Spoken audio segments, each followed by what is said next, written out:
The story begins by saying that nothing special happened before this. It's one of those mobile games with an automatic system, the most generic type that doesn't need any explanation. The name was Blessing of Miracle, and the question that remains is why this guy played it. It's because he's a man of culture, and obviously because the waifus were very hot. Wow. However, despite liking the game a lot, he never spent a cent and had even finished it. But then he was sucked into it, not as one of the playable characters, not even as an NPC. He became that little figure in the background, standing still and isolated. He turned into a completely unknown random character. And here his name is Kang Geoma. By accident, he bumps into a girl with blue hair, and he gets scared when he realizes it's a woman. He turns around and asks if she's okay, and she replies that she is, apologizing for the inconvenience. The luck our boy has is that this game is set in Korea. The names, locations, and geography were very similar. Thanks to this, he adapted easily, and he lives as a simple teenager for almost a year. In this place, you can't even tell if this reality is a game, and there he's living an ordinary life like anyone else. Then he arrives home. His mother says he's the pride of the Saori Kang clan. She shows him an acceptance letter. He has been admitted to the Hawaken Academy. He says he already knows about it and asks them to stop talking about it all the time. Meanwhile, his parents, especially his mother, keep saying he's the pride of the family. Tomorrow is going to be the entrance ceremony, and they are all excited, asking if he is ready. He says he'll hurry, and that's how his dream of living a modest life is completely destroyed. Sitting in his chair, he thinks that tomorrow will be the day, and there's no way out of it, considering how much everyone is expecting from him. He looks at the photo while thinking about how exhausted he is. In theory, it's all the fault of the real Kang Geoma, who came before him. This kid managed to get accepted into this prestigious school. As soon as he arrived, he learned from the boy's parents that he had passed the test shortly before he took over this body. Of course, the parents don't know he took over, but our guy has no excuse. And considering how hard it is to get into this academy, he wonders if the boy was a genius or maybe had a blessing. Basically, special abilities, a concept very similar to what you find in games. However, not all humans have this kind of divine protection. That's because most powers are genetic. They depend on the presence or absence of blessings from the beginning. Society divides the rankings into noble, common, and privileged. That's how they maintain the power of the elite. And Hawaken Academy was founded with the purpose of training heroes. However, it has always been exclusive to the most important families, until recently when a special admission was introduced. And he, Kang Geoma, was one of the few accepted in this special way. The reason is obvious. Maybe it's because they need new heroes, perhaps because of the monsters. But he needs to start remembering that this isn't his reality. This was a training school designed to prepare for war, very different from enlisting in the army. So lazily, he starts talking about his blessing. A window pops up, and he mutters about how this status window is always weird. It showed that he had the blessing to negate pain. For 30 seconds, he wouldn't feel any pain at all. But the cooldown time was 12 hours. He's frustrated, saying this ability is going to be useless.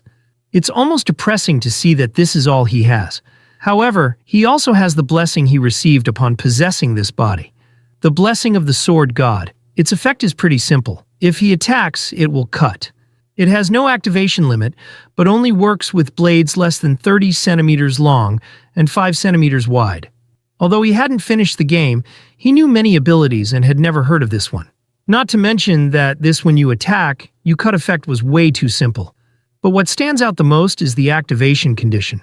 A sword shorter than 30 centimeters. Thinking it over, he imagines it's the exact size of a sashimi knife. Looking at all this, he has no idea what they expect from him. But life doesn't always go the way you want. And now he has finished preparing for this. Or not really, because he just remembered he needs to bring equipment. He knows that even an E-rank weapon costs millions. And anything above C rank costs hundreds of millions. Meanwhile, A rank and S rank are priceless treasures. The problem is that just being at this school already costs a fortune, and he can't keep asking his parents for more money. The issue is that they're requiring him to bring equipment, so he'll have to bring something. He decides to visit a random shop. Whatever works at this point, at least he remembers that Japanese knives are good for being sharp. Besides, a master shouldn't blame their equipment. The scene shifts to someone calling him a kid, asking what exactly he brought. Our guy stands there awkwardly, surrounded by a pile of convenience store sashimi knives. It's the day for weapon analysis during the entrance ceremony. He knows that anyone who doesn't bring good equipment will be marked and bullied by the wealthier students. The evaluator slams the table, asking if he thinks this academy is a joke. Why is this kid bringing a pile of kitchen knives to this place? Kang replies seriously that this is his equipment. The professor seems incredulous. He yells at the student, but our guy tells him to calm down. He explains that he was accepted through the new special system, and his family doesn't have money to spend on equipment. Our boy is wearing the badge that clearly shows he isn't from a wealthy family. To him, it's ridiculous that a professor of an educational institution that should treat everyone equally is being so prejudiced. He adds that, in the end, blaming equipment is something only amateurs would do. In his opinion, an expert doesn't blame the weapon. The professor is impressed by the boy's words of wisdom and confidence. To him, his unshakable spirit is incredible, and so he grants admission to student Kang. Our guy just says, "Thank you." Meanwhile, some people in the background hear about the special admission and don't seem happy. The ugly ones are even saying he stinks. But the professor just tells everyone to shut up and leave as soon as the evaluation ends. He could be an angel or a demon depending on what they said. Our guy just runs off to avoid getting involved with these lunatics. Outside, the day has barely started and he already wants a break. He expected this kind of judgment, but going through it still doesn't feel good. At least he survived the evaluation, and now it's just the classroom qualification test. But now he's come too far. He knows he'll have to attend this school for the next 3 years. Looking around, it's completely different from what he saw on the screen. If he exaggerated a bit, he'd say it's the size of a small city, and he admits that the school is at least pretty cool. He remembers how he had to drop out of high school in the past due to family circumstances. So it's surreal to think this is actually happening. Then over the intercom, they announce that the tests are starting and instruct the new students to gather in the training area. He thinks everything is happening so fast. But a test is a test, and he's determined to give it his all. Except he forgot one small detail. He's never used a knife since arriving in this world, so there's nothing he can do. But he recalls his master telling him never to let go of the knife, not even for a second. Our boy thinks that after 20 years of work, 1 year of rest wouldn't have made a difference. He pats the blade and says, "It's not that bad." First, he's going to try cutting with the knife. He pulls it from a sheath surrounded by a blue aura. The equipment meets the conditions, and the blessing of the sword god is activated. However, the user's physical body level was too low, and the equipment's level was also too low. Because of this, suppression would be used to synchronize the equipment to him. Our guy, however, is impressed that just pulling it out of the packaging activated the ability. With that, the level 1 activation is complete. The system wishes him the blessing of the gods. He feels something approaching and starts screaming in agony. He realizes that at this rate, whatever is happening will kill him. An explosion occurs and the boy creates a rupture and a digital pathway. What is this? He's as confused as we are and drops the knife on the ground. That's probably the right move. Reality seems to shatter and he's back at the school. He notices that the moment he let go, everything returned to normal. The problem now is that he's got a splitting headache. He understands that the ability was activated, but why is this so-called blessing of the gods making the world fall apart? And the intense pain he's in now feels like the price for using the ability. If every activation feels like this, it means he can't use it. The intercom continues announcing for students to gather in the training field. Looking at the ground, he wonders if he can pick up the knife. He doesn't want to leave it there, abandoned in the middle of nowhere. He hesitates, but then picks it up by the handle. However, the moment he does, he feels a jolt like electricity and screams again. The scene shifts to the training hall. It's in the middle of the Colosseum, crowded with people. Apparently, these are the nobles talking about their children entering the school. And then they look to the side. Someone has arrived. The Sword Emperor, Siegfried von Nibelung. What a name. Apparently, he's a direct descendant of some Aaron Nibelung, a legendary hero. A chubby guy with messy hair says, "Siegfried is the strongest human alive." Siegfried lowers his head and looks to the side. Medea Poison has arrived. What a venomous name. Now it makes sense why our dear Kang was so into this game. I mean, who could resist those mountains? She asks Siegfried if it hasn't been half a century since they last saw each other. He comments on how she's dressed at the academy and asks if she's going senile at 70. She replies that every woman wishes to stay beautiful until the end and offers to use her power to make him 10 years younger if he wants. Siegfried retorts that even at 70, she hasn't aged. He values character above all else. She laughs at him, saying he's the same as half a century ago. But she slightly notes that his presence here means things are changing. Normally, he hates mingling with the elite. Perhaps he's interested in his granddaughter who's here. She must be really beautiful. Siegfried ignores the comment, simply stating that things are about to begin. The artist decided to give everyone Yu-Gi-Oh! Level hairstyles. Meanwhile, our boy is standing there, with plain black hair, wondering if he's the only one with normal hair. Everyone is talking about how he's a special admission student. So this is what it means to come from humble origins. Then there's a sudden flash from the back, and everyone's murmuring. He wonders who's arriving now. Wow, the blue-haired girl is here. He already knew she studied here. Abel von Nibelung, the granddaughter of the Sword Emperor himself, and more importantly, the heroine of that game. The reason he got addicted. Folks, she sure does look like Hatsune Miku. The story explains that there's something called a subspace, a space separate from reality. There, attacks feel real, and you experience all the pain. However, since it doesn't interfere with actual reality, even murder is allowed there. Wow, Medea Poison is going all out with her bazookas. Calm down, artist. Too much fan service. What's about to happen is a battle royale competition inside this subspace. Participants will be divided into groups of 10, and ranks will be based on survival.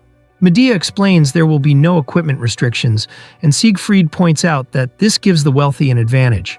She replies saying that they need some kind of edge, since they're the ones funding the academy. She mentions that creating the special admission system was already a significant challenge for her. Kang is blushing in the crowd. Abel was so beautiful in 2D, but now, just looking at her from afar, he feels shaken to his knees to the point he's hard. Seeing the guys around, he feels sorry for them, because he knows the game well. Abel von Nibelung is a player of Miracle Blessing M. In other words, there's another protagonist who connects to her in the end. Beautiful people always have someone waiting for them, and our special admission boy has no chance. So it's better not to get involved. His goal is to live a peaceful, ordinary, and safe life. Finish school without much trouble and work in a regular place. Then he sees in the paper that heroes always earn the highest salaries. But remembering the pain just from drawing that knife, he knows it's impossible for him. Those heroes can protect the world. He's aiming for a nice, comfortable desk job. A crystal in the sky suddenly announces the test for this year at Joaquin Academy. The crystal explains that the test will be a battle royale. Whoever is the last survivor will receive the star rank. The second and third place will receive the dragon rank. 4th to 7th will get the wolf rank, and 8th to 10th will be ranked as ordinary. The scoring would be automatic, and there was no time limit. Our guy realized it's exactly like a game. His goal is to finish as quickly as possible, without drawing attention, staying ordinary. At that moment, the robot begins spreading a blue energy, announcing that the test has begun. May the blessing of the heroes be with you. Our boy just wants to avoid pulling out his weapon at any cost. The next scene, almost everyone is already on the ground, defeated. The top rankings are being announced. In the 24th group, first place was Rachel. In the 47th group, first place was Saki Ryozo. Second place was Sarada. Medea comments that this year feels unfair. His granddaughter, along with descendants from the Changseong and Jolgung families, are competing, so the results were predictable. It's obvious Abel finished her match in 7 minutes and 14 seconds. Even though it didn't break her grandfather's record, it's still one of the Academy's top 10 times. Siegfried says it's only natural for a descendant of Nibelung to have such talent. But now that things are wrapping up, he's leaving. Medea asks if he doesn't want to watch the other descendants, but he dismisses them as a bunch of pigs. He doesn't like nobles at all. He says goodbye to her, and Medea bids farewell, joking that she'll see him in the afterlife. But then suddenly the two are startled, and everyone is shocked. A strange energy surges through the area, and Medea asks if he felt it too. Looking at the crowd, Siegfried is alarmed. He can't understand where it's coming from. Something catches their attention. A blue light appears in the sky. They look up as the space begins to shatter. Pieces fall to the ground, exploding among the students. People are asking if someone fell from the alternate space. Once again, the sky flashes, and Siegfried is watching a small knife fall in front of someone. Medea orders the medics to be called and tells the cadets to help. And lying there, who is it? Yep, you guessed it, our guy. We then get a flashback of what exactly happened. A blonde boy yells, claiming he'll take out that bastard. But another grabs him by the neck. The blonde gets punched in the face. And that's when Kang realizes he's caught up in a death match. The Mao family brothers are notorious for their brutality. Kang is horrified to see that instead of killing people outright, they've been torturing them for over 30 minutes. What he doesn't understand is why they're leaving him alone. Is he so weak they don't even consider him worth fighting? One brother holding the blonde by the neck asks if he's dead. Yet, he throws another person to the ground and complains that this is getting boring. He starts counting the remaining people. He looks at his brother and says he's been killing too fast and should slow down. But then he stomps on another person, crushing them. He apologizes, sarcastically saying, "That's another one down." He points to a girl and tells his brother, "You can have her for some fun." The girl is clearly terrified. Hiding nearby, Kang doesn't know what to do. But that didn't change how the brothers acted. The red-clad brother starts walking toward the girl. He comments that she's just his type and that he's already imagining the screams coming from her mouth. The blue-clad brother calls him a pervert, even though they're siblings. But the red brother insists he's just going to start ripping her apart. Suddenly, someone yells, calling them damn bastards. It's Kang asking if they're psychopaths. Even though this is a separate space, what they're doing is too much. The brothers ignore his words and wonder who the new guy is. They quickly realized he's a special admission student. The red brother says he'll crush Kang's head in no time. The red brother adds that, for the insult, he'll start by ripping out Kang's tongue. Kang is panicking, wondering what to do. He could use the ability to nullify pain, but it only lasts 30 seconds. And these guys have been here for half an hour. Then he remembers something: the sashimi knife in his bag. The problem is that he knows the moment he touches it, the ability will activate, but it's his only option. The brothers are startled when he pulls out the knife glowing with a blue aura. Kang thought they'd be scared, but instead they laugh at him. They ask if he's joking with that thing. The girl is surprised by what she sees. The red brother laughs, saying Kang's death will be as painless as possible since he's so amusing. Then he lunges forward, claiming he'll crush Kang's head. Kang activates the pain-nullifying ability for 30 seconds, at least combined with the other blessing. This might be his only shot at victory. He starts drawing the blade, and the blessing activates instantly. The red brother is still mocking him, asking what he plans to do with a kitchen knife. Kang knows it's now or never. Cut, or be killed. The problem is it's not a fish. It's a human body. He recalls wondering why gangsters in movies always use sashimi knives. They really cut through people. His boss back then told him it was impossible, but Kang knows that description of the blessing says that if he attacks, it will cut. The blade slices through and the red-clad brother watches in horror as his arm goes flying. The severed limb hits the ground with a thud. We flash back to a scene in the kitchen. Kang had once asked if gangsters eat sashimi. The knife had hit the walls, startling him, and his mentor yelled, "Call me master." He wanted to know why Kang cared so much about it. It turns out Kang's first mentor was a former gangster. The man had cut off one of his own hands as punishment for his past crimes. Kang, clueless as ever, had asked about the scenes he'd seen in movies. He wanted to know if it was the same in reality. The mentor explained that when you stab someone, their skin and organs contract. That's why it's easier to stab multiple times than to make a clean cut. He also explained that's why fish are sliced lying down. But when standing upright, you can't even tear a piece of bread. When Kang suggested that maybe the mentor just wasn't skilled enough, he got another smack. The mentor declared it impossible. But now with the chubby brother's arm flying off, maybe it wasn't so impossible. The severed arm hits the ground and the brother screams in agony. He has no idea what just happened. While Kang calmly advances. In panic, the brother yells for help and runs toward his sibling. But his red-clad brother stands frozen, fear evident on his face. The red brother leaps forward, shouting that this brat is going to slice them both up. But Kang makes another move, cutting him clean through like a sheet of paper. The blue brother watches in shock as his sibling is sliced. Looking down, he sees a piece of his brother's head staring back at him. He screams, calling out for his brother Shun. While Kang stands silently, the girl observes from the sidelines.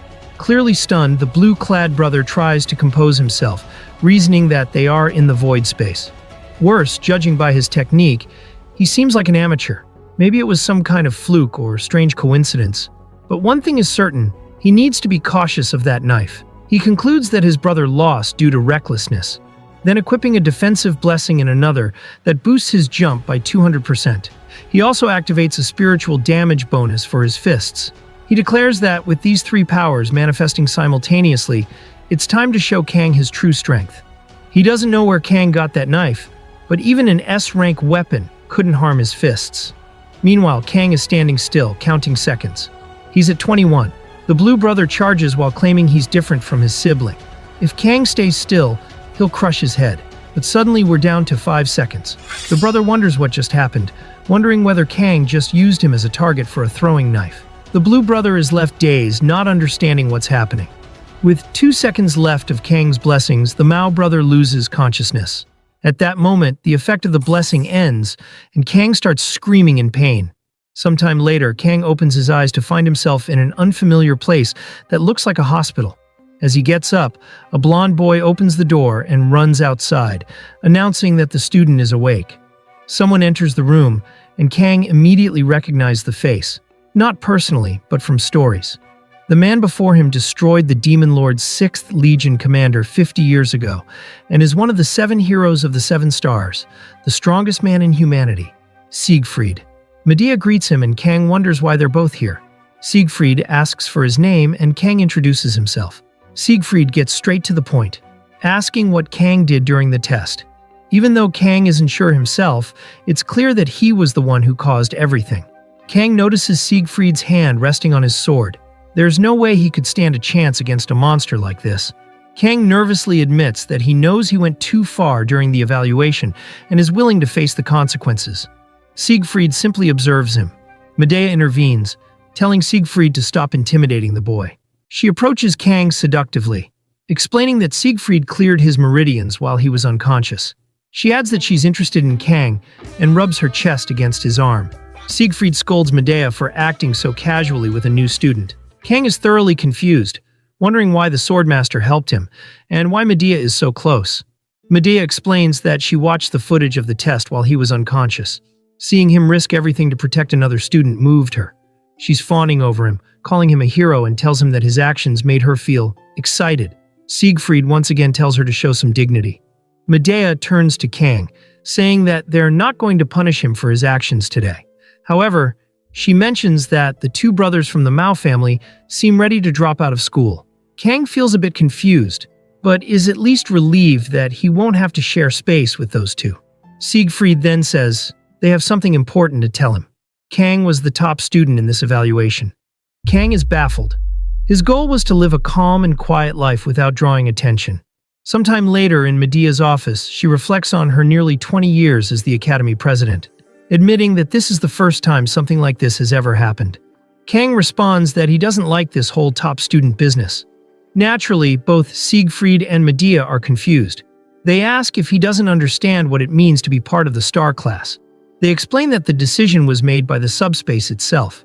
After a moment, Kang says he still doesn't want to accept it. Siegfried is puzzled. Back in Medea's office, she asks Siegfried if he's angry that the boy took his granddaughter's spot. Siegfried replied that it made no sense to go against the will of the subspace, as it was designed to find heroes. If Kang was chosen as the best cadet, they would respect that decision. However, if Kang had incredible abilities, an exceptional physique, or extraordinary experience, he would have understood. But Kang was just a boy who hadn't even fully matured. Yet it was undeniable that Kang's cuts and movements carried a master-level concept of swordsmanship, something Siegfried had been searching for his entire life. Even more shocking, upon examining Kang's body, Siegfried found it to be fragile and unconditioned with no signs of physical training. It was as if something impossible existed within him. For the first time in a long while, Siegfried felt a strange sense of competitiveness. He wanted to understand how this was possible. The problem, though, was that he couldn't fathom how a boy of his granddaughter's age could possess such skills. Medea, being her usual eccentric self, joked that, despite his age, Kang was worth trying something with. She then asked Siegfried for his opinion. He asked if she knew what people at the academy called women like her. She dared him to say it out loud. Siegfried spelled it out letter by letter. B-I-T-C-H. Medea lost her mind, but back to Kang. It seems he managed to get himself downgraded to the wolf class. That's the best he could do, as all he wanted was to avoid being the top student. Not long ago, there was a heated debate about putting him in one of the best classes, or at least the tiger class.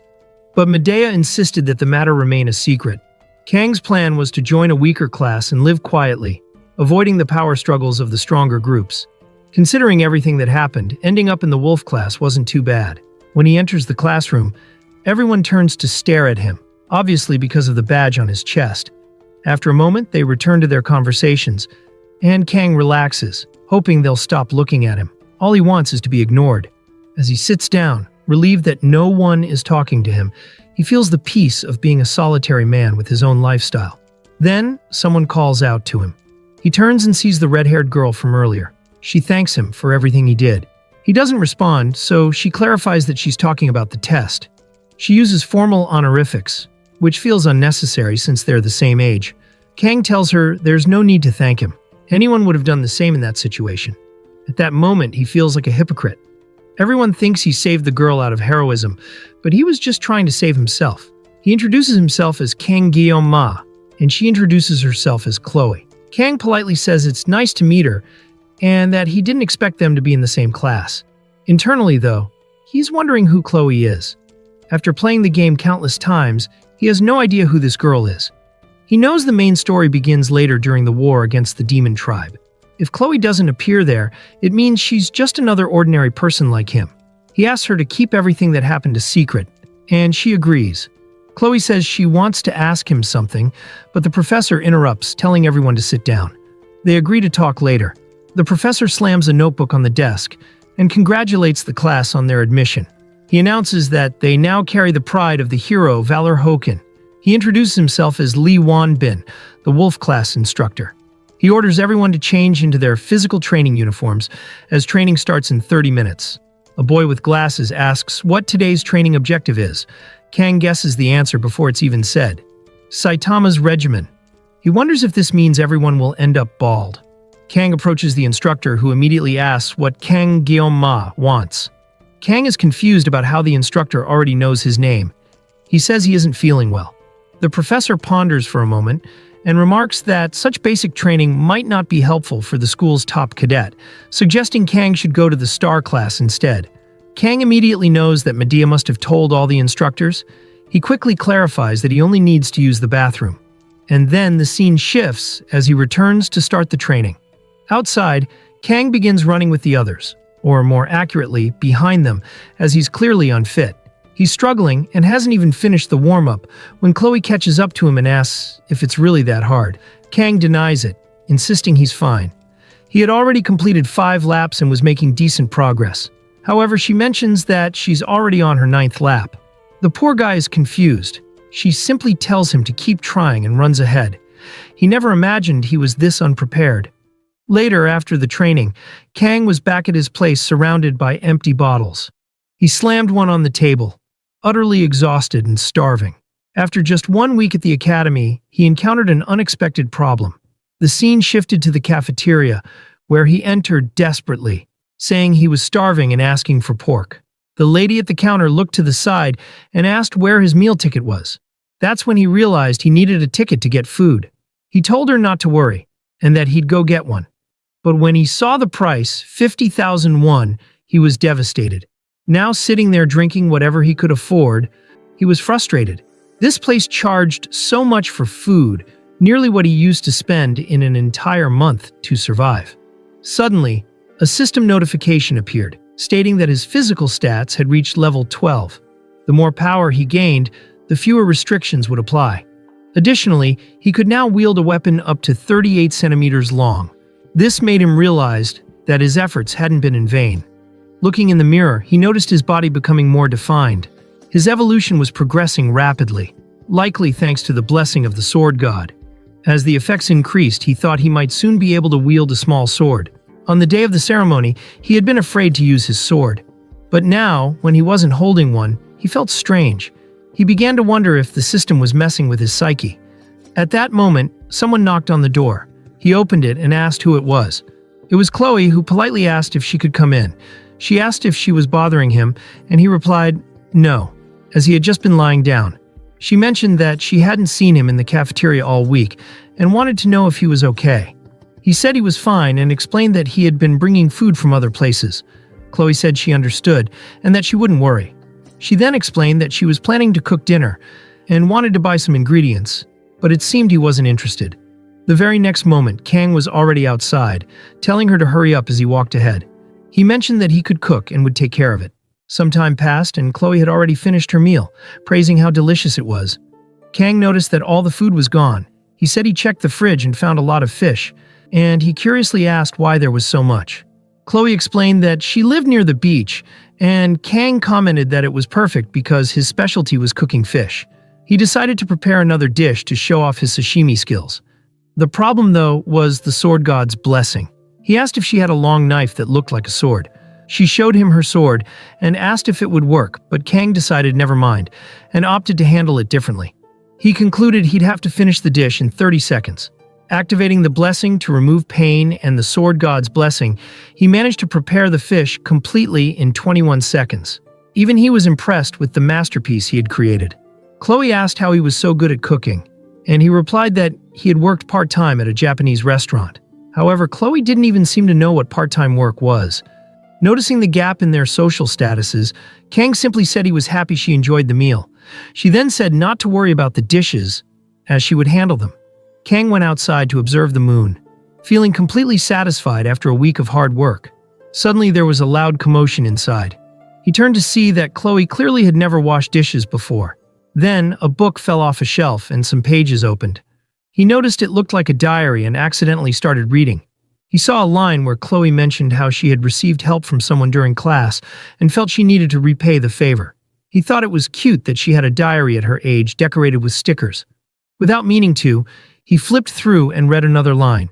It said the person who saved her was in the same class, and now her heart wouldn't stop racing. She wanted to talk to him, but didn't know how. Kang thought he would feel shy, but instead, he found it cute. Curious, he continued reading and he found a bunch of "I love you" written everywhere. Good grief, he thought. Maybe it was time to run. Just then, Chloe saw what he had seen, dropped her glass, and asked if he had read it. The story shifted to Chloe's family background. Heroic families gained honor by killing monsters.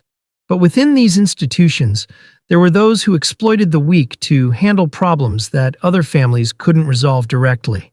An organization of shadows emerged, a family known as Auditor of Sicily. This family used assassination to maintain order. Because of this, children born into the family underwent mental conditioning before puberty. They suppressed their emotions and endured harsh training, all to become assassins before the age of 15. That was the age when Chloe killed for the first time. An old man told her she shouldn't deny her talent as an assassin. It was something she heard repeatedly before reaching adulthood. The constant training distorted her mentality and created a shadow that hit her heart long before she could recover. By the time Chloe entered the academy, any child from the Sicily family would undoubtedly qualify for the dragon class or higher. However, they always ended up in the lower common classes due to family tradition. The old man warned her never to draw attention to herself. That's how Chloe realized that even at the academy she couldn't do as she pleased. She decided to accept her family's faith since there was no escape. She thought everything at this place would be predictable until someone appeared. Kang. Our boy yelled at those bastards to stop, asking if they had lost their minds. In that subspace, Chloe was meant to experience death for the first time. She wasn't afraid, knowing it was part of the plan to remain in a weak class. Calmly, she was ready to face death because that's how she had always lived. But the fate that seemed so clear and defined was severed at that moment. It was as if the sun had broken through the clouds. She saw someone wielding their sword for a purpose beyond themselves. He stood in front of her to protect her. As a child, she used to read a bedtime story about a princess trapped in a castle, and the person the princess loved. At that moment, her face turned red, and her heart felt like it would explode. She could only think of one thing. Was this the feeling called love? Back in the present, Kang was confused. The tension in the air was palpable, and he felt awkward as they stared at each other. He had no idea what to do or why she seemed so upset. Trying to change the mood, he commented on how beautiful the moon was that night. He thanked her for the meal and said he was leaving as he waved goodbye. Chloe then asked if he had seen it. He asked what she meant. She said, "Obviously." Embarrassed, he stammered, saying that if it was about the book, he hoped she was studying hard. But she knew it was the diary. The problem was that in that moment, she seemed like a completely different person. He kept insisting he hadn't seen anything, but she kept pressing him to stop lying. After some back and forth, he admitted that he had seen it. The instant he confessed, he felt a shift in the atmosphere as Chloe began drawing her sword. Kang was bewildered, wondering why she was doing this. Looking out the window, he realized he was on the 4th floor, making it impossible to jump. The only way out was through the door, but he was trapped in the room with her. As she dragged the sword along the ground, slowly advancing, Kang noticed her lifeless eyes and motionless pupils. Her face was void of emotion. He was certain now she was a yandere. It dawned on him that during their conversations, she would suddenly shift her energy. Now that she was acting entirely differently, it was clear she had two personalities. Reading the diary had been the trigger for this behavior, and her intent to kill him was stronger than even those brothers. Kang began thinking of a way to escape.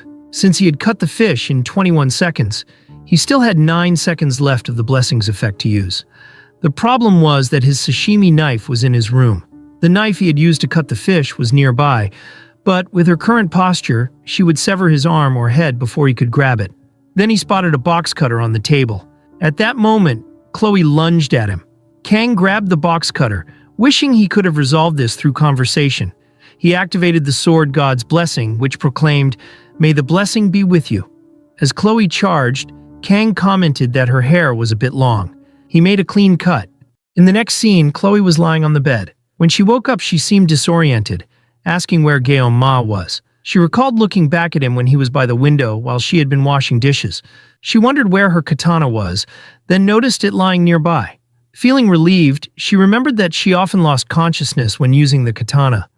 Most of the time, after killing someone, her only memory would be of the old man praising her and reminding her never to deny her talent as an assassin. She fell face first onto her pillow, frustrated about fainting just when he had been in her room. She felt like her head was about to explode. Chloe wondered if she had said anything strange while unconscious. That's when she noticed the box cutter on the floor and questioned why it was there. She touched her hair and realized it was shorter. Becoming confused, she looked in the trash and saw the hair he had trimmed and disposed of. As the unstable yandere she was, she interpreted this as an act of kindness. She thought he was incredibly gentle for even giving her a haircut. She immediately opened her diary and began writing about how much she loved Ma. Meanwhile, outside, Kang was throwing up. Somehow, he had managed to escape the situation by activating the blessing. The problem was that he had used the ability for 5 seconds longer than the remaining 9 seconds, leaving him completely drained. Sitting on a bench, he thought about how all the energy from dinner was gone. He began questioning why Chloe fought the way she did. Normally, a swordsman would aim to disarm or immobilize their opponent. However, Chloe's fighting style made it abundantly clear that her intent was always to kill without hesitation. She aimed for vital points with her attacks. It was almost as if she were a specialist in ambushes. When she attacked him, he genuinely felt his life was in danger. Instinctively, he tried to cut off her head. Thankfully, the box cutter was too short, and she only ended up with a haircut. Afterward, it seemed she fainted, and he was grateful that everything worked out in the end. Life at the academy was far from easy. Kang remembered that before falling into this game, he had been a more ambitious person. In the world he came from, he had stood at the pinnacle as a master of sashimi knives. But here in this world, everyone seemed bound to their role. The game was called Blessing of Miracles, because that was the blessing the true protagonist would receive. There was also the Blessing of Valor from a figure named Valor Joaquin. As far as Kang could remember, these were the only legendary blessings in the game. The main mission was to save the world from the Demon King. The protagonist was chosen by the Holy Sword and the Demon Sword known as Balmung. Meanwhile, Kang had been chosen by a Sashimi Knife. He slapped himself trying to make sense of why he had been thrown into this situation. All these events at the academy were making him forget what his original goals were. While he had some knowledge of the key characters, he didn't fully understand how this world worked. What he did know was that he had been at the academy for a week, and according to the game storyline, the time had come. The protagonist's blessing should have activated by now, and he would begin attending the academy. This meant the real story was about to start. Even though Kang hadn't completed the game, he at least knew the first half. For now, the best course of action was to stick to the official storyline. If he remembered correctly, the major events would kick off in the second semester of the third year. At that point, sensing the birth of a new hero, the demon race would launch an attack on the academy. This battle would escalate into a full-scale war between demons and humanity. That's when a world war would begin. It was undeniable that the plot was incredibly cliched. It was during this stage of the story that Kang, who had only been playing for the waifus and fun, decided to stop playing. But the terrifying part was that this war was inevitable in this world. The question now was whether he would die in the process. For now at least, he had 3 days to prepare, either to find a way to escape this fantasy world, or in the worst case, get stronger and survive. There was a game full of waifus meant for people to enjoy themselves. So surely there had to be a happy ending somewhere. The protagonist of this world would undoubtedly survive, but Kang needed power to protect himself. At the same time, he couldn't draw too much attention to himself. Otherwise, he would also be drafted to fight against the Demon King's army. Today's events made Kang realize he needed to be much more careful when using the Blessing of Pain. He checked his own stats and saw that his performance was quite impressive. Strangely, it seemed as though more information appeared on the interface every day.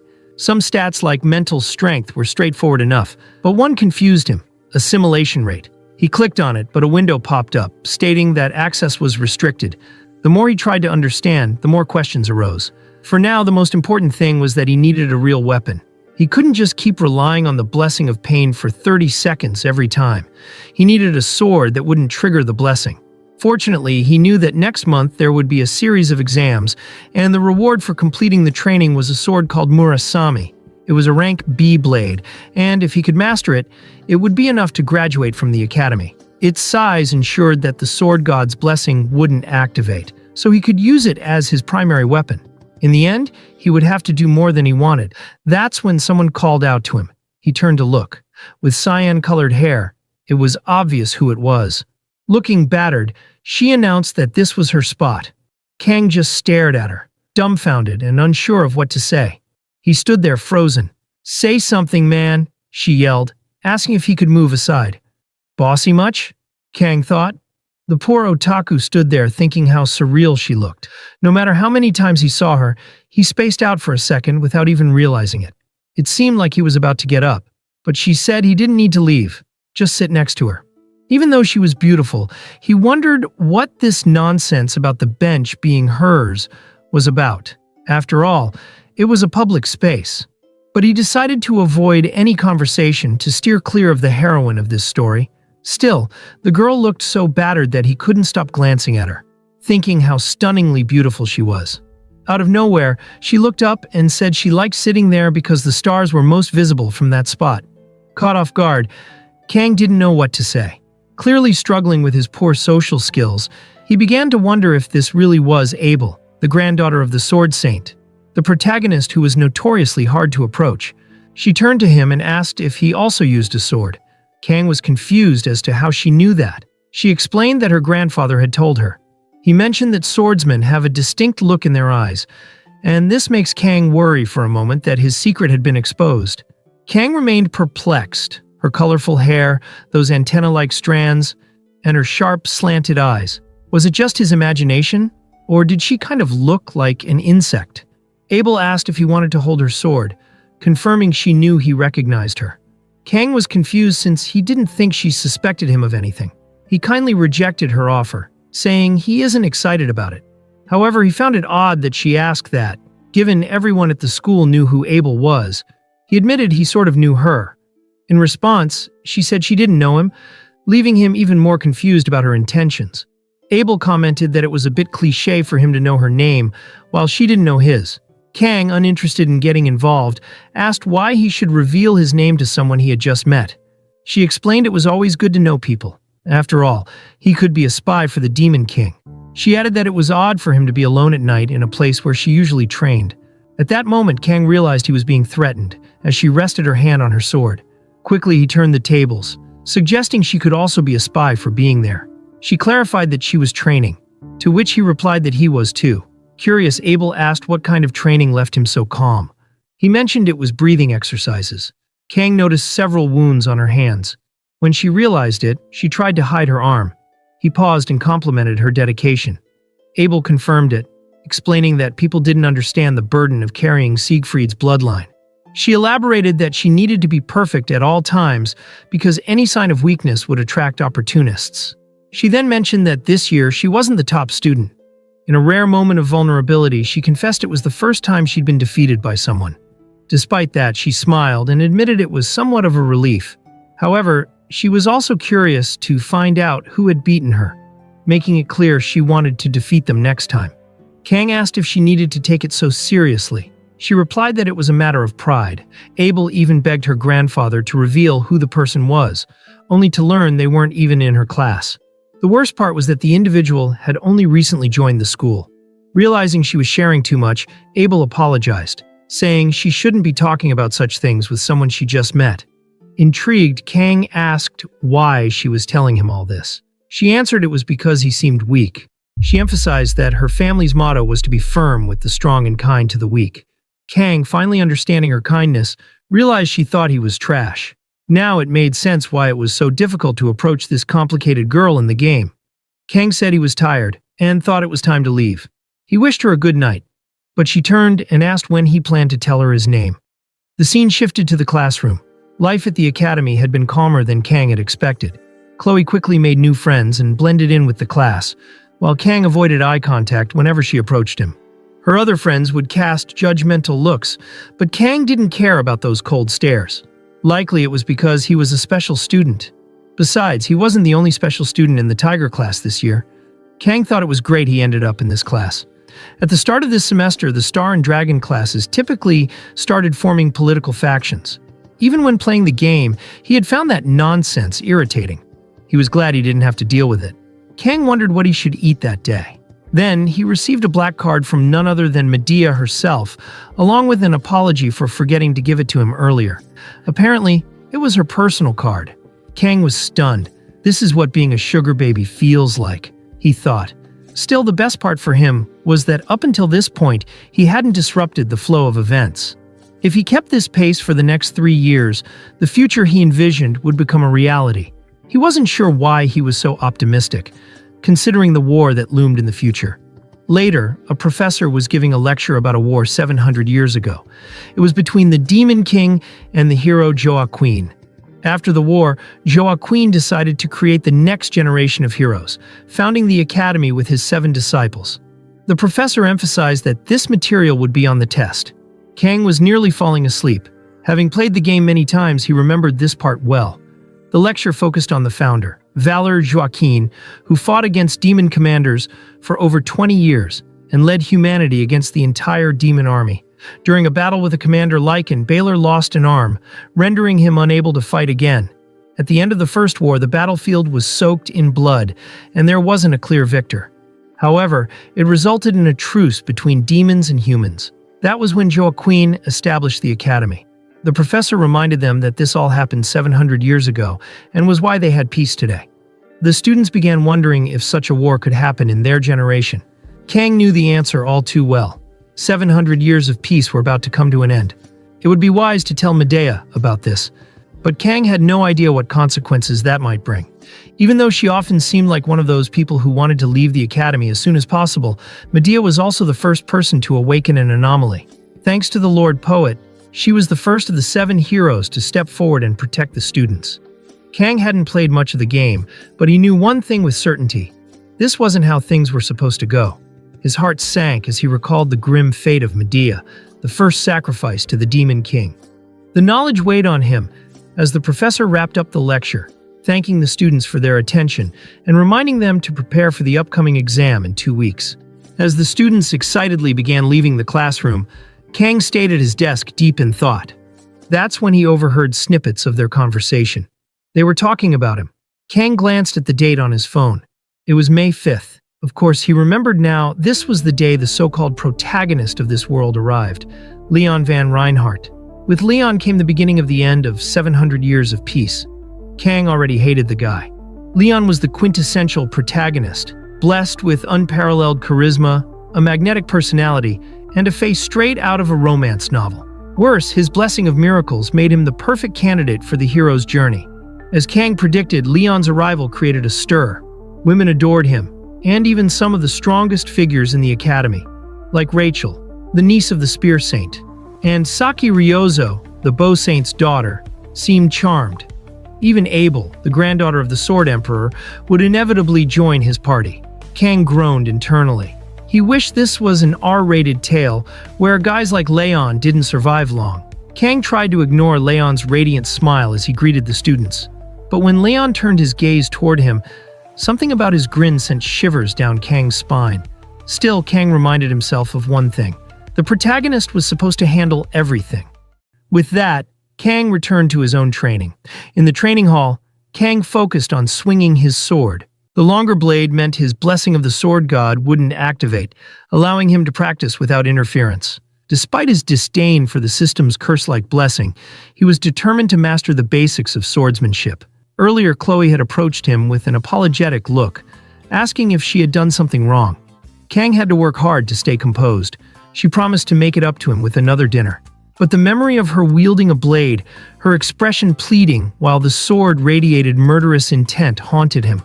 When she glowed and begged for forgiveness, Kang couldn't help but imagine waking up in a fridge, sliced into pieces. Instead of agreeing to dinner, he asked if she could do him a favor, teach him swordsmanship. Chloe had blushed, visibly confused but flattered. She agreed without hesitation. Now, as Chloe arrived at the training hall earlier than agreed, Kang was prepared. He had been watching videos on surviving yandere. Chloe, cheerful as ever, questioned why he was late. Kang corrected her, pointing out that she was the one who had come early. Chloe just smiled innocently. Kang stared at her toned abs, thinking that she's very strong and cute.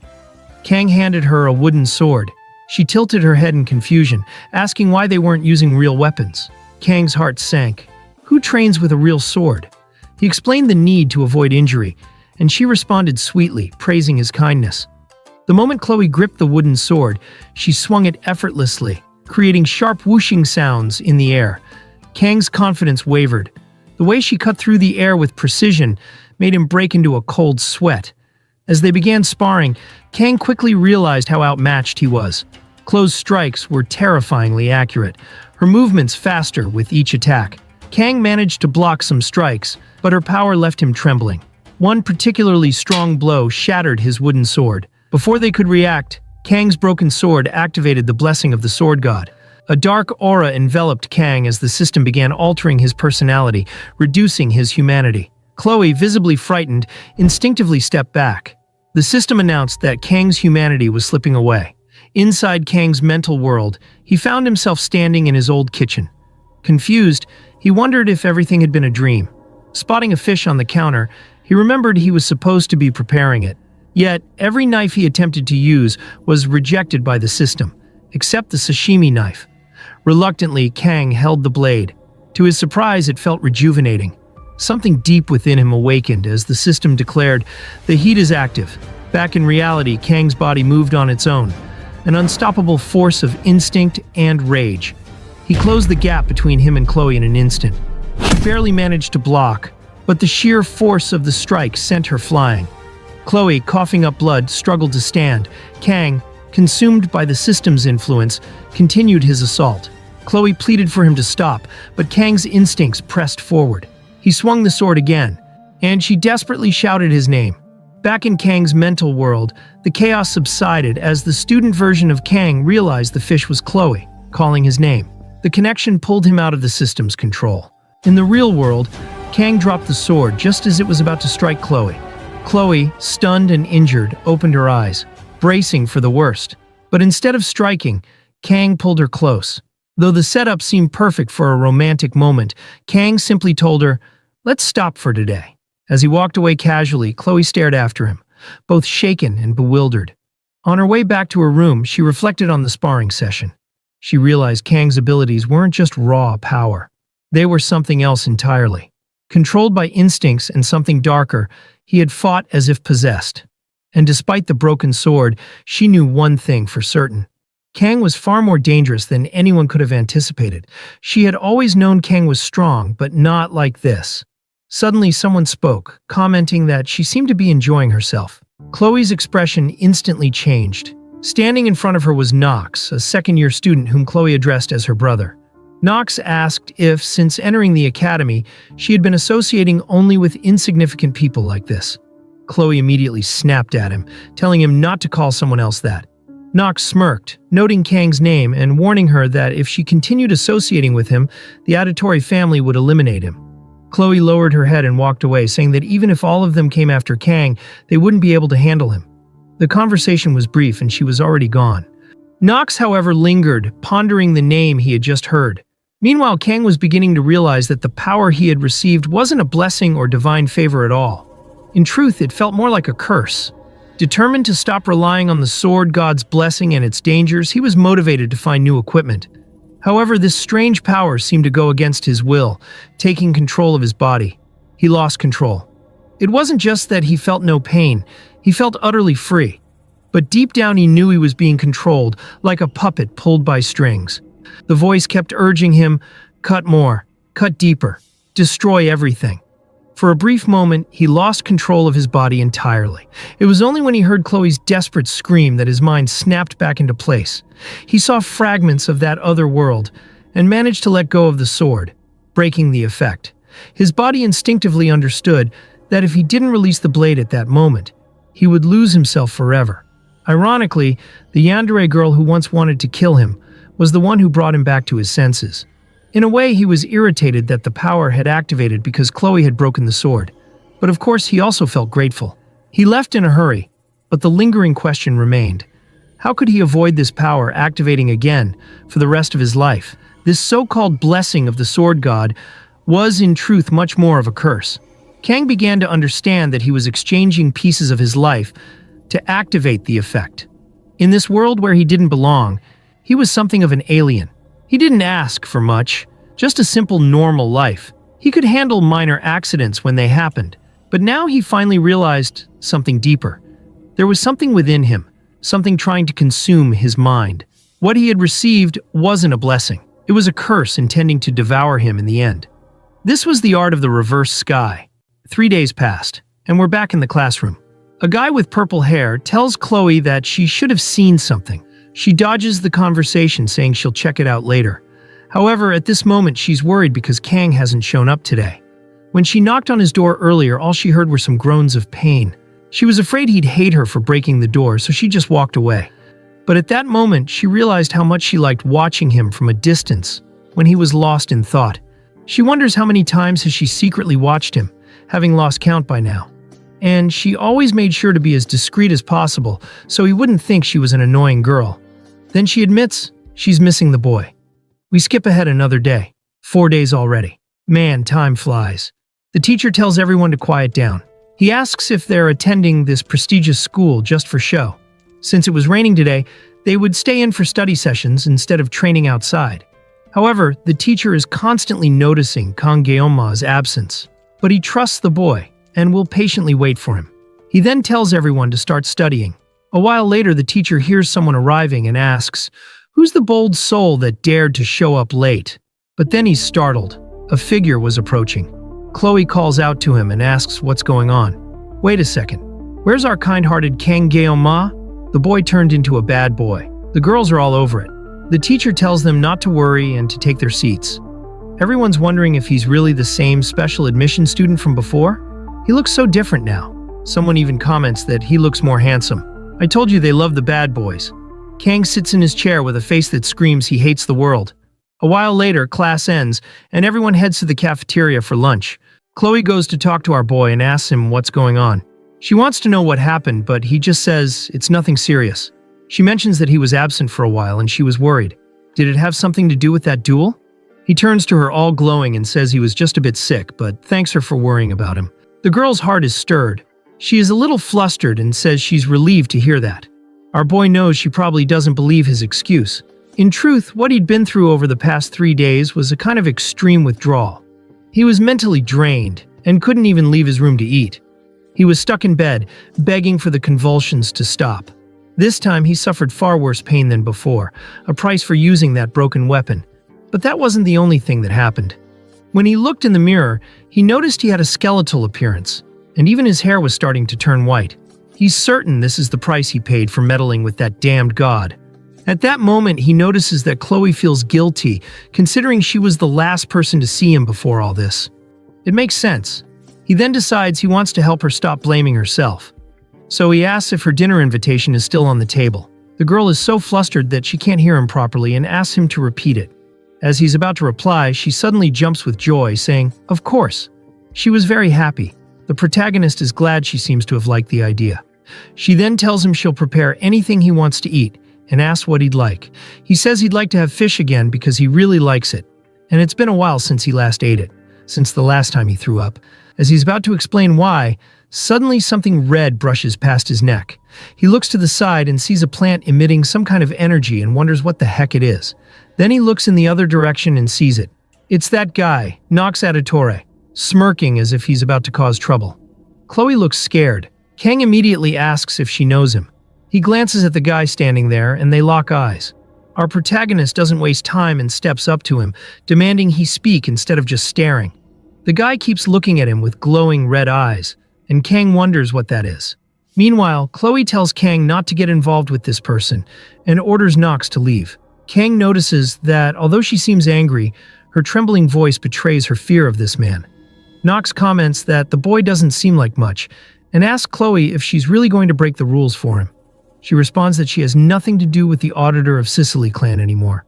But Nox replies that the blood on her hands will never be washed clean and that since she was born into this family, she will always be a part of it. The protagonist quickly picks up that she's being treated as a rebel and seems to have some kind of family drama. Nox tells her to get rid of that thing and return to the clan, but Chloe shouts at him not to call Kang a thing. The last thing Kang wanted was more problems right now. He starts to wonder about this Auditore clan. He recalls that in the game, they were a shadowy group that appeared halfway through the story. In terms of raw power, they were weaker than any other heroic house, but they were unmatched when it came to assassination. Moreover, every member of this clan was incredibly strong thanks to the harsh regimen they forced on their children. All of them were molded from an early age into lethal assassins. He thinks about how, given all this, Nox seems like the normal one. It's Chloe who's the oddball, being so cheerful despite everything. The guy had an expression that showed he wouldn't hesitate to kill if necessary. Kang is sure the Auditores are professionals at eliminating enemies to maintain order. Not that our boy is against killing people when necessary. Kang then notices Chloe trembling beside him. The girl's even biting her lips until they bleed. Kang understands that Chloe just wanted to live a normal life. But just like him and his cursed sword blessing, for someone born into the Auditore, it was impossible. She was destined to live a life of senseless killing. However, he's no hero. He doesn't aspire to be one and never will. Still, just because he can't save the world doesn't mean he can't save a single life. He then asks himself why he's doing this. He decides to protect Chloe and resolve this issue with Nox. Even if his power is a curse, he won't let it turn him into a weakling. He asks if the guy's name is Nox, recalling his futile attempts to escape his damn blessing. As people always say, there's no paradise for those who try to run. Since escaping was impossible anyway, he decided to move forward. Jiom meant sword, and Ma meant demon. With a name like Sword Demon, his family's clearly thriving emotionally. He tells Nox that now he's going to cut him down. In another room at the academy, the teacher is deep in thought. He knows something happened to their dear Jeom Ma, but the boy's expression was completely emotionless. Just then, another girl enters the room and teases him, saying that with such a grumpy face, he's going to go bald. He snaps at her not to talk about baldness, and she apologizes. At that moment, he gets a call and looks alarmed as he asks, "What's going on?" He demands to know what this subspace business is and which cadets are trying to get involved in the confrontation. Then he learns it's a clash between Kang Geom Ma and Nox Auditore. A door opens, revealing that the subspace arena is being prepared. There were 15 minutes left, and Kang hadn't expected it to be so easy to set up. Medea said she'd help if that's what he wanted, but he'd have to take care of himself. Since it wasn't reality, he wouldn't suffer any physical damage, though the mental strain could still take a toll. But he was confident none of that mattered as long as he won. He can already hear a commotion outside and never imagined there'd be so much interest in this fight. It's ironic to him considering that, not long ago, his dream was to avoid drawing any attention. Chloe's crying beside him, calling his name. Our boy knows she's blaming herself, so he tells her not to think this has anything to do with her. He even thanks her for lending him this amazing equipment. They share a brief silence before she admits that Nox is really strong. Our guy says he's sure she's just as strong as him. She explains that it's not quite the same, because Nox is an unparalleled genius in the family's entire history. He was already reaching the pinnacle of dark arts. Kang finds all these grandiose titles cringeworthy, but since the game was always like this, there's no point dwelling on it now that he's involved. There's no running away. He recalls his teacher once saying that he was destined to wield a blade for the rest of his life. What he hadn't expected was that he'd already be doing the same thing in this reincarnation. The announcement for the duel starts. He stands up and tells Chloe he's heading out. She seems hesitant, so he calls her name. He reassures her, saying not to worry because the world is full of geniuses, and that's why I'll win. The door slowly opens and he covers his face. What's this? A subspace arena, but there's a massive crowd watching. This isn't a simple one-on-one duel. Our boy feels like a gladiator in a Roman Colosseum. He notices something in the distance and wonders why even the elites are present. Seriously, here comes our beloved Abel, eager to watch the protagonist put on a show. Our guy wonders if these people have nothing better to do than watch him fight. Suddenly Nox appears, already losing his temper. The boy's about to explode. At this rate, he's going to die young. Nox demands to know if Kang can't distinguish between courage and arrogance. He asks why Kang is here with such a pitiful excuse for a blade. The dark aura begins to move toward Kang, who quickly realizes it's the guy's killing intent. Kang responds, "A good fighter never blames the equipment." Nox is about to lose it, but decides to end things quickly. A crow materializes behind him, and he announces he'll start by cutting out Kang's insolent tongue. Kang notices the guy's equipment is ridiculously overpowered. Of course, the bastard is relying on the blade. Wait, what? The guy's using a Hong Ryan blade, an S-rank weapon. That's so broken. Kang is obviously impressed, but not surprised. It might be absurd that Nox came in with such gear, but Kang also came prepared. He's wielding a sashimi knife he borrowed from Chloe's kitchen. The drone approaches and announces the start of the combat. A blue light shines and the drone wishes the blessings of the heroes upon them. The two face each other. Kang immediately activates blessings to suppress pain and calls on the blessing of the sword god. The boy's eyes turn white, as if possessed by demons. The crowd begins murmuring, "Was that real?" They're confused, saying, "This was supposed to be an easy fight, but the fight kicks off with a flurry of attacks." Rachel in the audience remarked that they're quicker than expected. Meanwhile, Abel can't believe the weakling from before actually knows how to fight. Kang deflects another strike, and Nox goes for another hit. One of Nox's attacks lands on the ground, sending purple slashes toward Kang. However, the attack seems to miss entirely. Nox challenges Kang to dodge this next move as he leaps into the air and activates the three-headed crow technique. The protagonist stands still for a moment, suddenly enveloped in a purple aura. Nox is confident that Kang is dead now. However, Kang transforms into a blue blur. The next second, he's on the other side of the arena, completely unharmed. The audience starts commenting that despite Nox's strong attacks, the boy is holding his own.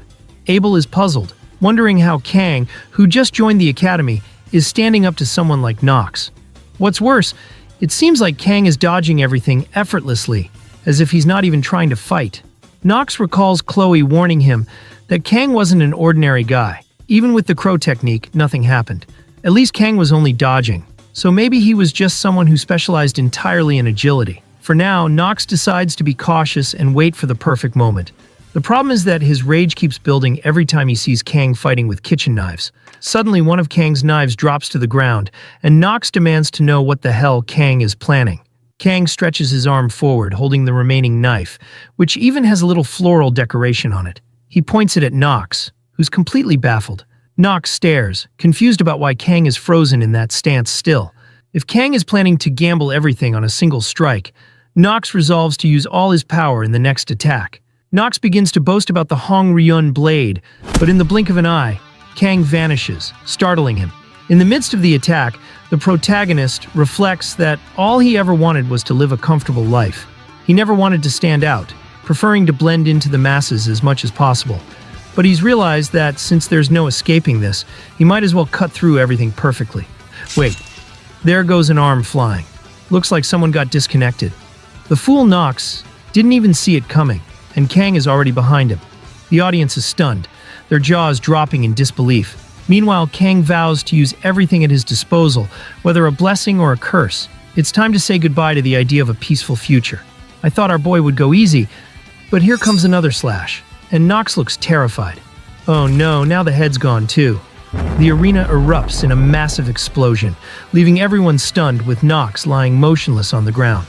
Meanwhile, Kang calmly sheaths his convenience store knife. Abel is shocked while her friend has heart-shaped pupils. Looking at whom, you guessed it, him. With that, the duel ends and the crowd erupts in cheers. Kang had anticipated this reaction. There's no turning back now. He did all of this with a knife meant for slicing fish, though he already knew slashing a blade through human flesh was anything but pleasant. At least Nox was intact beside him, a testament to how impressive the subspace truly was. Even so, his mind was in shambles. Kang acknowledges that Nox was indeed as strong as Chloe said, with a good sense of battle. However, his killing intent made his moves too predictable. The drone flying overhead announces winner Kang Ma in 26 seconds. Everyone is astonished that a first-year student defeated his second year. Kang receives a flood of attention, but he knows there's no escaping it now. Since this is the path he's been forced onto, he resolves to give it his all. Throughout the academy, the only topic is the boy who took down an auditore. Everyone is stunned at how someone could be strong enough to beat a guy like that. Meanwhile, Abel can't stop thinking. Wherever she goes, she hears his name. Inevitable, given what happened yesterday. When Nox's arm fell to the ground, she couldn't believe it. At that moment, she was paralyzed, trying to comprehend how he wielded such precise swordsmanship with kitchen knives. She had always taken pride in her knowledge, being the granddaughter of the swordmaster. But she realized how naive she had been. A memory flashes in her mind, the time she smugly said she was curious about the person who managed to beat her. She'd been eager to crush him the next time. She also remembers teasingly making a cute face, saying she was sharing everything because he seemed weak. Now she starts connecting the dots and wonders if he's this year's top student. The girl is practically ready to explode, her face weening as she mutters that it must be this damn guy who's stronger than her now. She wants to know what was going through his head at that moment. Rachel wakes up startled and asks Abel on what's going on. Abel apologizes, saying it's nothing. Rachel presses, asking if she's sure, but Abel insists she's just feeling a bit tired. Still, Rachel notices something and teases her, asking what she's hiding. Is she hungry? Abel says no. Did she forget her gear at home? Abel denies it again. Maybe you need the bathroom. Abel snaps, telling her to shut up. Then Rachel asks, it's about a boy. Abel immediately turns as red as a tomato, and Rachel catches on. She starts laughing, saying she never imagined the legendary Abel would get involved in romance. Flustered, Abel stammers that Rachel is misunderstanding. It's nothing romantic. Rachel is already curious about who the lucky guy is, who managed to steal the heart of the legendary Abel. Rachel starts listing options, asking if it's Leon since he's handsome. But Abel's expression makes it clear it's not him. Rachel finds it odd that Abel closed up at the mention of Leon and starts thinking about who else it could be. Then she asks, could it be that special student from yesterday? The moment she says Kang's name, Abel freezes. Rachel, ever the psycho, is delighted, claiming she's a genius at this.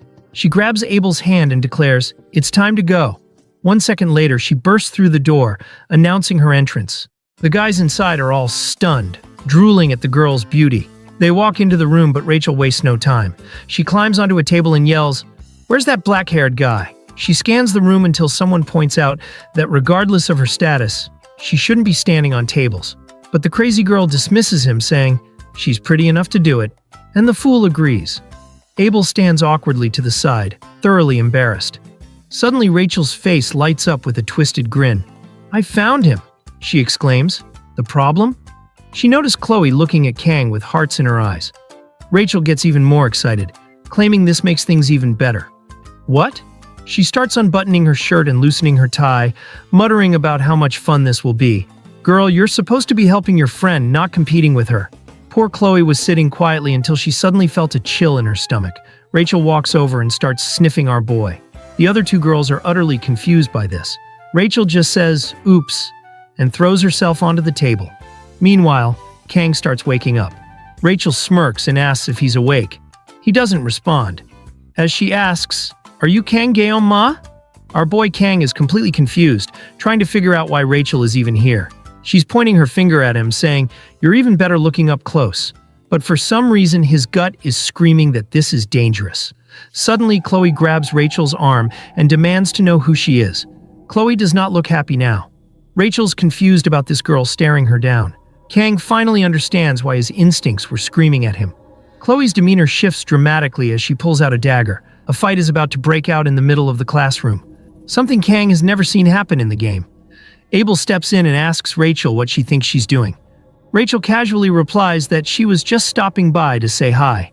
Rachel sighs, walks over, and gently places her hand on Chloe's head, saying, Don't interrupt when the adults are talking and drop that sharp object while you're at it. But Chloe isn't backing down. She lunges at Rachel, yelling, "Die already!" Rachel glances sideways, and there's a sudden splash of red. Wait, no, it's strawberry juice or something. Turns out Rachel effortlessly blocked Chloe's attack. She even taunts her, saying she's weak, short, slow, and out of control. Wow, girl, way to escalate. Rachel grips Chloe's arm tightly until Abel shouts for her to stop. She does stop by flinging Chloe across the room. Poor Chloe goes flying, but somehow lands gracefully on her feet like an angel. Meanwhile, the guys in the room are loving this drama. Here's the truth. Rachel is from the Spear Saints clan, where brute strength is the ultimate mantra. She turns to Kang and asks, "Is that girl your girlfriend?" Kang replies, "No." He notices Chloe doesn't look happy to hear that. But what can he do? It's the truth. "We're just friends," he adds, all while trying to piece together what kind of chaotic situation he's been dragged into. Only now does Kang realize Abel is also here. He awkwardly asks why the two of them came looking for him. Rachel smirks and says, "Abel's interested in you, and I wanted to see for myself." Abel immediately flushes, stammering, "When did I say that?" She starts rambling, trying to explain herself, but ultimately just leaves everyone more confused. Embarrassed, she turns away, muttering that this is all a misunderstanding and that she never asked to come here. Sigma Kang, unfazed, says, "If that's the case, you can leave now." Rachel's heart eyes dim slightly at his bluntness. It seems she's into guys who reject her because she immediately replies, "You're interesting just the way I like them." Kang retorts, "Good to know you like interesting guys, but I'm not one of them." But Rachel isn't deterred. "Don't be like that," she says. "How about coming to my dorm after class today? We can watch Netflix and chill." She spells it out slowly to make her intentions crystal clear. Chloe snaps, yelling, "Take your hands off Kang." Rachel bursts out laughing, saying, "It's hilarious how Chloe thinks he belongs to her. But Abel's had enough." She calls out to Rachel, trying to regain some control. Rachel stands up, brushing herself off. "Well, it was nice meeting you, Kong," she says, full of hearts in her eyes. "I'll see you later." She waves goodbye, leaving Kang wishing everyone would just disappear. The moment they turn around, he goes back to sleep. But Abel pauses for a second, glances back at him, and oh no, girl's got that look. She's totally crushing. She turns away quickly and follows Rachel out. Meanwhile, in the corridor, Rachel is deep in thought, reflecting on Kang's cold gaze. She realizes there's a difference between someone being cold and the sheer intensity in his eyes. When he looked at her, she felt like her throat was about to be slit. That encounter had far exceeded her expectations. Even during her chills, she'd gone there just to toy with him, never imagining she'd find someone like this. For her clan, finding exceptional warriors for breeding purposes is a priority. She starts considering Kang as a valuable resource. That Netflix invite might have led somewhere. She teases Abel, saying, "It's no wonder Kang caught the attention of the invincible princess." Then she abruptly apologizes. Abel brushes it off, saying, "Rachel should apologize to the students whose class she disrupted." But Rachel clarifies, "I'm not apologizing for that. I'm apologizing for Kang Guillaume. Unfortunately, I'm the one who's going to enjoy him." Elsewhere in the hospital, Nox has just woken up muttering, "I'll kill that bastard." Until that fight, he was known as the genius of the Auditore. His body had never tasted defeat. He contemplates sneaking into Kang's dorm at night to kill him, but recalls the sheer presence Kang exuded during their duel. Shoving a patient aside, Nox storms out, vowing to mobilize every Adior to cut Kang's head off. In the end, he also plans to reclaim Chloe, whose potential might even surpass his own. It was the perfect moment for Nox to strike. After all, his nocturnal techniques were most effective at this hour. He was certain he'd show Kang Guillaume who was boss, but as he opened the door, he was startled. There he was, Kang, casually eating an apple. Nox thought there'd be something peculiar waiting for him, but no. Kang just looked at him and asked, "What's the senior doing here?" Nox froze, unsure of how to respond. We are shown a flashback where Chloe is nervously biting her nails. Our boy notices her frustration, even though she was the one who had drawn her blade. Chloe is clearly irritated and starts muttering about whether Kang likes women with huge airbags. If that's the case, she'll have to kill that woman. Kang interrupts her train of thought, calling her name. Chloe asks if he needs something while Kang silently hopes she'll put the blade down. He then asks, "How's Nox doing?" She hesitates for a second before responding, "He's in the medical wing." Kang finds this odd. That's strange. I don't remember injuring him. Chloe shrugs, saying she hasn't visited him, but she heard he was admitted there despite not having any visible injuries. She tells him to don't worry, and that she's sure he's fine. Kang knows Nox isn't the type to be mentally broken by such a trivial defeat. He can't help but hope the guy isn't planning anything. With that thought, he decides to ask Chloe, where's Nox's room? Now, we're back in the present, where Nox is trembling as Kang calmly eats an apple in his room. Kang asks him, can I eat this apple? Nox looks at him with a raised brow and points out, you're asking while you're already eating it. Unbothered, Kang glances around and comments, the Auditory family must be loaded to give you a room like this all to yourself. Nox, still confused, asks, how did you even get in here? Kang doesn't answer. Instead, he reaches for his knife, making Nox tense up. Is Kang here to finish the job? But no. Kang picks up the knife and resumes slicing his apple with expert precision. Nox can't help but marvel at Kang's skill, wondering why he's so good at something as mundane as cutting fruit. Kang sets the neatly sliced apple on Nox's desk and says, when your digestion is not great, fruit can help. Nox realizes he's being humiliated. His face twists in anger as he grabs for his blade, ready to end this insult. But Kang freezes him with his next words. If you ever even think about revenge, I'll personally go after the entire Auditory family. Nox is stunned. Kang walks to the door, shuts it behind him, and leaves without another word. Outside the room, Kang lets out a sigh, a smirk creeping onto his face. Just a candle I can snuff out any moment, he mutters, referring to Nox. He knows he probably crushed whatever willpower Nox had left. Of course it was all a bluff. There's no way he could wipe out the entire Auditory family in 30 seconds. Maybe he could take out a few in that time, but he really wants to avoid unnecessary bloodshed. As he walks away, Kang reflects that he feels like he's in the eye of a storm. This wasn't the plan, but he's getting used to it. It seems this world is driving him a little insane, too. At least now, if Nox backs off, he won't have to deal with him anymore. But Kang's real problem lies with someone else entirely. The crazy girl who was supposed to be the first to approach the protagonist in the original story. He needs to think carefully about what to do next. With the upcoming competition looming, Kang knows he has to take it seriously. The reward, the legendary Murasame sword, is something he desperately needs. His current issue. It's going to take him longer than 30 seconds to win this. The test involves defeating demonic monsters in teams of 5. The focus is less on individual prowess and more on teamwork, but if he can find good allies, he should be able to handle it. Fortunately, Kang already knows the monsters will be D-rank merman. Unfortunately, he remembers how awful they were in the game. Imagine facing them in real life. At least they aren't sirens, but pleasing to the eyes. Those creatures are far worse. It recalls that sirens are considered demonic humans, while the merman are just demonic monsters. By comparison, merman aren't as terrifying. Sitting on a bench, Kang reflects that it's been a month since he arrived here.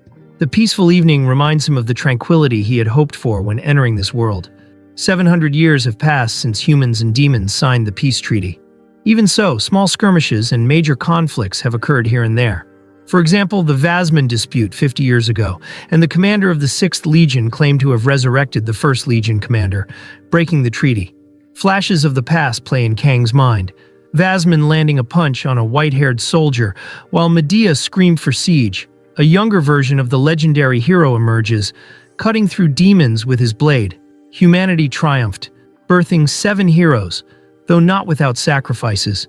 The outcome led both factions to avoid further escalation. But Kang recalls a moment when someone mocked that it's ridiculous to call him humanity's strongest, when all he did was kill the 6th commander. Back on the bench, Kang wonders, is this the peace they fought for?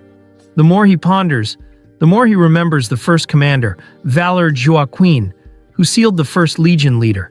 And he knows 3 years from now the demons will launch their 2nd attack, including the first appearance of the Demon King. Still thinking about it now won't change anything. Kang knows he has to focus on the upcoming tests. It's going to be a bit annoying, but first he needs to find some allies. The problem, his phone contacts are empty, he has no friends. That's when it hits him. He's become quite famous at the academy, so maybe he can use that to his advantage. If things have reached this point, he's going to recruit the right people to ensure the highest score on this test. He still dreams of a comfortable life, even if achieving it quietly is impossible. A week passes and Kang is trembling with anxiety. Not a single person has invited him to join their group. He thinks back to how he sliced through Nox and wonders why no one's reaching out. Turns out everyone is terrified of him. Looking around, he notices something odd. Chloe, like him, is also considered an outsider and hasn't been invited to any group. Approaching her, he asks if she hasn't found a team. She admits she hasn't. Kang finds it strange considering she used to have a few friends. Seeing this as an opportunity, he suggests she join him. "We just need 3 more people," he says. Chloe agrees without hesitation. She's an excellent fighter, so Kang is confident she'll be a great addition, considering he can only fight for 30 seconds at a time. Chloe worth 1,000 of him. Chloe beams with happiness, but their moment is interrupted by someone shouting Kang's name. It's Rachel declaring she's back to play with him. Kang sigh, already dreading her return. When he asks why she's here, she responds, "I just told you, didn't I?" Chloe is fidgeting, muttering something about the big balloons coming. Kang turns to her and flatly tells her to get to the point. He's not in the mood for games. Rachel, on the verge of tears, asks why he's so cold. Kang groans, asking her to stop calling him my Guillaume. Rachel pretends not to hear, claiming she's a little deaf today. Then, as if by accident, she collapses onto a desk, her airbags landing first, and says she's a little clumsy. Ignoring her antics, Rachel turns to Kang and asks if he has a group for the test. Without thinking, Kang says no. Rachel's eyes light up as she invites him to join her team. She even grabs his chin teasingly, saying, "Gotcha." Now Kang, clearly unimpressed, pushes her hand away and asks why she wants him when she probably has a dozen other suitors. Rachel smirks and replies, "Because I know it'll be much more fun with you." Kang explains he already has a group with Chloe. Rachel says, "That's great. Now they only need 2 more people." Kang is baffled. Doesn't she realize she's risking her own score by teaming up with him? He looks at Chloe, who seems fine with the idea. Turning back to Rachel, he reluctantly says, "All right, we're in your hands." Rachel claps her hands together, declaring, "No turning back now." Curious, Kang asks who else she plans to recruit. Rachel grins and asks if he knows someone named Leon. Kang freezes. Trembling, he wonders what he did in a past life to deserve this. All he ever did was slice fish for 30 years. And now he's being dragged into the lives of Leon, Abel, and Rachel. The very people he wanted to avoid. The girls, while beautiful, aren't the real issue. It's Leon. As the protagonist, his presence could completely derail the future Kang thought he understood. Kang considers backing out, but Rachel doesn't give him a chance. The second he agrees, she submits their team registration, locking him in. For the first time in his life, Kang genuinely wants to cut someone. Chloe notices his distress and asks if something's wrong. She mentions that ever since that hard-working girl entered the room, Kang hasn't seemed himself. Kang shrugs it off, saying he's just surprised to be doing the test with this group. Chloe reassures him, saying she's confident no one in their group is stronger than him. Kang starts to reconsider the situation. He was the one who invited Chloe, so he can't abandon her now. Besides, there really isn't anyone better in the school. Maybe he just needs to be a little more optimistic. He asks Chloe when the team meeting is. She replies that the blonde with the giant airbag said it's at 6 o'clock in the cafeteria. The scene shifts to a Starbucks with 2 S's because why not? Chloe slams her cup on the table, exclaiming how delicious her drink is. Kang, on the other hand, is horrified that her drink costs $35. "Robbery," he mutters under his breath. He grudgingly buys a $7 espresso, the cheapest thing on the menu, and hates every sip. Suddenly, his phone vibrates. It's Rachel pretending she's already at the Starbucks and asking when he'll arrive. Kang tells her to just come in already. Moments later, Rachel appears apologizing for being late, with Leon following behind her.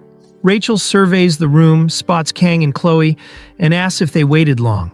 Leon, however, is staring directly at Kang. Kang looks back and immediately notices Leon's friend's orange hair. His first thought, "This guy looks like a delinquent. I thought it would be Abel, but apparently it's this guy." Leon steps forward, offering a polite, "Nice to meet you," introduces himself and compliments Kang on his fight against Nox, saying it was impressive. Kang, observing him, notes, Leon's voice strikes the perfect balance between intelligence and class. Undoubtedly the protagonist of this world, they all sit down. Introductions begin. Leon starts introducing himself as a student of the star class and the leader of their group. Kang feels a pang of jealousy. Not only is Leon skilled, but he's also incredibly handsome, while Kang feels worn down by everything. Rachel, already well known to the group, skips her introduction, passing the spotlight to the next person.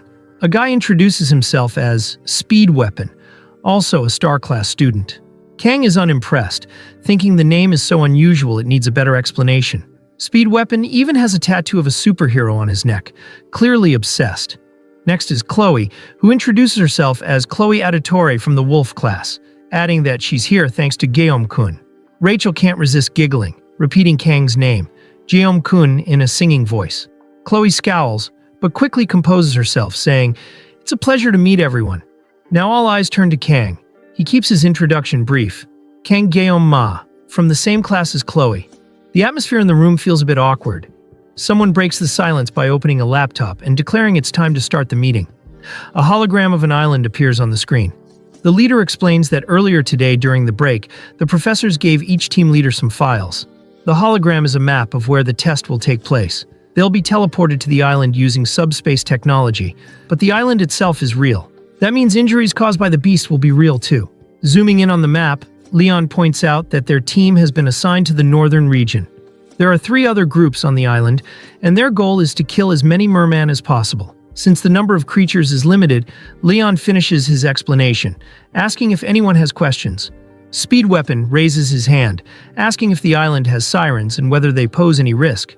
Leon reassures him, saying the professors have already conducted thorough research. Chloe then asks if teams are allowed to attack each other during the test. Leon explains that since the goal is to kill the beasts, groups that engage in sabotage will likely be disqualified. Kang quietly notes that this is disappointing news for Chloe given her background as an assassin.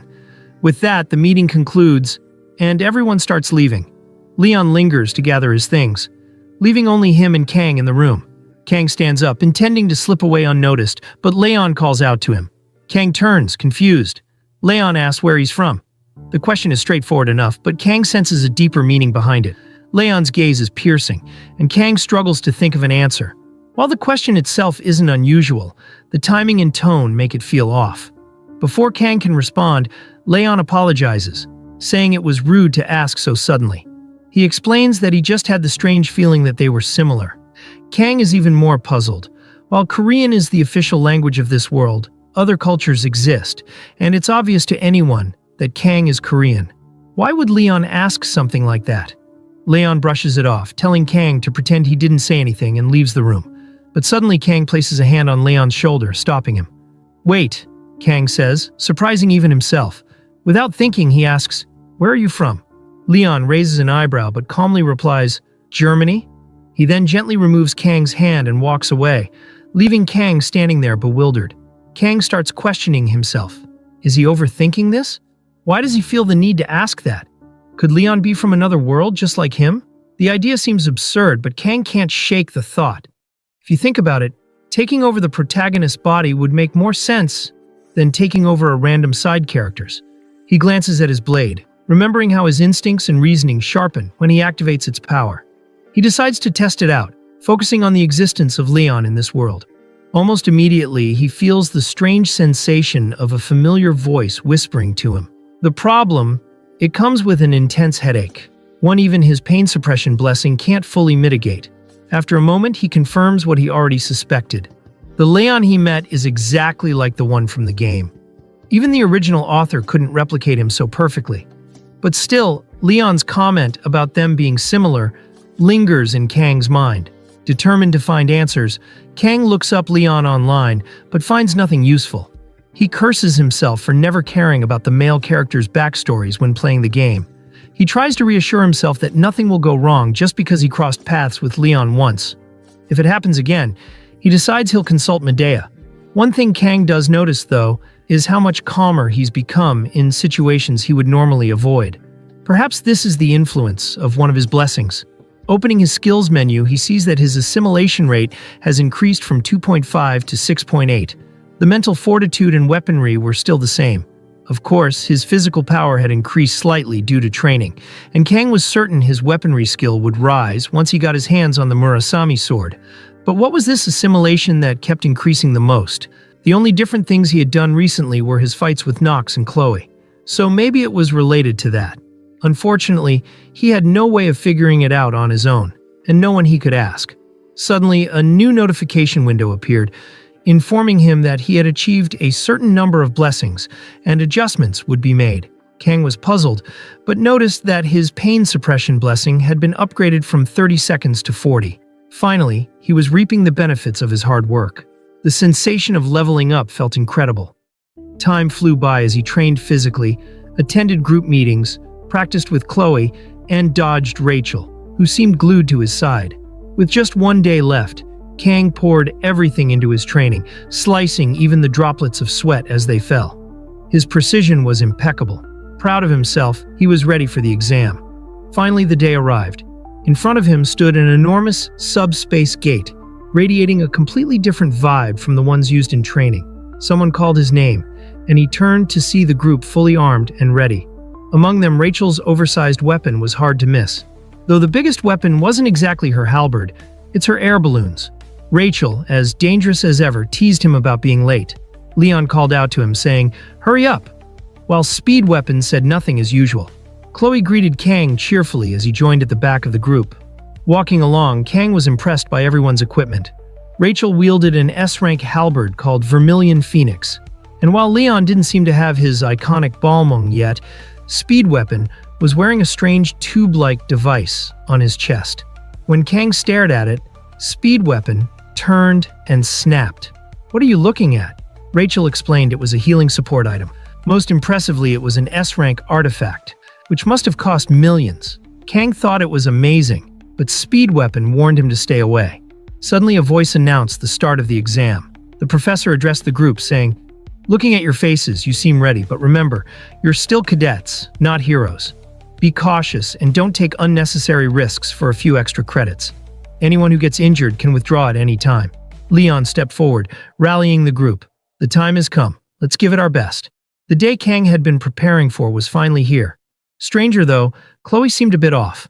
When Kang asked what was wrong, she admitted she was uneasy about the possibility of sirens appearing on the island. Kang reassured her, reminding her that the instructors had already cleared the area. He later learned that Chloe's homeland had been one of the most devastated by siren attacks in the past. As the professor signaled for them to step through the gate, Kang ruffled Chloe's hair and said, "Let's go." Blushing, she stammered, "With Guillaume around, there's nothing to worry about." With that, they entered the portal. Suddenly, Chloe heard Kang's voice shouting her name. She snapped out of a daze as Kang asked if she was finally listening. Confused, she wondered if she had lost focus. The group was discussing whether to call an instructor, mentioning their lack of connection in the subspace. Someone was already sprawled on the ground, and the real nightmare had begun. A siren appeared before them. Before that moment, the group had arrived on the island of Scopuli. The trip left everyone vomiting on the ground except Kang, who stood unfazed. Leon, impressed, asked how he was fine. Kang shrugged, saying he had never gotten seasick. Before they could regroup, the first merman appeared. Kang was surprised. It was much smaller than he had imagined. Feeling like a fool for taking it so seriously, he thought the task might be easier than expected. Leon clarified that these were the smallest merman. The closer they got to the central area, the larger they would become. Their first priority was to locate Chloe, who had been separated from the group to scout the area. As they moved through the forest, Leon warned them to stay alert, sensing her nearby. Suddenly, a red blur descended from the trees. Chloe landed in front of them. Kang, amused, asked why she was swinging from branch to branch like a monkey. Chloe admitted she had been trying to stay unnoticed. The leader asked about the situation, and Chloe reported that a cave lay 500 meters ahead. Soon the group stood before the cave, its entrance dark. Inside, dozens of glowing eyes reflected the firelight. Mermen filled the cavern. Rachel estimated at least 50 or 60 of them. The group discussed their options. If they wiped out this horde, they would almost certainly secure first place. However, the risks and potential injuries were significant. In the end, the decision rested with Leon. A few moments before, the group had agreed that Chloe would be the one to scout the island. Speed Weapon had volunteered, but Leon pointed out that it wouldn't make sense for him to do so. Leon had also assigned Kang to the rear where he would handle any threats that approached from behind. Far from feeling humiliated, Kang thanked Leon for the easy job. Leon, meanwhile, declared that he would take the central position and only advance if necessary. When Rachel asked where he was going, Leon revealed his plan to her. Back on the island, Kang noticed from Leon's expression that he had made up his mind. Leon called Rachel, who was tasked with initiating the plan. She readied her halberd, charging it with energy before launching its Spartan style at the merman's fire pit. The rest of the group stared dumbfounded, thinking it would have been better to just kill the fish.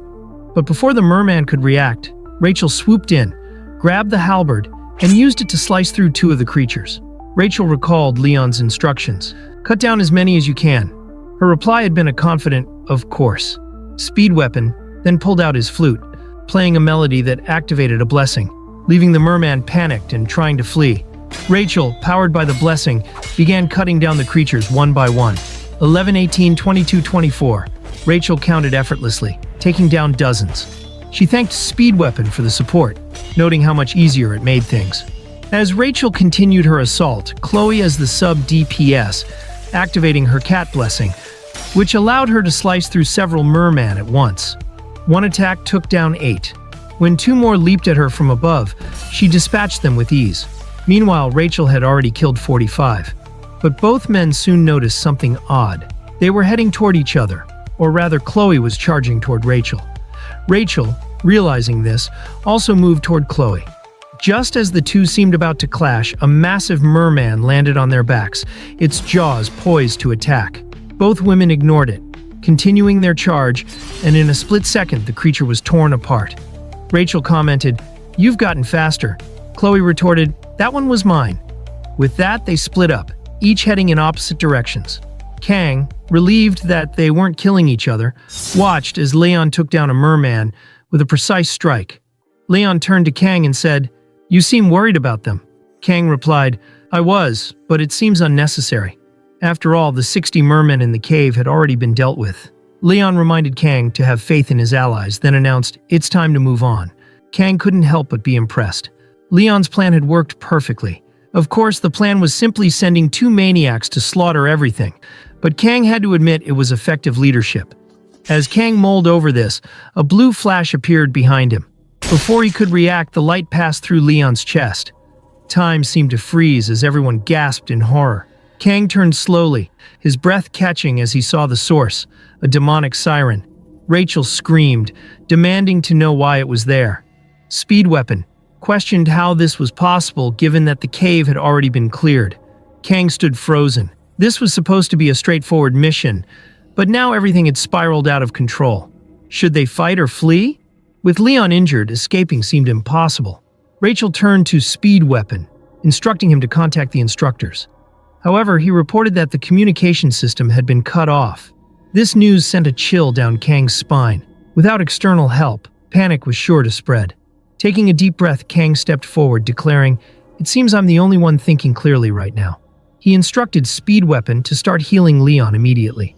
Turning to Chloe, he told her to escape and warned the cadets and instructors to evacuate.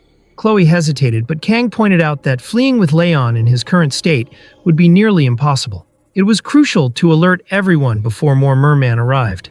After a brief hesitation, Chloe agreed and ran off to carry out his orders. Rachel, now furious, asked Kang what he planned to do. Kang simply told her and Speed Weapon to handle the smaller threats. Closing his eyes, he muttered, "Ever since I started cooking, I've never liked dealing with small fish. You can't show real skill with easy work." Then he told the two of them, "This is my specialty." As Kang prepares his assault, he recalls that demons can utilize a unique power similar to humans and their blessings. It's called magic. The protagonist fell to just one normal attack with magic. This is the difference in strength between humans and demons. I can't say for sure that I'll win despite having the blessing of the sword god. Even in the original game, it was impossible to subdue a magic-utilizing demon without a party. The fact that I'm forced to solo a boss that requires a full-scale raid. How am I not supposed to curse when I'm in shit this deep? But anyway, would I lose? If the demon uses its entire strength, I might have some trouble, but nah, I'd win. He unsheaths his weapon and says, "I need to cut down this ugly fish in 40 seconds. It's been a while since I've done some proper sashimi." As Rachel cuts down the merman, she gets overwhelmed by the sheer number of them and finds it difficult to continue. Speed Weapon, witnessing her struggle alone, wishes that he could provide her some support blessings. But healing Leon is overwhelming enough for him. Therefore, she's on her own. While I know that bastard Gaon Ma is strong, there's no way he can beat that demon. The ugly fish raises her hand to strike Argioma, but he effortlessly dodges her attack and goes for a strike. It seems to be a demonoid who primarily utilizes long-distance attacks with water-based magic. While I don't know magic, it's just a fish that happens to have flesh and bones. Kang jumps in for a fatal blow, avoiding her strike and slashes her body in half, just like a bar of Kit Kat. But somehow, she reforms in front of Speed Weapon, going for a strike as Speed Weapon trembles in fear, hoping for someone to save him. Suddenly, Kang cuts one of her fins, preventing her from harming Speed Weapon. Kang leaps again for another strike, cursing that his cuts are too shallow. The mermaid quickly dives into the lake to avoid Kang's brutal assault. As Kang purrs to himself, did she deliberately go for the ones who were injured? He looks back at Speedy and asks, "You doing well?" He nervously replies saying, "Yes, I'm fine." Kang leaves again to fight while saying, "All right, then I'm relying on you, hero." Speed Weapon is startled by Kang calling him a hero. He recalls a moment where he said to Kang that being a hero is so cool. Justice and bravery, sacrificing them for the sake of others. The ability to turn despair to hope. But despite entering the world's best hero training school, I haven't seen anyone who had the things I mentioned. That's why I'm in this group with Rachel. I was sure that I could find the hero I was looking for in Leon. As Kang cringes from his statements, Speed Weapon says to him, "Sorry to say, but you're far from being a hero in my eyes.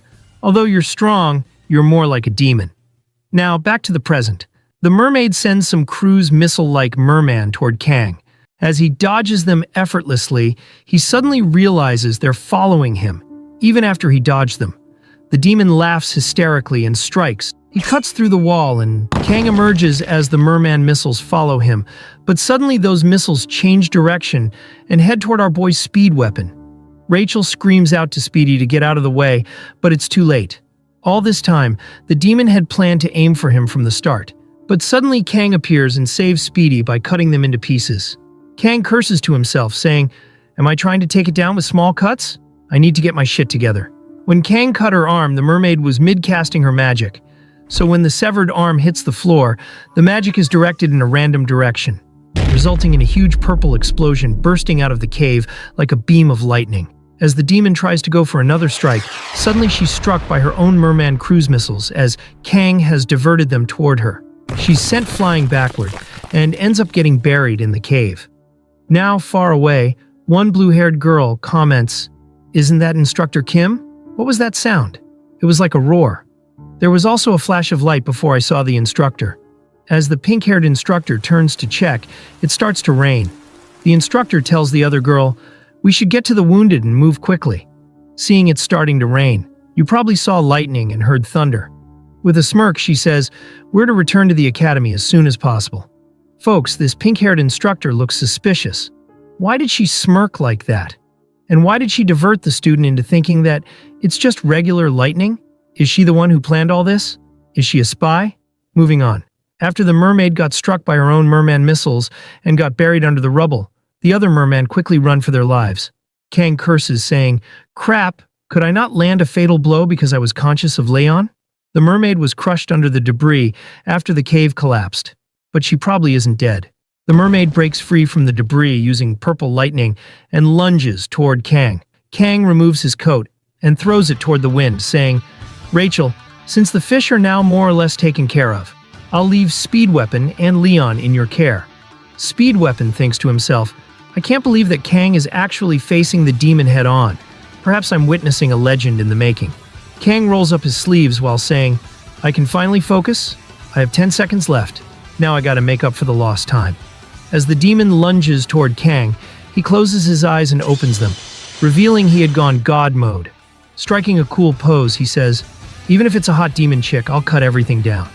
We are now shown Chloe running through the forest, clearly exhausted. She thinks to herself, "I have to run faster. I must not stop. My legs, I feel like they're screaming in pain, but even if I have to use my blessing to keep going, even if I can get a sliver of help, I need to inform someone to help Kang. I know Guillaume-kun is the strongest person I've ever met in my life. However, he always found fighting uninteresting. Guillaume-kun avoided drawing his blade whenever possible, and only unsheathed it when there was no other choice. I also believe Guillaume-kun made the best decisions as well. However, the mermaid can't be underestimated.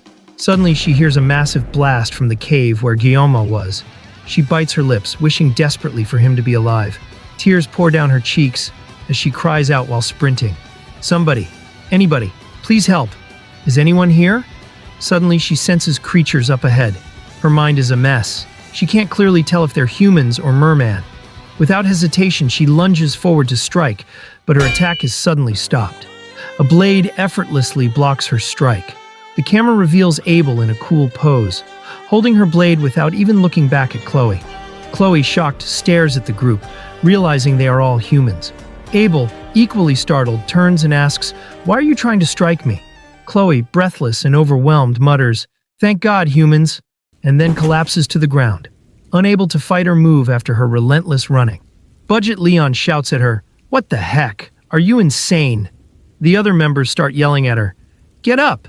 This can't just be brushed over." Abel intervenes, telling them to stop. She looks at Chloe closely and says, "Wait." She looks familiar. Chloe, desperate and barely able to speak, mutters, "Please help Guillaume-kun." The scene shifts back to Kang fighting the mermaid. Speed Weapon watches in awe and thinks to himself, "I wonder if there will ever be another day as astonishing as this." He looks like a master swordsman handling a live fish flopping on a chopping board with unmatched skill. He didn't just fight the demonoid, he's overwhelming it. I'm certain the scene that's unfolding right now will be something etched in my memory for the rest of my days. It's not like he's moving quickly like he did back in the subspace duel. His precise and fast technique deflects every attack while closing in seamlessly. It all originated from the simple act of cutting, and its outcome is literally clear-cut. Even Rachel, the successor of the Spear Clan, who grew up among the strongest warriors, watches in disbelief. She's never seen anything of this caliber. At this rate, the mermaid might just, then suddenly Rachel's voice cuts through Speed Weapon's thoughts as she screams, "Dodge!" She quickly pushes him out of the way, just as the mermaid launches a devastating laser beam in their direction. Rachel scolds Speed Weapon, yelling, "Get your mind out of the clouds, do you want to die?" The mermaid's attack leaves behind a massive crater, proof of the overwhelming force that would have obliterated anyone caught in its range. Speed Weapon, shaken, thinks to himself, "I nearly forgot where I was. The sight was so surreal. But this isn't some dream. The opponent we're facing is a demonoid who uses magic. A blade against magic. That's a terrible matchup to begin with. Even if Kang has the upper hand right now, what if it uses magic that can't be dealt with?" Kang, his expression serious and focused, braces himself for the next counterattack. The mermaid raises her hand, her fingers glowing ominously as she points directly at him. In an instant, dozens of laser beams erupt from her hand, streaking toward Kang with deadly precision. Without hesitation, Kang charges forward. He weaves through the barrage, slicing through some of the beams with his blade as he runs. Sparks fly and small explosions erupt around him, but he doesn't slow down. With a final powerful leap, Kang closes the distance and lands a clean strike on the mermaid, slicing her body apart like a bar of Kit Kat. As Kang prepares to deliver the finishing blow, the mermaid quickly raises a wall of dead mermans, using their bodies as a shield to protect herself. Kang doesn't hesitate. He slices through the wall of merman with ease, his blade cutting through the corpses like they were paper. But as he moves in for the final strike, the mermaid smirks. She grabs the massive pool of dead merman surrounding her and consumes it in one gruesome, terrifying motion. Her body pulses with newfound power, and she charges up an enormous laser beam, preparing for a devastating final attack. Kang and the others are stunned by this unexpected turn of events. The air is thick with tension as they scream at Kang in unison, "Get out of the way, Kang!" But the mermaid's beam is charging rapidly. Kang is frozen in place, unable to dodge. And, in the blink of an eye, he's transported to an entirely different dimension. He finds himself standing on a calm pool of water, surrounded by an eerie stillness. Confused, he questions aloud, "Where am I?" He reaches out and touches the water, feeling its cool surface beneath his fingers, unsure whether it's real or just an illusion. He glances sideways, startled by the unfamiliar scene surrounding him. As he falls, his knife slips from his hand, but with instinctive reflexes, he quickly grabs the knife again, barely catching it. Without thinking, he slashes in front of him, a swift and precise movement. In an instant, Kang is jolted back to reality. He stands once again in the midst of the battle, the mermaid's magic severed and dissipating. To his shock, he realizes that using nothing but the Sashimi Knife, he has successfully disrupted the powerful magic the mermaid had been channeling. We see the mermaid's ketchup splattered across the ground, her body lying severed cleanly. just like a bar of Kit Kat. Damn, he even cut her massive air balloons. She's not even attractive anymore. Kang stands above her lifeless body, looking down with an unflinching gaze. The mermaid stirs faintly, trying to say something, her broken form still twitching. The crew freezes, fear creeping back into their faces. But Kang, unbothered, cuts off her head with a clean, decisive strike. He kicks it toward the massive crater, watching it roll like a football, his stance unmoving and menacing. Speed Weapon stares at Kang in stunned silence, startled at the sheer ruthlessness of his actions. He really did it, he thinks. A freshman defeated a demonoid all by himself. Rachel and Speedy are both in awe of Kang's strength, but the moment is short-lived. Suddenly, ketchup splashes from Kang's stomach. He falters, clutching his side, and falls to his knees. The toll of overusing his powers finally catching up to him. "Giomma!" Rachel cries out, running to his side. She kneels down, holding his head gently and resting it on her soft chest as tears stream down her face. She hugs him tightly, sobbing as she calls his name. Leon, now conscious, sits up groggy on the ground. Speedy sighs in relief at the sight of him. Finally, he's okay. Suddenly, the sound of footsteps echoes through the air. Speed Weapon's heart skips a beat as he turns sharply, expecting the worst. Are the merman back? Did the ones who ran away come back to finish us off? To their relief, it's Abel and her team who emerge from the forest.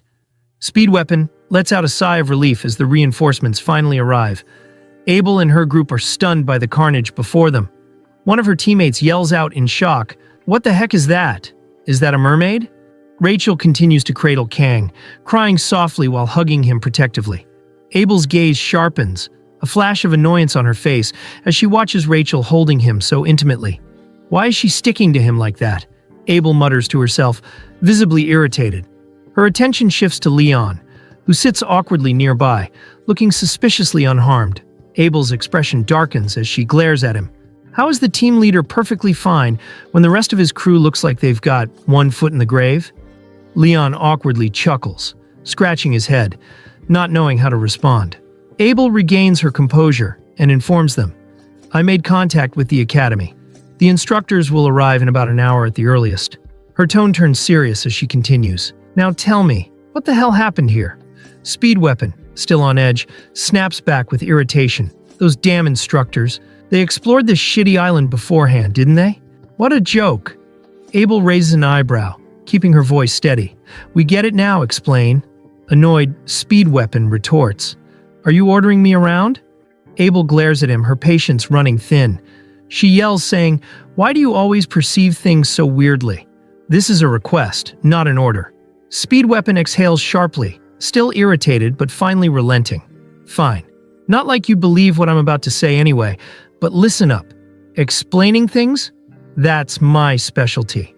After Speed Weapon finishes his explanation, Abel stands in stunned silence, trying to process the absurdity of what she's just heard.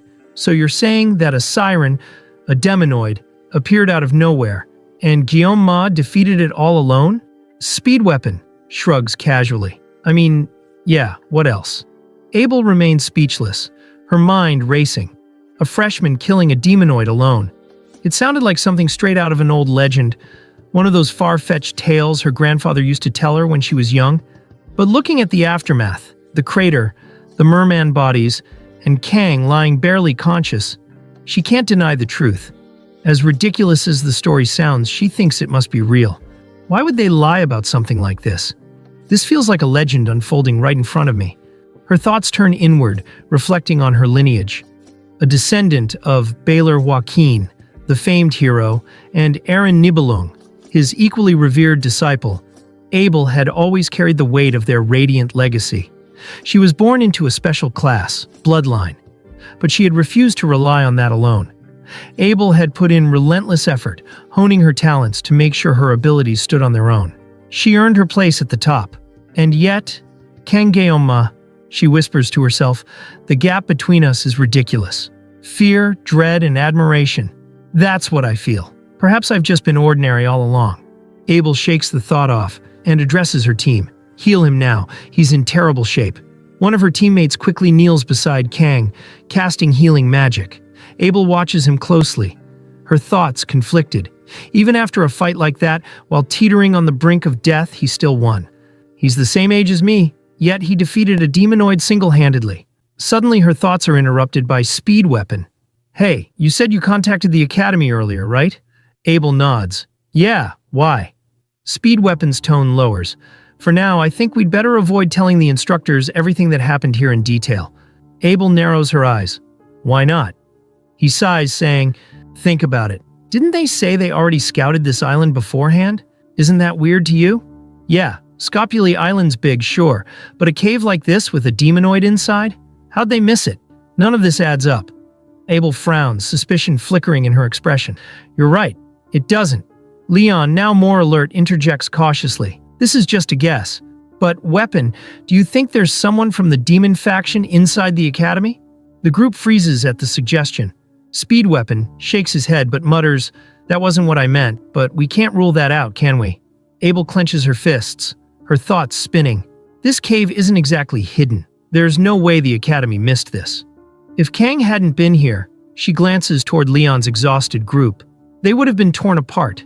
Her expression darkens as a chilling realization hits her. But how? How did this happen? There have been conflicts, sure, over the last 700 years, but the demons have never dared attack the Joaquin Academy's cadets. It's part of the truce.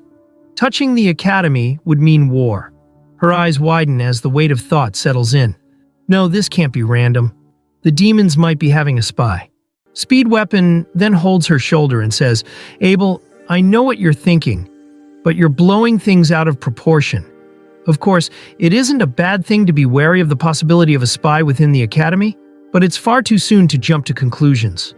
Leo then says, in that case, we need to match our stories. If there really is a spy in the Academy, Jeon-ma will definitely become a target once they hear he defeated a demonoid alone. Speed Weapon replies, that's true, though I don't think it's right to keep this under wraps, considering how much he did for us. Abel cuts him off and says, if that's what you guys feel, why not try talking to my grandfather first? Later at the church, we see Kang waking up on a bed, wondering whether he's in a hospital. He then raises his hand and says, I'm alive. He recalls the past event where the mermaid shot something out right before it died, a magic sphere. It wasn't an attack I could dodge, but I was able to see it. My sashimi knife cut through it like a line, and the magic severed into two halves before bursting. That was definitely water. Just what was the sensation? After I activated the Sword God's blessing, I felt things I can't possibly describe. He then calls upon the blessing and checks the stats. He says my mental fortitude increased by 1. I didn't get scared when facing the mermaid. I guess it's because of this effect. He then sees that his assimilation rate has increased. He inwardly says, did this unlock when I drew the line on the mermaid's magic? Suddenly, a Medea opens the door and hugs him tightly while saying, I was so worried that something horrible happened to you. I swear I'm going to pop every single one of those damn instructors who explored the area. He then says, Director, your jugs are squeezing me to death. She then apologizes and lets go of him while saying, I was just happy to see you awake. She then says, oh, I nearly forgot. She goes through her purse, searching for something. Kang then inwardly wonders whether that's a dimensional pocket. She then exclaims, found it, and shows him the Murasame sword, the reward that Kang won for the midterm exam. The system then shows him that the blade is a rank B Japanese sword that means rain shower. It is said to possess an edge that glistens like dew.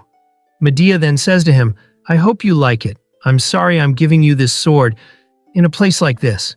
You should have gotten it officially. She then notices a figure listening from behind and yells, Hey, you old geezer! What are you shy for? Hurry up and come in. Siegfried then enters, while letting out a cough, and says, Medea, how many times have I told you not to call me that? Medea scoffs, saying, Can I act like a young girl? Is that it? Kang then inwardly thinks, what a strange sense of déjà vu. He then asks, the Sword Emperor as well? What brings you here? Medea, with a concerned look, says, Jeon-ma, I heard everything from your teammates. On behalf of Joaquin Academy, I would like to apologize from the bottom of my heart. Kang gets startled as they bow their heads. Medea says to him, the Academy is to blame for everything that has happened during the midterms. Because of that, you and your teammates, no, everyone who was there, nearly lost their lives. I, Medea Poison, swear on my honor as the director of Joaquin Academy to uncover the truth behind this incident. Siegfried then says to him, you've saved the cadets. Kang, confused, scratches his cheek and says, I've only done what I could." Medea then says to him, "While your actions were nothing short of remarkable, we need to keep this incident under wraps until we find the full truth. I'm ashamed to say this as the director of the Academy, but the mastermind behind this event is within the Academy. I really am sorry, Guillaume. I shouldn't just be doing this."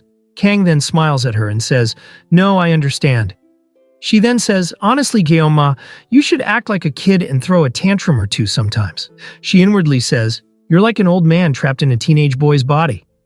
Later, as Medea and Siegfried leave Kang's room, Medea stops walking and looks out the window while saying, "Sieg, do you remember?"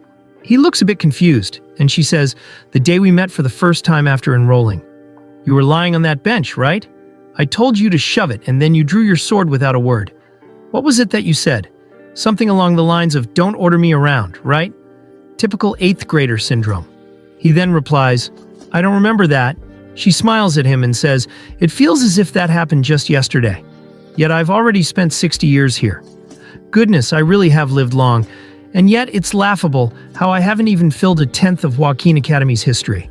Back when we enrolled, this place was already ancient, filled to the brim with history." Siegfried watches her as she continues, saying, "While there have been big and small incidents, the Academy nurtured and protected its cadets for 700 years. And yet, the glass window shatters as she releases her aura out of anger." Siegfried watches her nervously as she continues, "Before the midterms, I received reports that they had completed multiple preliminary surveys of the island. Even if it was rare, Scopuli Island was known as a ground for mermaid sightings, so I took every precaution.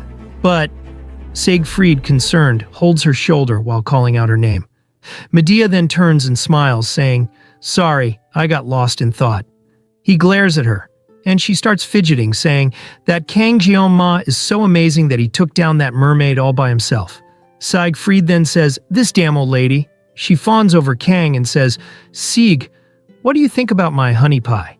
He inwardly thinks, "A natural-born talent. I've seen countless names hailed as the chosen ones of their era, only for them to lose their light like a meteor, a temporary brilliance." In families of heroes desperate for glory and honor, that word genius is recklessly thrown around when a child shows the slightest bit of aberrancy or promise. It's a word that I forbade the use of, even for my granddaughter Abel. But if it's that boy with a talent so unfathomable, the word genius can only apply to him. If he accumulates experience, just how far will he go? If it's Kang Geonma, could he reach the place I dreamed of? Siegfried then walks past Medea as she watches in confusion. He then tells her to stay put at the academy for now. She smiles, saying, "All right, but you were going to help me clean stuff up." He leaves, saying, "I don't remember such a thing." The scene now shifts to the wolf classroom. We see Kang pondering, saying, "The fact that I severed the demonoid's head back on Scopuli Island seems to have been kept under wraps due to the headmaster's instructions. It's a bit awkward to say this, but it might be that my classmates are so carefree because I stopped the mermaid." He then says, "After my discharge, the first thing I did was visit the school's forge to reshape and enhance Murasame. In truth, the sword was just a metal rod to him, considering the sword god's blessings, so the reforging was a must." Kang says that he's lucky, as we get a flashback of the blacksmith saying, "Since it's the 700th anniversary event, I won't charge you, so come back in a week to collect it." Now, all Kang has to do is hope for a successful enhancement. His thoughts are suddenly interrupted as someone calls his name. It's none other than the cheerful Chloe, asking Kang how he feels now. Kang then asks her about her treatment, and she shows him her injured foot while saying, "Thanks to the emergency treatment given by Speed, or whatever his name is, the doctor said that I'll be able to walk without crutches in a week." She pumps her chest and says, "Well, I'm also an auditore, so of course I..." She quickly trails off and giggles, saying, "Sorry, I got a little too excited there." Kang, seeing her all cheerful, inwardly thinks, "I'm glad to see that she's doing better. Even if it's true that I alone took down the mermaid, it wasn't through my efforts alone." Kang then asks Chloe whether anything unusual has been happening recently, and she replies, saying that she heard the director and the elders were at odds. Kang inwardly thinks, everyone did their part: Chloe's rescue call, Rachel's merman clearing, and Speed's healing and blessings. He then gets confused while asking, what did Leon even do? Command? He inwardly says, is he going to defeat the Demon King with that? It's a one-way ticket to the netherworld. The teacher suddenly enters the classroom yelling, "Stop whatever you're doing! Quiet down and stay seated." There are a few announcements before the training assembly. The teacher then calms himself and says, "This might be sudden, but for the time being in our class, well, there'll be someone co-instructing with me. I'll now introduce them." The students groan in annoyance at the sudden news of getting a co-instructor. However, their complaints turn into shock as they see Siegfried enter the classroom. They all watch in disbelief, murmuring, "The Sword Emperor is going to be our co-instructor?" Kang watches in confusion, muttering, "Why is that old geezer here?" The scene then shifts to a room where a man is shown being thrown to the ground as ketchup leaks from his body. A hand grabs his chin as he begs for forgiveness, but in the next moment, he is slapped hard across the face by a feminine figure. It is none other than Instructor Kim. The old man trembles in fear as she calls out his name, saying, "The 5th Corps commander is enraged." She then pulls out a worm and licks it while saying, "Elder Claddy, why didn't you cooperate when you had the chance? You really have a knack for annoying people." The guy tries to reply, but he's quickly kicked in the face. She leans forward and says, "Could you repeat yourself again?" How annoying. Was it really that difficult to bring Leon back half dead? Even if he's a hero candidate, you still couldn't get it done despite taking a mermaid along? Because of what you did, that bastard's now comfortable at the academy. The guy tries to apologize, but he receives another kick to his already banged-up face. She says, "I guess you don't take me seriously." The old geezer then inwardly curses, "Damn it! The nerve of this mere instructor. How dare she do this?" She then bends down and wipes the ketchup off her shoes while saying, "Gross. You got blood on my shoes. This is ridiculous. A mermaid getting taken down by a bunch of first years? How unbelievable." Then again, looking at the new students this year, I wouldn't be surprised if they could do anything. The guy then tells her that the mermaid was defeated by just one cadet. She gets startled and asks, "Was it Leon?" He hesitates and she says, "I can't stand the suspense, so why don't you just spit it out?" He nervously replies, "It was actually this year's top student, Kang Geoma." She then looks confused and says, "Geoma? Oh, that special admission student. So is that how it is?" She licks her lips and says, "How exciting." Folks, rate this chick from 1 to 10 in the comments. The scene now shifts to the training grounds as we see the students running along with the teacher. We see a figure seated in the distance, none other than Chloe, who is waving at them, trying to encourage Kang. Geoma, while running, looks at her and says that he's jealous of her. He is then interrupted by a voice yelling at him, saying he's too slow on his feet. It's none other than the Sword Emperor. It seems he's also running along with the students. He asks Geoma whether he's still hurt from the midterms, and Geoma replies, "No, sir." Kang then inwardly thinks, "What is going on here? Why is this guy running alongside me?" Sword Emperor Siegfried von Nibelung, a descendant of the first Sword Saint, the right hand of Balor Joachim, the Sword Saint named Aaron Nibelung, the man who will later inherit the title of Sword Saint, a title that is as unique to him as his own name. He will become one of the greatest forces of humanity. Not only that, but during the Second Demon War, he'll also become Leon's swordsmanship master. He's a character whose importance rapidly increases in the later half of the story. So why the hell is he even here? Please just go back to Leon. The main story, which was gradually going off track, is completely falling apart now. Come to think of it, Leon actually never ended up receiving the Sword Saint title. It was a pretty big issue back then. Well, since Leon can't inherit the Sword Saint title anyway, I guess it doesn't matter. He then sees everyone staring at him while running and inwardly says, "No, actually, this is still uncomfortable. This is poster-worthy. It's as if we were running together." Siegfried then interrupts Geoma's thoughts by saying, "The foundation of any warrior comes from physical strength and endurance. No matter how outstanding a talent may be, it is useless if the body cannot support it. Conditioning is the foundation that enables further growth. So don't cut corners, just keep up." Kang then says, "Yes, sir." And Siegfried responds, "I can't hear you." Kang then yells, "Yes, sir, I understand."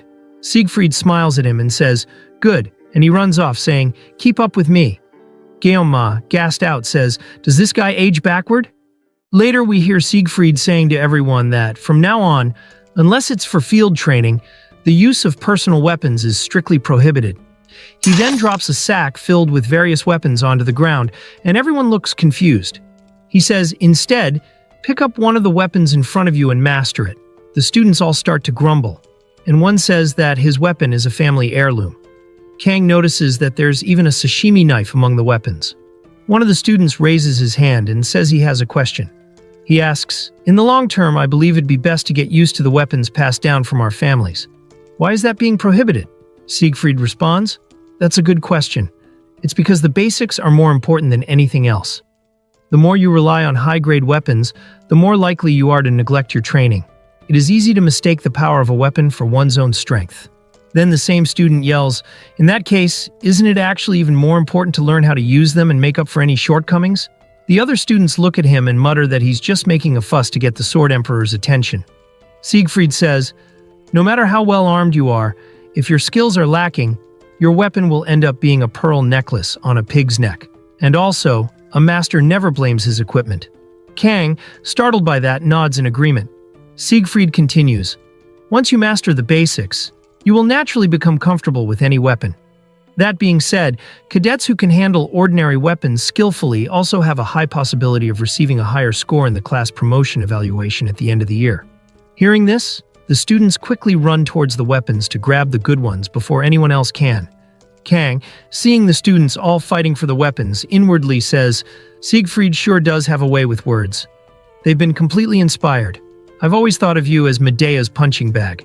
Kang then looks down at the remaining weapons and sees a pile of junk, including the sashimi knife. He grabs the sashimi knife, and Siegfried steals a glance at him. Noticing his gaze, Kang inwardly says, "I knew it. This geezer planned this from the start."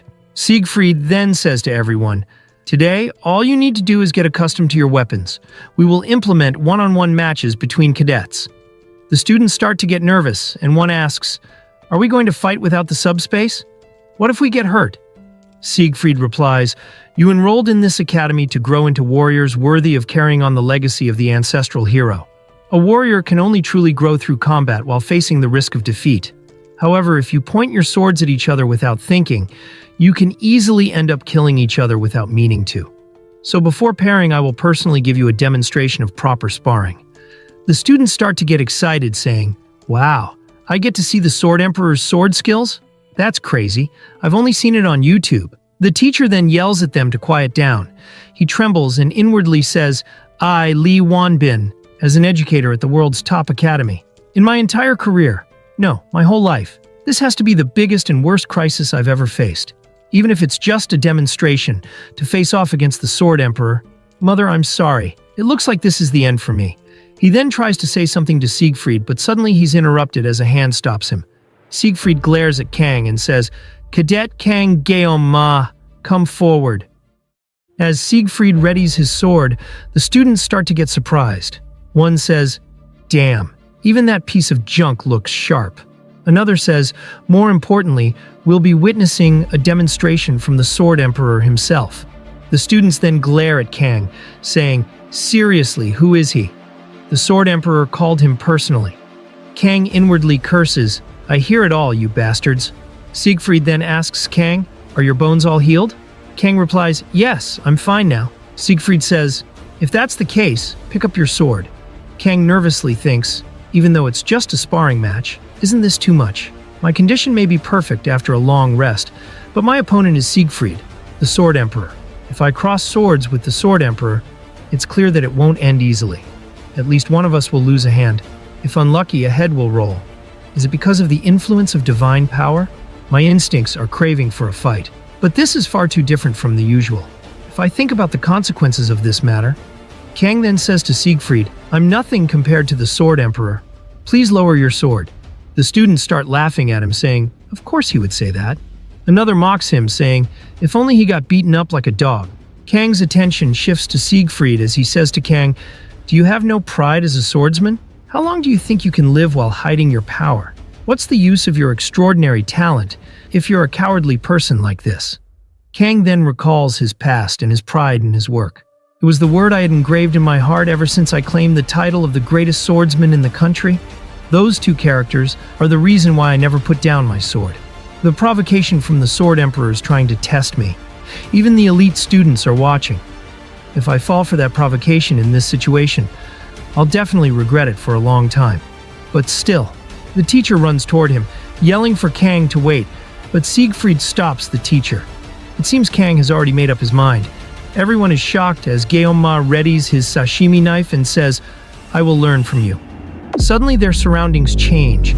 As Kang walks toward him, Siegfried inwardly thinks, as expected. Even though I am 70 years old, that moment still vividly comes to mind. The enlightenment I gained through the sword. That time when I was not mature yet. The memory of a one-armed wandering knight. The swordsmanship that knight showed was undoubtedly at the level of that realm. The boy I have been keeping an eye on since the allocation test. Kang Guillaume. If it's that boy, he will be the clue that will lead me to that realm. They then both clash. As Siegfried swings his sword, Kang keeps dodging it. Siegfried smirks at Kang's reflexes. Kang then leaps into the air and lunges.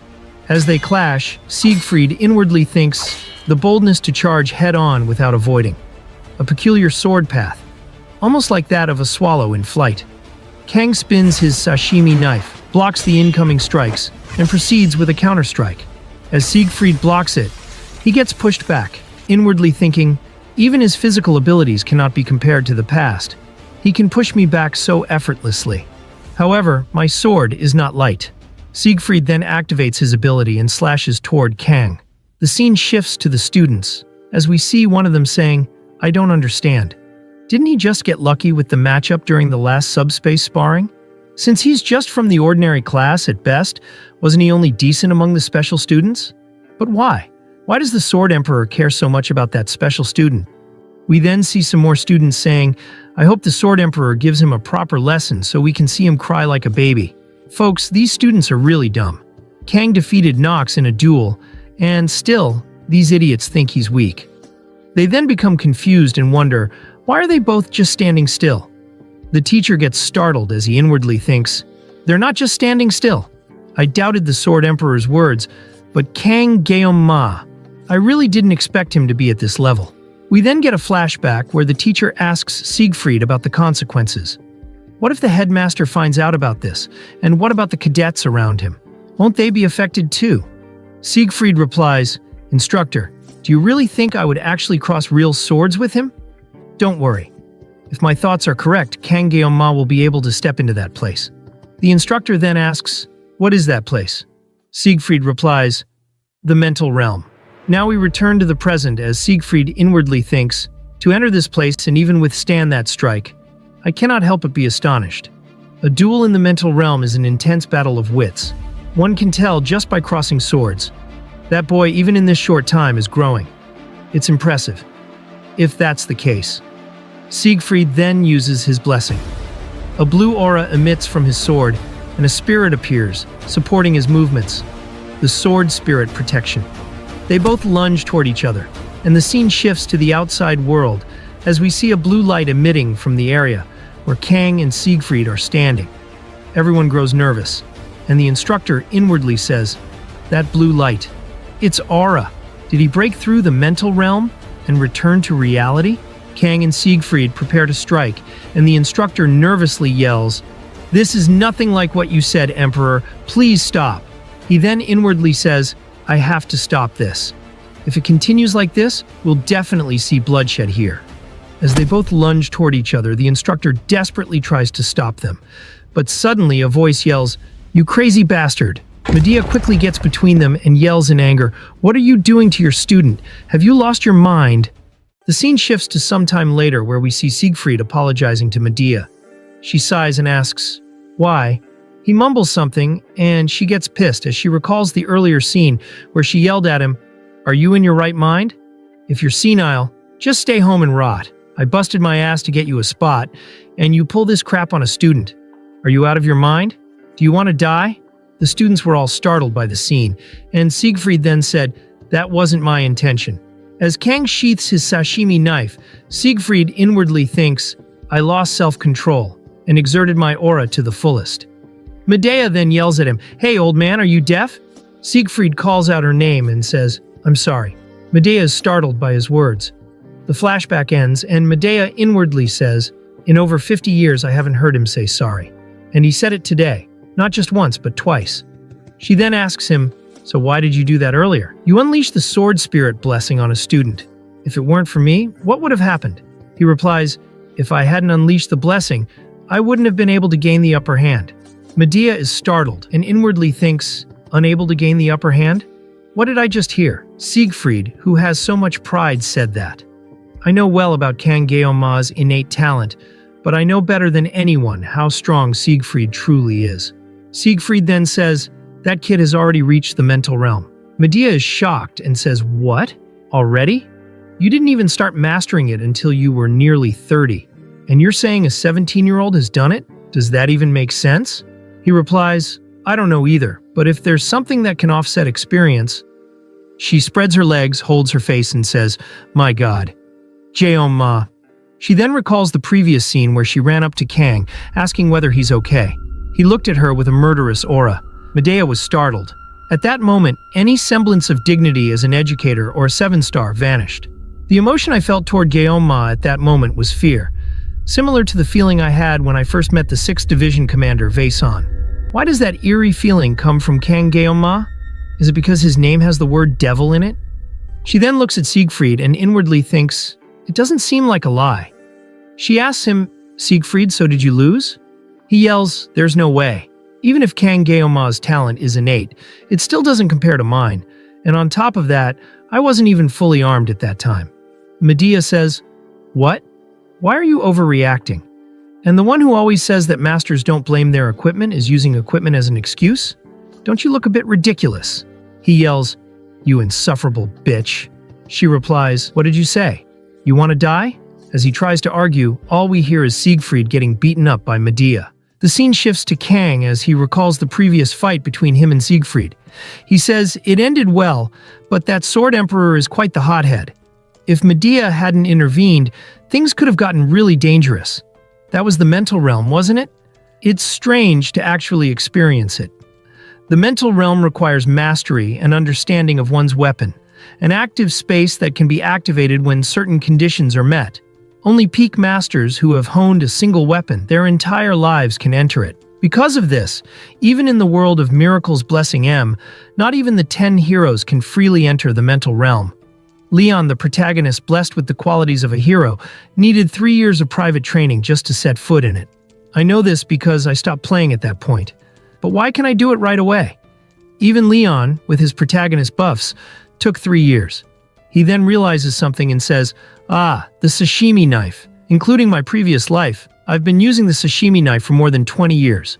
What's more, every time I unleash the Sword Spirit's blessing, I experience a concentration that transcends perception.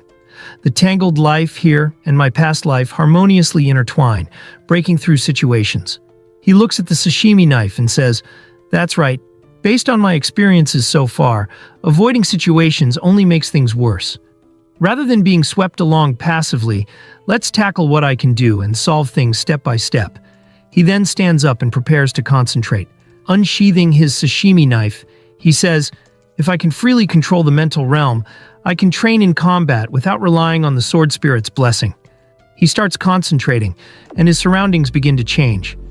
He's now in the mental realm, but suddenly a crack appears in the space, and a hand emerges through it, touching Kang's shoulder. His hand starts to glow and he opens his eyes to look at his knife, only to see it disintegrate. As a result, he returns to reality. Confused, he wonders, what's the issue? The scene shifts to a different location as we hear someone yelling, this time you've gone too far, Elder. Another voice adds, indeed this is a blatant disregard for us. The old geezer from before yells back, that was something you all agreed to. A woman speaks up, but sending demons? They are clearly our enemies. He retorts, does that matter? We need to eliminate the troublemakers as soon as possible. Let me say it again. We must investigate that top student, Kang Geoma. The woman responds, what if that student is a candidate for the hero? Isn't the hero candidate Leon van Reinhardt? He snaps back, he's still a half-baked brat who can't even properly manifest his blessing. And have you forgotten already? That swordplay that took down the Genius Twins during the class placement exam. What's more, Medea is blocking information under the pretense of protecting the student. Everything about him is suspicious from start to finish. Another elder speaks out. In any case, the hero's fate is unavoidable. Claddy interjects, correct. And as if that's not enough, the 7 stars are causing trouble. We must eliminate any potential threats quickly. Another elder adds, This time, they even brought the Sword Emperor to the academy. Claddy nods and agrees. That's right. Ever since Medea, one of the 7 stars, became the director, our standing as elders has been severely weakened. He continues, after Basman was defeated, the public only looks up to the 7 stars, while we're treated like outdated relics. It's us, the elders, who guide the foolish masses and maintain balance. Even now, if a hero were to appear, our very existence would be threatened. Another elder agrees, indeed. To maintain our power, we need a public enemy. Another voice chimes in, that's right. The hero who threatens the Demon King must be eliminated. Folks, these so-called elders look like a bunch of homeless people. Claddy inwardly reflects, I am also one of the elders of the academy. Because of that woman, I'm exerting so much effort to persuade the elders with sheer force. The 5th Division commander is furious. If I do nothing here, it would be better to beg for death. Finally, a hooded elder speaks up. Understood. Then issue the orders to the Auditory family. The scene shifts as we see a hammer falling to the ground, followed by a blacksmith, trembling and begging for his life. Kang stands before him, visibly angry, his glare piercing. The blacksmith stammers, I've been hammering steel for nearly 30 years, but even I've never seen something like this. He continues nervously. To put it simply, it's as if the sword itself refused to be forged. So I hastily melted the metal and reforged it, barely managing to give it a proper shape. If any ordinary blacksmith had tried, it would have ended up as a useless lump of metal. One strike of the hammer and snap, it'll break. Kang inwardly thinks, even with 20 years of experience with knives, I have to admit the craftsmanship is impressive. And the specifications align perfectly with the blessing. But still, the hardness is E rank. The blacksmith speaks again. Still, the potential of this weapon is good. If it's reinforced, it'll definitely become useful. It's not exactly an apology, but if you bring me the reinforcement materials, I won't charge you the fee. Kang's anger flares. What if it breaks again? The blacksmith panics and pleads, no. Listen to me for a second. Even if it's E rank now, with A rank growth potential, this weapon could become A rank or even better. And there's also the never fail material, but that can only be obtained from A rank or higher demonic beasts. Kang inwardly muses. A-rank demonic beasts are on par with E-rank demonoids. Do I have to hunt something like a mermaid again? I don't want to risk my life just to reinforce equipment. Even low-rank demons drop reinforcement materials, but my wallet's crying. Maybe I should ask Medea. After all, she's practically my sugar mommy.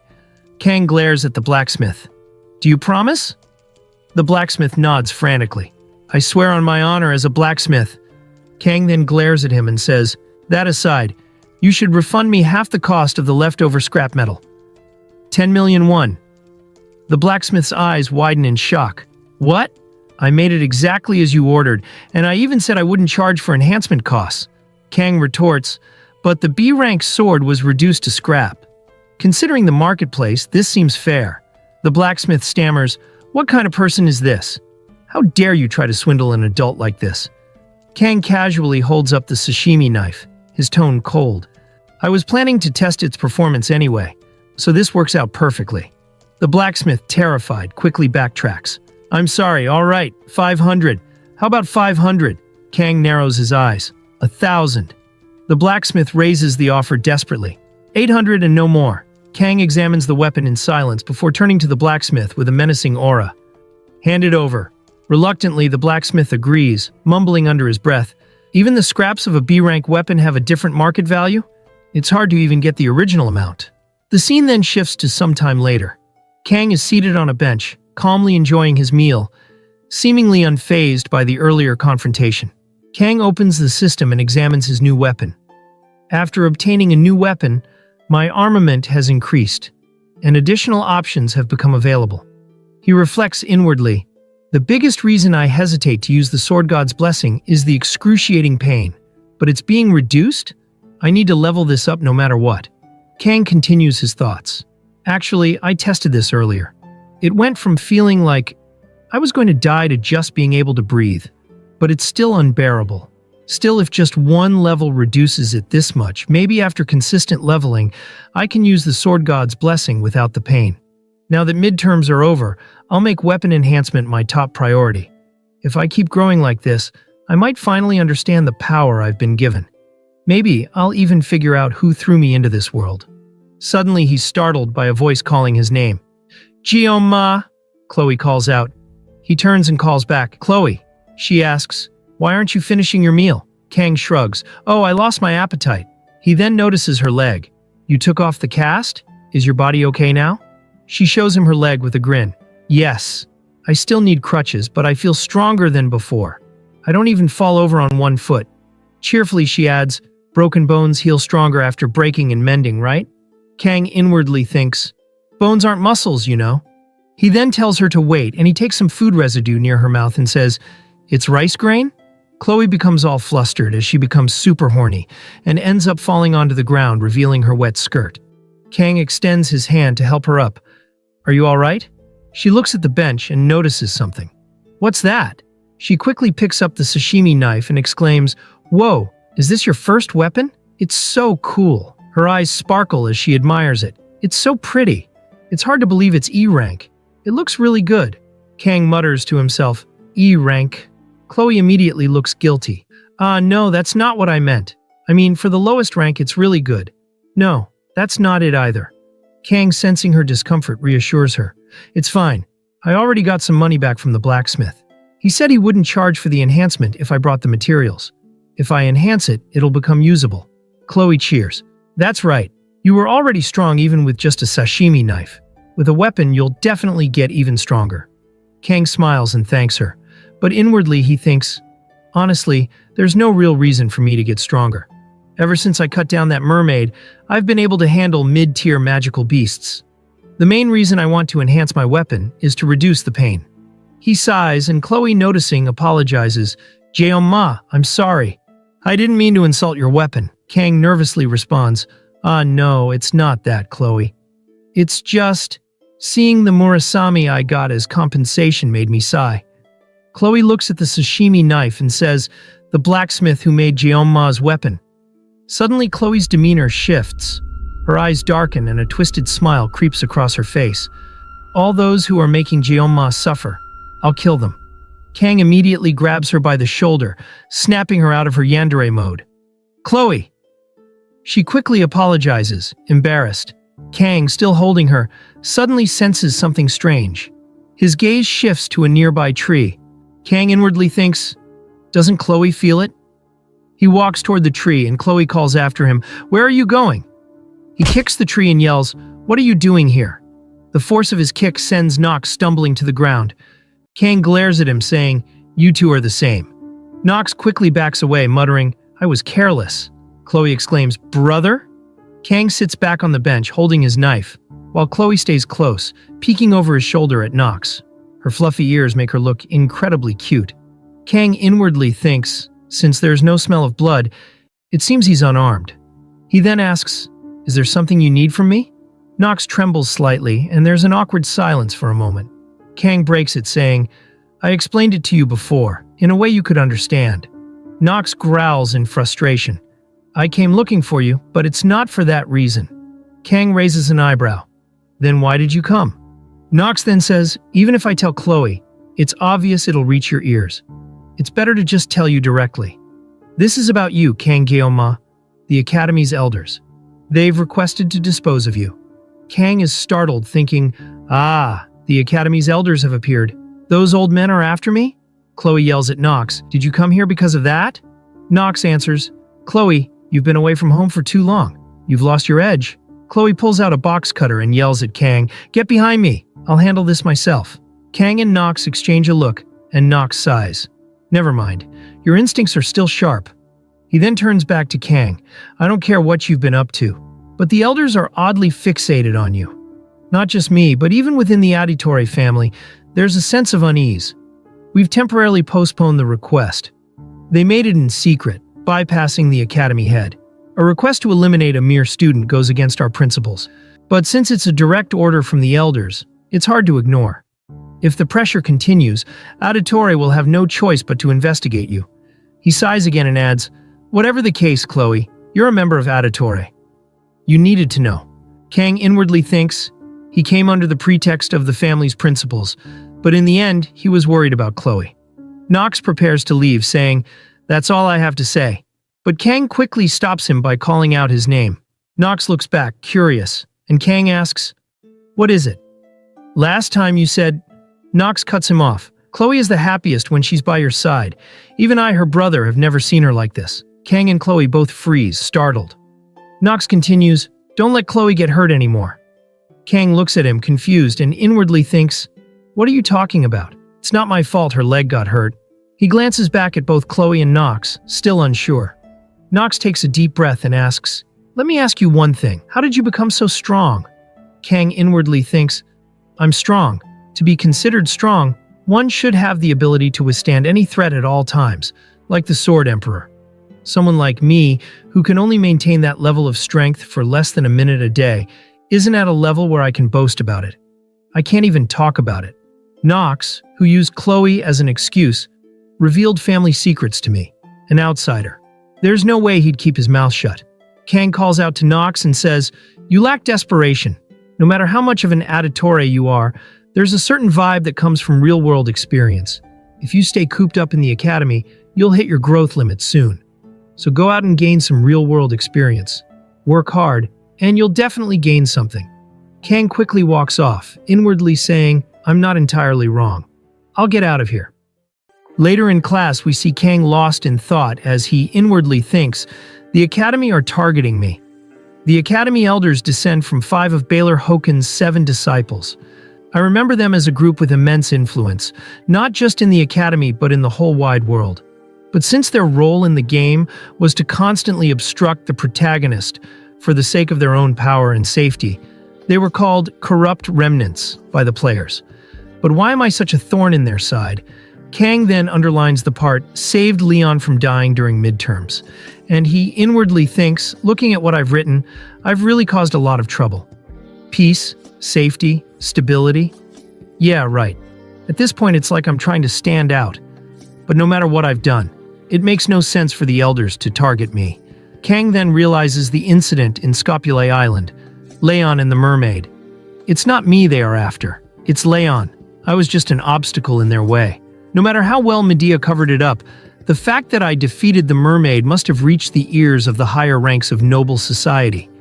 And the fact that they're targeting Leon, the hero candidate, suggests that someone among them, or perhaps all of them, are colluding with the demons. And they didn't just try to obstruct him, they tried to kill him, a young student who's still just a boy. No matter how corrupt they are, this is too much. To prioritize preserving their own power over the safety of humanity and the Academy, I didn't think they'd be this rotten. I could storm into the elders' chambers and cut them all down, but it's not the right time yet. Not yet. When the time comes, I'll cut them all down. The teacher then tells everyone to take notes, and Kang inwardly says, "Geez, I can't focus." Kang then scribbles the page and says, "Let's do it, weapon enhancement. I'll have to go to the dungeon for that. But first, I need to gather a party. It's too hard to do alone. Chloe would definitely help. Instead of a brute like Rachel, I'd prefer someone more strategic." He then remembers about Speed Weapon, and he inwardly says, I should go find him and ask for help. Later in the corridor of the Dragon class, we see a burly man clenching his fists and calling out to Kang, saying that this isn't a place for lowlifes like you to come and go as you please. He mocks Kang by calling him a special student, and Kang looks at him and inwardly thinks, "What the hell, this third-rate extra is talking crap." With 20 years of experience in the food industry and customers I've dealt with, someone like this teenage lump, it's annoying to deal with. Kang then walks off saying, "Don't bother me or I'll cut off your jaw." The extra then gets pissed and tries to sucker punch Kang, and Kang notices it and remarks saying that it's too slow. He then gets startled as he sees a fist landing on the extra's face, knocking him to the ground. It's none other than Speed Weapon. The passerby students then see the commotion and wonders whether a fight is going on. Speed Weapon then grumbles, saying it hurts, and asks why his jaw is so hard. Kang then inwardly thinks, I've heard of strength mages, but a strength healer is new. Speed Weapon then asks Kang whether he came to find him, and asks whether they should talk outside. Later we see Speedy holding a drink while saying, "So you need to form a party as soon as possible, is that it? I'll help you recruit party members. And the clear rewards will be split among the rest of the team. In exchange, you keep the materials from the magical beasts. Did I get that right?" Kang then replies saying, "If I say I'm gathering a party, no one except Chloe will come. If you help with the dragon class, it would be easier, so I thought. Speedy then cuts him off and says, "A party, yeah, you need at least 4 members to get dungeon clearance permits. If it weren't for Academy rules, someone like you could clear 5 or 6 dungeons alone, right?" Kang then nervously says, "I can't clear even 1 dungeon alone." Speedy then says, "You're lying. You took down a mermaid by yourself, and now you're saying that? Being too humble is annoying, you know." Kang inwardly says, "It seems like they think I'm being modest." Speedy then looks at Kang and says, "You look like you're doing better now." Kang then replies saying, "Oh, that's thanks to the good treatment. I rested for a few days and got better." Speedy then takes a sip of the juice and says, "All right, fine. I'll take your offer. There's no reason to refuse. And I have a feeling that working with you will be a new experience." Kang then thanks, and Speedy asks whether he has any dungeons in mind. Kang then replies saying C-rank Buffalo Dungeon. Speedy then says, "The one in Cheolwan?" "A Buffalo Dungeon, that's pretty classic. Then you, me, Chloe. That makes 3. Any preferences for the last member?" Kang then says, "I'd prefer it not be Rachel or Leon." Speedy then laughs and says they won't come anyway. "Rachel has been in seclusion since you were hospitalized. She's practicing in the academy training grounds, while Leon is preparing for upper-grade dungeon raids with 2nd and 3rd-year students." Kang then sighs while inwardly saying, "That's good." Speedy then says, "There's one person who comes to mind. By now they're probably sleeping there." Kang then says, "Sleeping? At this hour?" Speedy finishes the juice and says, "That's just how they are." He then throws the can into the trash and says, "Let's go to the cafeteria first. I need to buy something." Later at night, we see 2 shady men entering a Japanese-themed place. It's none other than Kang and Speedy. Kang looks around and inwardly says, "I didn't know the Academy had such a place. It's like Japan. Even during my time playing Miracle's Blessing M, I never came here. In my past life, I was a Japanese cuisine chef, but I never actually went to Japan. I always wanted to visit Japan, but it's nice to have this vicarious satisfaction." Speedy then sees a girl sleeping on the floor and goes near her and calls her. He tries to wake her up, but she's fast asleep. He then whispers in her ear, saying, "I bought it." She then quickly wakes up and asks, "Where is it?" As Speedy points at Kang, she dashes towards him, and Kang gets startled as she grabs the bag from him. They both meet eye to eye before they fall on the ground. We then see Kang knocked out as she lays on top of him, eating a bar of yanganeng. Her bottom part presses against Kang's intimate area, and we see that he's visibly in pain. He inwardly says, "Oh no, it's getting squeezed." He then looks at her as she calls out to him. She playfully asks him whether he's got any more yanganeng. Folks, rate this chick from 1 to 10 in the comments. Kang then recalls his past life, where he was a sashimi expert. His co-workers get startled by the screams of Kang, as we see him nervously saying that it's finally here. It appears that he has pulled a special 5-star character, and now he's hoping that he wins the 50-50 in the gacha pool. The game called Miracle's Blessing M was the only pastime he had after living a life of nothing but work. In both the game and real life, he was barely holding on among the stench of men. He then says at last, "You've finally come to me. So it pops up right after I spend money?" He exclaims saying, "Finally, my angel who makes me spend money. Abel, you're finally coming home." As he clicks the screen, he sees Saki Ryozo asking whether he has any yangaeng for her to eat. He gets bewildered as he had lost the 50-50 pity system. He exclaims that not only did she take away his virginity of being a free-to-play, but she also scammed him by making him lose more than $1,000. He explains that the game is a narrative centered around the protagonist, Leon, featuring numerous heroines. Among them, the character officially designated as the main heroine by the game developers was Abel von Nibelung. Though each heroine's flaunted unique charm and abilities, the story in the game depicts Abel and Leon overcoming hardships. It also showcases the blossoming of their love. Even I was captivated by Abel's charm and opened my wallet like I was under a spell. As a result, the other heroines gradually faded into the backgrounds. Among those defeated heroines, the one who faded the fastest was my first 5-star, Saki Ryozo. We now return to the present, as we see Saki asking him whether he has any more yangaeng. He gets confused and she turns away saying that he looks a bit foolish. Kang then inwardly thinks, "So this is why Weapon was so confident? Having used her, I know that Saki is a top-tier DPS among ranged attackers, and though it doesn't seem like it, she is a skill-based character, different from Leon. Plus, since she barely impacts the main story, her joining the party won't disrupt the plot, so probably I'll be fine, right? Saki then asks Speedy on why he's here, and him holding the Yangang tries to think of an explanation. She then swiftly grabs the Yangang from his hand and tells him to spit it out. As she eats, he asks her whether she knows Kangeoma, and she replies saying yes. He tells her that he came to him this afternoon. She then tells him to continue, and he says that he saw him getting harassed by some punk earlier. Saki then tells him to get to the point already, and he reluctantly says, "Fine, we're recruiting for the Buffalo Dungeon raid next week." Kang then inwardly says that his explanation is a mess and that he's living up to his nickname. Speedy continues saying, "We split the clear rewards except the horns." Saki then walks towards Kang and pokes his chest and says, "You're the one who fought him back then, right? In the subspace training." Kang replies saying yes, and she stares at him. He then worriedly wonders what's going on, and she turns around saying that since dungeon clear rewards also reflect on our grades, there's no reason to refuse. "But you seem less determined than I thought." Kang then inwardly says, "Judging someone while you're half asleep? How ironic." Saki apologized to Speedy saying that she doesn't want to work with someone who seems so unmotivated. Speedy then retorts, saying, "Saki, you saw his duel, he's no ordinary guy." And she tells him that maybe his opponent was weak. Speedy yells saying, "Are you kidding? His opponent was someone from the Adatore family. And during the midterms, Speedy quickly shuts himself up as he was about to leak confidential information to her. Kang looks at them irritatedly and says, "I can't explain, just listen." Saki then barks saying, "Am I your family dog? Why should I?" Speedy reminds her that she drools over young Gaeng like a mutt, and he asks what's her excuse this time is. She then yells saying that he bragged that he's a young Gaeng expert, and he retorts saying that's why I brought young Gaeng. Kang then, seeing her argue like this, wonders what on earth is happening. A party member can be greedy or rude, but not both, so there is no need to beg someone like her. He then calls out to Speedy and said it was enough and suggested they leave, stating that Saki's attitude wasn't good for the party and that they should find someone better. Hearing this, Saki, with a serious gaze, remarked that the dungeon raid wasn't that urgent. Her words caught Kang's attention, and he turned to face her.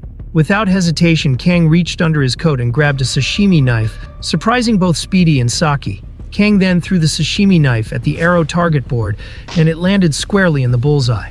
Without wasting a moment, Kang threw another sashimi knife at the other board with equal precision. The knife passed right next to Saki and landed directly in the bullseye. With a straight face, Kang asked if Saki was interested now. On the other hand, Saki was left stunned by what she had just witnessed. The scene then shifts to the next day, in the meeting room where Kang entered with Speedy and Chloe, only to find Saki already waiting for them.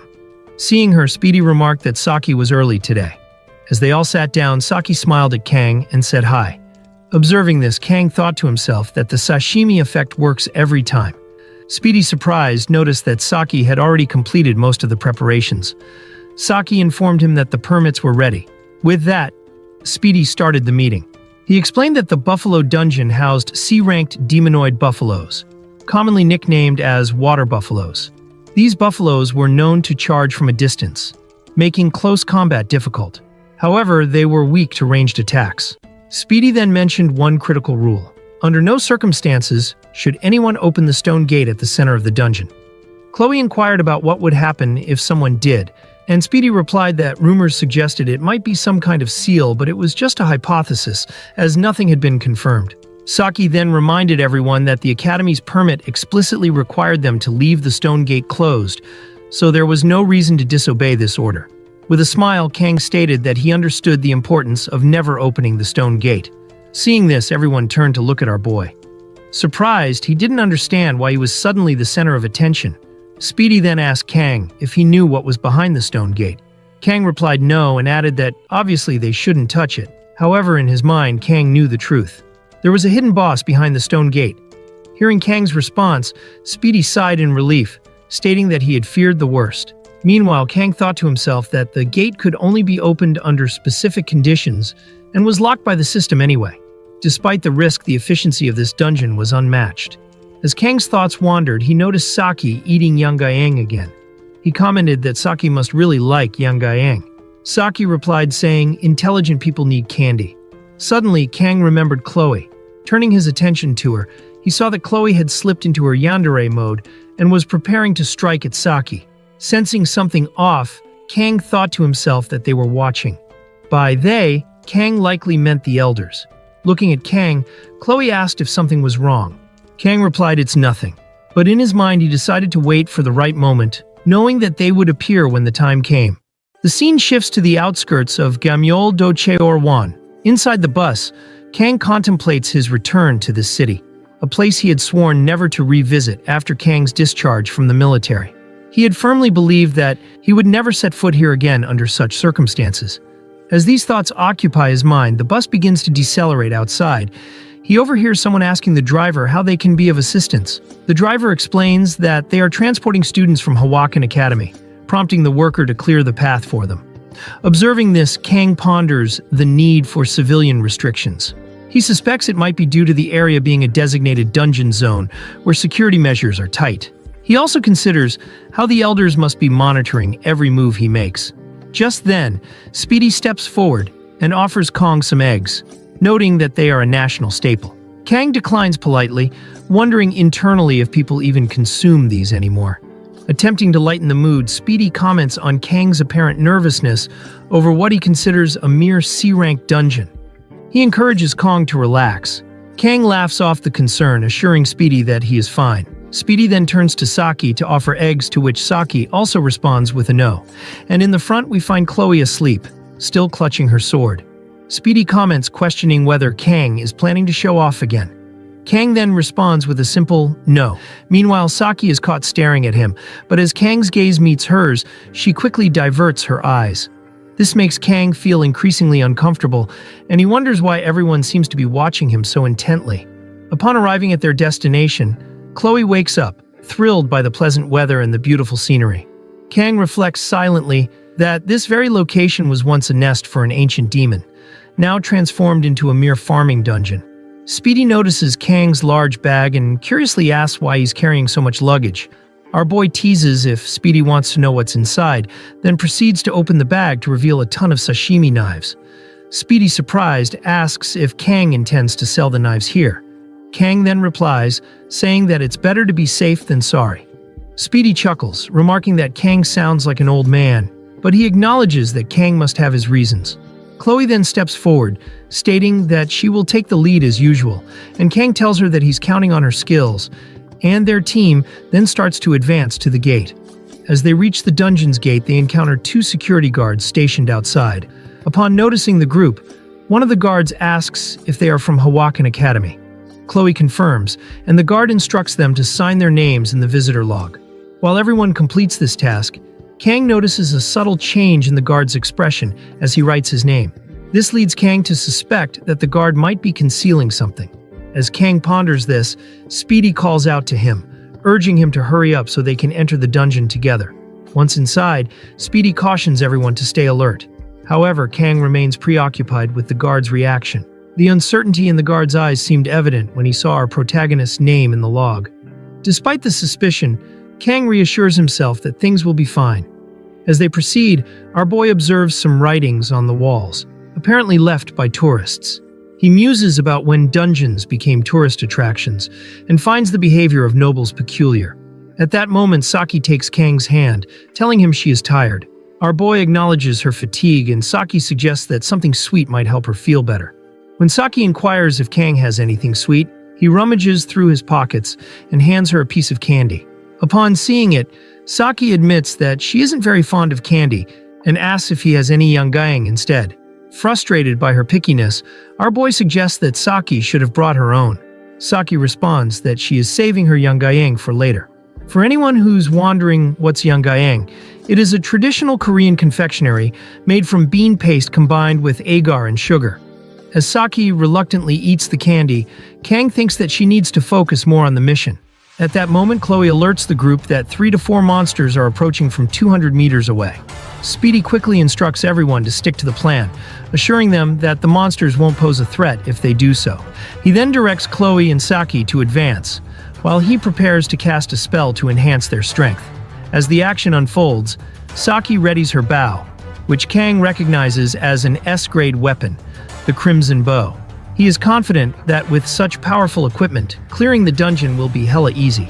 However, Saki suddenly remarks that something feels off about her weapon, pondering if it has been too long since she last used it. Kang then begins to question if he can truly rely on Saki at this critical moment. Just then, Saki realizes what she's missing. She retrieves her yanggayang and eats it, declaring that now everything is perfect. Seeing this, Kang begins to question whether he can truly trust Saki. Meanwhile, as the monsters emerge, both Chloe and Saki charge forward. Speedy casts a spell to increase their strength. Chloe leaps into the air, wielding her weapon to strike a monster, taking it down with a single blow. As she lands, with 3 more monsters remaining, she declares her intent to hold them off at the front. As Chloe advances, Speedy yells for her to fall back according to their plan. At that moment, Saki draws her bow and launches 3 arrows each, striking the targets. And she successfully downs the remaining 3 monsters with impressive ease. Saki smirks, remarking on the ease of their victory, and then indulges in her yanggayang. Observing this, Kang contemplates the potential repercussions if his teammates were to break the horns.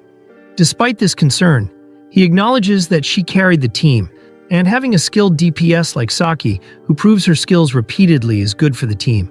Kang then considers whether he should start gathering his enhancement materials to further their advantage. Speedy interrupts his thoughts, suggesting they delve deeper into the dungeon. Just then, a buffalo unexpectedly charges from behind, aiming a strike at Saki. Upon seeing the monster, Saki recognizes it as the one Chloe had previously engaged. Frustrated that Chloe didn't finish it off, Saki becomes distracted, and her foot slips unexpectedly, leaving her momentarily disoriented and unsure of how to react. Just as the buffalo is about to strike, Kang heroically intervenes, swiftly taking it down with a single strike of his sashimi knife. Saki is astonished by his quick action. Concerned, Kang asks Saki if she is all right, which causes her to blush as she inwardly thinks of becoming his girlfriend after witnessing his sashimi riz. The scene then transitions to the outside, where a phone begins to ring. The guard answers it with a respectful "Yes, sir," confirming Kang's suspicions that the guard is indeed collaborating with the elders. The scene shifts to Kang as we see him grabbing the horn of the buffalo. Kang states that these horns are the reason he came to this dungeon. Buffalo horns is a versatile C-rank reinforcement material used for weapon upgrades and various other purposes. Deciding to take as much as he can carry, Kang begins collecting them. At that moment, Saki approaches Kang and hands him yanggayang as a token of gratitude for saving her earlier. Meanwhile, Kang senses Chloe slipping into her yandere mode, staring intensely at them. Noticing this, Kang turns around and calls out to Chloe, startling her back into her usual self. Kang then leans in and whispers something in Chloe's ear regarding the guard they had encountered earlier. Upon hearing this, Chloe nods and responds, saying she got it. From the side, Speedy observes Kang and Chloe talking and wonders aloud if they are dating, as it would make sense. Hearing this, Chloe immediately starts blushing as she inwardly wishes that Kang rides her on the bed while she keeps begging for him to stop. Kang, however, responds by telling Speedy that assuming all male-female relationships are romantic is a narrow-minded perspective. Chloe is visibly shocked by his statement. Speedy, surprised, asks, really, as he had always thought Kang and Chloe were inseparable. Saki, watching the exchange, smiles quietly. Meanwhile, Kang appears confused, not understanding why Chloe is staring at him. Then Chloe inquires whether there are always so few buffalo monsters. Everyone turns their attention to the path ahead. Speedy responds, stating that no matter how popular a dungeon is, it wouldn't be this empty. He then asks Saki for her thoughts on the situation. Saki pauses for a moment before remarking, "Didn't those buffaloes seem off?" Curiously, Speedy asks what she means. Saki elaborates, explaining that it looked as if the buffaloes were running away from something. Since buffaloes don't typically behave that way, it doesn't make sense. Speedy agrees, pointing out that buffaloes are usually docile, and that locals even use them for farming. Hearing this, Kang is momentarily taken aback, thinking to himself, using demonic buffaloes for farming, what is wrong with these people? Speedy then mentions that there are multiple suspicious elements at play, but it's probably nothing to be overly concerned about. He reassures the group that they've received signals ahead, so everything should be fine. At this point, Kang asks how Speedy and Saki know each other.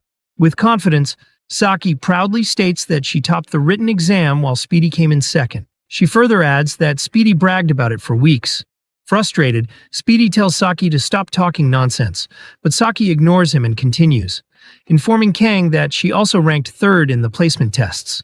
Hearing this, Kang is surprised to learn that Speedy ranked second, as Kang had assumed Speedy was just a loudmouth. Noticing Kang's reaction, Speedy tells him not to compare him with Rachel, as Rachel is his cousin. This revelation surprises our boy even more, and he finally understands why Kang as a player didn't know about Speedy's connection to the main characters. It's because they are relatives. Speed Weapon further explains that his family is a branch of the Changshong clan, whereas Rachel's family belongs to the mainline. That's why there's a distinction between them.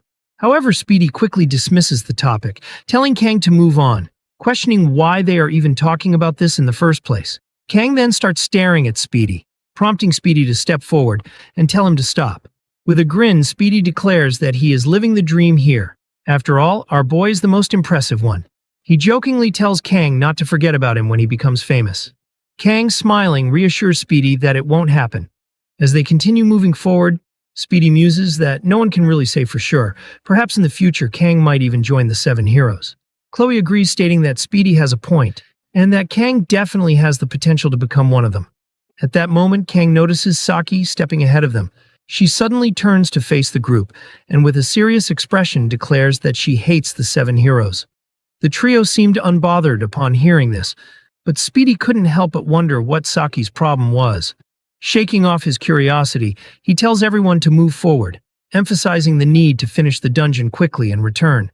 To clear the dungeon, they must take down 20 buffalo monsters.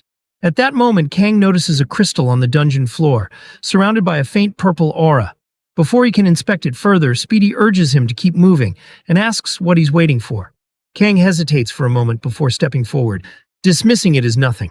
The scene then shifts to the outside, where a guard is talking on the phone. The person on the other end inquires whether the preparations are complete. The guard replies that everything has been taken care of and that the academy students must have encountered the enraged buffaloes by now. Assured by this, the guard states that there is no need to worry. However, the person on the phone scoffs, saying it's easy for the guard to say that. He then asks if the guard has anything else to report. The guard confirms that he followed the instructions precisely, but admits that personally he believes the enraged buffalo will deal with the students.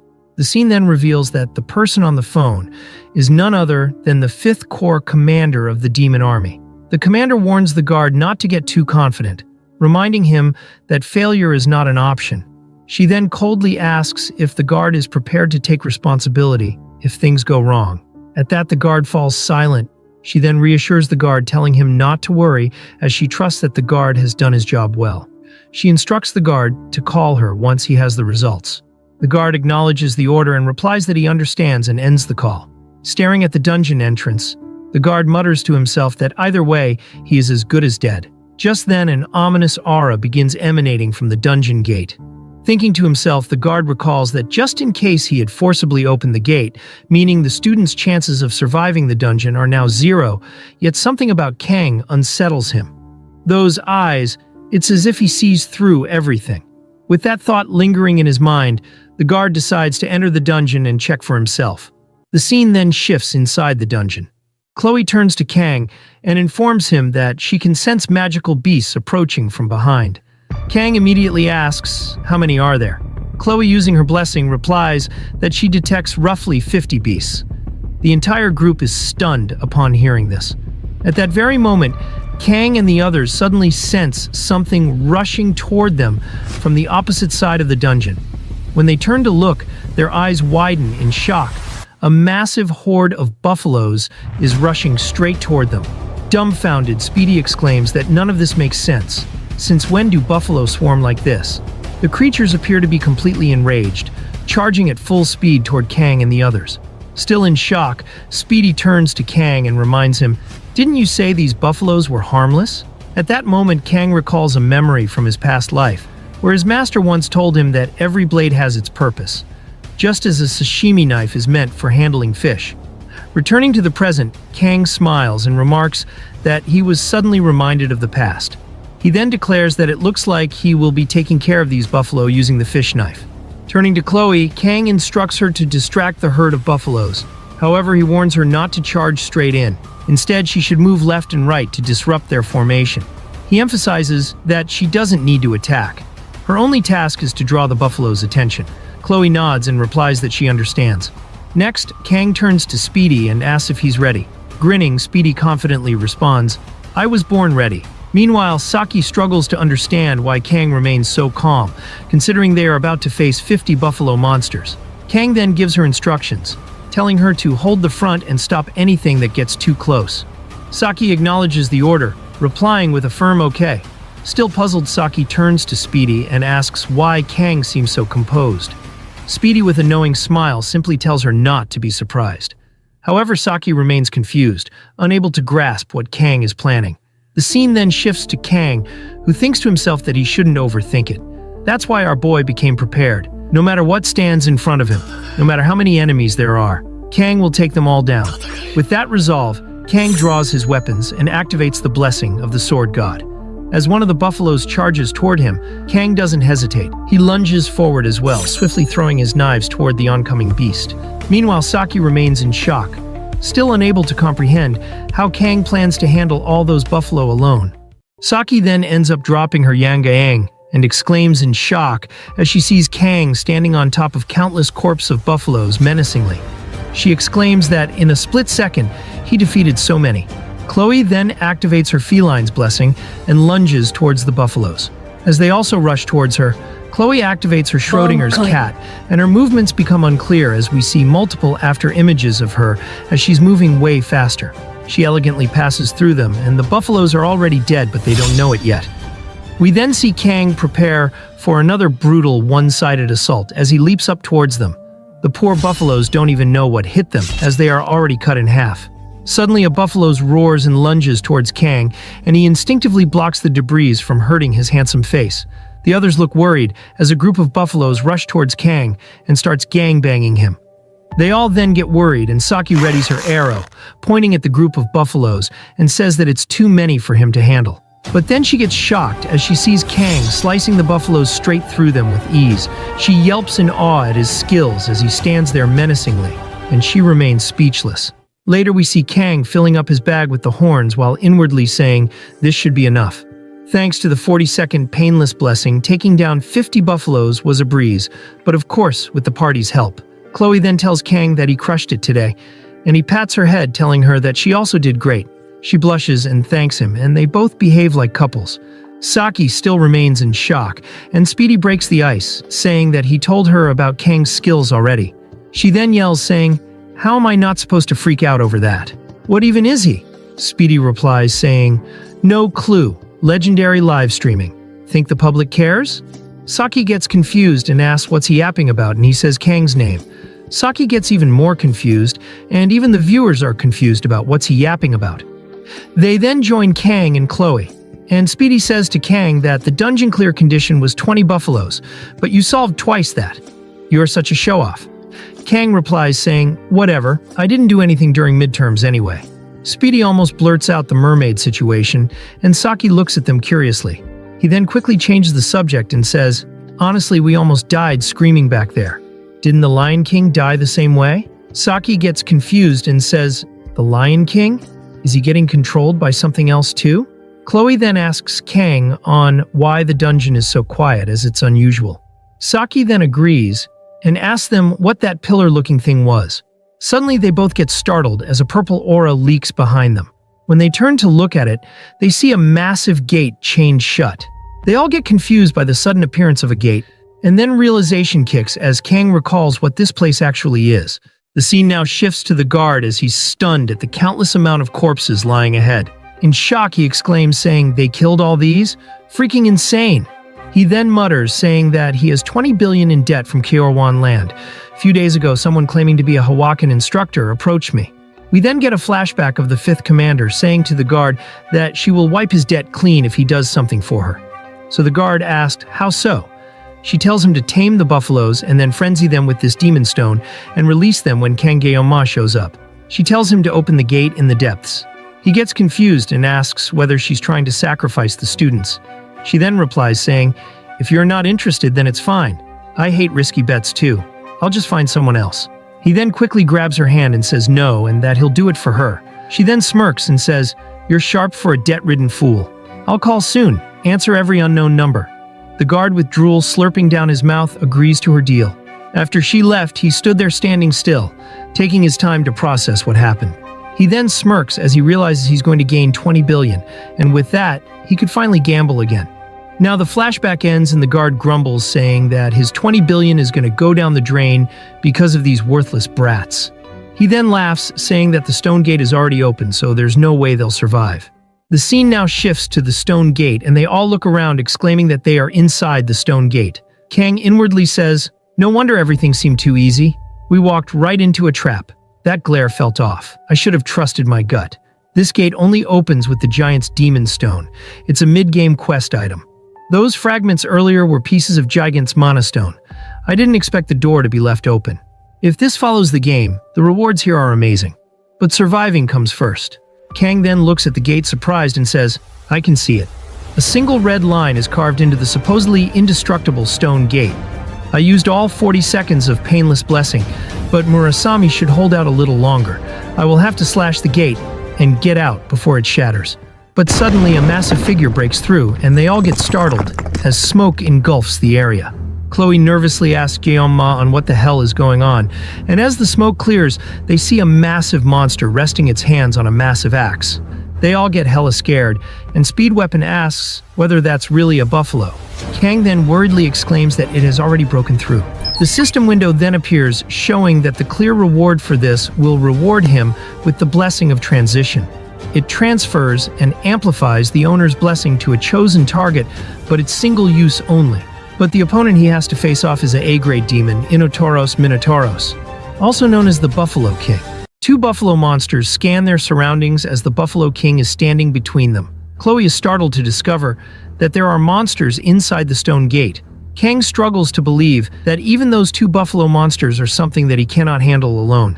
Kang realizes that even if he manages to break through the gate and escape, the moment the Buffalo King awakens, it will be nearly impossible for everyone to get out unharmed. He understands that this situation is vastly different from the midterm exam. There was no prior information about the mermaid then, but Kang has faced the Minotaur in gameplay before. If he were in peak condition, Kang could have handled all three buffalo monsters on his own. However, at this moment, Kang has already exhausted all 40 seconds of pain immunity blessing and must act as efficiently and effectively as possible to succeed. Kang then grips the Murasame tightly and turns to Speedy and asks if he can still use the pain-reducing blessing. Speedy responds that he can, and Kang follows up inquiring how long Speedy can maintain the blessing. Speedy states that the maximum duration is about 2 minutes. Kang replies that it's enough and instructs Speedy to keep applying the blessing while Kang engages the Buffalo King. Kang knows that if he loses focus even for a second, he could be seriously injured or worse, killed. Speedy reassures Kang, saying that since it's him, he'll do his best. Kang then turns to Saki and Chloe, instructing them to handle the wounded buffalo monsters on the side. However, he warns them not to get involved with the Buffalo King as it is far too dangerous. Saki appears genuinely impressed by Kang's composure and leadership. Kang tells everyone to get ready and follow the same strategy they used earlier when facing the horde of buffalo monsters. As the buffalo monsters charge forward, Kang activates the blessing of the sword god. However, Kang's entire body is suddenly overcome with excruciating pain. Fortunately, thanks to Speedy's pain-reducing blessing, Kang is able to move and endure the agony. He steadies himself, mentally reinforcing that he can do this. Then as the Buffalo King charges toward him, Kang wastes no time and rushes forward to meet it head-on. The monster swings its massive axe towards him, and Kang manages to dodge the strike just in time, causing the Buffalo King's attack to land on the wall, shattering it upon impact. Kang thinks to himself that the blessing of the sword god is agonizingly painful, but he endures it and retaliates, slashing at the Buffalo King with his sword. However, the buffalo swiftly blocks the attack with its axe. Wasting no time, the Buffalo King counters, but Kang evades the strike and attempts to create some distance. To Kang's surprise, the buffalo suddenly kicks him from behind. He barely manages to block the kick with his knife, preventing a direct hit. At that moment, our boy realizes that all the senses he had been unable to feel under the pain immunity blessing have now awakened. Instead of feeling overwhelmed, Kang experiences an unexpected sense of freedom. The Buffalo King then swings its axe at Kang from the front, but Kang dodges by moving closer to the monster. However, the boss monster anticipates this maneuver and abruptly redirects its axe toward Kang. As the axe is about to strike, Kang reacts instantly, ducking just in time to avoid the blow. The buffalo's strike smashes into the dungeon walls. Seizing the opportunity in an instant, Kang swiftly moves behind the buffalo. However, relying on its sharp instincts, the monster quickly turns around and delivers a powerful strike at the spot where our boy had just been standing. The impact sends dust billowing through the air, covering the entire area. As the dust settles, the Buffalo King is stunned to see Kang sitting right on the blade of its axe. On the other hand, Saki watches in disbelief. She can't comprehend how Kang is moving like that, as those movements seem beyond human capability. At that moment, one of the buffalo monsters charges at Saki, but she gracefully dodges the attack with ease. As she evades, she analyzes the battle in her mind, considering the precise use of muscles, posture, striking angles, and positioning of energy. A combat sense that disrupts the enemy's center of gravity with minimal movement. Yet in reality, the gap between theory and actual combat is immense. Even in this life or death situation, Kang remains unwavering. His presence on the battlefield reminds her of the legendary sword Emperor Siegfried. Seizing an opportunity, Saki draws her bow and releases the precise arrow, striking the buffalo monster with perfect accuracy and taking it down in a single shot. After defeating the buffalo, Saki recalls rumors she had heard that the Sword Emperor once unleashed his aura against the special trainees. She pieces things together and deduces that the special trainee must be Kang Jioma. Meanwhile, Kang is releasing his blessing aura, which now surrounds him entirely. However, the Buffalo King remains unfazed. Instead of being intimidated, it abandons its axe and lunges forward, aiming a powerful punch at our boy. In an instant, Kang counters with a precise strike, injuring the monster's left arm. The buffalo lets out a deafening roar of pain. At the same time, Speedy continues using his blessing on Kang while Chloe engages another buffalo monster. With swift precision, Chloe easily defeats her opponent. However, despite her victory, she admits that she still lacks experience in fighting monsters. She notes that the closer a monster's form is to that of a human, the more dangerous it becomes. While the level of danger varies by individual, a monster that exhibits human-like behaviors is particularly formidable and difficult to defeat. In Chloe's opinion, the Buffalo King is not just any beast, it appears to be a true demonic swordmaster. Just then, the Buffalo King lets out a thunderous roar. It then grabs the axe with its right hand and channels magic into it, gathering its aura around the weapon. Saki is shocked. She can't believe that a monster is capable of using magic, but upon closer observation, she realizes something even more unsettling. The Buffalo King is burning its own life force to generate mana. The thought leaves her in disbelief. A mere monster should not be able to do this. Moreover, the rampant surge of mana emanating from the monster makes it nearly impossible to get close. Despite the overwhelming pressure of the moment, Speedy remains focused. He thinks to himself that no matter what, he believes in Kang. Just then, the Buffalo King, having completed its spell, charges forward and swings its axe with full force, aiming directly at Kang. Kang then uses his Sashimi Knife to block it, but the sheer strength of the buffalo is overwhelming. He notes that its magic is too dense, and if he dodges, then the others would be in danger. The buffalo then intensifies its assault, and Kang starts to get pushed back. But suddenly an arrow strikes the buffalo's eye, as it's from none other than our girl, Saki. She yells at him to stop messing around and cut it down already. Kang then snaps back to his senses and closes his eyes, concentrating. He then opens his eyes as it appears he's gone God mode again. We then see a red screen, but wait, there's a clean cut starting to appear. Soon the entire red line screen is cut by half as we see Kang gradually slicing through the axe.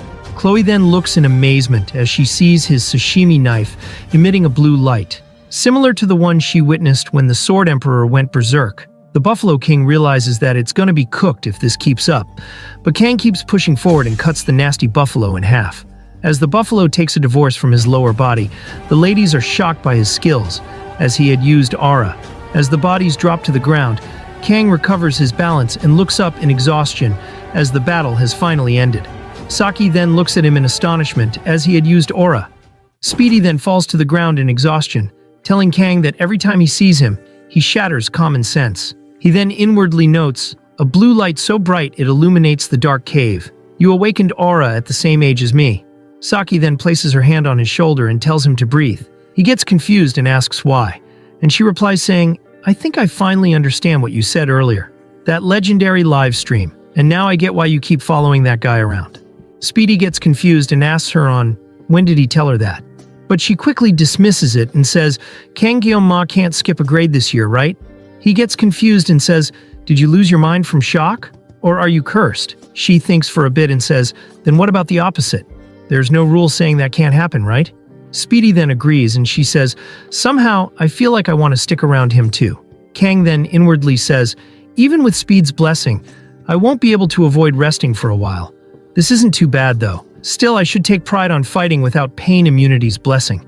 Suddenly, Chloe runs and hugs him, resulting him falling to the ground. He yelps in pain as she asks whether he's hurt. Kang, visibly in pain, tells her that now he just got actually hurt. She then lets go of him and apologizes using her cuteness, and he says to just kill him already. He then notices the system window as it says that he has obtained a new blessing. He inwardly says, originally, this blessing was supposed to be obtained by the protagonist, Leon, and its rank is incredibly rare, its spirit class in this world, a blessing that fully activated when combined with others. This blessing is practically essential to control Balmung, where yin and yang coexist. Well, let's look at this in a positive way. He then gets alert as the gate starts to open. He nonchalantly asks Chloe about the favor he mentioned earlier. She then recalls it. As the guard enters the dungeon, he gets startled as he's stomped to the ground by Chloe lunging her sword into his leg. He then finds himself unable to move as he's pinned to the ground by her sword. She tells him to stay still and he trembles in pain. Speedy gets confused and asks what's happening. Kang explains saying that he asked Chloe to do something. The guard then yells out saying, you damn brats, why are you doing this to me? What did I do? Kang then tells him that's what we need to figure out now. Saki then says, wait, the buffalo herd going berserk and the stone gate being open?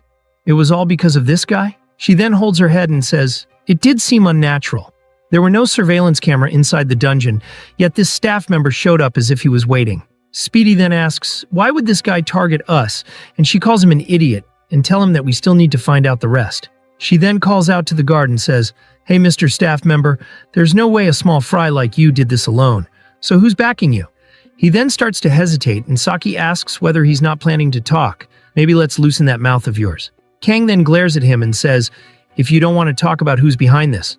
The dude then starts to tremble in fear, and before Kang finishes his words, he quickly says, I'll talk. A little while ago, an instructor from Joaquin Academy came to see me.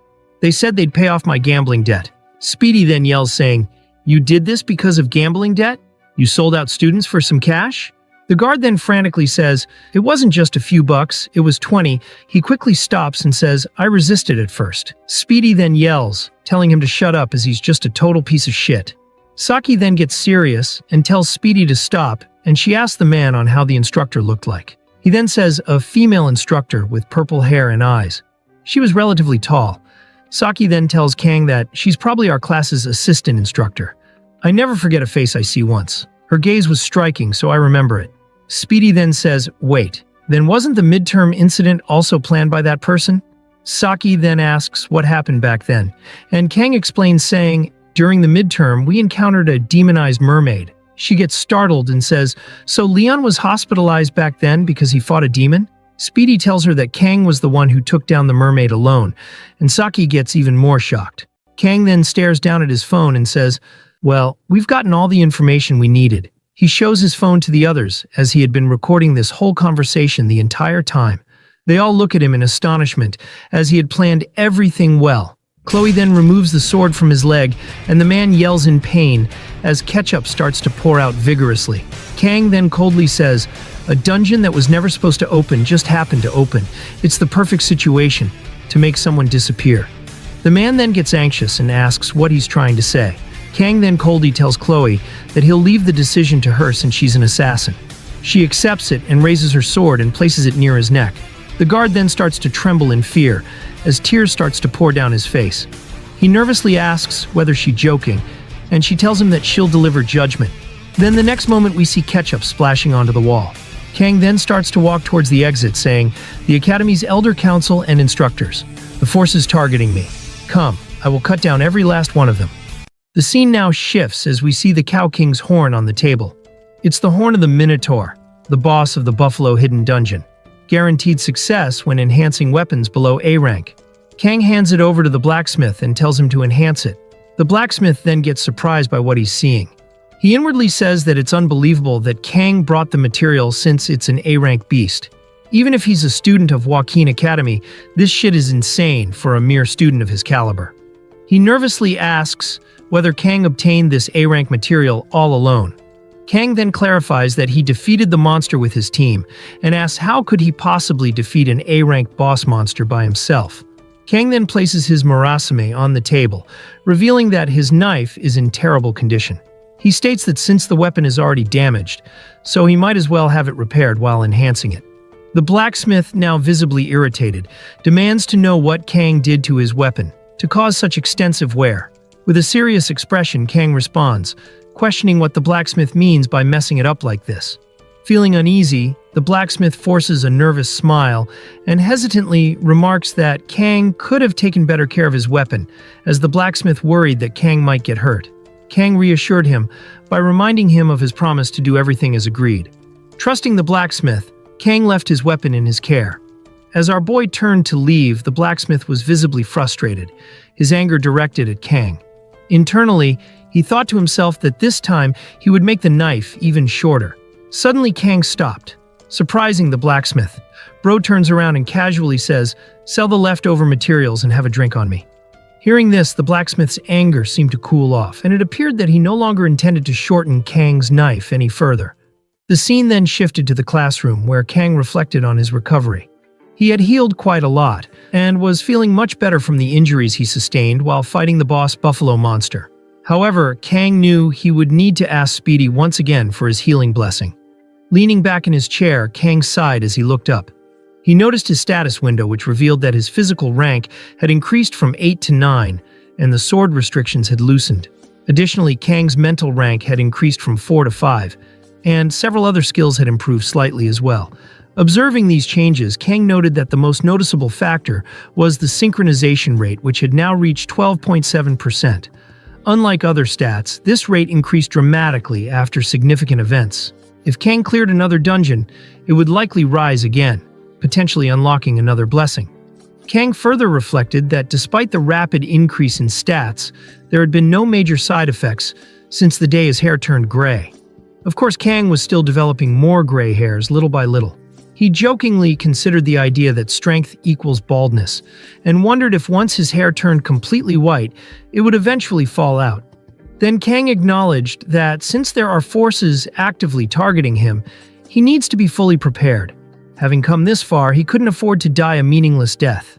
He also needed to study how to properly use the blessing of transfer, as the gap between those with blessings and those without was vast.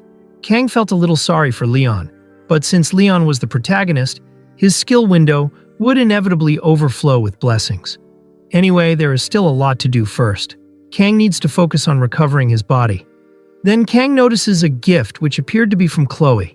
For the first time, Kang had formed his own party and successfully cleared a dungeon. Having his life targeted had now become a daily occurrence, but it wasn't all bad. He had gained 2 classmates he could genuinely call friends. Speedy and Chloe, neither of them played a significant role in the main story, and Kang wasn't even sure if Chloe considered him a friend. Looking at the Yangayang he received, Kang recalled that Chloe had been hospitalized with a fever after the dungeon raid. Kang decided that he should visit her when he had time. At that moment, the instructor entered the room alongside Siegfried, instructing all students to return to their seats. Kang wondered how long the Sword Emperor was going to keep them waiting. Just then, Kang's phone buzzed with a message from an unknown number asking, "What are you doing?" Kang assumed it was a wrong number. However, the next message instructed Kang to look to the front. As he lifted his gaze, he was shocked to see someone raising their phone, as it's none other than Saki. Then Instructor Lee addressed the class, announcing that as of today, Saki Ryozo has been officially assigned to their class. The students were stunned by the news, but Instructor Lee quickly silenced them. He expressed his hope that everyone would get along with Saki, and he then concluded by instructing the students to change and assemble at the training hall within 30 minutes. As Siegfried and Instructor Lee left the room, the students still couldn't believe that Saki Ryozo was now part of their class. What shocked them the most was that Saki had personally requested the reassignment. As Saki walks toward her seat, Kang couldn't help but wonder whether she's really coming toward him. He inwardly says, among this year's cadets, known as the Generation of Miracles, she ranks 4th. She's a brilliant mind that topped the written exam with combat skills to match. She's a true embodiment of both brains and brawn, Kyushu style. On top of that, she's the daughter of Saki Kojima, one of the 7-star heroes, known as Absolute Bow. According to the setting, Saki Kojima holds the title of Absolute Bow and is also the Prime Minister of Japan. Basically, she's like a princess of Japan. Even in this world, Japan is a superpower. No wonder people are freaking out like they're meeting a celebrity. Kang couldn't help but think that Saki shouldn't come any closer, as this was going to be really annoying. As Saki walked through the classroom, the boys try to get her attention, but she walks past them and they all wonder what she's doing. She looks at Kang and hums a tune. Our boy silently hopes that she wouldn't come toward him. However, to his dismay, Saki approached him, and without hesitation she stated that if Kang wasn't going to eat the yang, then she would take it back. At that moment, it became clear the gift had been from Saki all along. Shocked and slightly intimidated, Kang couldn't utter a word and remained silent. But then Saki casually asked if she could sit next to him. She then held out her phone, instructing Kang to save her number. Internally, he said to himself, "Why are my bad feelings never wrong?" The scene then shifted to the Buffalo Dungeon, where an investigation was underway. An officer named Kazuma questioned a guard, asking what the individuals had said before entering the dungeon. The guard responded that they had expressed concern for the cadets and had insisted on going in. Kazuma continued his questioning, asking if there was anything unusual about the individuals before they entered the dungeon. The guard paused for a moment and then replied saying, now that he thought about it, they had looked a little pale. Hearing this, the investigator nodded and stated that he understood. He then dismissed the guard as he needed to inspect the scene. Before the guard left, Kazuma thanked him for his cooperation. The scene then shifted to the outside of the dungeon, where another officer approached Kazuma and asked, "Isn't death in a dungeon just a common accident?" Kazuma responded saying, "Yes, but no matter the dungeon accident, there is always a body left behind. I still can't forget it. When I entered the dungeon for the search, I was utterly shocked. A mountain of buffalo corpses soaked in blood. The cadets from Joaquin Academy had been there, but this was beyond what mere cadets could have done. The cadets returned safely, but the staff member who went in out of concern was never found, as if they had never existed in the first place." The other officer then asked, saying, "Could they be inside the stone gate?" Kazuma hesitated before replying, saying, "I can't say for sure, but it's unlikely the stone gate has never opened before. And I can't exactly interrogate the cadets from Joaquin Academy who were here." The other officer then agrees, saying, "Right, it's an elite school full of nobles. Do you think the higher-ups would ever issue a warrant?" The officer then leaves, saying that he'll go take a quick bathroom break. Kazuma remained behind, deep in thought, saying, "This is driving me crazy." At that moment, the other officer suddenly dropped dead onto the ground by an unknown assailant. Kazuma was shocked by the sudden attack. As he turned to look, his eyes widened. Standing before him was a demon in human form wielding magic. Before Kazuma could react, she struck him with a thread-like magic, which wrapped around his neck. In an instant, his head took a divorce from his body. In that instant, Kazuma realized the horrifying truth. This was no ordinary person, but a human who had made a pact with demons, a half-human, half-demon. These hybrids were known as villains. She then looks at the severed head and says, "Working hard is great and all, but you all seriously lack awareness." The scene then shifts as we see Saki eating the yang. She becomes visibly happy and moans loudly, which draws the attention of the other students around her. Kang notices this and inwardly says that she's moaning a lot. He looks at her confused, clearly wondering what Saki is doing here. Saki then turns to him and asks why he didn't eat the yang, especially after she went through the trouble of sharing it. She expresses her disappointment at Kang ignoring her act of kindness. He replies that Chloe usually sits in the seat Saki is occupying right now. Saki brushes it off and casually replies saying, "Really? But do we even have assigned seats? It's a first-come, first-served game, am I wrong?" Kang then hesitantly agrees. She then says how amazing this is, and Kang asks her why she transferred into this class. Just then, the instructor's voice echoes through the room, telling everyone to assemble in 5 minutes. The students groan at the announcement, clearly annoyed, but they begin moving out to the assembly. Kang then turns to Saki and says, "Our class has morning training every day. Aren't you not going to go?" Saki then, putting on a sleeping mask, replies saying, "Nope, I'm doing mental training today." She wishes Kang good luck before pulling the mask down and instantly falling asleep. Our boy watches her baffled by what he just witnessed. Saki then lifts the mask slightly from one eye and tells Kang that from now on, he should call her Ryozo instead of Saki. Kang looks confused and she explains saying, "In my country, close friends call each other by their first names instead of surnames." Kang then responds by pointing out that Speedy still calls her by her surname. Saki waves it off, saying that has nothing to do with anything. And again, she wishes him good luck with training, before dozing off once more. The scene shifts to a different class as we see Rachel stretching after a long lecture and says to Abel that it's too noisy. She then brings up something she heard, asking Abel if she's heard that Saki got reassigned to another class. Rachel adds that Saki always used to laze around and do her own thing, and wonders aloud what sort of crazy idea might have gotten into Saki's head. Abel, seemingly uninterested, bluntly replies, saying, "Yeah." Noticing this, Rachel, being her usual self, teases Abel and asks if she's disappointed. Abel looks at her and questions what she means by that. Rachel continues reminding Abel that reassignments only happen when there's an open spot. She explains saying, "This year our class was missing one student, right? How did Saki find out about that and get ahead of everyone else?" Rachel recalls that Saki used to just nap in the archery hall all the time. Abel then gets skeptical, asks what any of that has to do with her being disappointed. Rachel smirks and reveals that she heard from Speedy last week that Saki and Kangiyama teamed up and cleared the Buffalo Dungeon together. Abel's eyes widen in surprise as Rachel adds, saying, "Even if Saki liked him that much, there's supposed to be an order, right? Giyama-kun was already reserved by our dear Abel." Abel then starts to get hella embarrassed and yells, saying, "What are you even saying all the time?" Rachel smiles and explains that she's always noticed how Abel reacts the most whenever Kang's name comes up. She asks whether she's really sure that nothing's going on between the two of you. Abel then becomes serious and says, "I'll make it clear. I've only talked to Kang a few times and that's it. We have no relationship, so I'd appreciate it if you stopped making weird assumptions." Rachel then grins but calmly replies, saying, "So you're saying until now, there's nothing. But who knows about the future?" Abel falls silent. Then with a sudden shift in tone, Rachel looks directly at her and says, "Lying to others is one thing, but lying to yourself, it doesn't seem like a good idea." Abel is visibly taken aback by the comment. Rachel thinks that Abel should seriously reflect on her feelings. The narrative then cuts to a memory from earlier that day, where Abel is with her grandfather, Sage Freed. He tells her that starting tomorrow, he'll be taking on a temporary instructor position at the academy. Abel gets shocked and immediately tells him not to follow her to school. She says she's already attracting enough attention, and his presence would only cause more issues. Sage Freed calmly informs her that he'll be in charge of the first-year special class. Abel then gets confused and asks what he means by that. Sage Freed reminds her that she was the one who requested this after what happened during the midterm exams. Then the memory returns to Abel, and she recalls her own words. Sage Freed assures her that they won't run into each other too much, so she doesn't need to worry.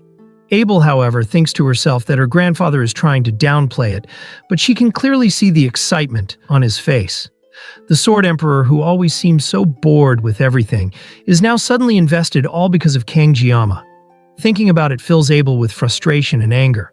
Abel continues thinking, a once-in-a-lifetime genius who ignores status and noble background, solving everything purely through strength. Someone so absurdly talented that it feels unfair. And on top of that, he's a special trainee.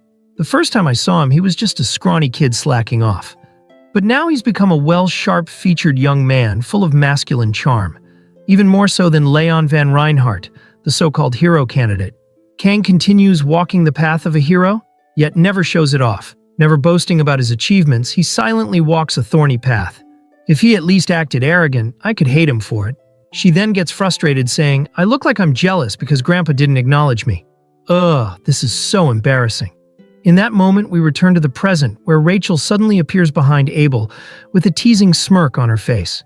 Abel gets startled and instinctively pushes her back, causing Rachel to stumble and fall. Rachel laughs and asks what she's doing. Blushing, Abel stammers, saying, "No matter how you think about it, She stammers again and says, "I don't have the time or space for those feelings you're talking about." Rachel tilts her head, saying, "If you say it that strongly, I feel relieved." Then with a sly smile she says, "That means I don't have to compete with you for Giyama." That's a relief, really. I can handle Saki and that Chloe, but I could never compete with you. Abel's cheeks then turns red as she fidgets, saying, "Oh, really, is that so?"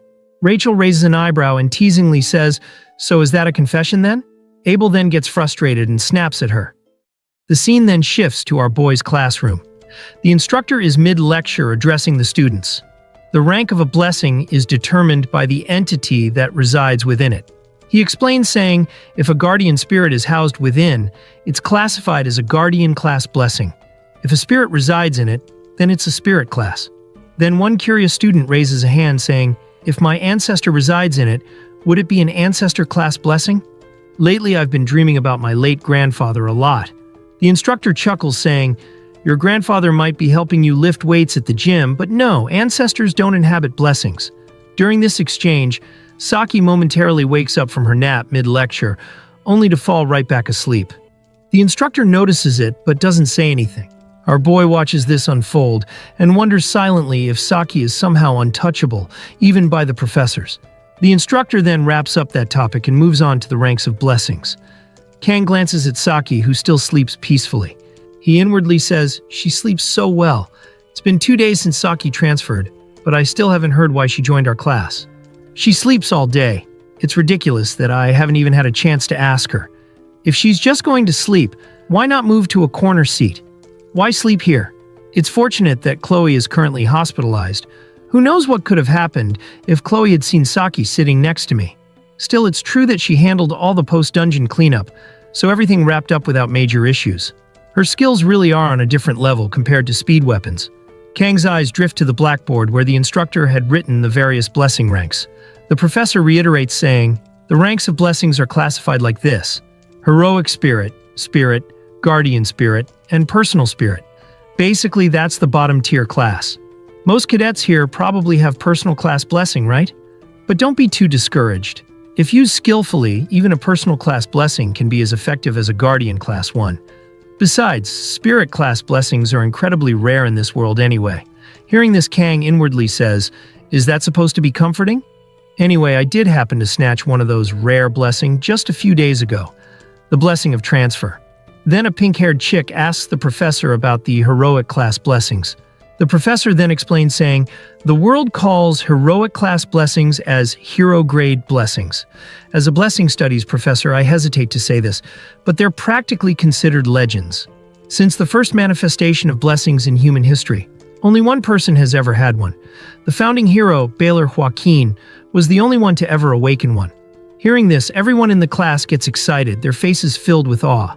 The instructor then continues, saying, of course, in modern times, there is one more, but before he can finish his sentence, the bell rings. He sighs and says, we'll continue this in the next lecture. Just as the instructor is about to leave the room, Kang raises his hand and calls out to the professor, saying that he has a question. The instructor pauses for a bit, and then asks what it is. Kang asks, do you know anything about this phrase? May the blessing of the gods be with you? The instructor then freezes for a moment. Saki, who had been sleeping peacefully, stirs awake upon hearing the question. After a brief silence, the instructor responds, saying, I don't quite understand the intent of your question, but there's a contradiction in your statement. Kang then gets confused and asks, what's the contradiction? The instructor turns back and replies calmly, it's because there are no gods left in this world. A moment of silence follows. Then the instructor adds, still your thirst for knowledge is admirable. If you have more questions, feel free to visit my research lab anytime. With that, the instructor exits the classroom. Kang notices Saki smirking at him, but then she returns to her nap again. Seeing this, our boy thinks he might as well take a nap too. He rests his head on the desk as his eyes slowly closes. But the moment Kang drifts off, he awakens somewhere else, surrounded by broken train parts floating through the air. Suddenly, a glowing message appears saying GM is requesting a conversation with you. Then another message pops up saying, will you accept? Kang was shocked and couldn't understand what was going on. Then a message appeared stating, you have accepted GM's request for a conversation. GM is interfering with the world line code. Seeing this, Kang wondered what world line even meant. Everything was so unfamiliar to our boy. Kang then noticed that the things surrounding him had started to move, but then it calmed down again. Another message then appeared stating that the opponent's level was too high and that Kang's level was too low. Our boy still did not meet the requirements. A new message then appeared, asking whether Kang still wants to proceed. Kang inwardly says, "This doesn't seem like just a dream. Maybe this is the reason I fell into this world. I might find a clue about the blessing of the sword god given to me." Resolving to continue, Kang chose to proceed. A new message then appeared saying, GM has confirmed Kang's intent. GM is using suppression force to make contact, beginning full adjustment and transformation of world line code. But then suddenly the surroundings started to break apart. Upon seeing this, Kang inwardly says, "It was similar to the day I awakened the blessing of the sword god at the academy entrance. That thing I saw back then too. No matter what, I have to find out what that is." Kang then moved forward, and little by little, our boy kept pressing on. But then suddenly someone called out to our boy, telling him to wake up. A hand then holds his shoulder, and at that moment a message popped up stating, "Due to external interference, GM is losing memory." Kang gets shocked, since he had been so close to uncovering the truth. The portal then starts to close, and a message from the GM appears saying, "Cut and slice, whatever it is." And with that, it concluded saying, "May the blessing of the gods be with you." We then see that it was Saki who had been calling Kang to wake up. As our boy opened his eyes, Saki reminded him that he had scolded her earlier for sleeping too much, and now he was the one caught sleeping. Saki then tells Kang to be thankful, since if she hadn't woken him up, he would have gone to school still asleep in class, but then Saki was surprised to see that Kang was crying. The scene shifts to later that day. Our boy is sitting alone on a bench, deep in thought about what had happened earlier when Saki asked him why he was crying. She suggested maybe Kang had a sad dream, but Kang couldn't remember the dream. Our boy found it embarrassing enough to be caught like that by sleepyhead Saki, but what puzzled him was why he had cried. Just then, Speedy, Chloe, and Saki arrived. Speedy stated that they needed to go over things again, as there seemed to be an enemy inside the academy targeting Kang during midterms. Saki then interrupts Speedy and yells saying, "I got it already. How many times are you going to go over this? This is why you're not top of the class. Just hit the main points and stop yapping, or are you going to take responsibility if my ears start bleeding?" Kang watches them argue and he inwardly says, "I asked Speed Weapon to explain it beforehand, and he must have had a rough time." Speedy then in turn fired back, asking if Saki thought she'd stay on top forever. He tells her to wait for next week's written exam. Saki then covers her ears and in a robotic voice she says, "Looks like it really bled. Administrating first aid. Beep, beep." At that moment, Kang noticed Chloe standing a bit away. He then asks if she was feeling better. Chloe replies saying, "Yes, I'm feeling better, but I'll keep some distance so I don't spread my cold." Kang then realized that's why she had been standing far off. Then Kang looks at Saki and says, "You probably heard the explanation, but the situation's gotten a bit tangled. Racking my brain alone didn't help much." Saki then moves closer to Kang and tells him to call her by her first name, Ryozo. Kang gulps as Chloe is behind him. Saki then sat next to him on the bench. Kang asks her whether that's the way to call her, and she replies saying yes, and that she's looking forward to work with him. Speedy then places a book on the floor saying, "I organized everything we know to figure things out. First, the Academy Elders are targeting Kang. Second, the appearance of the female instructor we heard about from the checkpoint staff. Chloe sees the drawing of the suspect, which Speedy drew, and she remarks that it's well drawn. Speedy replies saying, "Right, it feels like we could find her soon. But thinking about it, knowing all this might not even be that important." Speedy then looks at Chloe and says, "The Elder's request is vague anyway, so it'll probably be cut off at Auditore's level, right?" Chloe agrees. Saki then intervenes saying, "About that female instructor, I definitely remembered her. So I broke into the Academy's internal records and checked everyone from head instructors to assistants. Total 546 people. I did find one, but strangely, I couldn't verify her identity." Kang then gets impressed and asks whether she can do stuff like that too, and she replies saying, "In this world overflowing with fourth industrial tech, having a couple skills like that is nothing.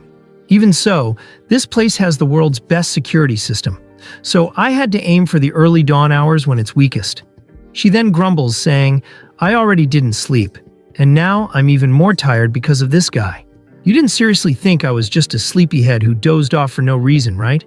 Our boy thinks to himself that Saki is like a ghost. He didn't even give his phone number, but she found it. Kang then understands that's how Saki figured everything out. Speedy comments saying, "So basically nothing has been clearly revealed yet. Still, we can't just barge into the Elder's quarters and start making threats either." He then looks at Kang and says, "Well, you might be able to pull it off, but it would only make things worse."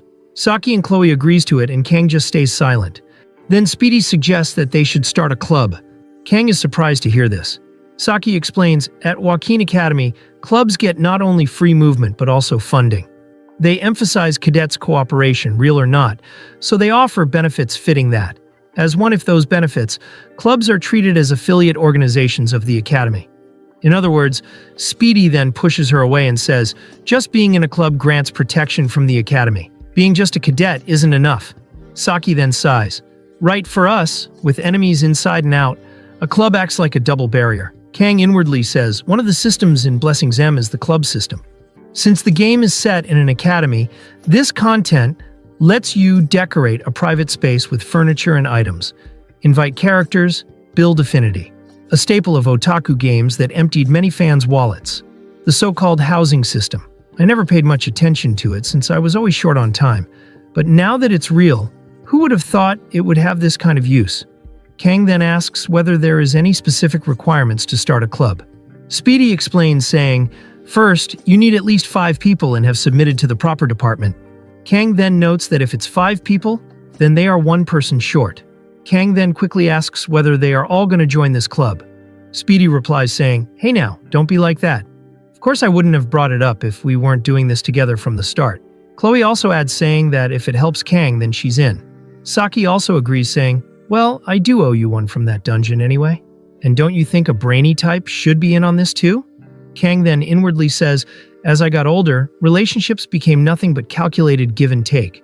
But these people who barely even know me are saying they'll follow and trust me, even in this world where social class is everything. Kang then thanks everyone for believing in him. Speedy then suggests they pick a name for the club. Chloe proposes Memories of Assassination, saying their club will take care of corrupt powers. She asks how that sounds, and Speedy immediately says he doesn't think that's going to work. Saki chimes in suggesting something like Leaf Village Neighborhood Patrol, questioning why the name even matters. They should just pick something random. Speedy then tells her to shut her stupid mouth. They all then begin brainstorming names for their new club. Kang then suggests saying, how about something like a travel club? We could clear dungeons and explore outside too. Kang nervously asks them whether it's a bad idea. Speedy then says he's in favor. Chloe and Saki agrees as well. Saki mentions saying, now we need to find a faculty advisor. The written test is next week, so we better prepare early. Speedy agrees saying, without an advisor we can't make the club. Saki adds saying, honestly, this is the biggest problem, because club advisors must be professor level or higher. Chloe then suggests saying, should we try asking the Blessing Studies professor? That professor is popular and kind. Speedy replies that Professor Damien is too busy, so he doesn't think it'll work.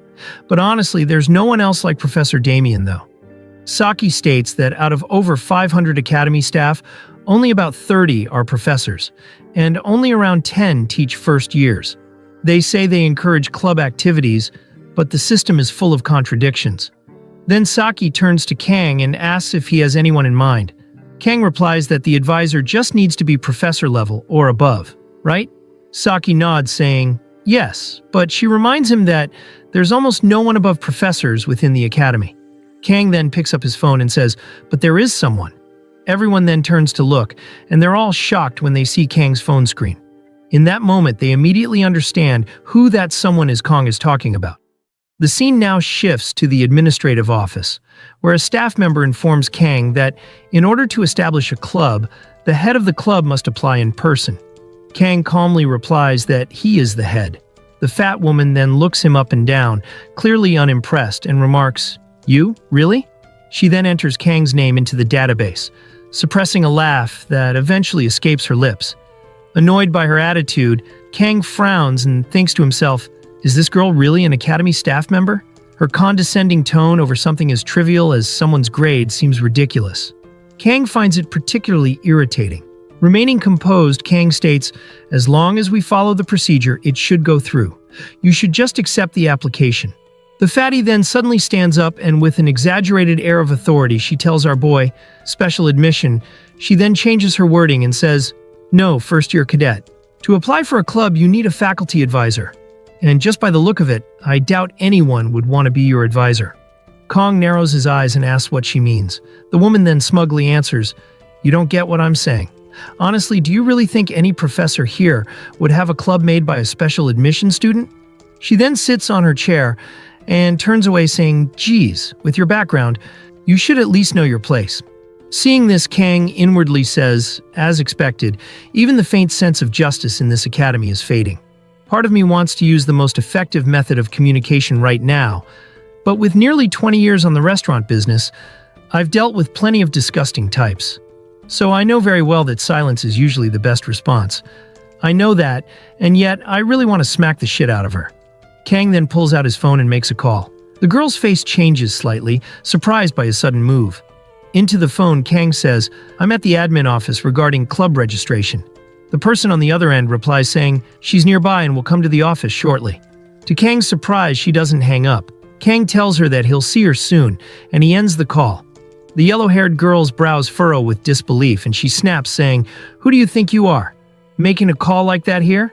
You're just a special student. Kang calmly responds, saying, Let's proceed by the rules. They said they're coming. She then goes into full Karen mode, saying, Who's backing you up that makes you act so arrogant? Then another staff member nearby looks increasingly uncomfortable by her vulgar behavior. Frustrated, the yellow-haired girl huffs and declares, I'm the cousin of the principal's close friend. If I say the word, a special student like you will be finished. Kang doesn't respond. Instead, he simply smiles and turns away. That infuriates her even more, and she yells, saying, You've got to be kidding me. Are you crazy? Kang then, with a piercing gaze, says, You're being too loud. Shocked and now openly angry, the girl shouts, Stop talking nonsense. But Kang simply says, See that? All your hypocrisy is exposed. That's right, this is what I wanted to see. At that moment, the door to the office bursts open with a loud bang, flying off its hinges. Everyone in the room freezes, eyes widen. Standing there is none other than Media, her aura flaring with authority. Kang tells the yellow-haired girl to show some respect since that person is the club advisor. Media then smiles at Kang and says, Honey, I'm so happy to see you in person after so long. Kang apologizes for troubling her when she must have been busy. She then lovingly says, Not at all, dear. If it's your request, I'd run over barefoot. The yellow-haired girl's eyes widen as she realizes that Kang Jiyama is this year's top incoming student. Media turns to Kang and says, Hand that document over to me, the advisor, and get going. You have a written exam next week, right? Kang thanks her and tells her that he'll leave the registration in her hands. As Kang walks out, a staff member quickly brings a chair for Media to sit. After taking a seat, she glares at the yellow-haired girl. Trying to salvage the situation, the girl stammers, saying, There's been a misunderstanding. I didn't mean what I said to Kang. Media then coldly interrupts, saying, Stop talking. I don't even need a blessing to know. You clearly judged him by his background, and that too to a cadet that both Sage Freed and I have marked as a successor. Media then flicks her hand, casting a wind spell to send the registration form flying toward the woman. Media firmly says, You have 5 minutes to complete the registration. Start writing. The scene then shifts to our boy. Kang reads a message from Media. The club registration is complete. Kang wonders that probably the staff member got fired. Kang then replies, thanking Media and promising to visit her soon. She messages back, Come by the headmaster's office after today's class. We then see our boy arriving at the blacksmith shop. As Kang enters the shop, the blacksmith turns around and says, If you're here for the gear, you'll need to wait a few minutes. Hearing this, Kang thinks to himself that the blacksmith actually sounds like a proper blacksmith for once. Kang inwardly says, I don't know what that blacksmith thinks of me, but to me as a former player, he's a love-hate figure. Sure, after what happened recently, the hate part's a bit stronger, but I do pity him too. Blacksmith Bylent, one of the main NPCs who handles almost everything related to weapons. Due to the nature of Korean mobile games, he was a punching bag by design, draining players' resources in an instant. As a light spender, I didn't feel it much, but heavy spenders used to pray, Just once, Bylent, please. As a ritual, though most ended up calling him Craplant, Doomlant, even Bitchlant. Well, even I cursed when he downgraded my Murame from B rank to E rank. Suddenly, Bylent asks Kang on what he's thinking. Kang then snaps out of his thoughts and replies saying, It's nothing. You just look like someone I used to know. Bylent laughs, saying, Then that person must be as handsome as I am. He then hands Kang the weapon and proudly states, I can say with confidence, this job is beyond perfect. It even looks like a special option has been added. You should check it out. Kang inspects the weapon and notices the level of Murame has indeed increased from before. The scene shifts to outside the shop where our boy checks his status window. He sees that the activation time has increased from 40 to 50 seconds. Kang inwardly says, "I was already thinking 40 seconds felt short for the upcoming dungeons. It's just 10 more seconds, but still this is huge. If I plan to combine this with the blessing of transfer later when I upgrade my gear, this is definitely a good development. I used to complain that this blessing was useless, but the blessing of painlessness that the true Kang awakened is quite versatile for a commander class blessing." Kang then remembers that Bylant told him to check something. He checks the rank and sees that it's only D rank. He sighs, saying, "First all that work. The upgrade wasn't exactly dramatic. I used materials from an A rank beast, the Cow King, so I thought at least C rank was a given. But still, thinking about the times I'll be infusing Murasame with aura in the future, it's encouraging that the hardness went up 2 levels. It won't crumble on impact now." Then another window appears in front of our boy. It states that a new feature has been added. Kang notes that this button's screaming at me to press it. As Kang hovers over it, he gets a bad feeling about it. He then clicks the window and a notification pops up. It states, due to the successful enhancement and the weapon's growth, up to 3 special abilities can now be granted. These abilities can only be activated using mana stones and will trigger randomly. Kang's eyes widen in surprise as he hadn't expected that. He begins to wonder about the mana stones and then recalls that he handed over most of his remaining materials to the blacksmith. The scene then shifts to a dimly lit room as an object is thrown towards a mirror, cracking it. We see the Academy's elder, Clady. He laughs nervously and lies on the floor. He drinks another alcohol bottle and throws it onto the ground. He calls out his father's name and asks what he should do. Staring at a picture of his late father, Lyman von Bymark, Clady explains, saying, "He was one of the legendary 7-star heroes known as the Mad Tiger. But father died 40 years ago during the 6th Legion's subjugation of Basman. The public called him a noble hero and praised his sacrifice. But right after his death, the Bymark family faced endless attacks from those seeking to take it over. To survive, I carried poison in my heart. The assassination plots from my own relatives, I turned them against each other and had them wiped out. In the end, I restored the shaken order and protected the family in father's absence. And in the year I turned 30, I became an elder of Joaquin Academy, to guide foolish humanity and uphold the absolute supremacy of the chosen. I accepted that as my destiny. To control the ignorant masses, a common enemy was needed. Fortunately, humanity already had a great enemy in the demons, securing justification for our rule. But variables always come without warning. Leon von Reinhardt, the one hero born with the power to defeat the Demon King. The next champion chosen by the heavens. Of course, the power gap between humans and demons is vast.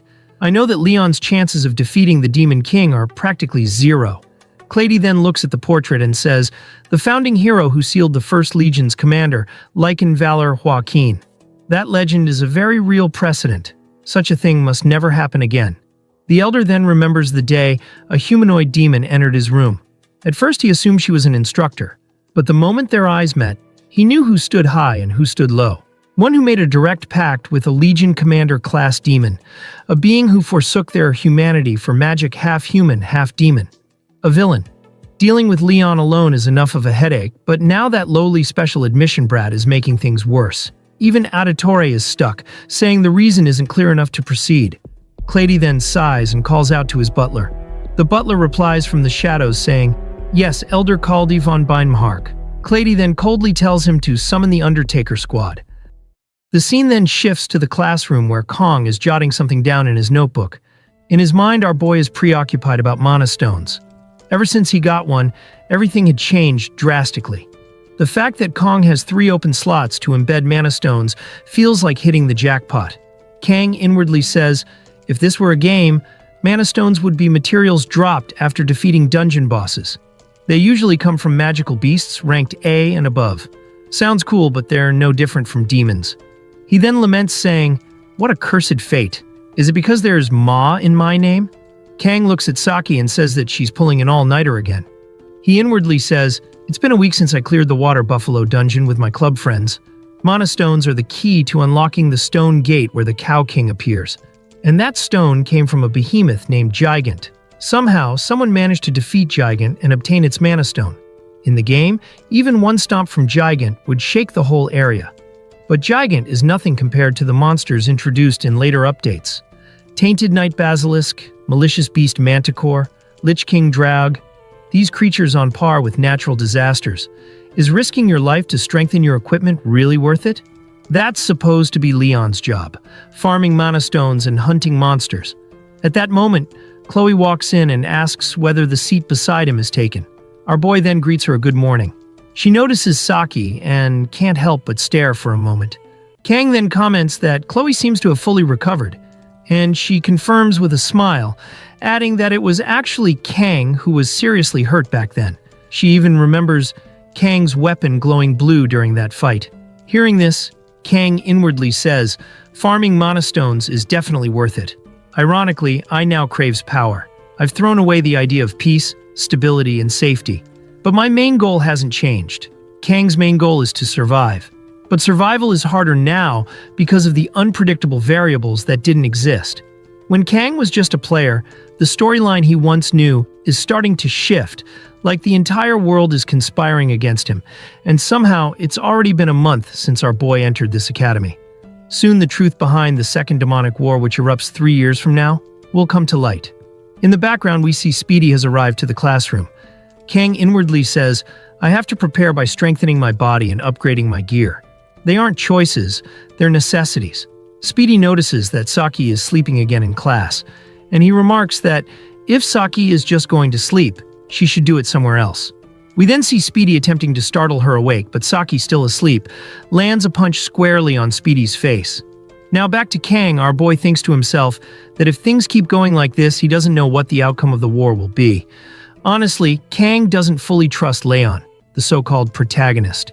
Even though that mermaid was a demon, and allegedly the next hero, Leon, was still defeated by her in a single strike. Kang then gets frustrated, saying that he's seriously annoyed. Just then, our boy is surprised to see Speedy standing there. Kang asks when he arrived, and Speedy complains that Saki hit him. Saki wakes up and mumbles that Speedy is still 10 years too early. Speedy tells Kang he came to check on the club's progress.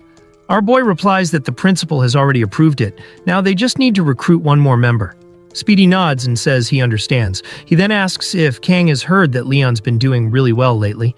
Apparently Leon even cleared a high-rank dungeon. Hearing that our boy thinks that Leon is finally starting to act like a real protagonist, Saki then adds that Leon cleared an A-rank dungeon just yesterday, and with a small party too.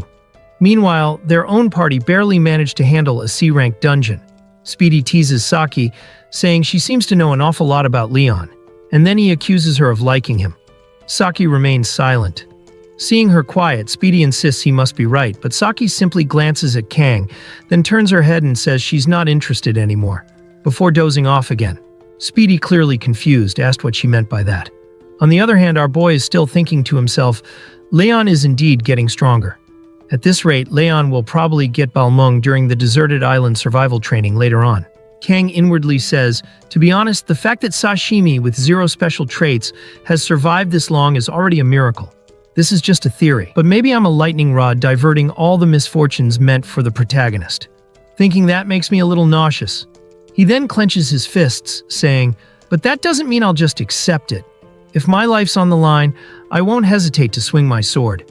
I have neither the reason nor desire to play the perfect protagonist, because I'm not the main character. The one living in this world is Kangjiyama, the sword demon.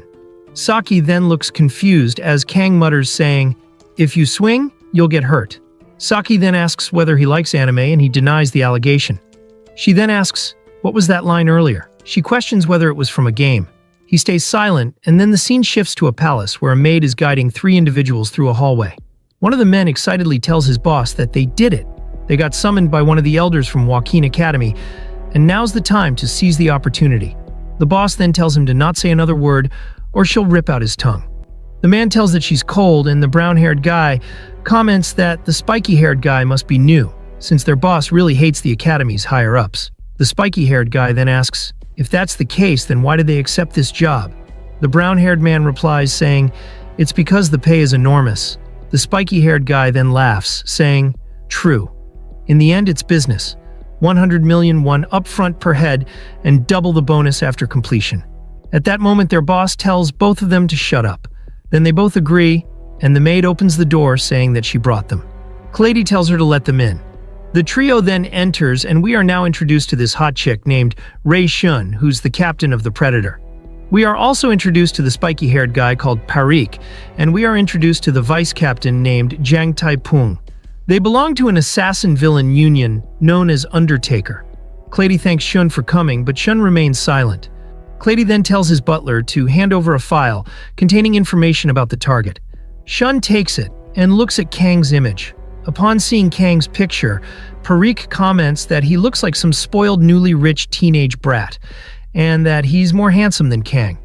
Clady states that the deserted island survival training is scheduled for next week, and he wants Shun to eliminate Kang during the exercise. As agreed, there's 100 million up front and a bonus after the job is done. Shun then inquires about the cleanup. Clady replies coldly that Shun will have to figure that out herself, adding that the island is surrounded by sea, so he can be fish food. Then the scene shifts to the written exam day. Our boy is sitting alone, eating lunch and reading about how divine blessings began appearing roughly 694 years ago after the revolution.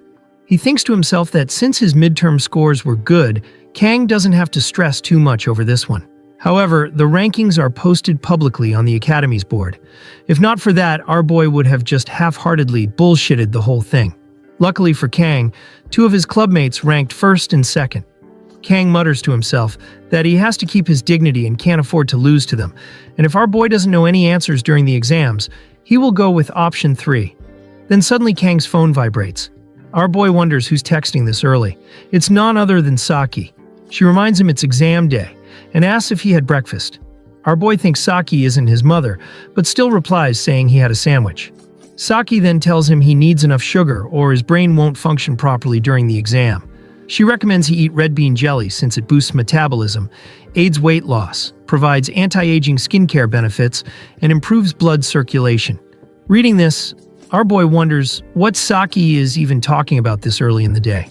He wonders how she's ranked first. He sends her a reply saying that in Korea, it's traditional to eat sweet snacks before exams. Saki is surprised at Kang's quick response, and she asks what kind of snacks are those. Our boy replies, "Eat yacht."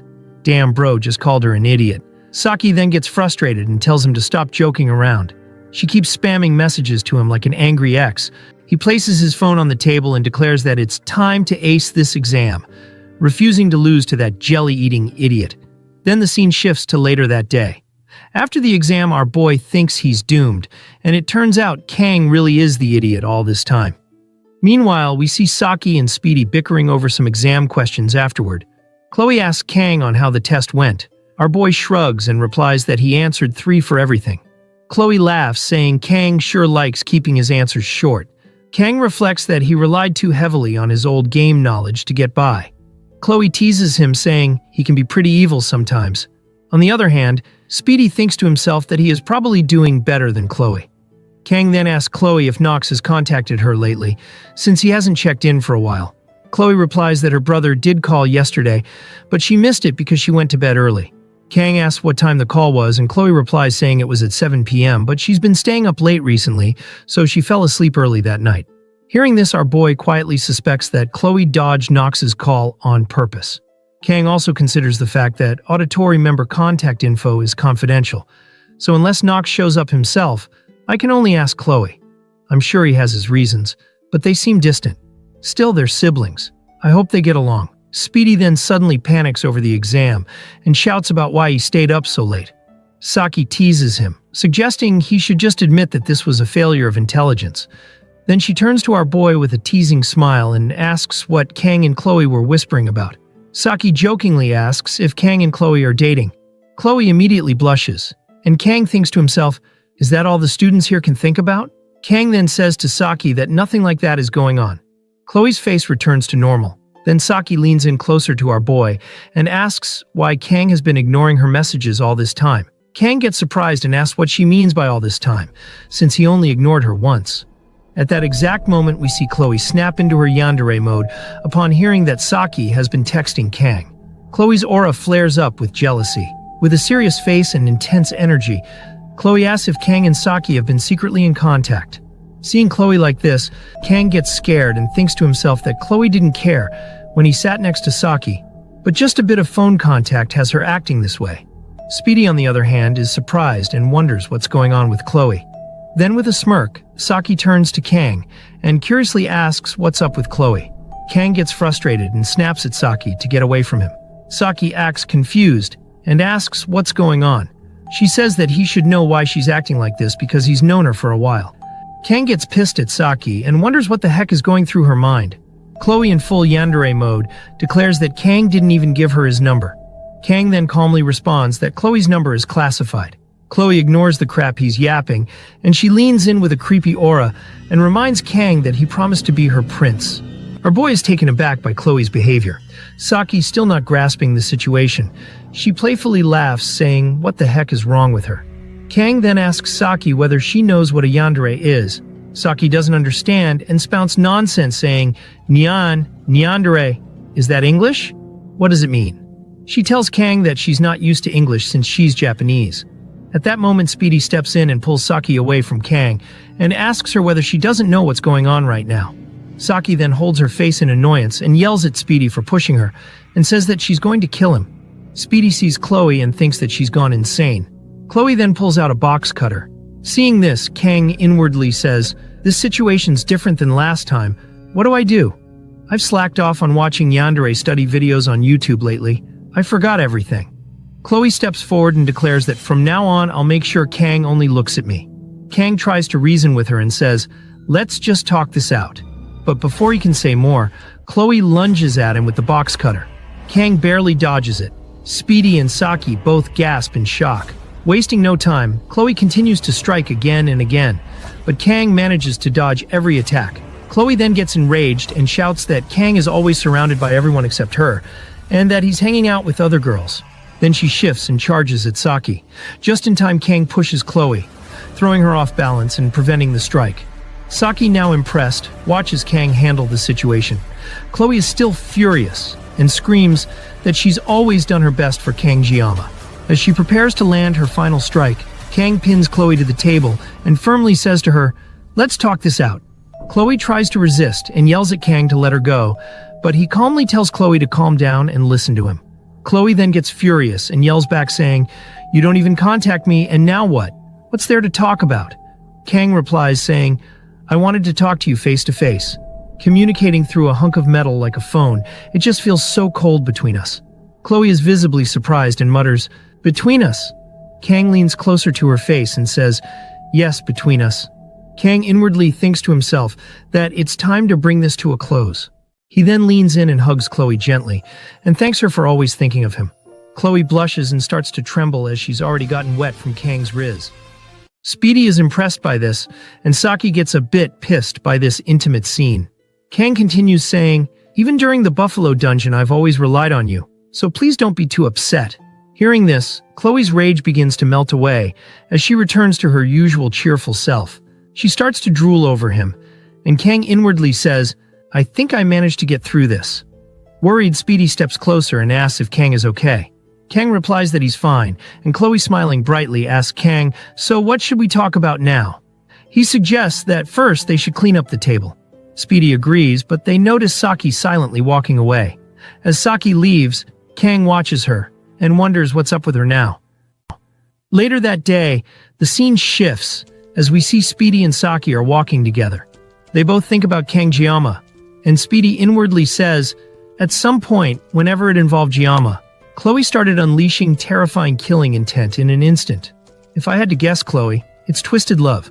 But what shocked me more than that was seeing him holding a sashimi blade behind his sweet smile. He prefers persuasion and negotiation through conversation. But Jiyama mixes persuasion with force. He knows how to wield fear when necessary. He may seem like a villain at a glance, but truly it's the quality of a ruler. No doubt Jiyama will become something great.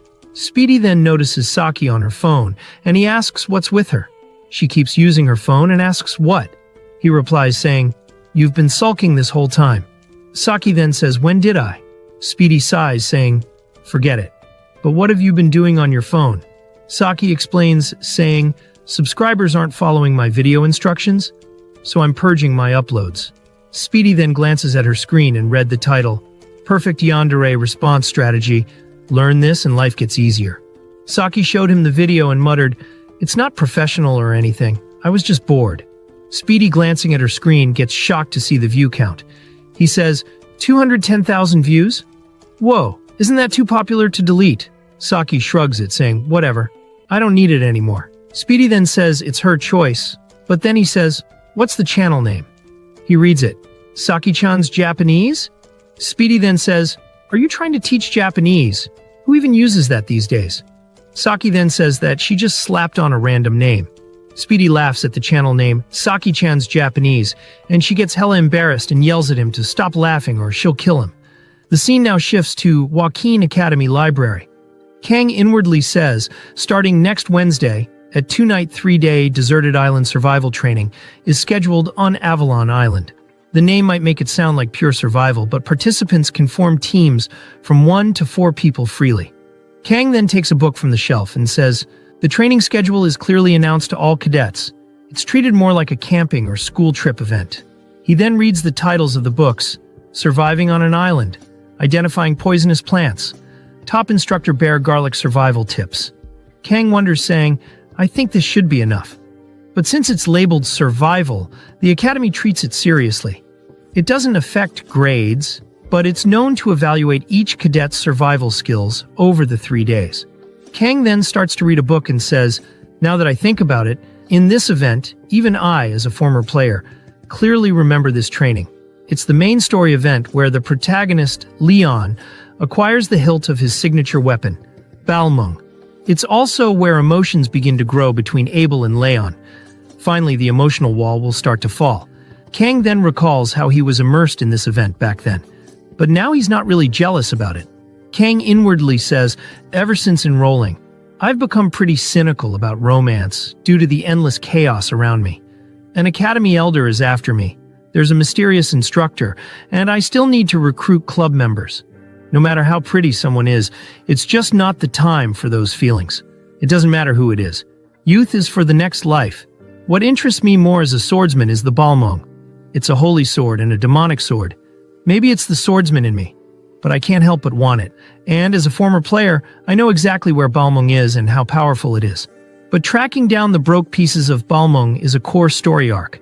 Even if I know all the locations, I still can't get it. The condition to obtain Balmung, which chooses its master, is to awaken the blessing of miracle. Literally a weapon made exclusively for the protagonist. A pie in the sky. And here I am, packing a sashimi knife like Nundai so sashimi. What a contrast. So instead of pining for what I can't have, I'll focus on brushing up for the 3-day trip. Avalon Island is a deserted island with no monster appearances. Hopefully there would be any sudden ambushes like last time at Scopoli. That's why, by special order of the headmaster, a temporary instructor of the Wolf class, Sword Emperor, is joining the supervising team. Kang wonders about Avalon, and then starts to climb on a ladder saying, "The strongest hero of mankind is leading a freshman camping trip." This diverges from the original story a lot, but thanks to it, I might be able to reach my goals safely. Kang then picks a book and says, "I wonder if it's in this book. In an age where the internet overflows with information, I didn't come to the library just to learn basic survival skills. Ancient knowledge is more likely to be found in these old books. Because I too have something to find on Avalon Island." Kang then sits down and reads the contents. Avalon is an island located far in the Western Sea, a mysterious place where the terrain constantly shifts. At the center of the island lies an ancient lake called the Queen's Lake, a land referred to as the Land of Beginning or Paradise by some minorities. It's now an uninhabited island. Kang then gets frustrated, saying, "I already know these stuffs. Will I have to dig through the entire library to find what I need?" Just then, a familiar voice calls out from behind. Leon steps forward, saying, "Long time no see." Kang gets surprised to see that Leon was reading a book titled Introduction to Magic. Our boy thinks to himself that even Leon was trying to learn from what had happened during the midterms. Kang inwardly says, "Leon, the protagonist shouldn't be in the library studying magic right now." Staring at him, Kang wondered if he could really believe that. Then Leon asks Kang on what book he is reading. Kang replies that he was just going over material on Avalon Island, where next week's training would take place, and that he was researching various aspects of it. As they looked at each other, Leon commented that Kang was extremely diligent. Kang remained silent and thought to himself that he couldn't deny it. Kang had indeed been very busy with training, exploring dungeons and studying monsters. Since Kang knew what would happen 3 years from now, our boy had to prepare thoroughly for his own future. Kang then replies to Leon and says, "I have to take care of my future." Hearing this, Leon replied that Kang was different from him, and he was different from Kang. Confused by the remark, Kang recalls their past interaction where Leon asked where Kang came from. Kang inwardly says, "You haven't strayed far from your path in the game, but you feel distinctly different from the Leon I know. There's a sadness shadowing your face, and a strangely conflicted attitude." Leon then tells Kang to keep it up, noting that the library was about to close, and Kang should return safely. Kang thanks Leon and replied, "You too." As Leon left, our boy thought to himself, is this the burden of a hero carrying the fate of humanity? It looked like light and darkness were weighing on both his shoulders like lead weights. But Kang quickly turned back to his book, determined to find what he was looking for before the library closed. The scene shifted to the training grounds on the deserted island, where all the students had gathered for survival training. Rachel and Abel spotted Saki, and Rachel commented that it had been hard to catch Saki lately. They hadn't seen each other in a while. Saki, who was with Chloe, greeted them with a simple, "Yeah, hey Rachel and Abel too." Standing face to face, Abel asked if Saki was all set for the training. Saki replies saying, "I'll just do what I always do. How about you, Abel?" Watching them talk, Rachel couldn't help but smile. She then teasingly remarked that Saki had managed to sneak into the advanced class behind her back, and that school life must be quite fun for her. Saki explained that everything had been done through proper procedures, and that she didn't feel the need to inform them. Looking at Abel, Rachel murmured whether she really had to sit and watch Kangjiyama be stolen away. Abel tells Rachel to stop talking nonsense, but Rachel insisted she was telling the truth. Saki had gone to the Buffalo Dungeon with Kang and did club activities with him, and now she'd be around him for the 3-day training trip as well. Saki clarified that Kang had said he wanted to do this particular training alone. Chloe agreed, adding that Kang mentioned he had things he wanted to try solo, so he would be acting independently. Rachel lit up upon hearing this and pointed out that this meant no one had been officially paired up with Kangjiyama for the trip. Saki raised an eyebrow and asked what Rachel was trying to say. Now, Abel too questioned what she was planning. Rachel responded by saying that Kang had said he wanted to go alone, but he never said not to follow him. Right? Saki then sarcastically says, "Amazing logic," and Rachel pumps her chest and continues saying, "I think all 4 of us are thinking the same thing, even if no one said it out loud, right? I propose a fair and square game. Let's call it the Rachel game." The trio was taken aback by what she just announced, and Rachel explained saying, "You all know, right? Avalon Island's terrain and environment constantly shift, so even with a warp gate, everyone will arrive at random points. You'll have to find your own way to team up. Just meeting up is a challenge and part of the training's charm." Saki tells Rachel to get to the point, and Rachel declares, saying, "During this 3-day survival training, whoever finds him first gets him, and the other 3 have to back off," meaning that the winner would get exclusive rights to Kangjiyama. The trio was shocked by the idea, and Abel starts to get wet by the mere idea of it. Rachel excitedly says, "Whether you charm him or cling to him, do what you want, but no interference." Chloe agrees to the plan and says that she'll win this time. Saki also agrees that it sounds fun, and that let's prove it by sending a verification photo. Rachel agrees to it, and tells her to show how much she had grown. Meanwhile, Abel blushed at the mention of exclusive rights, and then thought about her grandfather. Rachel asked if Abel was in too. Abel apologized and stated she doesn't have time for such petty games and would not participate. Rachel nodded and said that the rest of them would proceed without her. As Abel walked away, Rachel noted that Abel had been busy with special training lately. Chloe commented on Abel's diligence. On the other hand, we see our boy who is also there. Kang states that he feels tired, having been holed up in the library all night. Fortunately, our boy had already noted everything he needs in his phone, which included a reminder that the headmaster said the island wasn't classified as a monster zone, but students should still bring light equipment. Kang had prepared 24 sashimi knives from Daiso, plus a secret weapon. Just then, Kang received a message from Media, asking whether our boy had packed medicine and clothes. Media has also sent a message saying, "Bring at least 3 pairs of underwear. Black, so they don't show dirt." Kang smiles and muttered that Media was like a real mom, or maybe even a grandmother. As the instructor began calling out student names, Kang realized it was time to depart. He suddenly remembered what the security guard had told him about a female instructor, someone with purple hair and eyes, fairly tall height. Kang inwardly says, I don't know her intent, but if she's targeting me, this deserted island training would be the perfect opportunity. Using the ever-changing terrain of the island makes cleanup easier.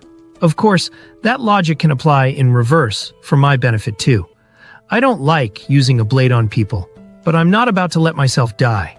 Come to think of it, Kang recalled that Speedy had drawn a sketch of the mysterious instructor. Our boy examined the drawing, but when he looked around, he noticed that most of the female instructors had purple hair. Kang then sighed and thought to himself that Speedy's drawing didn't help at all. How was Kang supposed to identify anyone with that vague sketch, since all of the women here have purple hair? At that moment, Siegfried entered wearing a vacation shirt, accompanied by Abel. Siegfried commented that Kang hadn't been slacking off in training lately. Abel appeared surprised to see Kang. Siegfried went on to say that when great talent is paired with hard work, the results don't just add up, they multiply. But even then, the body needs rest to endure. So he encouraged Kang to enjoy the training as much as he could. Kang thanks him and replies that he hopes Siegfried lands a big catch too. Hearing this, Siegfried chuckled, calling the remark clever. As Siegfried left, Kang thought to himself that Siegfried actually seemed kind of cool, but then Abel stared silently at Kong before walking away without a word. Seeing that Kang thought Abel should lighten up a little, especially since Abel would probably have a boyfriend soon. Suddenly, Saki crept up behind Kang, intending to scare him. Just as she was about to scare him, our boy's instincts kicked in and Kang flicked her forehead, completely shocking her. Saki gets angry and complains that she was just trying to joke around because she was bored and now Kang had hit her. She added that it hurts. Kang smiled and explained that he sensed a presence and reacted instinctively. He apologizes, but Saki, still irritated, tells him that her forehead wasn't a punching bag. She had come just to wish Kang good luck on his training. Saddened, she told Kang to forget about it and walked away. Watching her leave, Kang inwardly says, Saki Ryozo, I really can't figure her character out. Lately, she barely sleeps and is always hovering around me. If I don't react somehow, she gets even more restless and erratic. I don't know what part of me she finds interesting, but Ryozo is officially a heroine too. I don't want to build unnecessary closeness. An announcement then interrupted his thoughts. The dimensional gate to Avalon Island was activating. The announcer advised everyone to be cautious and have a pleasant time. Kang thought to himself that this time he just wanted to find what he came for and get through the training quietly without any unnecessary trouble. Then in a flash, Kang was teleported to a random location on Avalon Island. Stunned by the scenery, our boy thought to himself that it had been a year since he fell into this world, and only now did it truly feel like he had entered a fantasy world. He looked around and found himself standing at one of Avalon's sacred sites. He mutters in awe, "This is the apple tree of beginning, Yggdrasil." Right then, a loudspeaker echoed across the landscape. The deserted island survival training begins now. Kang then decided to save the sightseeing for later. Right now he wanted to see if he could find a new blessing. Later we see a map of Avalon Island on Kang's phone, which he had copied from the library. He inwardly says, "I marked the location of the blessing of regeneration that can be obtained on Avalon Island. When I compared my memories from the game with the map, I think it was near some kind of rock. The blessing's location is near the lake at the island's center, which means I need to head toward the lake where the world tree stands. I'll have to pass through rocky terrain and forest. I still have 3 days left, and the Academy didn't just send us here to play. They assigned a mission to find orbs scattered around the island. Basically, it's a treasure hunt, like you do on a school picnic. The more you find, the better your score. And they can also be used as enhancement materials, so I might as well look for them." Kang then digs into his bag, saying, "According to Bear Garlic book, let's gather some survival gear." He then takes out his secret weapon, which is a machete. He examines it, saying, "A machete I splurged on just for this training. I should get used to this since I need to save the 50-second blessing of painlessness." He then swings the weapon and says, "The grip feels great, but something feels awkward. I'll just use the sashimi blade if things go bad." Kang then spots a little cute rabbit. He smiles in joy that it's time to secure some food, but then his smile fades as a shadow looms over him. That little cute rabbit ended up being a giant-sized rabbit. Kang then says, "I took down the Cow King. This rabbit's nothing. Don't blame me, food is food." Kang then lunges towards it with his machete, and we see the rabbit for a moment. But suddenly we see Abel's reflection on its eyes. It appears the scene has shifted as Abel stares at it in a surprised manner. She squats and says, "Hi there, food. I mean rabbit?" She then couldn't kill the rabbit since it looks so cute.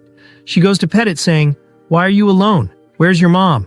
But then the rabbit bites on Abel's finger and she winces in pain. The rabbit quickly bolts off, leaving Abel startled. She then holds her sword and chases after it saying, "You get back here. I was going to spare you because you were cute." She then says, "Actually, this is good. A perfect chance to test my training results. A rabbit like this is nothing." The rabbit then looks at her condescendingly. Abel notes that it's getting faster and she says, "I underestimated it. It was hiding its true skill just like Kang. But no matter how fast it is, before the blade of Nibelung, I'm the granddaughter of the Sword Emperor." Abel then catches up to it and readies to strike, but then suddenly the terrain shifts and she starts to fall. She falls into a lake and starts to drown. She tries to reach her hand out and she sees a figure of a rabbit, but then she sees Kang Jeoma, and she could only call out his name desperately. The scene then shifts as we see Kang fighting the big rabbit. He laments saying, "I trained so much, but without a blessing I'm just garbage. Compared to my past life, I thought my physique was pretty good." Kang then starts to catch his breath. He sits down exhaustedly and says, "Rather starve than waste energy running around aimlessly. I'll let you go, just leave." But then the rabbit smirks and calls our boy a pussy. That was the last straw as Kang drops his machete and pulls out his sword in anger, and activates the blessing of the sword god. The scene now shifts as we see Rachel scouting the place by jumping high. She seems hella excited as she lands gracefully. She looks around and says, "Feels like I've been going in circles. This is bad, really bad." Still calling it the Rachel game and all. She then laughs, saying, "What do I do? This is awkward. Where do I go?" She then spots a crow passing by, and she remembers Kang's black hair. She says, "I think crows like shiny things. If I just run that way, I'll definitely meet Jeoma-kun." She readies herself, saying, "Thinking is a waste of time. I'll move instead of thinking." She then jumps high, saying that she's coming to see Jeoma-kun and steal his virginity. The scene now shifts to Saki as says that she heard Rachel's voice. She then dismisses it, saying, "All right, let's check what I have. I have got jelly snacks for food. Blanket, cardigan, and weapons are all packed." Kang Jeoma, she then smirks and says that he's not here. She inwardly says, "We agreed to play this game. I can't be the loser. I landed somewhere along Avalon Island's shore. I need to set my target based on the unique terrain. The only place on the island that doesn't change is the world boundary." Knowing Jeoma's personality, he'd go somewhere secluded, likely deep in the central forest. It's a hassle. But I've got no choice. I guess I have to go. I kinda want to see him too. I don't want to lose him. She then walks off saying, "When I see him, I'm paying back that forehead flick." The scene now shifts as we see some wolves lunging towards Chloe. But then she cuts through them with ease and keeps running in search of Kang with a psychotic expression. In a yandere tone, she says, "Wait for me, Jeoma. At least on this island, I'll find you before anyone else does, so that you'll look only at me." She then gets alert as she senses a human presence. She wonders whether it's Jeoma, and she runs towards that direction. We then see Kang in the distance, roasting the rabbit, which called him a pussy. Kang says, "I skinned the hide, so food shouldn't be a problem now. The rest can be turned into jerky." Kang then notices something approaching him and he wonders, "This presence, it's not a beast. It might be someone after me. I can't let my guard down." Kang then quickly readies himself and says, "It's approaching without stopping. I've saved my blessing. My sashimi blade is ready." Kang then notices it and quickly goes to slice it. But then we see Chloe lunging at him, calling out Kang Jeoma. But then to their surprise, the area had shifted and Rachel and Chloe just look at each other in confusion. They then both start bickering at each other, and the scene shifts to our boy. He and Abel are face to face, as it appears that Abel had been teleported to Kang's location. Kang looks at her in shock, and Abel starts to tremble as she blushes hella hard. She is hella wet between her legs, and she spreads her legs without any command. Kang just stands there watching her see-through clothes, which reveals her intimate areas. Sometime later, as Abel catches sight of the warm-looking fur draped beside Kang, and the delicious aroma arising from the food he had just finished cooking, her stomach growls as she sees the jerky that looks like it'll keep her hunger away. Even here in this unfamiliar place, Abel feels like she's losing to our boy once again. The realization brings a flush of embarrassment to her face, and the cold doesn't help either. Seeing her shiver slightly, Kang wordlessly offers her the fur coat, saying, "Here, cover yourself with this." Abel hesitates for a moment, then takes it. She then starts to tremble as she blushes hella hard. She thinks to herself that she must be losing her mind. She says, why didn't she just turn back when she had the chance? But the smell of the food had been too tempting, and now she feels foolish for coming here. As the warmth of the fur slowly seeps into her chilled body, Abel murmurs a quiet thank you to Kang. Just then, a sharp pain shoots through her ankle, making her wince in pain. She wonders if she might have twisted it earlier. She then gets hella embarrassed as she asks what's he's doing. It appears that Kang had noticed her discomfort and kneels beside her, examining her ankle closely. She lets out a slight moan, and our boy calmly replies, saying, if we leave it like this, it might get infected while you're out here. With gentle hands, he removes his tie and uses it to wrap her injury. She silently watches as him assist her. After Kang finishes it, Abel looks down, both embarrassed and grateful, whispering another thank you. Then an awkward silence settles between them. After a few moments, Kang breaks the silence, saying, why are you wandering around alone? Abel freezes as her mind drifts back to Rachel's ridiculous game, the one where Rachel declared that whoever found Kang-Jiama first would get to claim our boy. Blushing, Abel replies, saying, there were things I wanted to do, and being alone felt easier. Kang replies saying, I see, you're a lot like me. Abel smiles faintly, remembering when she told Rachel that she was sitting this game out. Despite that, she suddenly pulls out her phone and snaps a picture of her and Kang together. Without overthinking, she sends it to the group chat with Rachel and the others. Moments later, her phone buzzes furiously. Both Saki and Rachel fire back with texts. Saki gets furious and yells, saying, didn't you say you weren't doing it? Rachel laughs, saying, she seemed like a quiet cat. Turns out the stove was hot. Abel stares at the screen for a while. Then she quickly hides the phone as Kang offers her food to eat. Later, we see them eating, and she gets Kang's attention, saying, how are you so strong?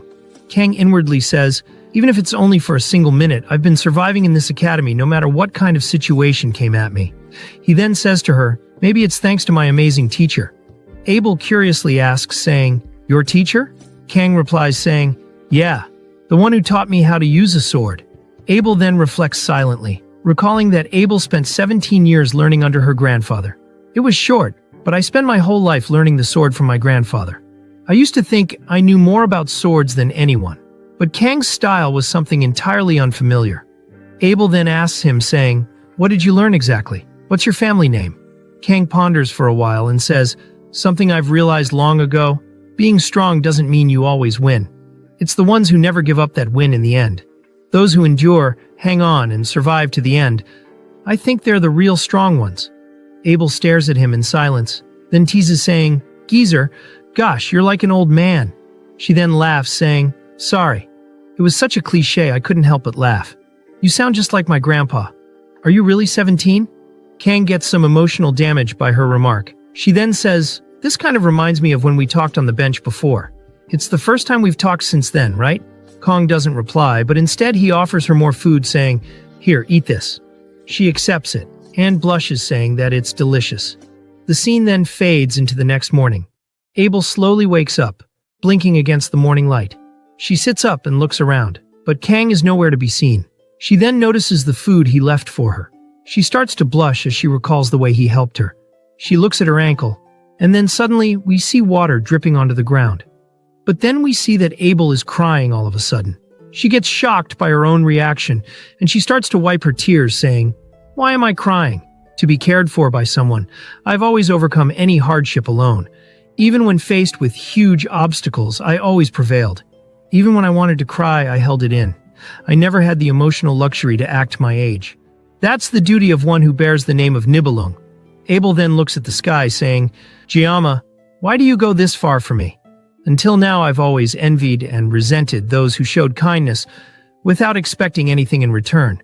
She then pauses for a bit and then tightens the grip of the hilt of her sword, saying, yeah, there are still 2 days left.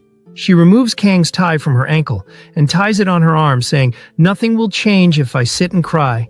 I should return the favor, shouldn't I? With determination, she pulls the fur coat tighter around herself and moves forward. The scene now shifts to our boy deep within the forest, trekking through thick undergrowth and uneven terrain. Kang inwardly says, it was chilly at night, but now it's hot. He then thinks about Abel and says, she's probably awake by now. He then pauses for a bit and says, "She is pretty, but for some reason it seems like Abel doesn't like me very much." He then brushes it off, saying, "Well, that's just how her character is supposed to be." The aloof, noble lady. After our unexpectedly meeting last night, I did offer her some kindness. Not because I have feelings for her, but because she looked so pitiful, I couldn't ignore her. It's not like being kind once will change the world. Kang then looks at the slope and notes that he made it out of the forest area. He slides down the slope saying, "The plot might veer slightly, but compared to everything so far, this isn't a huge deviation." He then gets alert and exclaims saying, "Come to think of it, today is the day Abel and Leon start to develop feelings for each other." Kang then pauses for a bit and says, "She's not going to give the blanket to Leon, is she?" Kang notices the sun shining on his face super hard. He inwardly says, "I'm kind of getting hit by reality here. Maybe I should have brought it." Kang then shrugs it off, saying, "Enough useless thoughts, let's find the blessings before sunset." He explains it saying, "Blessing of regeneration is a spirit-level blessing, one rank below the blessing of transfer, that rapidly boosts regenerative abilities. But since it can only be used on the user, it fits its rank as a self-doping type blessing. However, as someone with the blessing of transfer, that only the user limitation doesn't apply to me. Even the fragile sashimi blade should recover to a certain extent. At a glance it might seem OP, but it's not like it'll grow a severed limb, it just heals wounds. Plus, in the game, this blessing was treated as a hidden piece, and didn't affect Leon's growth. Leon will grow monstrously strong later anyway, so I'm definitely taking this." Kang then moves deeper into the area. Scanning the terrain, he inwardly says, "This looks way different from the game graphics. It was clearly some rock in the game, which I ended up wandering until sunset." Then Kang stops as a smile spreads across his face. He's found it. The blessing of regeneration. However, just beyond it, something catches his eye. A faint glimmer. Something shining in the fading light. According to Kang's memory, the blessing was supposed to be hidden. Yet here it is, sitting in plain view beside a massive orb gleaming like treasure in an ancient tomb. That orb wasn't supposed to be here. It's a bonus for Kang. He came only for the blessing and ended up discovering the orb as well. For a moment, our boy feels genuinely lucky. He mutters, saying, "Maybe my luck's finally turning." He agrees to himself, saying, "Yeah, it has been really stingy so far." He then walks to it, saying, "Let's grab the orb first, then take a look. I can't resist anything shiny. Hope I find the blessing before dark." But just as he's about to reach for the orb, the restraints holding the orb suddenly breaks apart, and the orb falls onto the table. Kang's eyes widen in surprise, and before he can move, a familiar voice cuts through the silence saying, "I didn't expect someone to come this deep into the forest. Not sightseeing the world tree, are you? You came all the way here just to get the orb?" Leon then questions him, saying, "Or maybe you came here with another purpose, didn't you?" Kang responds, saying, "I just saw the orb from afar and came to grab it." Leon then walks towards him, saying, "Oh, you came for this orb. I see. Then I have no choice." Leon draws his sword, its blade shimmering with a blue aura. He says to Kang, "Then try and take it by defeating me." Kang immediately recognizes the weapon Leon is wielding, the Twilight Blade. Kang gets confused and inwardly says, "What is going on all of a sudden? Shouldn't he be with Abel by now? Today's supposed to be a major turning point in the story. No way, did I accidentally interrupt their event?" Nothing happened overnight though. Even if he found out, fighting over that would be crazy. Leon then swings his sword as we see a purple light coming from it. Kang notices it and inwardly says, "You found it, Balmung. But its condition. I get that it's not complete, but the worst, most wicked demonic sword setting. Balmung. And the blue gem embedded in its center, a catalyst that grants holy power to the demonic blade and neutralizes its magic. The Ether Jewel. But since Balmung is based on magic itself, even with the other jewel neutralizing it, it's still highly affected by the wielder's character. That's why in the game, Balmung could become either a demonic sword or a holy one, depending on how you played. Could it be Leon is? Leon then cuts Kang's thoughts and says, "Yeah, just think of it as a friendly sparring match." Kang inwardly says, "He can't even use mental imagery yet, that's insane." Kang then asks him whether he's serious right now. Leon responds, saying, "I'm not good at lying." Kang stands there still and inwardly says, "This guy's planning to use Balmung and turn me into a stepping stone for his growth." I can kind of understand Leon's actions, but this is all just speculation. One thing is clear, the orb was just an excuse. Leon then says, "Sorry, but I don't have a lot of time. Let's get started." He lunges towards Kang and the scene shifts to Saki, who is yelling out suddenly. Speedy gets startled and says, "Geez, why are you suddenly yelling?" Saki replies saying, "Ugh, I'm mad. Of all the people, why did you have to show up?" Speedy gets angry and yells saying, "Hey jerk, you think I wanted to run into you?" Saki replies saying, "Then who told you to have no sense of direction? And stop shouting while following me." Speedy says, "Wait, someone you're looking for? Are you looking for Giamma?" Saki says yes, and Speedy says, "Huh, don't tell me you've got feelings for Giamma or something?" Saki asks, "Why would he think that?" Speedy explains saying, "Well, I mean, just a month ago, all you did was laze around at the archery range, but when you're with Giamma, suddenly you're all active and stuff. And you used to hate hacking and stuff. You said it was annoying, and now you're doing tasks no one even asked you to do. It's just weird." Saki then suddenly stops and Speedy bumps into her. He holds his face in pain and says, "Hey, what the hell? You can't just stop like that." Then, in a cold tone, she says, "Hey, weapon." Speedy gets a bit nervous, and she turns slowly. Then she starts to blush and fidget around saying, "Was it that obvious?" Speedy then says, "You possessed or something, or under some kind of mental magic." Saki gets angry and punches his chin, telling him to shut up. They then notice a sound, and the crows starts to scatter away from the area. Speedy asks whether it was an earthquake or something. Saki responds saying, "No, it's different. This is Giamma." The scene shifts as we see one of Kang's sashimi knife breaking in half. Kang says that this is insane. Leon then says, "Why isn't he fighting back, even if he knew I'd miss?" He tells Kang, "No respect. You, Giamma." Kang inwardly says, "Honestly, I couldn't even react. I didn't think he'd actually swing Balmung. I can't just throw myself into a fight I don't even understand." I hesitated, afraid I might cut him down if I activated my blessing. Leon then calls out Kang's name, and Giamma inwardly says, "If I slip up, I'm dead meat." Leon is the protagonist of Blessing M. Leon then says to Kang, "Grab your sword. It was bound to happen eventually."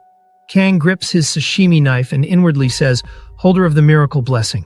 It's absurd to face a monster like this without a blessing." Leon lunges towards Kang and he quickly readies himself and activates his blessing. They both clash and a shockwave seeps through the area. Leon blocks Kang's attacks by holding his arm, and Kang quickly leaps backwards. Through the smoke, Leon appears, lunging towards Kang without giving him any second to recover. Leon swings his sword and Kang tries to block it using his weapon. But then he's startled as his sashimi knife had been cut in half. Leon swings back his sword and readies for another strike. Kang leaps backwards and pulls some knives out of his bag. He throws them towards Leon, and as it heads toward the target, Leon simply cuts them using his sword and lunges at Kang. Before Kang could react, he's right before him. Kang gets startled as he has no time to dodge. Then we see the pillars around them, which are standing sturdy. But in the next second, all of those are cut in half as Leon's strike slashes through them. Kang had barely dodged, but most of his weapons were destroyed since his backpack got cut in half. Seizing the moment, Kang used the crumbling pillars to his advantage. With agile movements, he leapt from one broken column to another, creating distance between himself and the relentless protagonist. Our boy inwardly thinks, this is on a completely different level from midterms. There's got to be a limit to the protagonist buffs. Are you the only one leveling up? But before Kang could even catch his breath, Leon sent another strike towards him. Kang, relying on pure instinct and reflex, managed to dodge yet another devastating attack. The ground beneath him cracked and crumbled from the sheer impact of Leon's strike. For a brief moment, Kang noticed a shift. The vibrant aura enveloping Leon's sword began to flicker, its brilliance dimming ever so slightly. It was a sign Leon was finally tiring. Recognizing this opportunity, Kang prepared himself with his sashimi knife, now firmly in hand and his blessing of the sword god activated. As Kang closed the distance, his voice cut through the tension saying, "Leon, why are you going this far?" Then Leon's gaze drifted upward, his expression distant, as if recalling a memory. He remembered the words of a higher being, a voice that had once told him, "If it's you, you can make everyone in this world happy." That promise, that burden weighed heavily on him. Suddenly, the aura surrounding Leon's sword reignited, but this time it radiated a golden yellow hue. With a faint, almost bittersweet smile, Leon turned to Kang and says, "You'll understand soon enough, Kang. With this strike, you'll see who is who in an instant." Leon unleashed his power. The entire area was engulfed in his golden aura, the light suffocating and overwhelming. He charged forward, his sword gleaming with righteous fury, aiming to land a decisive blow on Kang. But Kang was ready. Channeling the full might of his blessing of the sword god, Kang met Leon head-on. With a single perfectly timed strike, Kang's sashimi sword clashed against Balmung, shattering the oppressive aura and sending a shockwave rippling through the battlefield. Leon's attack faltered, and the golden glow emanating from Balmung faded away as his sword broke. Staggering back, Leon found himself defeated. In the quiet aftermath, Leon's thoughts turned inward. The voice believed in me, he mused. Believed I was the one who could bear this destiny. Yet as his gaze fell upon Kangjiyama standing tall, unwavering despite everything, an unsettling realization dawned upon him. It should have been Kangjiyama. He was the one who deserved to be chosen, not me. After defeating Leon, Kang sheaths his sashimi knife, while Leon is behind him watching. As Kang turned around, he was surprised to see only a feather. Kang inwardly says, "That was an unexpected duel."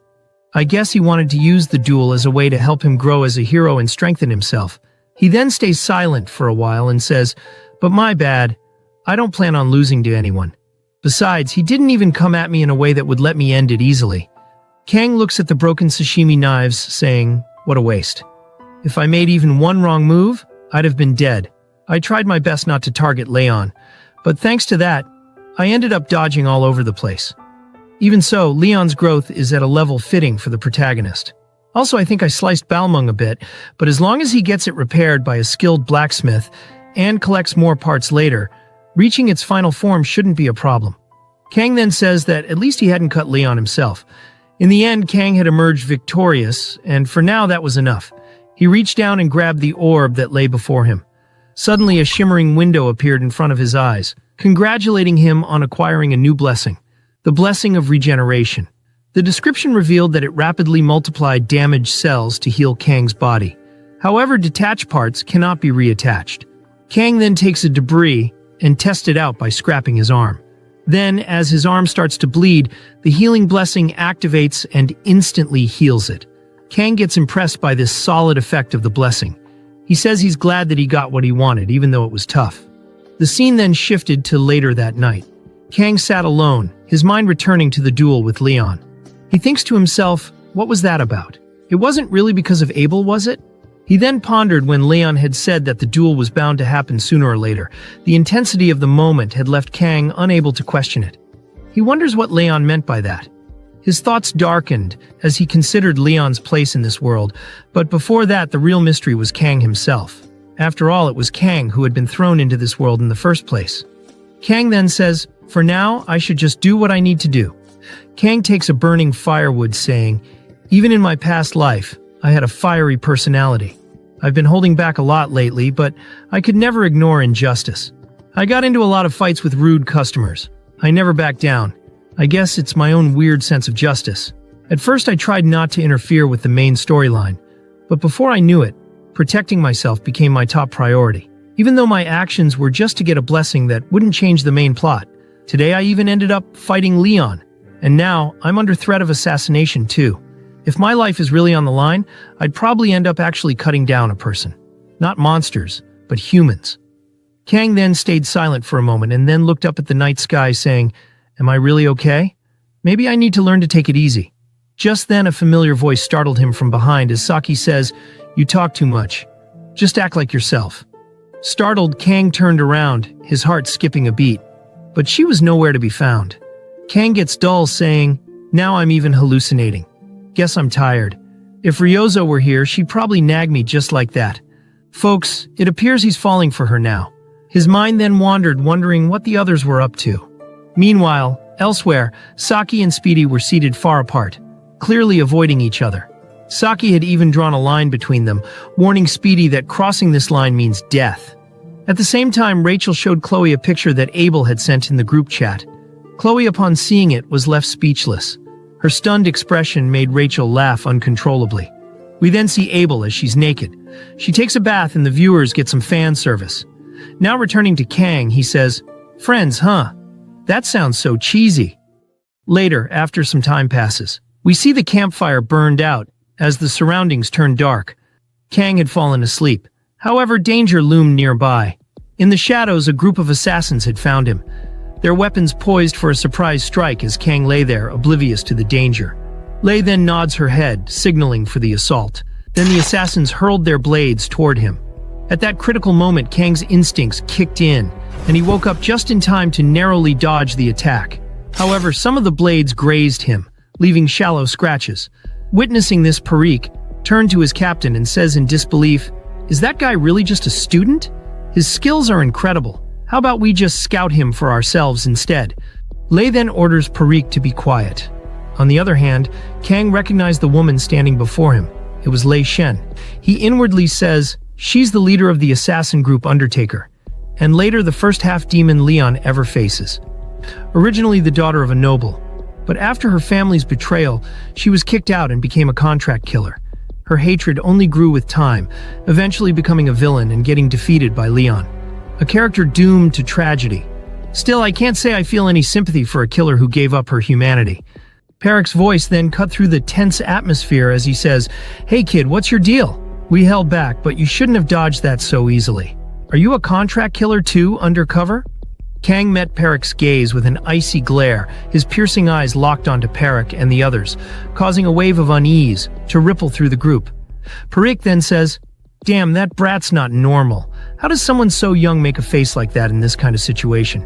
He then asks his captain on whether they should actually scout him for real.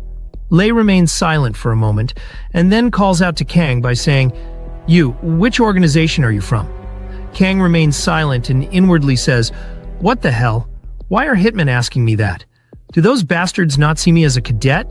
His confusion was quickly interrupted when Parikh sneered, "Hey punk, you're about to die, but just so you know, you've got guts." He asked the vice captain saying, "Isn't this the first time the captain's been interested in prey?" The vice captain agrees saying, "Yeah, judging by his moves, he's clearly not average. I thought being the top freshman meant that he was just some go-getter. Though it wasn't perfect, he's got cuts everywhere." As he spoke, the vice captain's aura darkened. Kang's eyes narrowed, his mind snapping into focus. He muttered saying, "Seeing that they've sent you bastards, it means whoever's behind this must be at least an elder. Right, corpse disposal squad?" His words sent a shockwave through the group, leaving even the hardened assassins momentarily stunned. Frustration etched across his face. Parikh stepped forward saying, "You punk, who do you really work for? How dare you investigate us?" Lei then walks forward saying, "Enough." The vice captain then says, "Looks like you know about us." Kang firmly responds saying, "Yeah, you sons of bitches are just butchers who kill people for money, right?" His words struck a nerve, and the vice captain yells saying, "This little shit, he just said what the captain hates most." Lei grits her teeth, holding her anger. But then Kang closed the distance between himself and Lei, standing mere inches away from her. He challenged, saying, "What's wrong? You don't like being called a butcher by a scholarship cadet like me, just because you used to be a noble?" The vice captain then gets furious and launched a strike at him.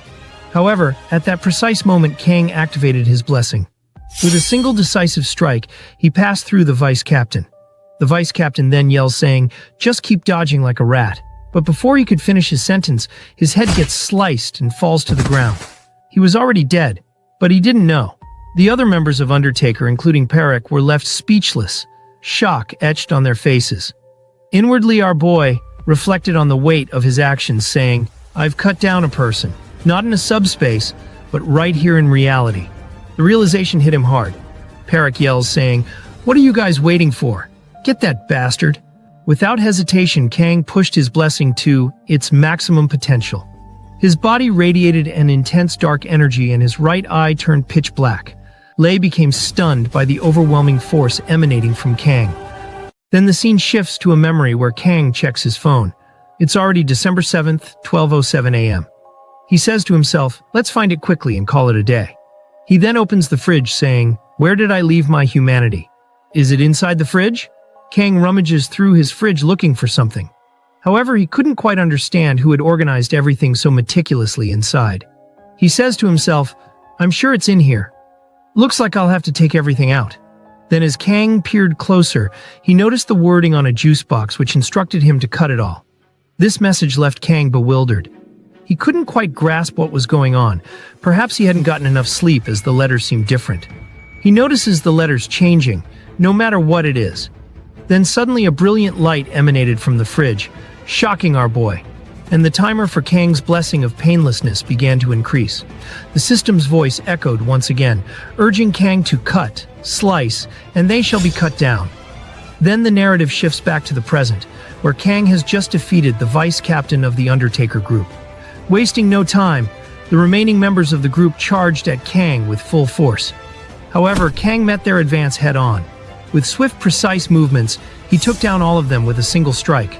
Seizing an opportunity, two other Assailants lunged at Kang, but he agilely leapt into the air, dodging their attacks, and in one decisive motion, he brought them both down with a powerful strike. Parik and Lei stood in shock, unable to comprehend what they were witnessing. Parik then shouted at his subordinates to regain their composure, berating them for panicking when their opponent was just a student. He ordered them to launch a coordinated attack against Kang. Meanwhile, Lei struggled to comprehend the situation. Lei had expected this mission to be a routine assignment, simple with little resistance, but now faced with Kang's overwhelming strength, Lei was at a loss. Parik turned to Lei, asking what they should do next. But before Lei could respond, Kang closed the distance between him and Parik in an instant. With incredible speed and precision, Kang struck Parik down with a single decisive blow. Lei stared at the severed head in disbelief. She inwardly says, this was supposed to be an easy job, and yet here she stood, facing a force unlike anything she had anticipated. She recalled how the Elder had promised 100 million each and a bonus if she succeeded. Now she silently cursed that Elder. Before her eyes wasn't a mere cadet.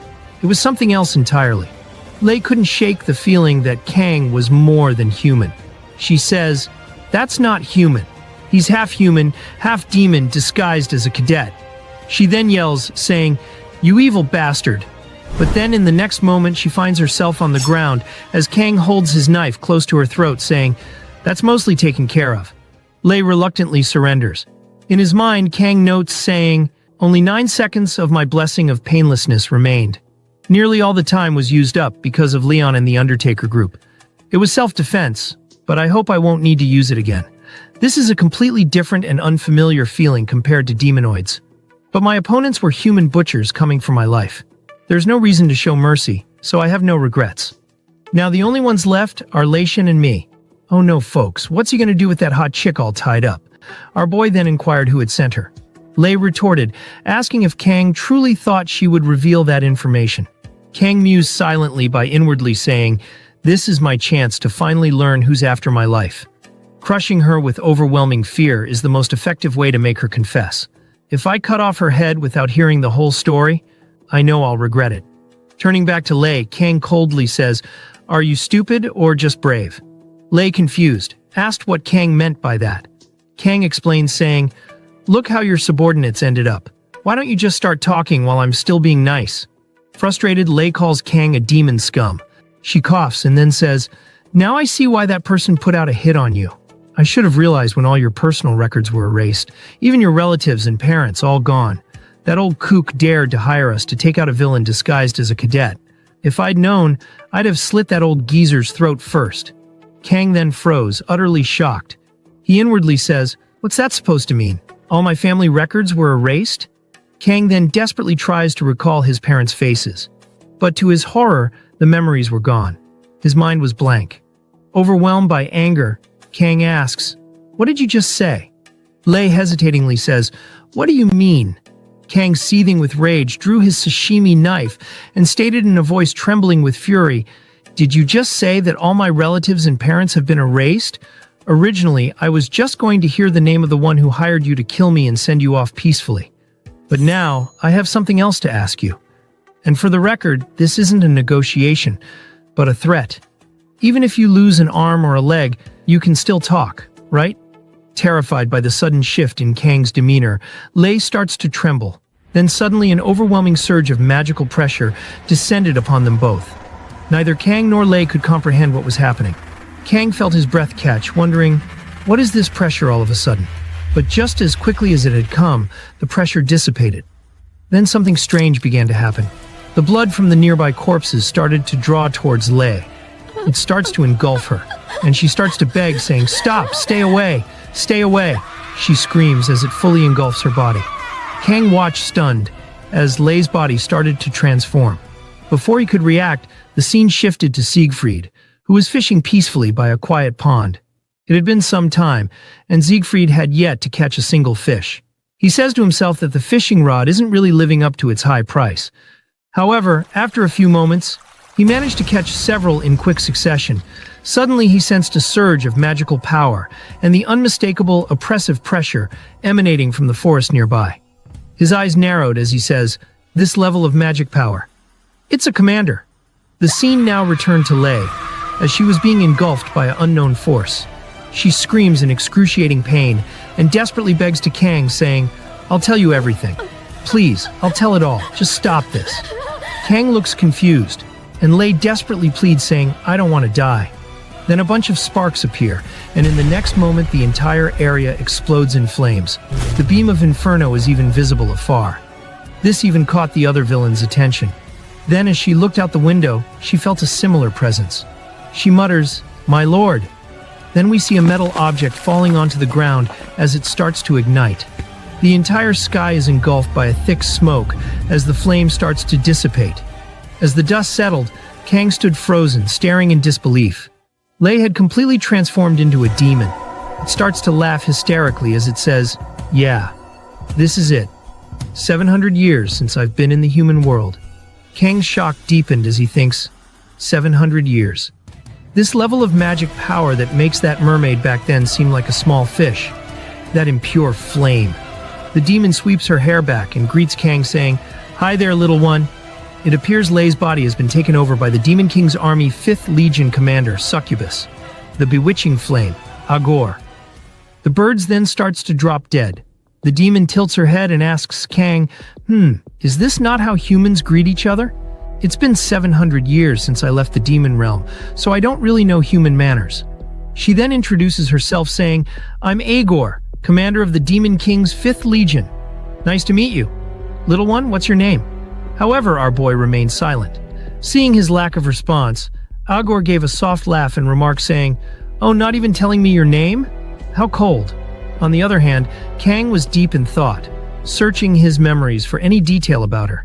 He thinks to himself, even a trivial piece that seems useless can sometimes be used as a mirror to see the future. My greatest advantage, I'm surviving this world, is my memory from playing Miracle Blessing M. Agor of the Bewitching Flame is from a demon race. Her type is fire. Gender is female. Traits are, among the Legion commanders, her physical strength is unremarkable, but she excels in mental type magic. I still remember some general traits of Agor I read on Komu Wiki back when I quit the game. But I don't know why Agor came down to the human world after 700 years. Possessing Lei Ryan as a host and descending like that, what's her goal? While Kang silently contemplated her motives, Agor casually looked around the battlefield and observed the carnage. "Impressive," she remarked, her tone almost admiring. "You defeated all of them on your own? No wonder you didn't seem like an ordinary human. Seeing you still standing sane after looking at me." She then takes a close look at Kang and says, Judging by your looks, still a brat, but might turn out decent someday. So how about it, while we're at it? Want to make a contract with me?" Without warning, Agor released her control magic toward Kang. Shocked, Kang didn't understand what the hell she was talking about. Agor smiled, saying, "Consider this an honor. I'm giving you a special opportunity to become stronger." She stepped closer, her voice turning sharper, yet strangely persuasive. "You humans always pretend to be noble, while judging each other and ranking yourselves, right? All while chasing your own benefits, killing people, inflicting pain." In an instant, she closes the distance between them and lifts his chin, saying, "In that case, why not dream a glorious dream with me?" It became clear that Kang was falling under Agor's mind spell. His thoughts grew foggy, her words started to make sense, and he found himself thinking, maybe this isn't such a bad idea. If I accept her offer, I might survive longer. Riding with the Demon King's army would make reaching my goal so much easier. Agor's voice echoed in his mind, yes, it would be a glorious dream. But just then something inside Kang shifted. His divine blessing suddenly activated. A surge of clarity shattered the haze clouding his mind. Kang realized the truth.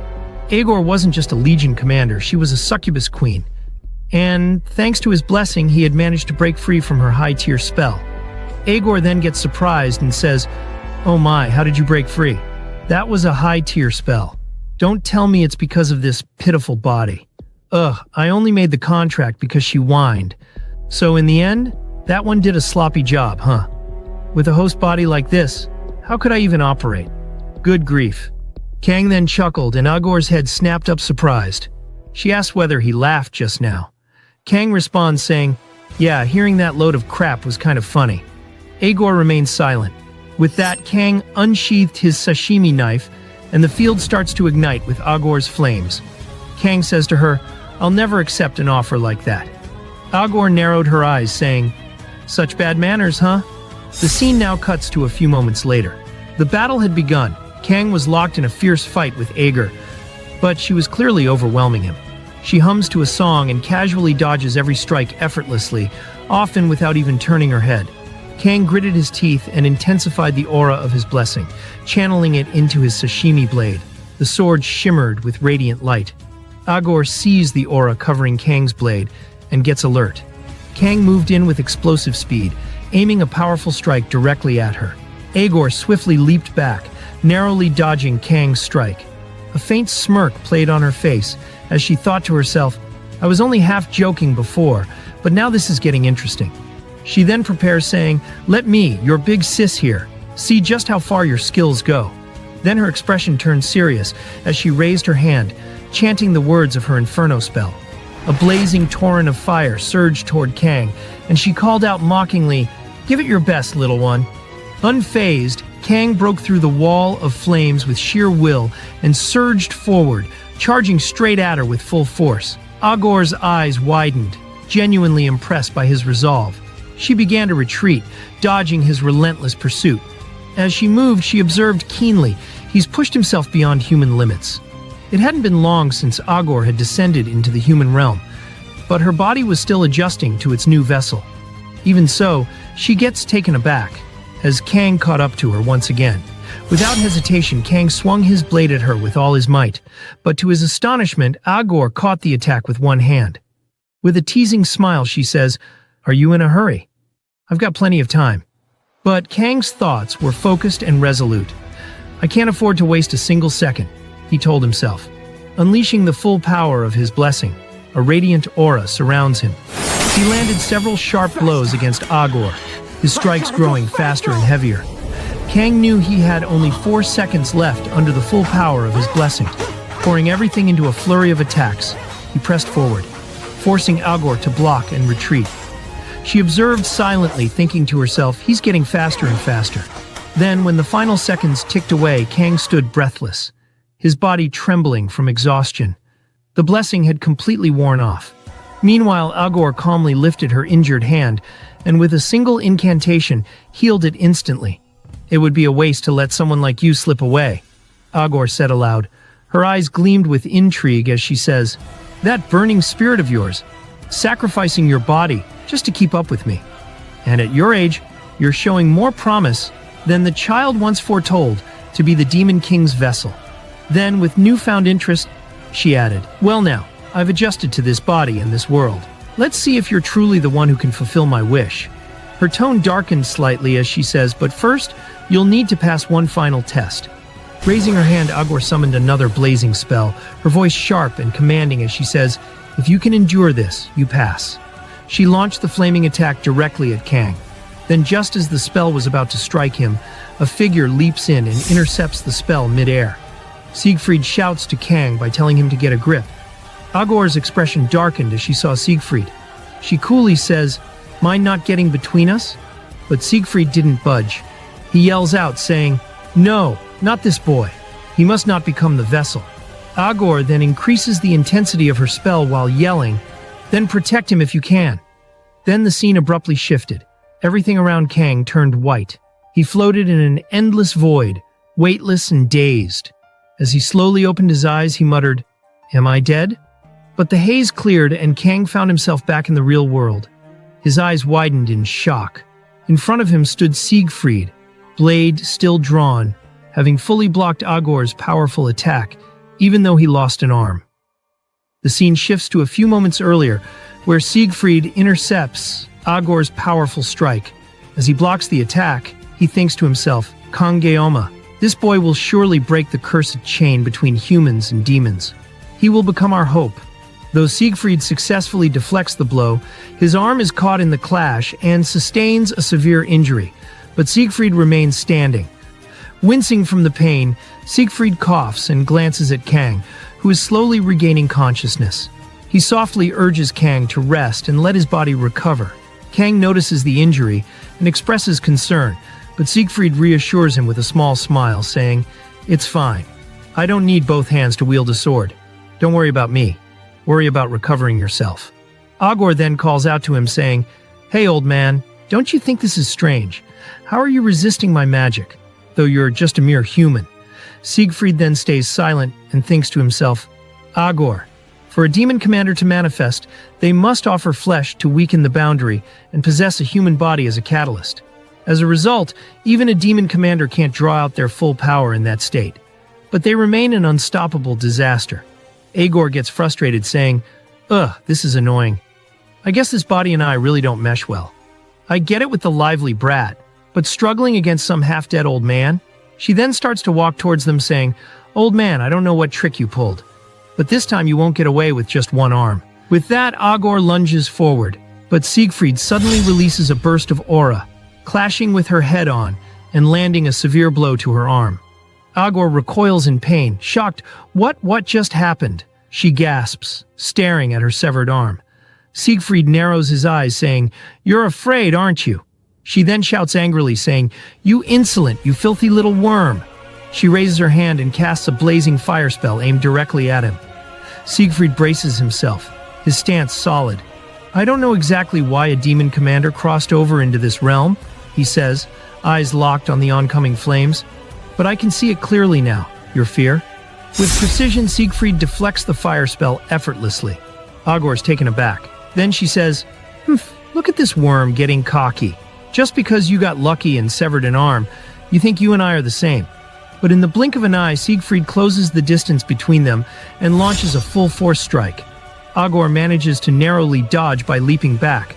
Panting, she stares at him with disbelief and says, "Where did this man come from?" She wonders his aura is incredibly dense.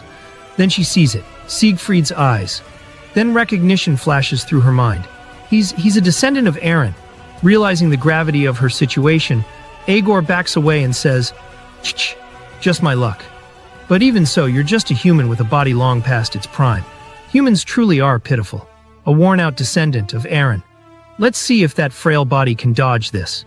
She raises her arms and suddenly, countless fire arrows begin to form in the sky above. Siegfried and Kang both look up in shock. Agor taunts them, saying, "What's wrong? Too much for you." Without wasting a second, Siegfried dashes forward, dodging the incoming fire arrows with remarkable agility. Kang worriedly calls out to Siegfried and inwardly thinks, "I want to cover him, but just staying conscious is the best I can do right now. If I lose control, I won't be able to grasp it again." He holds the sashimi knife tightly, saying, "Giving up the blessing right now would be almost suicidal." As fire arrows rain from the sky, Siegfried continues weaving through them. Taking down those in his path, his speed and grace defy his age. Watching his relentless advance, Agor mutters, "Wow, not bad for such an old body. You're maybe not a worm, but perhaps rat." Now Siegfried starts to close the distance between them and charges, saying, "You demons are absurdly stronger than us humans, no doubt. In my youth, I resented this world, for the immovable wall effort alone couldn't overcome. But only at this age did I truly understand something." Agor scoffs, saying, "What senile nonsense." She inwardly thinks, still, experience can't be ignored.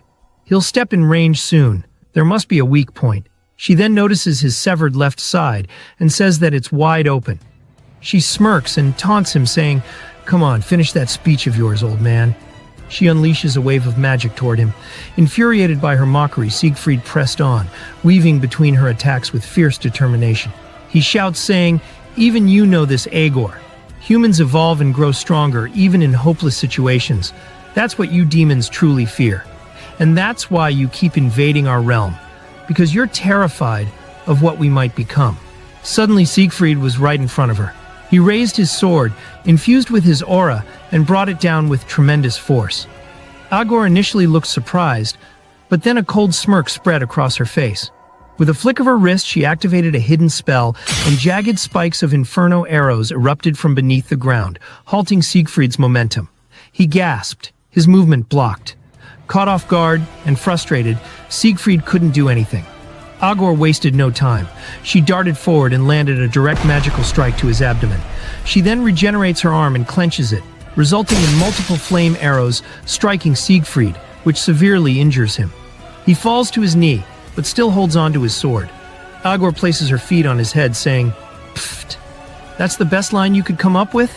Seriously, same as 700 years ago, you people are so cliché. Still, for a worm who won't live 100 years, that was a decent last will." Watching the brutal scene, Kang called out to Siegfried from the distance. Agor's ears perked at Kang's voice. Then she turned, saying, "Oh right, kid. No wait, you said your name was Kang Giamma, right?" She then gets close to Kang, saying, "Sorry, Giamma. This Nuna forgot for a second. I need to give you the result of that test earlier." Siegfried then screams at him to run away. But Agor ignored him and calmly says, "You passed." And then she extended her hand as she cast a mind control spell. She then seductively holds him, saying, "Your body will now serve the will of us demons. Don't resent me too much. See you in hell." Siegfried's eyes widen in horror as he yells, saying, "He's just a cadet." She gets close to Kang and says, "What's he saying?" His guts are spilling out, and he's still yapping. "Anyway, I'm not interested in hanging out with some walking corpse like him. So just stand there and keep watching." Agor then seductively licks his forehead, saying, "Here's your pass stamp." Kang then falls to his knees, and Agor turns towards Siegfried as he calls her a devilish creature. Agar sarcastically replies, saying, What's this? A compliment?" Then the spell etched on Kang's forehead activated, and it passes through his body as if it's a coding virus. At that moment, a notification window suddenly appeared stating, "Error. Unauthorized external intrusion detected. Initiating autonomous defense program. An unexpected error has occurred. Program cannot operate. User level too low. Program cannot operate. World line tier too low." Location code. With Yggdrasil as catalyst, user level temporarily elevated. Program engages suppression force to reconfigure and synchronize world line. Then the blessings timer starts to increase, and the limit has gone up to 100 seconds. Meanwhile, Agor notices Siegfried trying to strike her. She sees his slow pace and says, "It's noticeably slowing down. How curious. How are you still moving?" She then sidesteps his attack, saying, "Ah, right. Worms wriggle even with their heads cut off." Then Siegfried's weapon's aura changes as he says, "Even if it costs my life, Agor, I'll take both your legs with me." Agor, seeing that, thinks to herself, "That aura's color. From the war 700 years ago, the Sword Saint's aura. He evolved his aura even in his dying breath. That's disgusting. I really do need to finish this old man now." She then lunges towards him, saying, "Just die quietly already, descendant of Aaron." But just as she closed the distance, a powerful strike came from the sky. She screamed and turned around, yelling, "What the hell?" But then she gets shocked and says, "What is that? That brat? No, he's different. This feeling. It can't be. But this unsettling sensation is definitely the same as 700 years ago." The system notifies Kang, saying, "All user blessings forcibly elevated and manifested. Pain immunity and regeneration blessings are simultaneously activated. The blessing of transition harmonizes the two blessings to halt worldline strain and tearing." Agor's face contorted in rage. She yells, saying, "These maggot-like bastards, interfering with us again." She screams out the name, "Aaron Hokeen!" Before her stood a transformed Kang, his body enveloped in divine light. Then a final window flashed. "Blessing of the Sword God is disengaged. Look upon us with grace." The scene now shifts to Abel. She mutters to herself, "It's the final day." But still, she gazes at the sky, which is unusually dark. The scene now shifts to Saki. She checks the time. It's almost 7 a.m. Speedy then stirs up from his sleep and says to her, "Huh? It's not even dawn. Haven't you slept yet?" Saki replies, saying, "It's already passed." Speedy gets confused and says, "Huh? What are you talking about?" She responds, saying, "I said sunrise was a while ago." Speedy then looks around, saying, "Huh? Is it just me, or is the sky still pitch black?" She gets frustrated, saying, "You sure you're really the written exam runner-up? Anyway, It's almost time to return to the academy. Let's get back to the return point quickly. The other cadets probably started gathering yesterday. Hurry up, speed weapon. Either way, this doesn't feel like a good sign. The scene now returns to the site where the chaos is taking place. Kang levitates in the air as he's emitting divine aura. Throughout heaven and earth, he alone is the honored one. Agor grits her teeth, saying, "Hokin, no way!" Where did he suddenly? Kang then lands on the ground and approaches them as the surrounding starts to crackle with energy. Then the truth strikes her with a jolt. It really is him, Kang Jiama. And yet his aura carries the unmistakable mark of Hokin. She inwardly says, "Yeah, I was careless. Even if it felt like that bastard's blessing, Hokin's just a human. There's no way he's still alive." Panic creeps into her thoughts. This situation was already bad, but now it's far worse. Agor's new body is still unfamiliar and underpowered. It is a poor match for what stands before her. Her judgment, too, feels clouded, and she can't comprehend how Kang managed to replicate Hokin's power so precisely in the strike he landed earlier. On the other side, Siegfried, severely injured and barely staying conscious, can only watch utterly lost. He drops to one knee, unable to make sense of what's happening.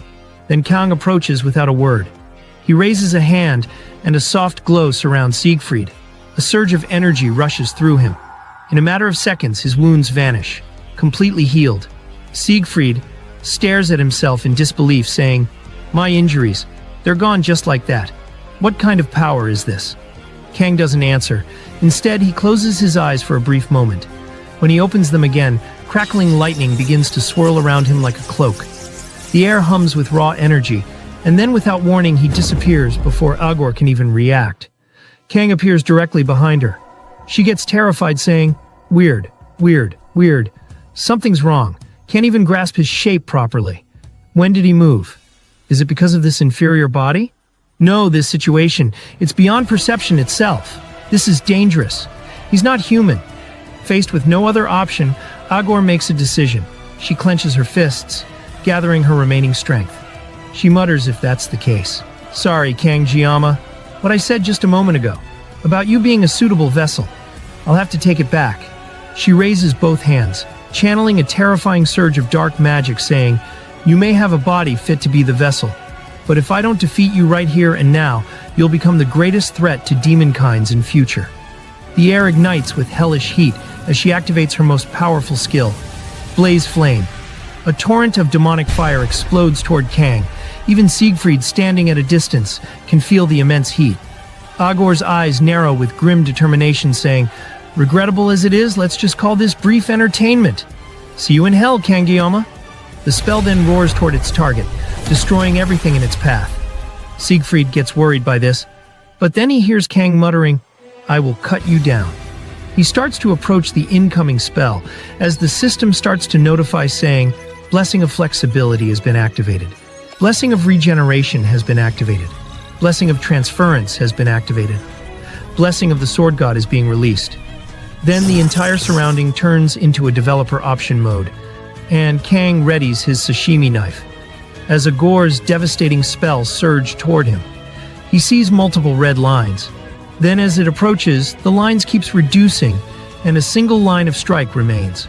Kang then locks in, and with a swift, precise motion, he unleashed a strike empowered by the Heavenly Sword technique. The sheer force of his counterattack didn't just stop the incoming spell. The wave of energy, rather than dissipating, continued forward and crashed into Agor herself. Caught off guard, Agor's eyes widened in disbelief. The force of Kang's strike hit her directly, causing her body to be severed into multiple pieces. Her upper body falls to the ground with a thud, and she glances at the light he's emitting. Even the students from afar can see the light. Abel stares at it in shock, as well as Saki and Speedy. Saki mutters in disbelief. The sky is opened. The students, who had been anxiously waiting, looked up at the sky. Slowly, the thick, ominous clouds began to part. The first rays of sunlight broke through the darkness, illuminating the earth. Murmurs spread among the cadets as they stood speechless, mesmerized by the sight of the long, awaited sunrise. The students start to video the sky. Meanwhile, back on the battlefield, Agor lay sprawled on the scorched ground. Her body was severely injured. She tried to initiate her regeneration spell, but nothing happened. Her body remained limp and broken. It felt as though the very source of her mana had been disrupted. Then terror crept into her voice as she whispered to herself, "At this rate, I'm going to die." Kang, who had been standing silently in front of her, finally collapsed. His body, overwhelmed by the power he had unleashed, gave out. He fell forward, exhausted, completely drained. Agor forced herself to move. She gritted her teeth, trying to gather the last remnants of her mana. Her body trembled as she pushed forward, saying, "I can't die such a meaningless death. That Kangjiyama boy will be a catastrophe for demonkind. Even if I'm going down, this is the only chance." Channeling every ounce of strength she had left, Agor conjured one final spell, her signature fire magic. Flames surged in her palm as she prepared to strike down Kang once and for all, but before she could release it, Siegfried struck right through her head, causing the sword to come out through her mouth. Siegfried then coldly says to her, "Turning your back on your enemy, you're no better than 6th Corps Commander Basman." Agor yells, saying, "Old man, you bastard." He says to her, "Still, you're a bit more durable than Basman." Then Siegfried increases the intensity of his aura, and she yells, saying, "You damned descendant of Aaron, you bastard." Then her body turns into ashes.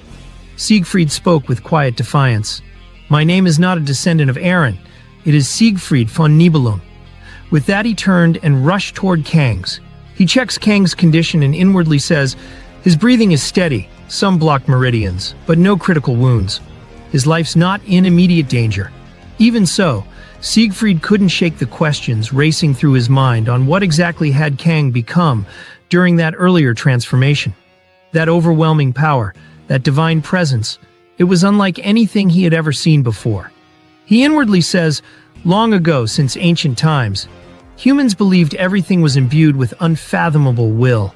Storms, floods, lightning on a clear day, and comets falling from the night sky.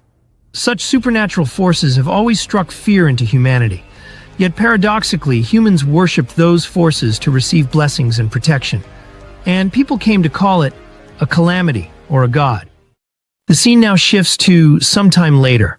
A warp gate opens outside the test area, and the students were waiting for the teachers to arrive from the test zone. Speedy and Saki starts making their way through the crowd, and when they reach the front, they all get shocked by what they see. Kangjiyama is being transported on a stretcher. Saki looks at the teacher's panicked expression, and then turns towards a commotion. Rachel tries to hold back Chloe, who is worried about Kang's condition. Professor Kim prevents her from approaching Kang. Then Saki hears someone crying, and she turns towards Abel. Abel notices her grandfather's missing arm. Tears start to pour down her face as she holds her mouth in shock and sadness. She drops to her knees, and Saki holds Abel and tries to soothe her. Saki looks at Siegfried's condition and becomes uneasy. The scene now shifts to a week later. A video in YouTube plays, and it says, "As humanity remains in a ceasefire with the demons, we have no choice but to suffer a significant loss in power due to the Sword Emperor's recent incident. The entire world is concerned whether another vacancy will arise among the 7-star heroes who currently number only 4. Seeing this, Saki inwardly thinks, "I was hoping, but of course there's no news about Jiyama. Maybe he's awake by now." Then nearby, a student says to his friend, "Hey, I haven't seen that special admission student lately." The green hair guy replies saying, "Didn't you see? That guy was carried out from Avalon Island." His friends then says, "Really? What do you think happened on Avalon?"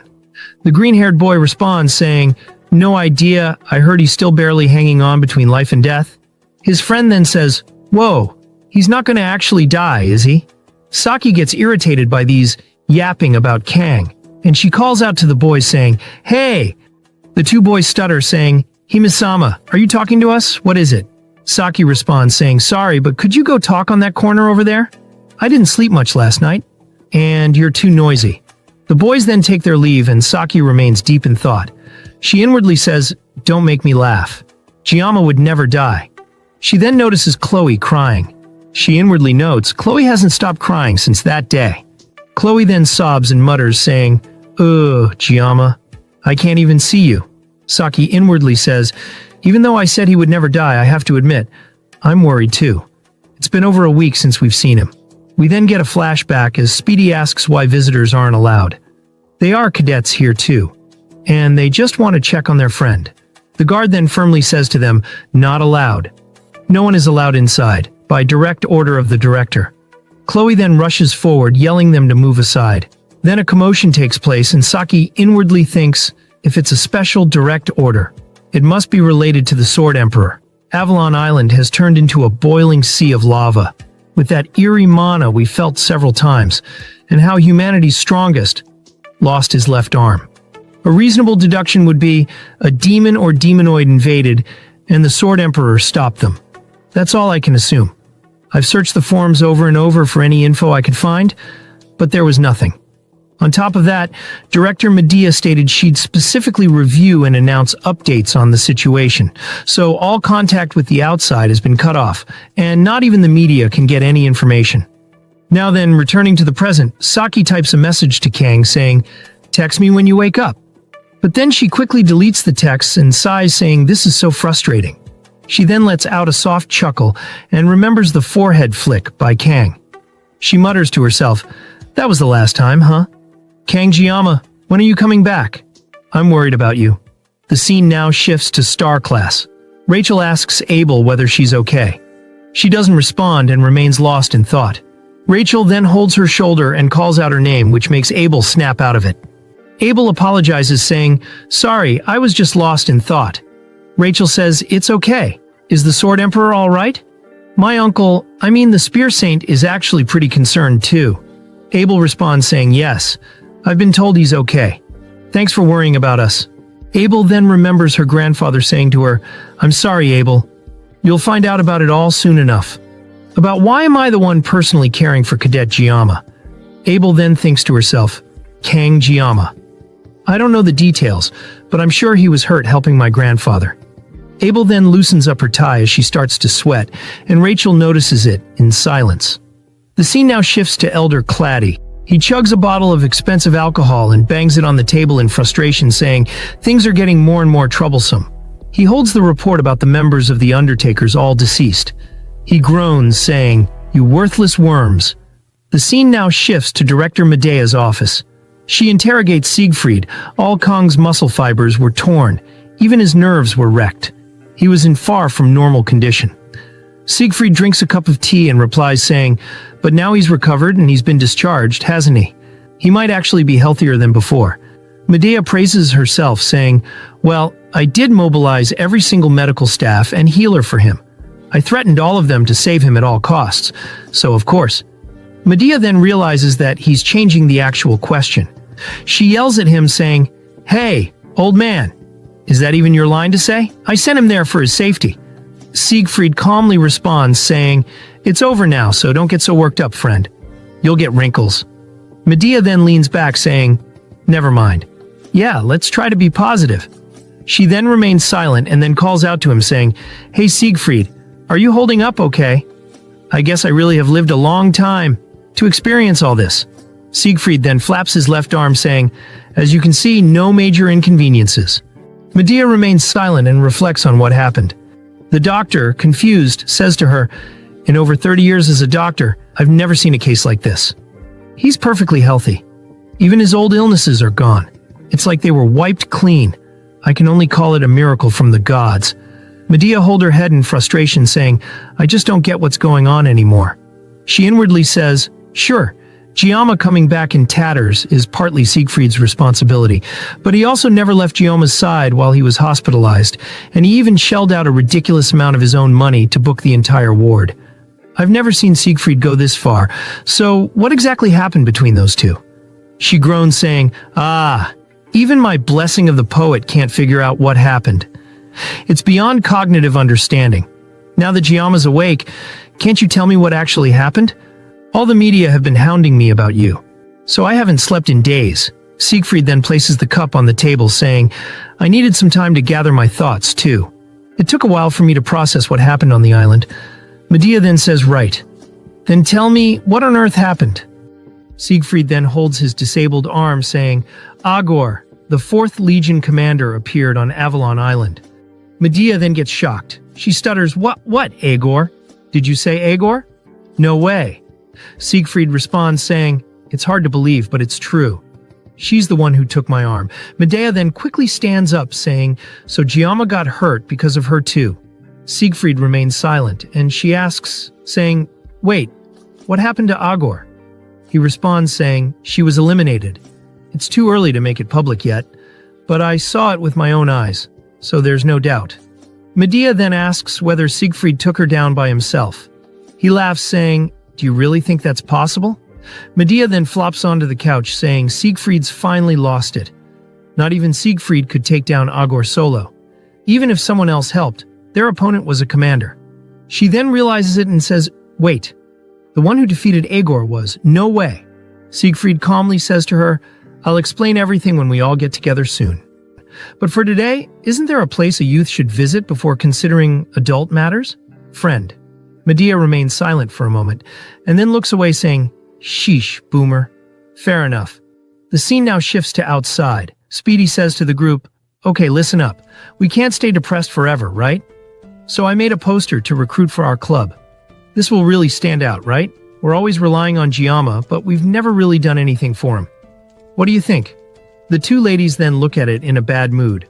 Chloe then stands up, and Saki says to Speedy, I'm actually surprised by you for the first time. In many ways, I don't think I could make something like this even if I tried.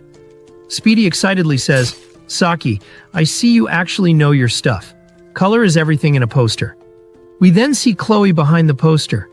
She stabs the poster with her box cutter, and Speedy continues saying, it'll catch the eyes of passerby, but then he realizes what's happening, as Chloe swings it upwards and rips the poster in half.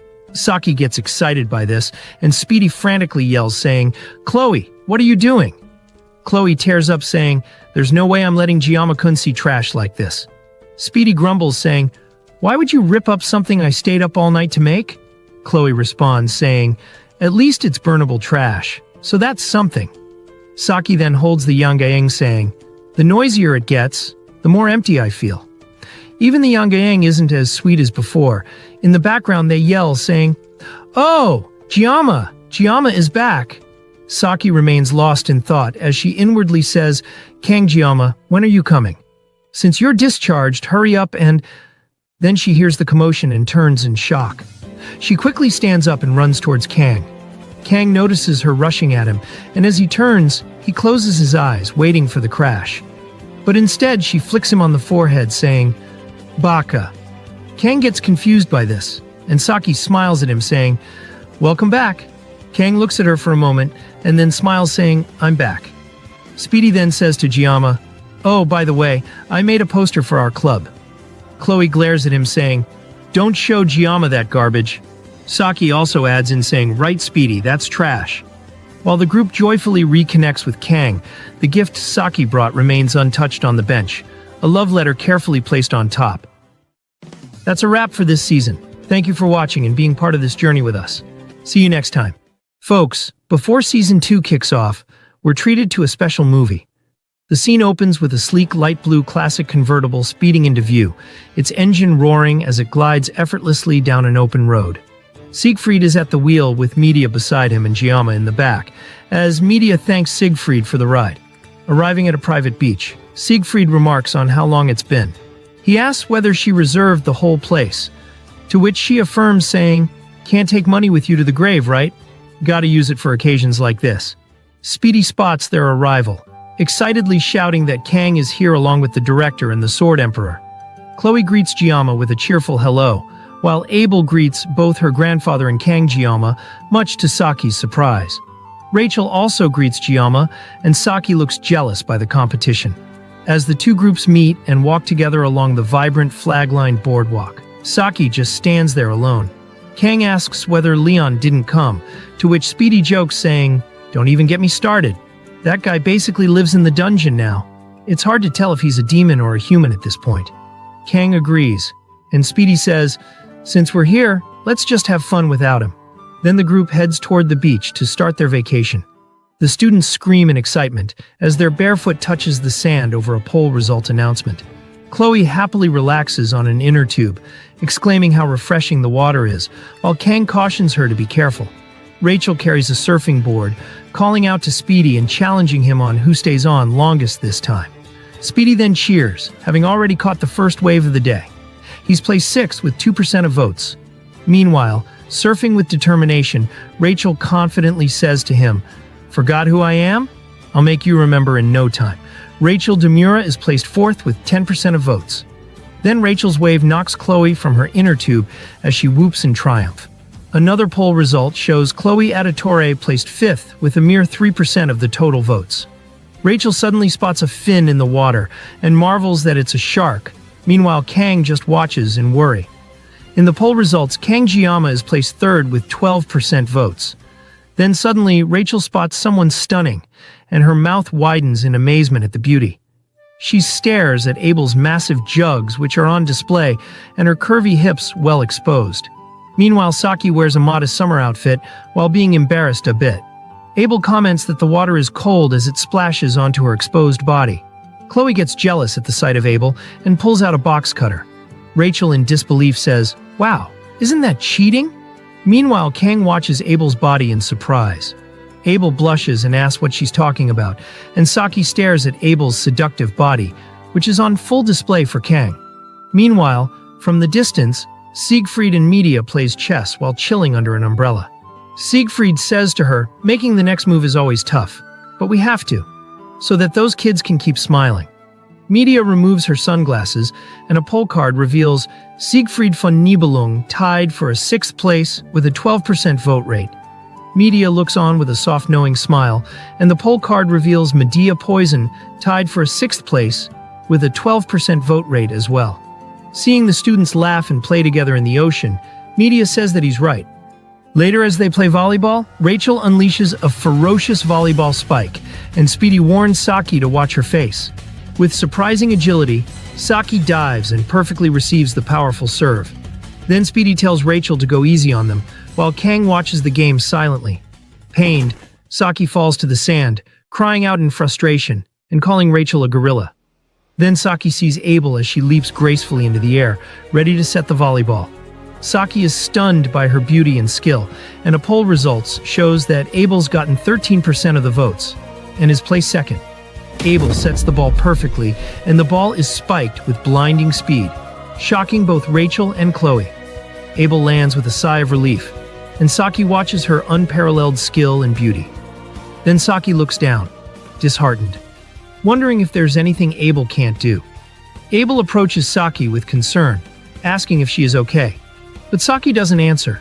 She clenches her hand, gripping the sand with jealousy. Then Saki reaches her hand to grab Abel's, while saying, "That was a planned assist." Not bad, right? Abel agrees and thanks her, stating that they won because of her. Later, the scene transitions to a nighttime barbecue with meat and peppers cooking on a grill. Gathered around the grill by the pool, the friends enjoy the barbecue under the moonlight. Abel offers to make Jiyama's food tastier, and he asks how. As a pensive Saki looks on, Abel performs a playful chant to make the food delicious. Kang looks confused as Abel chants the words, "Oishiku nare, moi moi."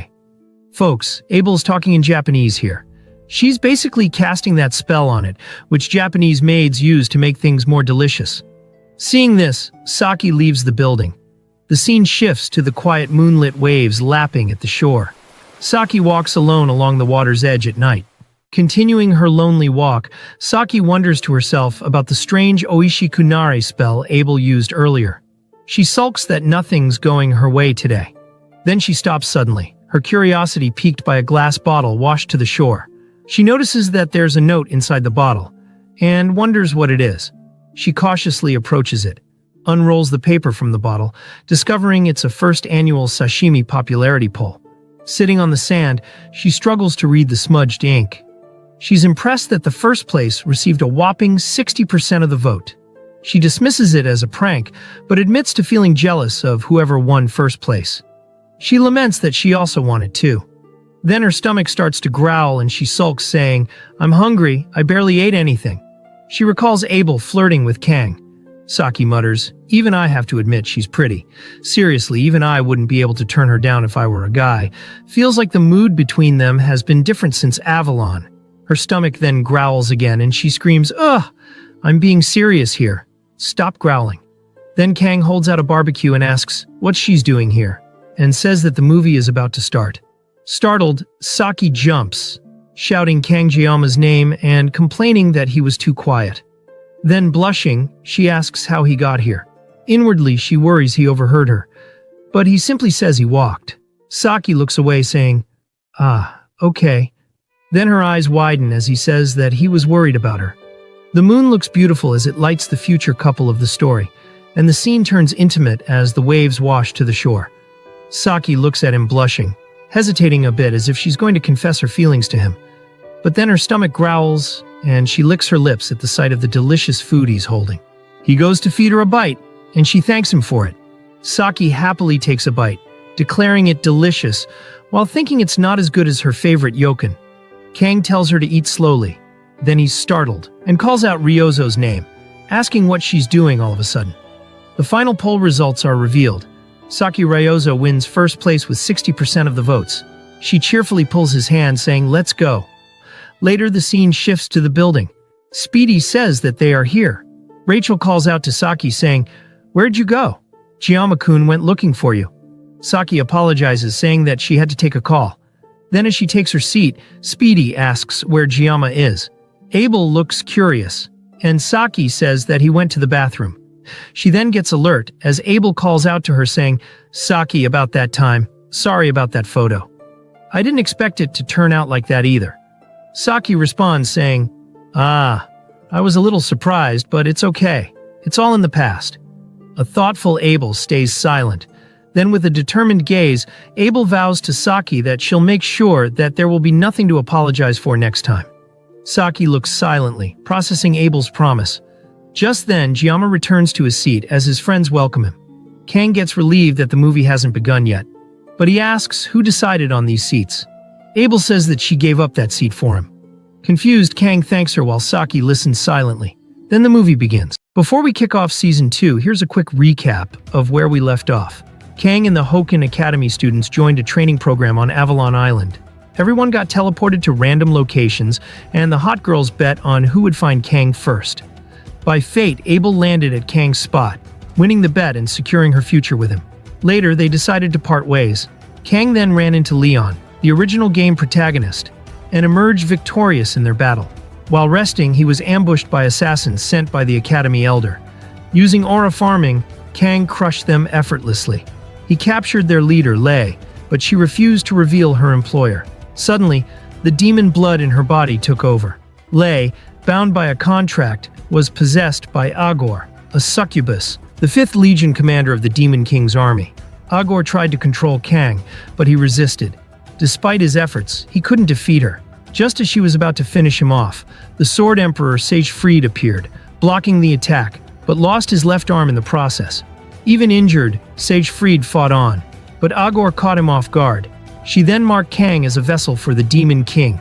His system defenses kicked in, his stats skyrocketed, and he levitated, bathed in divine light, a blessing reminiscent of Hoken. With this newfound power, Kang instantly healed Sage-Fried. Agor unleashed her ultimate skill, but Kang sliced through it with his sashimi sword, cutting her into pieces and severing her mana flow.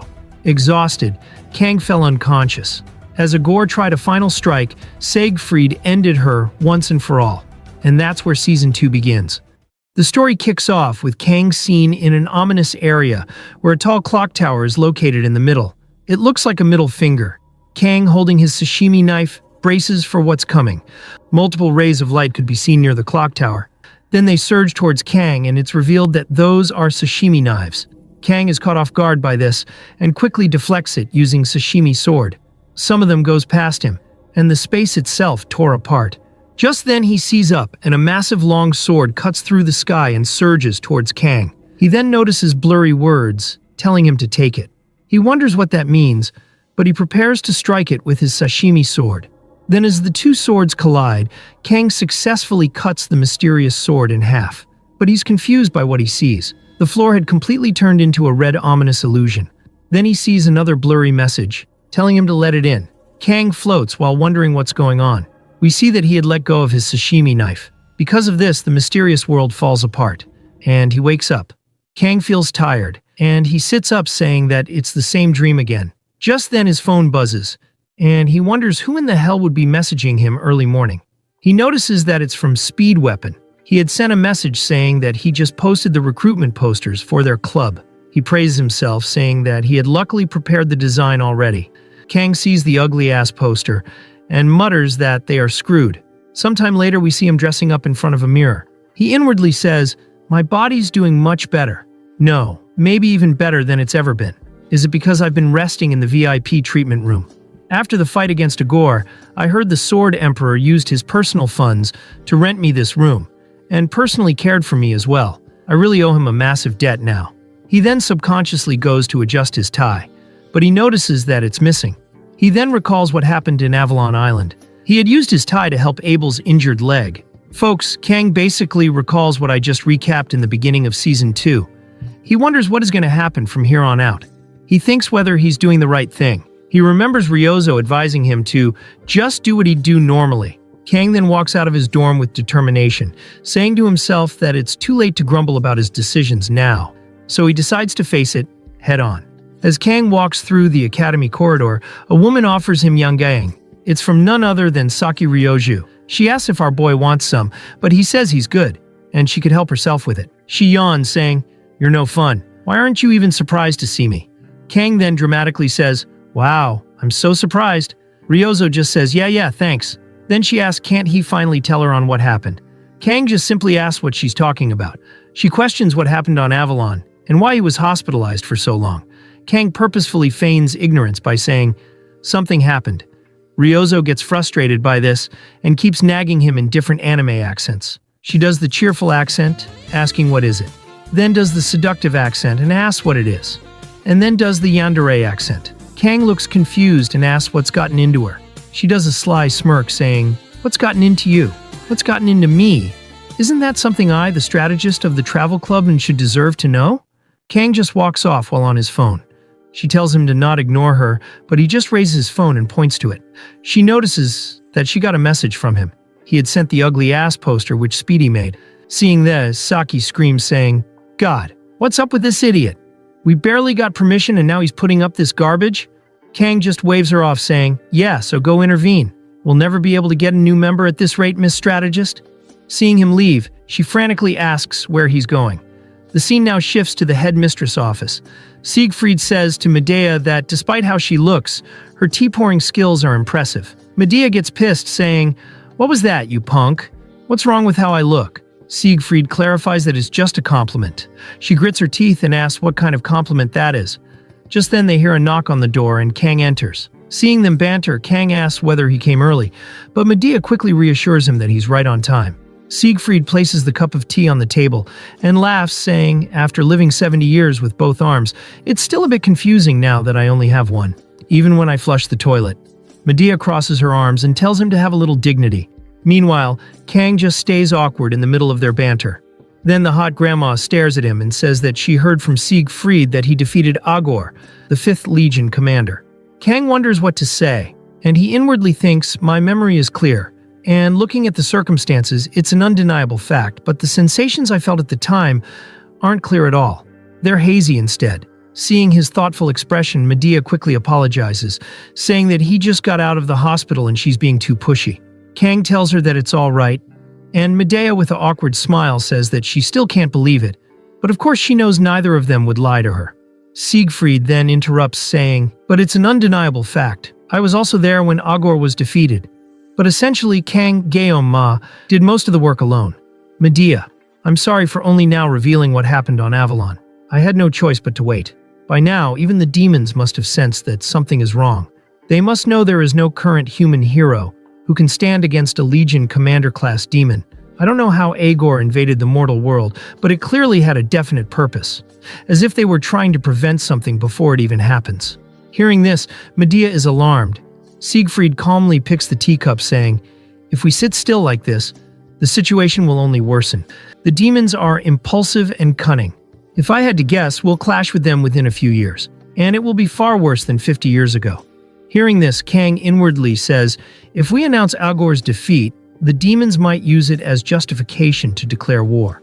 At least thanks to Sword Emperor keeping quiet, they haven't been able to respond in any noticeable way. Now I understand why the Sword Emperor is so respected by humanity." Just then, his attention shifts, as Siegfried says that the reason he gathered everyone today is because he has something to say. He holds his disabled arm and reveals that he can no longer fight on the front lines. Medea sprang up from her seat and yells, asking what he's doing, and just because he lost an arm, he's talking like his life is over. Siegfried then says a quote, "To build a better future, we nurture upright heroes." Hearing this, Medea mutters that it's their academy's motto. He reveals that that's why she's the headmaster here. Medea then walks away without saying anything, and Kang just stays in the middle of the tense atmosphere. Siegfried calmly picks up the teacup again and reveals another bombshell, that he'll be stepping down as one of the 7-star heroes soon. This shocks Kang, but Siegfried says, "Calm down, Kang Geoma. This isn't some sudden whim.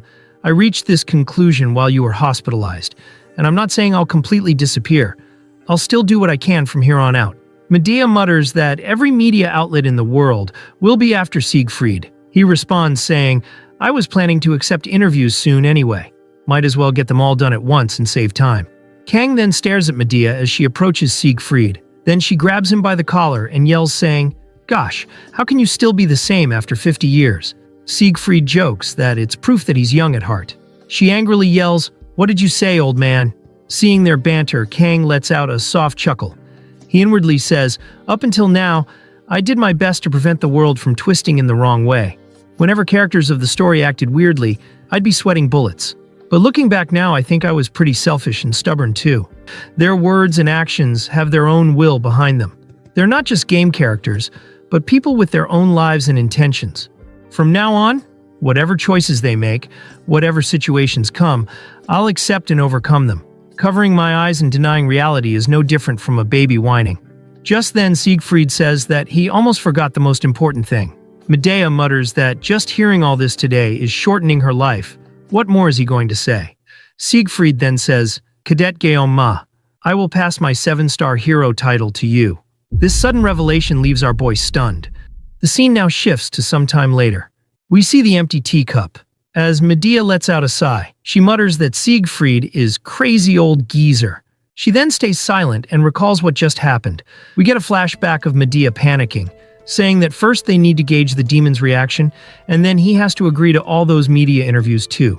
Also, more importantly, the 7-star position. Siegfried cuts in saying, "Obviously, I'm not doing that right away. Just getting ready will take at least a year, and he should enjoy student life at the academy while he can, don't you think?" Siegfried then laughs as she grabs him by the collar angrily. Now the flashback ends, and we see that Medea is still pissed at the situation of Kang having to inherit the 7-star hero title at such a young age. She inwardly says, "Isn't that too much of a burden for a 17-year-old boy?" But it's true there's hardly anyone as well suited for the 7-star hero title as Geoma. We can't announce them publicly, but if Geoma's actions so far became known, the world would be turned upside down. He's a genius who seems to have descended from the heavens.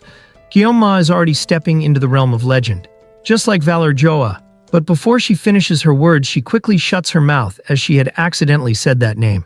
Then she lets out a dry laugh and mutters, "Siegfried's name." She inwardly says, "It's not that I don't understand what he's thinking. Leaving his 7-star hero seat vacant could cause diplomatic friction with the demons, not just within human society. There may be some disagreements, but if Siegfried personally names his successor, there shouldn't be a problem. But still, we need agreement from the association and the rest of the 7-star heroes." She then stands up and leaves while muttering that it seems she needs to organize a class reunion. We then get a look of the photo frame of when Medea and the other 7-star heroes were young. The scene now shifts to the corridor. As Kang and Siegfried walk, our boy calls out to the Sword Emperor and asks for a moment. Siegfried stops and turns around, asking whether it's about the 7-star hero title succession. He apologizes for not informing earlier itself. Kang remains silent. Siegfried then asks, "Do you know why the 7-star heroes have stuck to only 4 members all this time?" Kang in confusion asks if it isn't to honor their fallen comrades. Siegfried responds saying, "Well, that's one way to look at it. It's thanks to their noble sacrifice that we are able to live on this land. However, leaving the seats empty just for that reason wouldn't quite make sense." Kang intently listens as Siegfried says, "To tell you the truth, the reason is simpler. It's just because nobody stronger than us has appeared until now. The demons are strong, far stronger than humanity." Hearing this, Kang inwardly thinks, Even in the game, the demon's race strength was made very clear. It was probably to push players to spend money, but the reason the difficulty of Blessing of Miracle M was so hard was mainly because of the demon's overpowered stats. According to the lore, if the entire demon army were to rise, then humanity, even with its far greater numbers, would still be wiped out in less than half a year. His thoughts are then cut off as Siegfried says, whether it's negotiations or deals, you need power to back it up. But Kang then asks what that got to do with the 3 empty seats. Siegfried sternly reveals that having half-baked strength is worse than none. Kang inwardly says, that's true. Let's say that if a 7-star hero were taken down by a mere demonic beast, then humanity would be cooked. Siegfried then says, being a 7-star hero isn't just a seat of glory. It comes with a huge responsibility, as it means keeping the demons in check and representing humanity. But these days that meaning has faded a lot. Now the 7-star's name is something used as a tool for political power. Hearing this, Kang inwardly says, a national leader exploiting the 7-star hero's prestige. Prime Minister for 40 years straight, as if for life. Effectively a dictator. That's the Prime Minister of Japan, Absolute Bao Saki Kojima. Even in the game, he was only mentioned and never appeared, so I don't really know much about him either. Even here, Ryozo has never once talked about her family. Even Chloe, who hardly ever mentions it, talks about her family from time to time. Kang recalls Ryozo telling him that she hates the 7-star heroes. Kang then says to Siegfried, I understand what you're saying, but that's not what I wanted to ask. Please tell me why you chose me of all people. Siegfried stays silent for a moment, and then says, Kangeoma, are you just playing dumb? Or are you really so clueless? The reason I'm passing the position to you is because you're stronger than me. By a long shot at that. Hearing this, Kang inwardly says, sure, it was me who nearly killed Agor, but was that truly my own strength? Just then, Siegfried reveals that he wanted to ask him something for a while, and now he wants to know. He turns to Kang and says, that power of yours seems to have a time limit, doesn't it? Kang gets confused for a second, and then shock hits him. He had never told anyone about it, but how does he know that? Could he be the game master, or someone from the real world? But then Siegfried places his hand on Kang's shoulder, saying, don't be so shocked, I was just guessing. No one, not even you, could wield such overwhelming power without some kind of restriction. During the reassignment exam and on Avalon Island, you collapsed after about a minute. That's how I figured it out. Kang then calls him, and Siegfried gets curious. Kang tightens his fist, saying, there's something I need to tell you about my power. The scene now shifts to some time later. Kang had explained about his ability. Siegfried ponders, saying, so when you manifest your blessings, you are struck with immense pain as a price for the power, but then you use another blessing to suppress that pain. Is that how it is? Kang affirms, but inwardly says, I explain my blessing of the sword god and the blessing of painlessness to him. Of course, I left out the details. Even if I trust the Sword Emperor, it's risky to share my weakness with anyone. The reason I told him it all was to ask for advice, not for sympathy or understanding. Siegfried then says, don't worry, I have no intention of telling anyone. Suppressing a blessing's side effect with another blessing, that's an ingenious idea. You've accepted and made use of that power. In your own way, I mean. Kang listens to his cryptic detail and Siegfried says, you really are gifted, but if you don't want to always be racing against time, managing your power is important too. For that, you'll need an experienced mentor, and I just happen to need a genius disciple. Kang is surprised by this, and Siegfried waves off saying, since I chose you as my successor, passing things on is my responsibility, don't you think? And though I decided to retire, I just can't sit still doing nothing. Just then he remembers something and hands over a tie, saying that Abel asked him to give this. Kang stares at it, realizing that it's the tie he used to treat her ankle. Siegfried then takes his leave, saying, well then, I'll call you once everything is settled, so enjoy your time at the academy in the meantime. Kang tries to tell him to wait, but Siegfried laughs and walks off quickly. Our boy is left in confusion, as he now has a lot of responsibilities in his hands. Later the scene shifts to the dorm. We see Kang sleeping, but it appears he's having a nightmare. We then get to see what's going on in his dreams. Sashimi Knives from the clock tower is launched at Kang. He skillfully parries them again, and the environment starts to change into a red illusionary zone. Kang realizes that it's the same dream again. He sees the words, which tell him to take it. Kang looks up at the sky and notices that it's cracking as usual. Just then he recalls Siegfried telling him that he has accepted and made use of that power. This gives him an epiphany. He lets go of his sashimi knife and decides to accept the sword head-on. He believes that since it's just a dream, there's no way he will die here. The massive sword then directly stabs him, and he coughs out ketchup. He grits his teeth in pain and squints his eyes. Then as he opens his eyes starts turning black, and in the next moment his shirt is forcibly stripped off from the pressure he's emitting. He floats in a bright white zone, and as he finally lands on the ground, he looks at his body in confusion. He wonders what this power is. Just then a blue aura starts flowing out from him, and an ominous demon-like creature emerges from his body. Kang becomes frozen as he hears a voice saying that it's been a while since it last saw him. Kang quickly turns back and asks what it is. The creature's body starts to stabilize, and Kang wonders aloud whether it's the Game Master. The mysterious figure wonders aloud whether it's not the right place. Then he recreates a familiar place Kang knew. The creature apologizes, saying that it's actually his first time meeting it. It reveals that it's not the Game Master. Kang in confusion asks if he's truly not the Game Master. The creature then says, "If you think about it, is there really much of a difference? I could be him, or he could be me. Technically, you could even say it's the opposite." Kang in confusion asks, "Who are you then?" The creature becomes silent, and then it bursts out laughing. Kang just stands there confused, and asks if it's going to keep laughing forever. The creature then composes itself and apologizes, saying that it's just got caught up in old memories. "Folks, I think there was another person from the real world. Probably was in the same situation as Kang." The creature reveals an hourglass, saying, "Well, it makes sense that you'd be curious about me, but if I try to explain who I am, it'd take too long. Since we don't have much time left, I'll keep it brief. People call me by many names. To some I'm disaster or nature, or the universe, and also God." Hearing this, Kang mutters the word God in confusion. The creature reveals that it's not just any god. To be precise, the Sword God. Kang is surprised that it's different from what he was thinking. The Sword God replies saying, "Probably not the kind of god you're thinking of, but call me whatever you want. God or whatever. In the end, that's still me. That's all for now. I'd like to explain more, but looks like time is short." Kang then asks, "Why did it show up only now?" It responds saying, "Didn't your restraints get lifted a while ago? Don't you remember?" Kang then realizes it was when his blessing of the Sword God was releasing.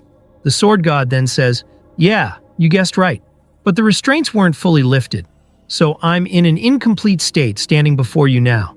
It's a miracle I can even communicate like this."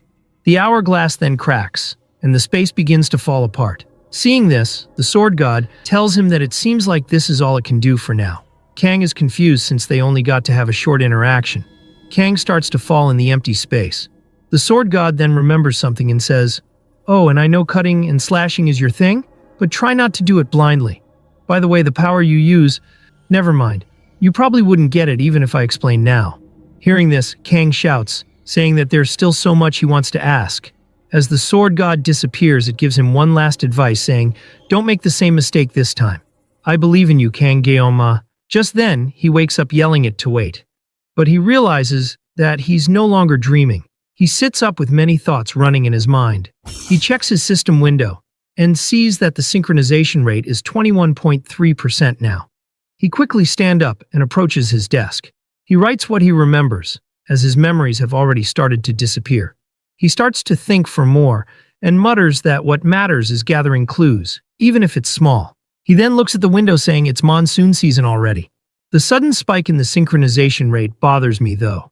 At least there's been no downsides from it rising so far. Just then he gets a call from someone. As he picks up the call, Speedy screams saying, "Club President, they are here!" Our boy gets his ear blown up from his screaming and wonders why the hell he's so loud early in the morning. But just then he realizes what Speedy said. The scene now shifts to a cafe. Kang is seated between Chloe and Ryozo. He gives an awkward smile as Ryozo says, "Are you real? Who would even call after seeing that kind of poster?" Chloe adds in saying that she didn't expect there'd still be trashy leftover posters.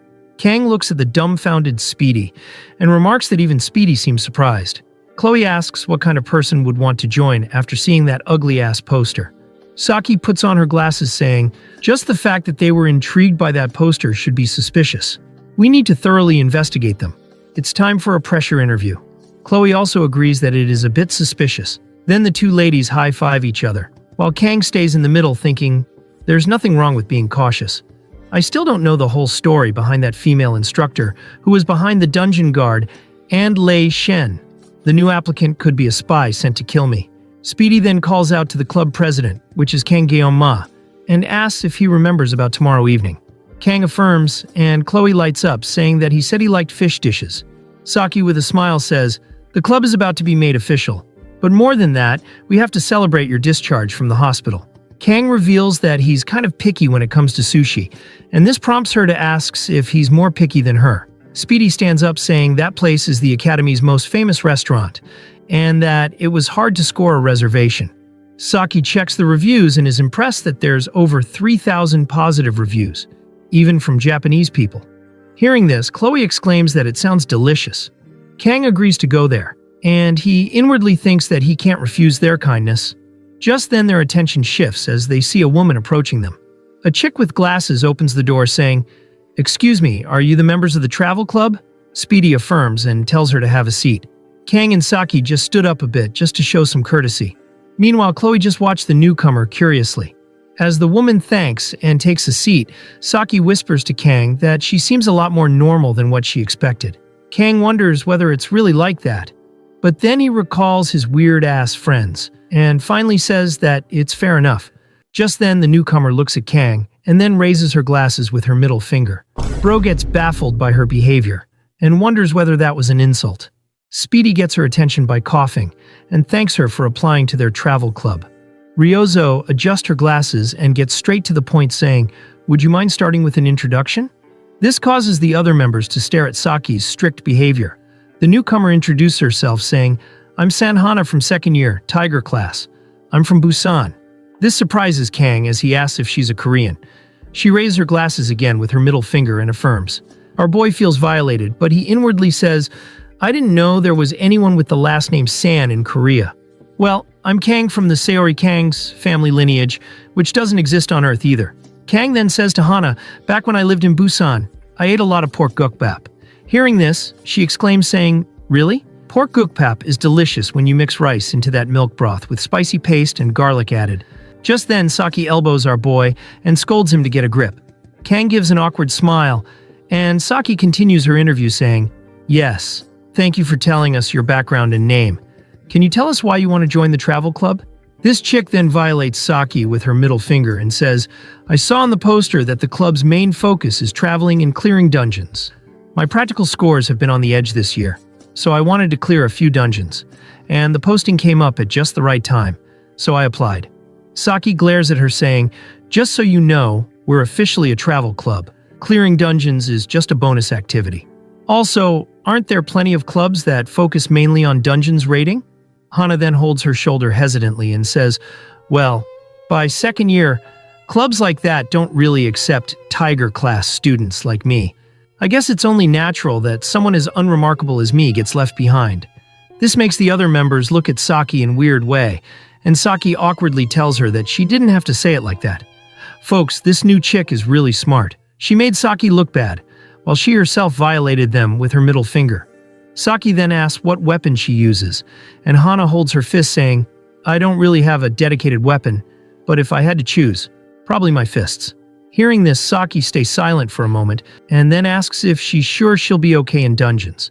Hana raises her glasses again with her middle finger saying, "Didn't you say dungeon clears aren't the club's main activity?"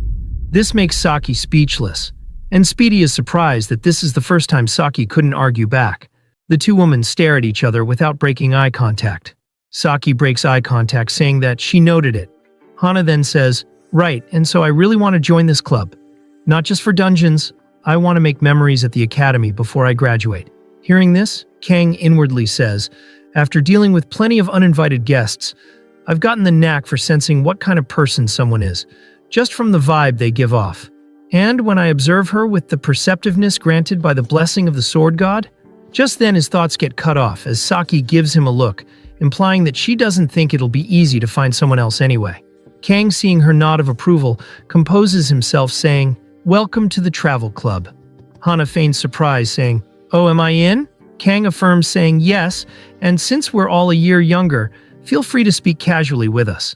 Then Hana violates everyone by raising her glasses again, with her middle finger saying, "Oh, should I?" The members get baffled by this as they all feel violated. Kang awkwardly thinks that she jumped at the chance when he said she could be casual around them. Kang then looks at Saki and says that it will be easier for both sides if the older one drops formal speech first. Saki stares at him, and he says that Chloe's polite speech is more than enough for their group. Hana then says, "You guys can speak casually too. I don't want to be treated like an elder just for being a year older." Kang says, "Then I'll just call you Hana Sunbae." Speedy holds up a form saying, "Here, Hana Sunbae. I need to turn this in by the end of the week. Please fill out this application form." Hana inspects the form and then asks if the club's advisor is really the headmaster. Speedy affirms that the club president asked, and she accepted right away. Hearing this, she looks at Kang and gives an ominous smile saying, "Looks like the club will be interesting." This confuses Kang. Then she heads off saying that she'll get in touch with them next week. After she left, Kang crosses his arms and wonders aloud saying, "Who was it again?" Seeing this, Saki asks what's wrong. Kang then says, "Doesn't Hana remind you of someone?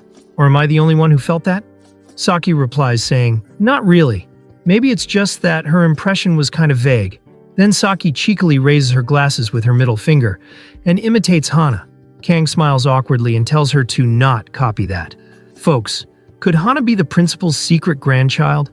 Just then, Kang receives a message. Saki curiously asks who it is, and Kang states that it's the principal. Speedy is surprised and asks if she heard about the new member already. Kang responds saying, "Of course not. She's probably just replying about something I asked her." But then he freezes, as he sees that his personal information are missing. It's as if someone is deliberately erasing him from this world. Kang exclaims in shock, and this causes the others to look at him in confusion. Kang then stands up and walks off, apologizing that he'll leave first.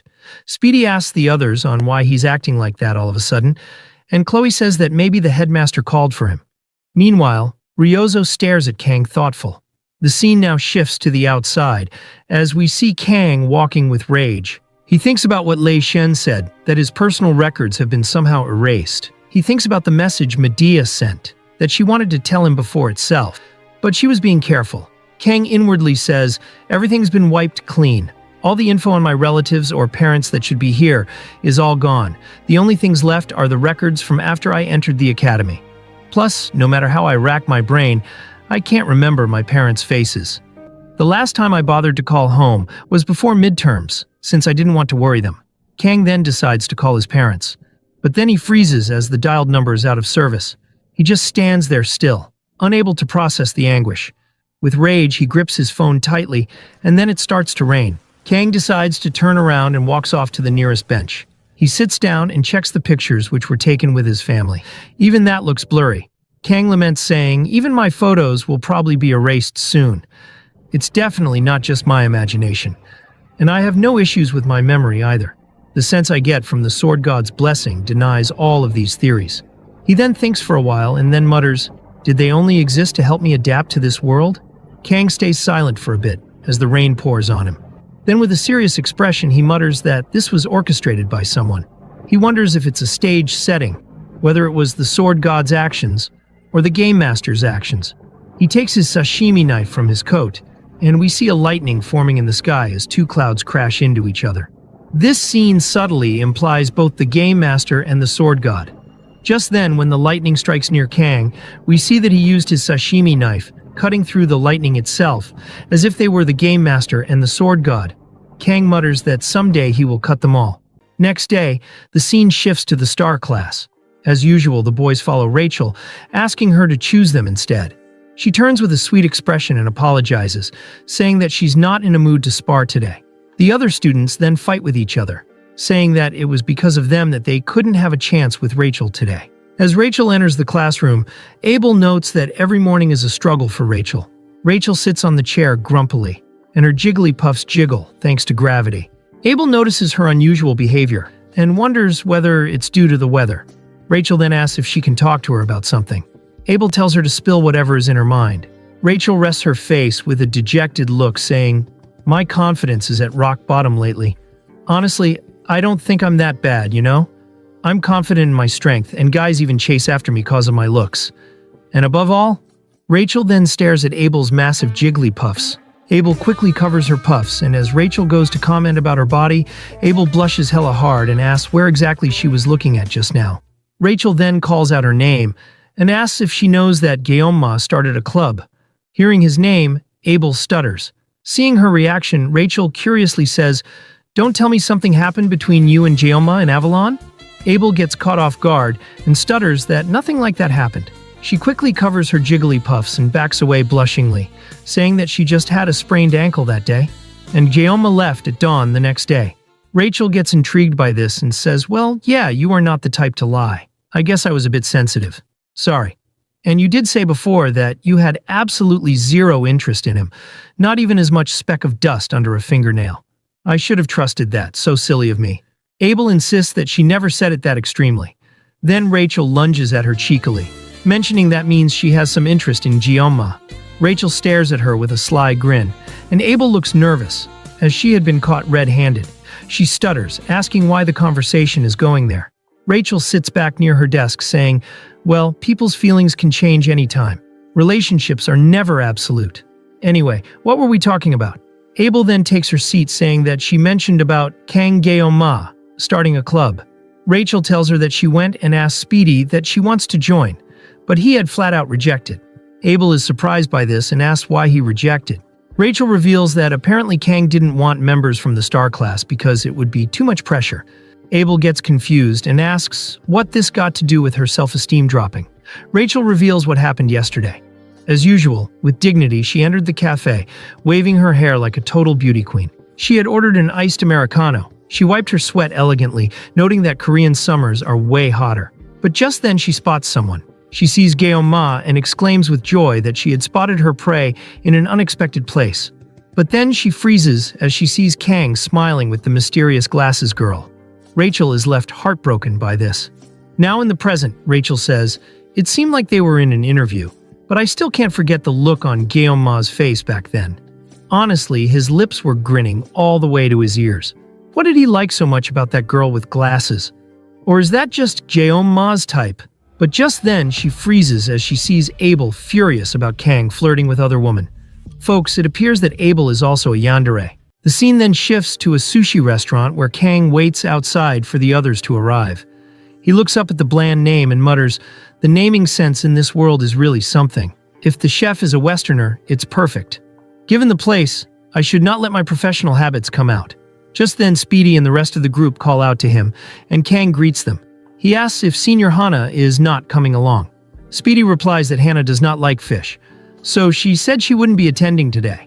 Kang looks surprised upon hearing this, because it's strange for someone from Busan to not like fish. Folks, I think the new chick was lying that she was from Busan. As they step inside, Kang glances around the restaurant and thinks that it almost feels like he has returned to his hometown. Chloe is stunned when she spots Nox, her older brother, working there. Kang also becomes surprised when he looks forward and sees Nox standing in the restaurant uniform. Confused, Saki asks what is going on and whether something is wrong. Kang asks what Nox is doing there. Nox replies that he is working part-time. This confuses Kang as he recalls that Nox is a member of the prestigious Auditor family, a wealthy clan. Kang then realizes that Nox may be hiding his identity and working undercover, and he wonders whether Nox might have received some sort of mission. At that moment, the restaurant owner becomes irritated and yells at Nox, saying, "Hey, newbie, aren't you going to seat the customers? Come on, just the other day you were begging me for work, crying and everything. Why freeze up now?" Nox immediately apologizes. Seeing the situation, Saki steps forward and tells Kang that they shouldn't disturb Nox and should take their seats instead. After sitting down, they look through the menu. Speedy comments that the menu looks impressive and says he now understands why the restaurant is so crowded. Meanwhile, Kang notices that Chloe still looks worried. He gently tells her that Nox probably has his own circumstances and that since they came here together, they should just focus on enjoying their meal. Chloe replies softly, agreeing.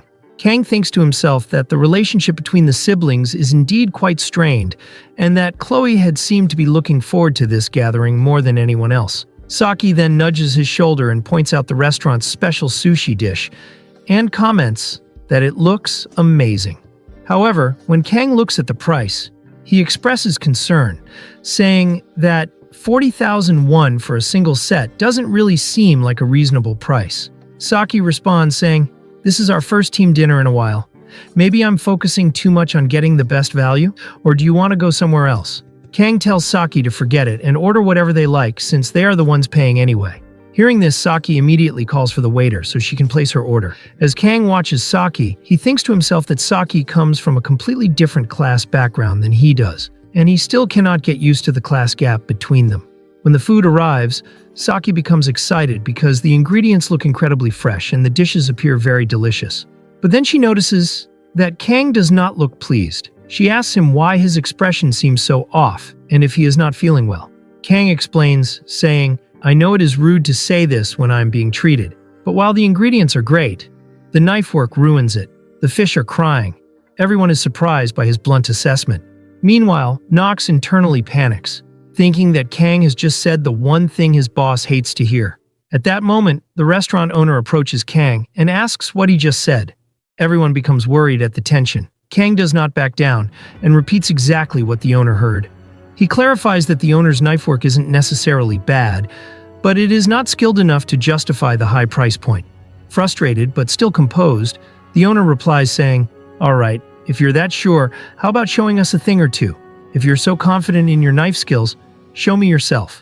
The people in the restaurant begin to whisper among themselves, wondering if a conflict is about to break out.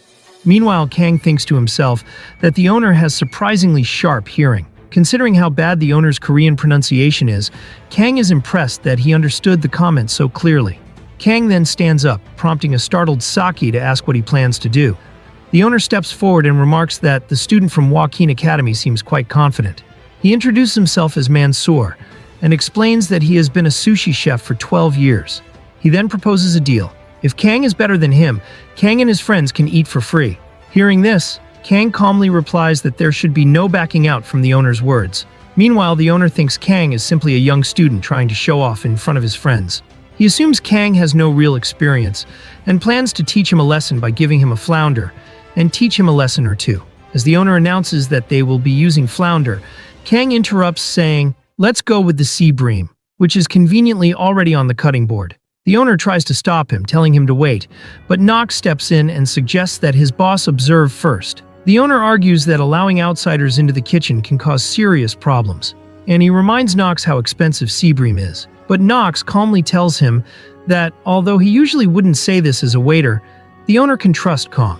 Kang walks toward the preparation table, takes off his coat, and thinks to himself that it has been a long time since he handled fish this seriously. The moment he picks up the knife, the blessing of the sword god activates as well, heightening his precision and awareness.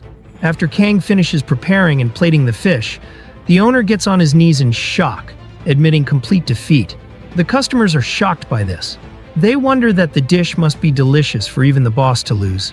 The owner then tells Kang that in his 12 years as a sushi chef, he has never seen sushi crafted like this. He sincerely asks Kang to take him as a disciple. However, Kang politely refuses, telling the owner to stand up, but the owner insists that Kang should not worry and that he truly wishes to learn from him. Kang again urges him to stand, saying that while he is unsure about taking a disciple, he can at least offer some helpful advice. Hearing this, the owner instantly jumps to his feet and prepares to take notes.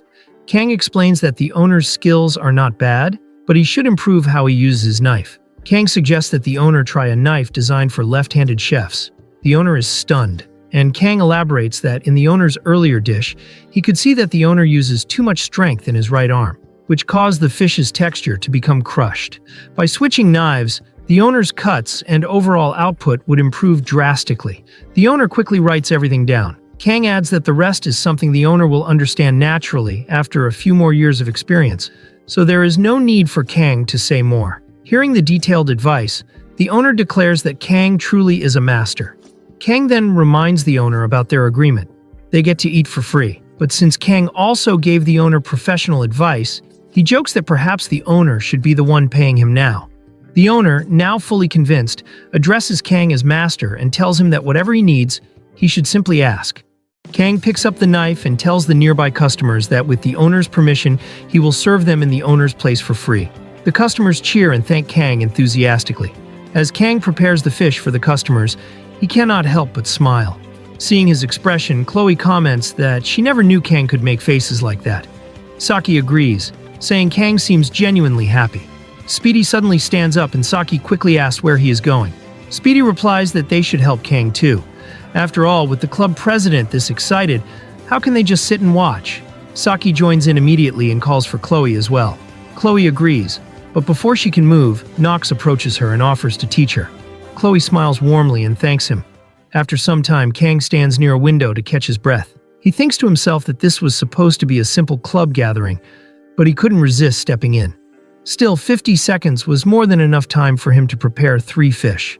After spending so much time fighting demonic beasts, the calm work of preparing fish feels incredibly refreshing. Kang wonders if, after graduating, he should consider running a sushi restaurant. At that moment, Nox walks toward him and Kang asks whether Nox wasn't busy. Nox replies that the foods for today are all prepared, and the owner told him he would take care of the remaining tasks. Nox reveals that his friends are helping out with serving the customers, and Chloe told him to check on Kang. Kang then asks why Nox suddenly decided to work part-time. Frustrated, Nox reminds him that Kang once said that if Nox experienced a real job, there might be something valuable he could learn from it. Kang nods and replies that he did say that. Nox asks if Kang seriously forgot, and Kang smiles, insisting that he did not forget at all. Kang adds that once Nox sets his mind on something, he really follows through. Nox quickly clarifies that it's not like he accepted Kang's advice because he agreed with him, but he has to admit that working a real job does teach you things. That is why he is curious about one question. How does Kang deal with difficult or annoying customers? The two of them continue talking for a few moments with Nox asking various questions and Kang answering each one calmly.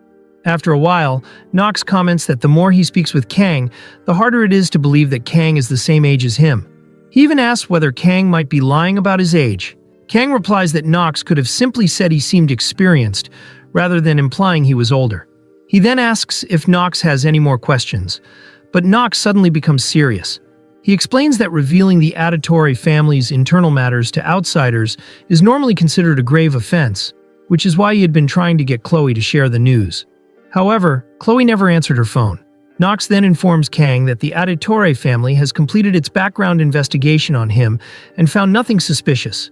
Because of that, the Elders' request to monitor Kang has been cancelled. In fact, as a result of their findings, the Auditory family is now investigating the Council of Elders themselves. They intend to pursue justice properly, and an investigation team, expected to be the largest and most thorough in their history, has already been prepared. Nox has decided to be part of that team as well, and he simply wanted Kang to know. Kang thinks to himself that this means the Auditory will no longer be targeting him. If they are now focused on the Council of Elders, it will likely create a major uproar. But none of that concerns Kang directly. He thanks Nox sincerely, knowing it must not have been easy for him to share this information. Nox shakes Kang's hand and says he didn't actually do much. In fact, he should probably be the one thanking Kang. But then he quickly stops talking and admits he has said too much. Kang smiles and notes internally that Nox's relationship with his sister Chloe seems to have improved. Kang then asks whether Nox knows Hana. Nox asks if he is referring to Sanhana. Kang explains that Hana recently joined his club, and he thought Nox might know her since they are in the same class. Nox replies that yes, he does know her. He explains that Hana usually sits alone and reads quietly, and there isn't much else to say, though there is one unusual detail. She always ranks exactly in the middle of the class. Hearing this, Kang asks what he means. Nox clarifies that whether it's written tests or practicals, Hana's performance is always perfectly average, positioned right in the middle, and it is incredibly difficult to maintain such consistency on purpose. Nox then states that it's rare for Kang to be interested in someone. Kang awkwardly asks what image of him he has in mind. Nox stays silent for a moment, and then goes to say it. But at that moment, the restaurant owner comes outside and scolds Nox for not helping him close up. Then he notices that Kang is also here. The owner tells Kang that he learned a great deal today and offers him a small gift, a knife. Kang responds with frustration, explaining that a knife is the most important tool for a chef and should not be handed over carelessly. The owner insists that the knife is not suited for him anyway, and he now understands that real skill matters more than tools. Hearing this, Kang accepts the gesture and says that if that is the owner's intention, he will not refuse. The owner gratefully thanks him and again calls him master, prompting Kang to tell him to stop calling him that. As Kang examines the knife, he realizes it looks expensive and is crafted more like a weapon than a simple kitchen tool. This reminds him of his first teacher, who always used to say that true masters do not rely on their equipment while still collecting the most luxurious knives. The owner asks whether Kang dislikes the knife, but Kang replies that he was simply thinking of a name for it. He then remembers his parents saying that he carries the pride of the Seori Kang family line and decides to name the blade Everfrost. And with that, we see his parents' image fully disappearing from his gallery, and it's as if they are giving their final thanks to their son. Folks, Seori means frost. That's why Kang decided to name it as Eternal Frost. So his parents will be at least remembered as this sashimi knife forever, even if everything gets erased. The scene then shifts to late at night. Inside a large building, many people have gathered together, and we see Professor Kim in the crowd. A person wearing a cloak thanks everyone for coming, despite their busy schedules. One of the attendees impatiently tells him to stop chatting and demands to know who called the meeting. The cloaked figure finally reveals his identity, stating that he is the professor. The man asks the professor why he called them there when he clearly knows they are all busy, and he questions whether the professor understands who he is dealing with. The professor suddenly starts laughing. Seeing the cloaked figure laugh, the man becomes even more irritated and demands to know why he is laughing. The professor calmly replies, "As expected, since you've only just formed your contracts, you're still completely drunk on that newfound power. How cute." Hearing this, the man becomes enraged and begins using his Earth attribute magic. Observing this, the professor realizes that the man serves the fourth commander, Permesh. He notes that Earth attribute magic is not very common. The angry man then stomps onto the ground with his transformed foot while shouting what the hell he's babbling about. He raises his arm and prepares to charge at the professor, saying, "Fine, my hands were feeling dry anyway. It's been a while since I got them bloody." The others attempt to stop him, but Kim grins at this situation. The angry man ignores them completely. Just as he is about to land his attack, the professor smiles, and with a single precise strike, he takes the beast down instantly, and mutters that the power that was given to him was wasted. We then see that the hair color of this mysterious professor is green. Everyone is left stunned by the overwhelming difference in ability. The professor adjusts his hoodie and addresses the group, stating that this demonstration should be enough to prove his capability, and that this will suffice as his introduction. He asks if everyone is ready to move on, but the room remains silent. Meanwhile, Instructor Kim thinks to herself that this must be the second General Corns. But before she could finish her thought, the professor calls for student Kim to step forward, but quickly corrects himself and calls her Instructor Kim instead, explaining that after teaching for so long, he still has the habit of calling people student. The professor tells the group that Instructor Kim will explain the details. Kim steps forward and says she will get straight to the point. Contrary to the rumors, her master did not die to the Sword Emperor. Kim glances toward the professor and then reveals that Agor was killed by a single student, and that student is Leon van Reinhardt, the next hero. The scene then shifts to Kang, who is writing in his notebook. Kang reflects on how things are becoming more serious. The Council of Elders agreed to conduct their own investigation using Auditore. At the very peak of noble elitism stands the Academy's Council of Elders. They even treat the House of Auditore as mere underlings. So, when they sent an assassination request on a cadet without justification, they basically treated Auditore like hunting dogs. At least thanks to their screw-up, I've gained Auditore as a reliable ally. I remember that's also the reason why, even in the game, the faction that kept Leon in check disappears after the mid-game. The Elders were scheming behind the scenes and Auditore busted them. Thinking about it, I'm in a very similar situation right now. Auditore handles the bloody work. That's the game dev's way of showing mercy to Leon. But hold on, so who's protecting me? I'm the one busting my ass here. Anyway, now that Auditore is involved, we'll soon know who's behind all this. The last remaining issue is the mysterious female instructor. Kong recalls the information he obtained from speaking with Agor. She had formed a contract with that instructor because of her constant complaints. Kang wonders if the instructor might be two-faced. He also remembers that the instructor has purple hair. In the game, villains could change their appearance easily, so Kang knows he cannot rely on that detail alone. However, one thing they could never change was their eye color. Kang becomes confused, wondering how he will find her at this rate. The Sword God's blessing has limits on what it can sense. And more importantly, Kang lacks knowledge of magic. He debates whether he should wait or begin learning magic himself. Unsure of the best course of action, Kang glances back at his notebook and notices he has been scribbling unconsciously. He closes the book and wonders, since when was he doodling like a school kid? He then crosses his arms, saying, I should try to catch her off guard. Hitting first is courage, not rashness. Now's the time for courage. Should try visiting Professor Damien soon. At that moment, Saki and Speedy entered the room while arguing. Saki tells Speedy to stop getting so worked up over small things. Frustrated, Speedy asks if Saki really doesn't know what day it is. Kang asks what is wrong. Saki sighs, but before she can explain, Speedy pushes her by the head and tells Kang to listen to him. He informs Kang that July 7th is coming soon. Hearing this, Kang inwardly remembers that his birthday is on that day. Kang tells Speedy there is no need to do anything for him, but Speedy in excitement reveals that it's the day Valor Joaquin sealed Lycan. Kang becomes speechless as they were not talking about him. Realizing that Kang was saying something before, Speedy pauses and asks if Kang was saying something. Kang simply replies that it's nothing. Saki tells Speedy that even so, there is no need to make such a fuss. Speedy states that there is even more to it. The strongest assassin known as the Old Man of the Mountain, Altair Auditore. The next master of the Iron King family, Iron Legs Mao Lang. And America's pride and a strong candidate to become one of the 7-star heroes. All mute. They'll all be there for Joaquin Academy's festival. We should use this chance to boost our club's achievements and help out the headmaster's reputation too. Saki, clearly frustrated, says that Speedy simply wants to enjoy the festival and should stop pretending otherwise. Kang remains silent, observing their argument, while Hana just reads her book silently. Chloe then asks Kang if he has any plans. Kang replies that he doesn't have anything specific in mind.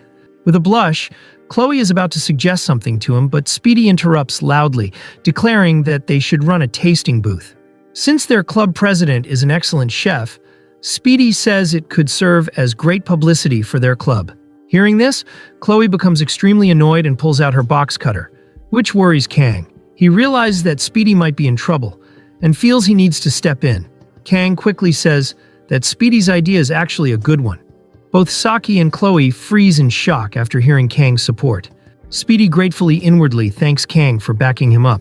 Saki, now irritated, says she didn't expect Kang to be interested in flashy displays of power or trying to impress higher-ups. Kang thinks to himself that Saki is actually the closest to the higher-ups out of all of them. He calmly explains, "It's not like I have an agenda. When break starts, we'll just be clearing dungeons anyway. So this is our last chance to enjoy stuff like this. Besides, the days we can enjoy a festival like this aren't going to last much longer." Saki becomes serious and asks Kang what he means by not having much time. Kang is startled and realizes he had unconsciously thought about what would happen in 3 years with the Second Demon War. He can't believe he slipped up like that. He has grown too comfortable around them. Saki leans closer, asking if there's something he knows that they don't know. She reveals that he seems suspicious before also. Now Kang is facing both Chloe and Ryozo's wrath. He inwardly pleads Speedy to save him. Meanwhile, Speedy notices that Kang is in trouble and suddenly interrupts by showing a poster he'll make, asking everyone how it looks. The group doesn't seem impressed at all by the ugly ass drawing, but Hana laughs and says she supports the idea entirely since she originally joined after seeing one of Speedy's posters. Speedy stares at Kang and thinks that he had paid the debt he owed. Saki, however, angrily says, "Your dumb posters, and how you're always getting in my way over the smallest things. I've been thinking about it, and I think now is the time to settle this." Speedy, confused, asks what she is talking about. Saki, with a menacing tone, declares, "This club has too many people trying to call the shots. I need to make the hierarchy clear in this club, so that you won't ever spew nonsense again." The scene shifts to a few moments later, where Saki and Speedy are now preparing to spar. Speedy says he is looking forward to it, and warns Saki not to regret it when she loses. Saki responds that if Speedy wins, she will never argue with him again, and will follow his entire plan for the festival without complaint. The rest of the members gather to watch with excitement, while Kang, surprised, wonders how things escalated so quickly. Whoa, what's this? Why is Saki wearing a maid outfit? It appears the outcome is already decided. We see Saki and Speedy facing off, ready to spar. Speedy confidently holds up his flute and says, "Humph, I will show you clearly who's more useful to club president." Saki warns that she can't let that kind of comment slide. Speedy grins while inwardly saying, "Saki's weapon is a longbow. She can't even shoot arrows unless we're in a subspace. So I'll just keep my distance and stack debuffs." Senior Hana then asks whether they are ready, and then starts the match. Speedy immediately uses his flute to cook up some debuffs on our waifu. Saki quickly ducks, summons her bow, and runs sideways. Speedy is surprised that she summoned her bow, but he's confident that no matter how rude she is, she wouldn't shoot for real. Anyway, for him, nothing has changed. As long as he stacked the debuffs properly, he can beat her ass in no time. But to his surprise, Saki charges directly at him.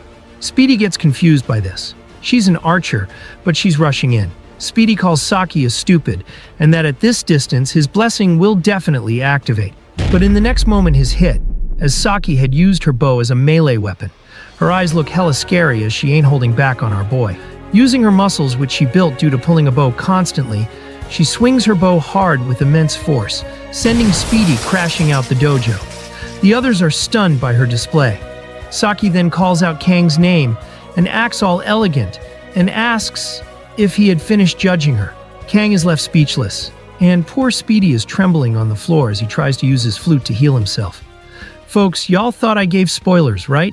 Joke's on you. I was just messing with your feelings for fun. The scene now shifts to the travel club. There are 4 days left until the festival. Everyone's doing much better than Kang expected. Chloe Auditore is the cooking assistant. She prepares a fried egg while remarking that it's heart-shaped and cute. San Hana is responsible for the purchasing and management. She raises her glasses with her middle finger and says to Kang, "I placed the orders for kimchi, pork shoulder, and veggies as per the list. I ordered enough for 3 days, and they'll be delivered at 3 p.m. the day after tomorrow." We now see that Speedy is responsible for the booth operation and general affairs. He grumbles in frustration that he has reserved the booth, but he still have to set up the tables, chairs, and gas. It's going to take him forever to complete all this. Saki gets annoyed and tells him to shut up. He lost, so he should stop whining and do as he's told. We see that Saki Ryozo is the administrator. She grumbles, saying, "I've never even gotten my hands wet in the kitchen before. And now kimchi JJG of all things? Man, wasn't I the one who won?" Saki then gets annoyed as Kang reminds her that she was the one who asked his judgment, so now this is what he wants, so she should help out a bit. Kang then inwardly says, "It'd be easier if we were making sushi again, but that might just turn into a solo show. Besides, the festival is long. It'd be tough to last the whole thing with only 50 seconds of blessings. Honestly, I've never really been to a festival before. Ever since I started working at 17, I never had that kind of free time. Maybe that's why I got hooked on this generic mobile game, Blessing of Miracle M. I guess I was secretly wishing for an ordinary peaceful life. But in the game, that peace ended around the 2nd year, when the demons started noticing Leon. Which means this is the last festival I can spend at the academy." Just then, his thoughts are interrupted as Senior Hana asks what he's thinking with such a sad face. She remarks that he looks like he's treating this festival as if it is his last. Kang gets surprised by this and wonders if she read his mind. Hana asks if he remembers what she said when she joined the travel club. Kang doesn't remember and asks what she said back then. With a smirk, she dismisses it, saying, "Never mind if you forgot." Kang is confused by her behavior, and then tells Ryozo that he'll step out for a bit. She asks where he's going, but he just replies, "I'll tell you later, please handle things here." Saki narrows her eyes at his secretive behavior. The scene now shifts to Professor Damien's laboratory. We see him pouring black tea. Just then, he hears Kang Geoma asking permission to enter. He tells Kang to come in. Folks, I think this is the mysterious professor we saw earlier. In the table, we see that he even has the arm of the beast he killed. As Kang entered, he says, "I was just brewing tea. Perfect timing. It's black tea directly from Russia. The aroma is exquisite." Kang politely says, "No thank you. I'm allergic to black tea." Kang then notices the ominous rock-like arm on the table and asks what that is. Damien places the teacup on the table and explains, saying, "That's something I stumbled upon recently. Looks like a rock, but there's faint mana flowing through it. If you're interested, I'd be happy to give you a piece of it." Kang just says he's fine. Damien changes the subject, saying, "I'm glad you came to visit. If you have any questions, ask away. I'll answer as best as I can." Kang then reminds him, saying, "This is a follow-up to what I asked before. about the "May the blessing of the sword god be with you." Damien stands up, saying that question also bothered him. So he did some research on his own and found some information. He places a book on the table and reveals that he actually went all the way to Russia because of the book. Kang is surprised by this. Damien then says, "Well, you gave me the clue. But I was curious too. Scholars are simply like this. Either way, it's thanks to you, but there's something more important. As I mentioned in the lectures, academia classifies blessings into 4 types: commanding spirits, guardian spirits, elementals, and heroic spirits. It's a classification based on the entity that grants the blessing. These spirits are transcendent and inevitable beings. Cadet, Kang Geoma. Do you remember what I said to you last time?" Kang answers saying, "There are no gods left in this world." Damien praises him, saying, "Impressive memory. Cadet, Kang Geoma. How about it? Would you like to become my assistant while you're at it?" Kang awkwardly replies, "Thanks for the offer, but I have no plans to get into academics." Damien then says, "Anyway, the flaw lies in that phrase. Now, let's wind the clock all the way back to the Age of Myths. Back then, we had countless gods with unknown origins. We call that period the Age of Myths. But the gods mentioned there are no transcendent beings like the spirits. They have no feelings, no will, no physical form. They're more like concepts." Kang is confused by the term concepts. Professor Damien explains, saying, "Simply put, their rank is different. Even spirits are like fireflies before the sun. When compared to gods, they are absolute beings who left their mortality behind. However, even beings like them couldn't avoid death. Though they were of the same kind, but one god brought about the end of that age, the sword god." Kang gets alert by the mention of the sword god.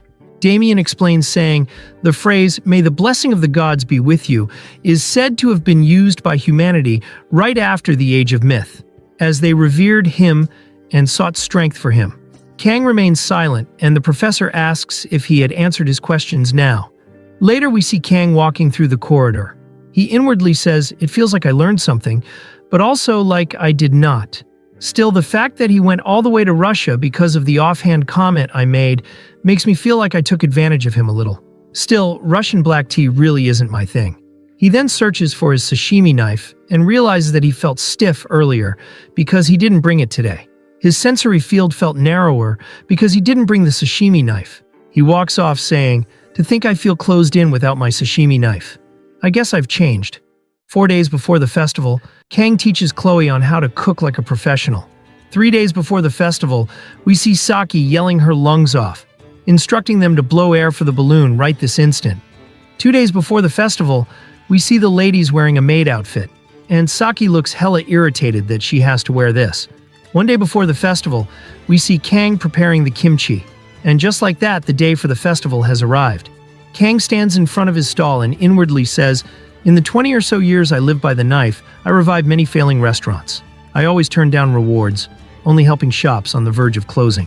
It wasn't charity though, like with the restaurant named Korean Sushi, which we went for the celebration recently. It was only for my own satisfaction. I was giving them the signal for revival with just a single sashimi knife. It's a bit embarrassing, but I call this my own kind of romance. Actually, I admit it. My edgy middle school syndrome came late, probably because of my first master." Kang then approaches his club member while inwardly saying, "Anyway, 10 minutes left until opening. Serving food for money isn't something you do lightly." Saki smiles at Kang, and he smiles back thinking, "There's no need to be too tense. Just do as we practiced. This might be our last festival. Since we're doing it anyway, let's enjoy it." As the festival begins, all the students gather to enjoy the lively atmosphere. Among the crowd, Abel and Rachel can be seen as well. Rachel reassures Abel not to worry, explaining that no one will recognize her because everyone is too busy enjoying the festival. We see Abel covering her mouth suspiciously. Rachel then goes to take a selfie with her, saying, "Cheese, m'lady." And as Abel removes her hand from her mouth, it's revealed she's wearing a mustache, cosplaying as the French. As they move forward together, Rachel comments on how beautiful and charming the festival looks, adding that it was a good decision for them to come. Abel agrees and quietly thinks to herself that it might actually be nice to relax and enjoy moments like this once in a while. Rachel then jokes that at a festival like this, there should be something dramatic, such as the Sword Emperor appearing to give a speech. Abel replies that her grandfather has already retired, and never liked these kinds of public events in the first place. Rachel responds by saying that her uncle also dislikes such occasions, but for her it works out just fine. Just then, she notices a travel club kimchi flyer on the floor. Rachel points and smirks at Abel. The scene then shifts to the main event, where the announcer proudly declares that he will introduce the heroes who once again defended humanity from the demons this year. 2 rising star heroes are invited onto the stage, appearing one after the other. They were India's hero, the great adventurer Mahatma Sindbad, and Russia's hero, the flamewalker Vladimir Yesup. Meanwhile, reporters comment excitedly that this year's festival is on an entirely different scale compared to previous years. Soon, a few reporters notice the hero Allmute. They all rush toward her and begin asking questions while taking photos. Her tight outfit is stunning as the reporters comment on her beauty. In the audience, Speedy crumples the flyers while cheering enthusiastically as he finally gets to see his favorite hero in person, showing how much he truly admires Allmute. However, Saki quickly appears and grabs Speedy by the ear, scolding him for slacking off. She reminds him that she told him to hand out flyers and questions why he is wasting time while everyone else is working. Speedy nervously replies that he only wanted to see his favorite hero. Hearing this, Saki becomes annoyed and points out that Speedy was the one who insisted on setting up the booth in the first place, so he needs to return to work immediately. Feeling intimidated, Speedy quickly agrees and follows Saki. Along the way, Speedy falls and knocks on someone else's foot. They both look at the person who Speedy bumped into. It's none other than Rachel and Abel. The scene then moves to the booth, where Hana delivers the kimchi stew the customers ordered. They comment that it looks delicious. Meanwhile, Kang and Chloe are busy cooking. Chloe is doing her best by chopping vegetables hella quick, and Kang observes that he only taught her a few things. Yet, she has already become quite skilled at cooking. Since Kang cannot properly use a knife due to the blessing triggering, he left most of the preparation work to Chloe and focused on cooking the dishes himself. As customers continue to arrive one after another, Kang starts wondering where Speedy and Saki have gone. At that moment, Saki returns with Speedy. She throws the trash on the ground. Just then, Rachel lovingly rushes towards Kang to give a hug, and Saki gives a deadpan look. But Chloe steps in and blocks her path. Smiling calmly, Rachel sarcastically remarks that she did not notice that Chloe was working with Kang since she is so short. Meanwhile, we see Abel hiding behind Rachel. She shyly calls out to Kang with a smile. Seeing Abel cosplaying as a French person, Kang gets slightly awkward and greets her politely.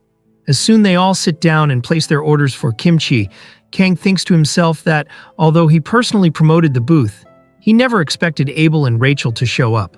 Wanting to manage the growing crowd, he decides to prepare their food first and send them off before even more customers arrive. Soon after, another customer places an order, and Hana confirms their orders. Rachel then tells Abel that the girl they just saw is the newest member of Kang's club. Abel glances at Hana and acts nonchalantly. Noticing Abel's reaction, Rachel smirks and teasingly asks why Abel is acting like she does not care. Blushing, Abel quickly denies it. Rachel then asks what they should do next, reminding her that a festival is meant to be enjoyed.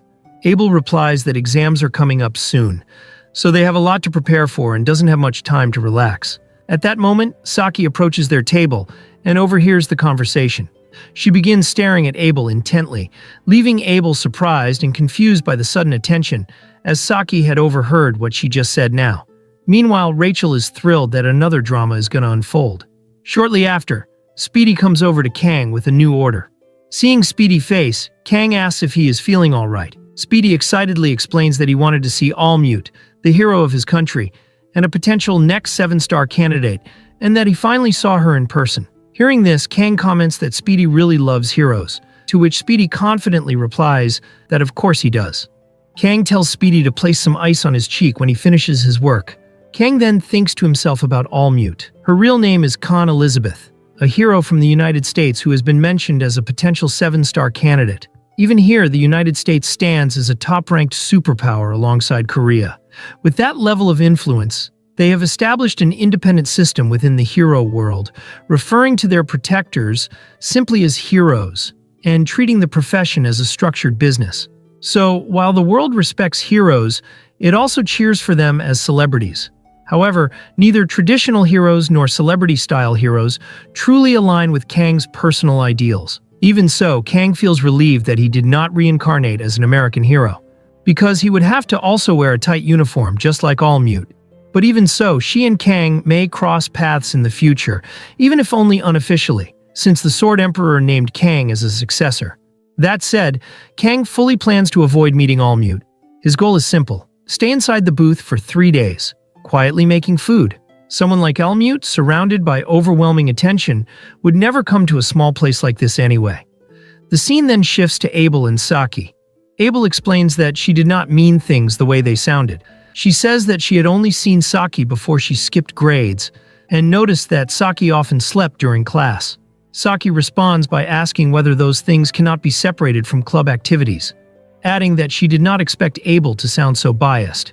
Abel replies that it is not about the club activities at all, but rather about the outfit. Hearing this, Saki becomes flustered while Rachel cannot help but laugh at the situation. At that moment, someone enters the booth and casually comments that this booth is gross, and asks her subordinate if this is the place. The man affirms, and as she enters, everyone is startled and the customers seem surprised, exclaiming that they cannot believe Mao Rang is actually here. Mao Rang is known as one of the top 2 heroes alongside All Mute. She approaches Kang and asks if he is the one who defeated her brothers.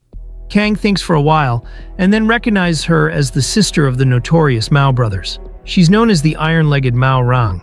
She mentions that her brothers told her that Kang looked like a beast, but she adds that he is far more handsome than Jun and Shun described. Then again, she mentions that she had anyway never heard of her brother speaking nicely of anyone.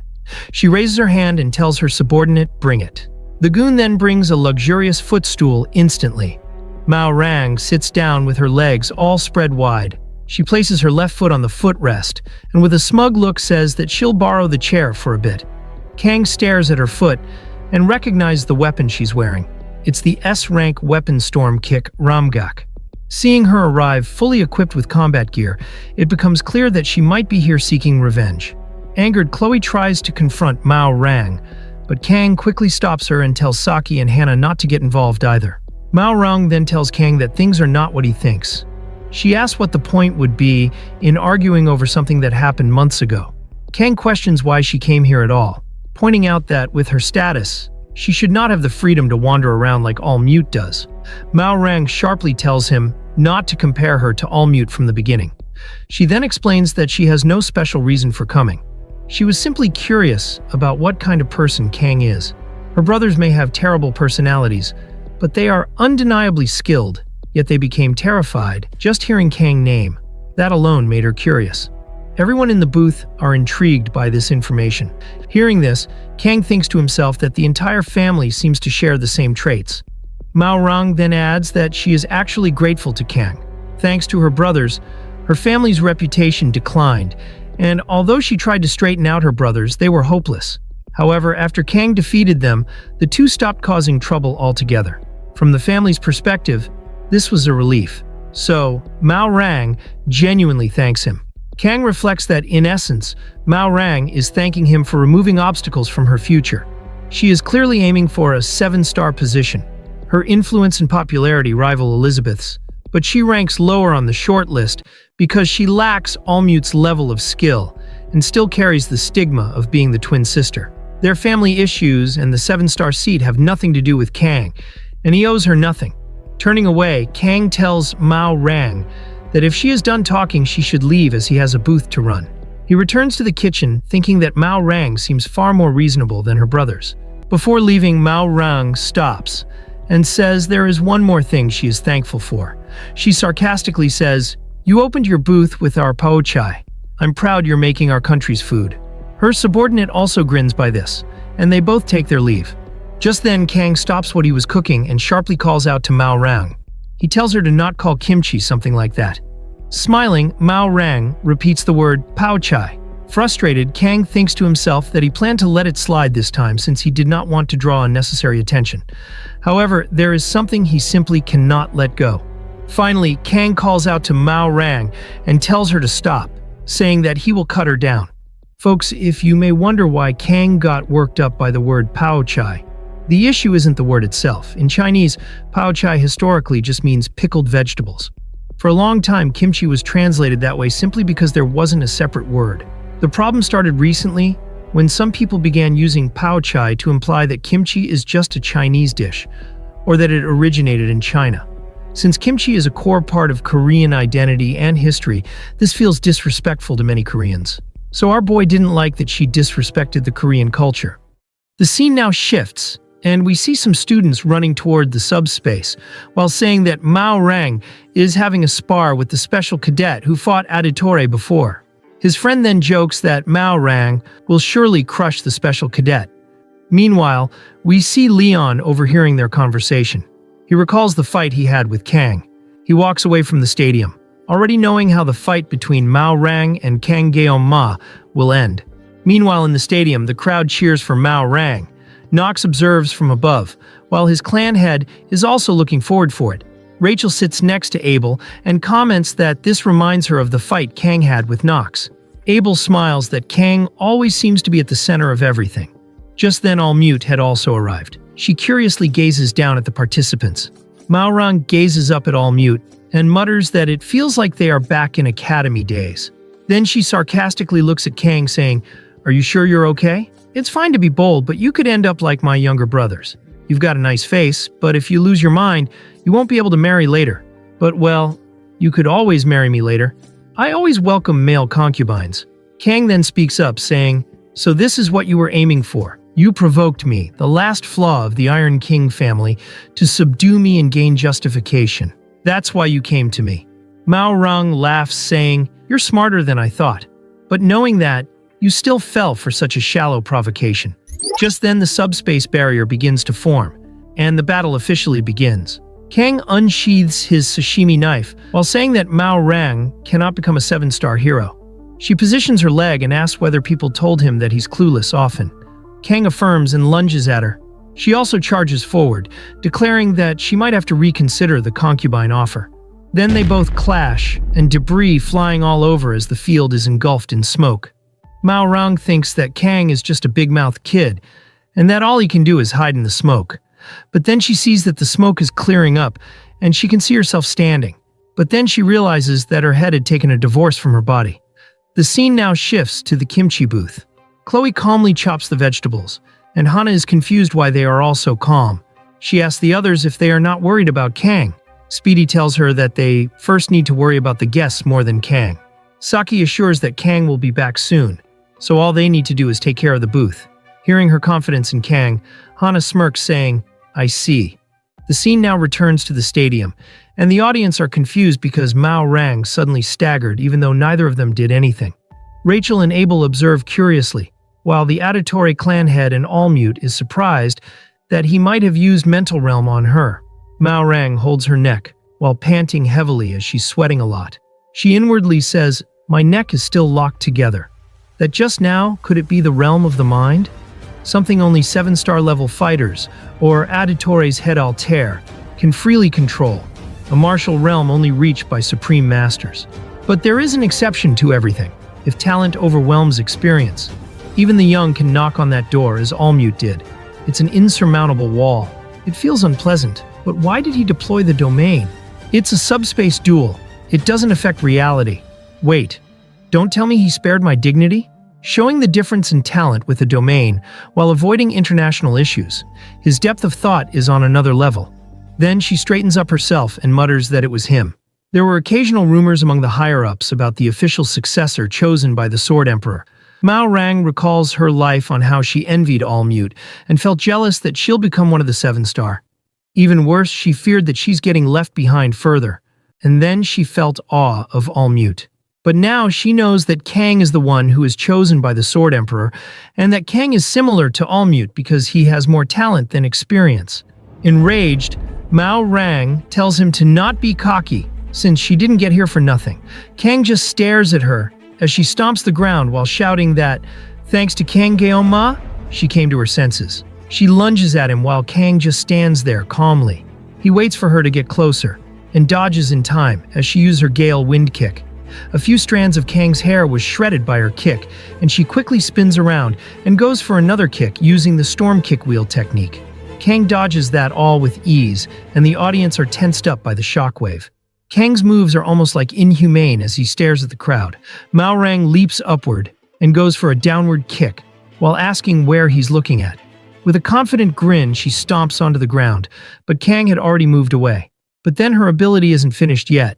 The ground bursts upwards as the second shockwave is triggered, but Kang had managed to avoid all the debris. Seeing this, Mao Rang remarks that no wonder her brothers were freaked out by him. She then uses her Storm Strike barrage and kicks several rocks at him, but Kang simply cuts them all. But then he's alarmed as he sees a red marker pointing at his chest. Mao Rang uses her ultimate move, Storm Kick Heavenly Crown, but Kang tanks the hit using his Sashimi Knife. Mao Rang is surprised that Kang blocked that with such a skinny blade, though, seeing the cracked knife, she thinks that he had reached his limit. But then she's surprised as Kang uses a skill and repairs the knife instantly. She's alarmed as Kang is engulfed in electricity and vanishes out of sight. She hurriedly looks around, as she can't find him because he's too fast. Then she turns behind and kicks, as she sees a blue electric figure. She grins that no matter how fast he is, it's useless if she can predict his moves. But then there's a flash of blue, and her right hand divorces from her body. She screams in pain, but then she stops as she notices Kang's expression. She sees him walking along with the 7-star heroes while she's left behind again. Kang positions himself while remarking that Mao Rang's momentum isn't bad. She holds her injured arm and shivers in confusion as Kang has positioned himself with his Sashimi Knife. Nox and Abel remembers this position as he had used the same finishing move against Nox. Mao Rang is left in tears as she doesn't want to lose. With rage, she screams that she doesn't want to lose. But in a flash, Kang lunges at her, and Mao Rang's life flashes as the gap between Allmute and her are furthering even more. And so, Kang delivered the final blow, and her head divorced from her body, and she realized that this is the furthest she could go with her skill. The audience are left speechless. Abel smiles at his victory, while Allmute is surprised that her old friend just lost. The subspace then starts to dissolve as they announce that Kang Geom-ma is the winner, and the star of the continent, Mao Rang, was defeated. The loud announcement echoed from the arena. Saki was startled by it, but she seemed to know who the winner would be. A smile curved at the corner of her lips, and she clapped her hands to draw attention, saying, "It is over. It is really over. Did you all hear that? What did I say?" Her cheeks flush slightly as she continues. "I told you he would be back soon." After the battle ended, Rachel and Abel returned to their usual stroll. Rachel casually put her hands behind her head while saying, "I guess we weren't able to have the stew in the end? Are you all right, my lady?" Abel casually replied, "I am plenty full." Rachel caught the implication in those words and teases, saying, "Huh, did watching Geom-ma-kun fill you up? What about it? What tasted so good? You mean his looks, right?" Abel, in helpless embarrassment, tells her to stop. Meanwhile, elsewhere, someone was leaning a hand against the arena wall. It was Mao Rang, with a guard hurriedly rushing over from behind, asking if she's all right. She replies saying, "I'm all right. I can't get injured in the subspace. Though this is a big issue for me globally. Losing to a 17-year-old. It's embarrassing." The guard worriedly tries to console her. However, Mao Rang quickly regained her composure, saying, "That was what I'd like to have said, but don't worry. Kang Geom-ma has insane potential. He's bound to skyrocket even higher in the future. By then, people will be sure to rate my skills higher than before." Hearing this, her subordinate becomes relieved and praises her, saying, "As expected of the great Mao." Mao Rang continues by saying that this was likely the best possible time for her to be defeated by Kang, noting that even Allmute could not guarantee a victory against him. Her subordinate, still surprised, asks whether the trainee Kang is really that powerful, admitting that it is difficult to understand why Mao Rang evaluates him so highly. Mao Rang looks down at her hand and reflects that she has encountered many so-called geniuses throughout her life. Elizabeth during her training days and the 7-star heroes after her graduation. Yet Kang Geom-ma is different. He is walking a path that cannot be reached through effort alone. Mao Rang concludes with certainty that Kang Geom-ma is truly a monster. Folks, I think Mao Rang isn't that bad of a woman. She accepted Kang was better than her, instead of holding a grudge against him. What do y'all think? Leave it in the comments. Soon after, the news begins to spread. Reports announce that Mao Rang also known as the Star of the Mainland, had an unexpected subspace duel at Joaquin Academy, and that the result was decided instantly. A student defeated her with a single strike. As a result, Kang gains a new nickname, the Sashimi Sword Saint. Conversations everywhere revolve around the duel, and Kang himself. A massive line forms at Kang's booth, and everyone there is extremely busy. Speedy calls out guest numbers whenever space opens up, while Chloe focuses on preparing vegetables. Meanwhile, Saki is dealing with reporters, who are trying to secure an interview with Guillaume. Clearly annoyed, Saki tells them that they are disrupting their business. Despite Kang having already declined, the reporters continue to push. Growing frustrated, Saki firmly orders them to leave at once, so everyone can continue working. Saki brushes her hands off, noting on how many people had she already scolded by now. As the booth remains crowded, some guests begin taking pictures of Kang. The girls post on Instagram while adding different kinds of tags. Another girl reminds her friend to add the most important tag, which is the Sashimi Sword Saint. Hearing his new title, the Sashimi Sword Saint, Kang becomes visibly embarrassed. After that day, countless articles and videos were published. And while Kang cannot say he did not expect attention, the title of Sword Saint is not something one should receive lightly. In the original course of events, that title belonged to the Sword Emperor later in the game. Since the Sword Emperor retired in this world, the title should have disappeared altogether, or at least that is how it was supposed to be. Kang grows increasingly frustrated, especially because after cleaning up the previous day, Saki and the others teased him non-stop about the name. While Sword Saint is meant to be an honorable title, pairing it with sashimi makes it sound almost like a joke. At that moment, Speedy approaches and asks whether the orders are ready, pointing out that the guests are still waiting. Kang calmly asks how many people are in line. Speedy replies that they have reached number 674, but they have already run out of paper, meaning he will need to buy more later. In total, Speedy estimates that more than 1,000 people may be waiting, if they include those without numbers yet. Hearing this, Kang thinks to himself that this is far too much. Even in his previous life, he had never experienced this level of business or attention. At that moment, Chloe appears to have injured her hand. Kang immediately asks if she is alright, and Chloe responds that it is nothing serious because it was a small scratch on her nail, and that she is fine. However, seeing the situation, Kang begins to worry that Chloe might get hurt if this continues. With so few people available to help, he even considers whether he might need to use a long sword just to keep things moving efficiently. Just then, Nox and Mansoor arrive. Mansoor comments that he has never seen such a popular store in his life.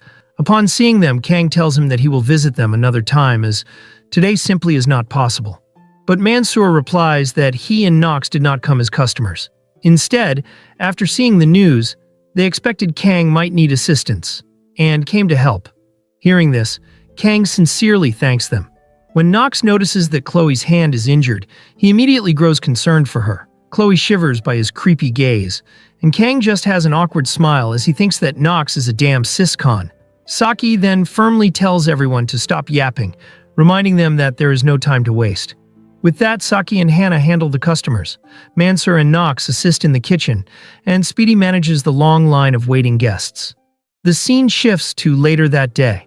Kang is resting and thinking to himself that he could not handle doing this 2 days in a row, though he admits that it was enjoyable in its own way. Nox enters and Kang asks how the cleanup is going. Nox replies that they are mostly finished and adds that Mansoor said he would bring the missing ingredients for the next day. Kang thanks Nox for his help, but Nox tells him not to thank him, and instead to thank the restaurant owner. Kang responds by telling Nox not to be shy, emphasizing that both he and Mansoor helped a great deal today.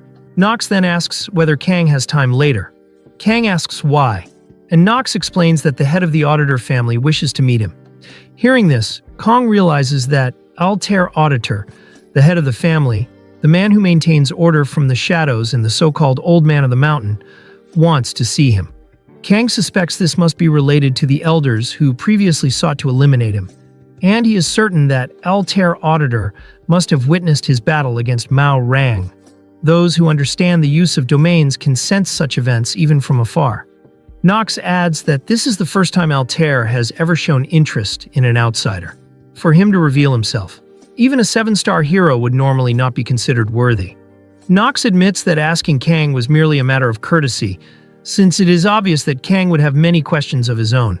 Kang reflects silently, realizing that Nox is not wrong. After all, he owes Mansur and Nox for today's help, and should repay them.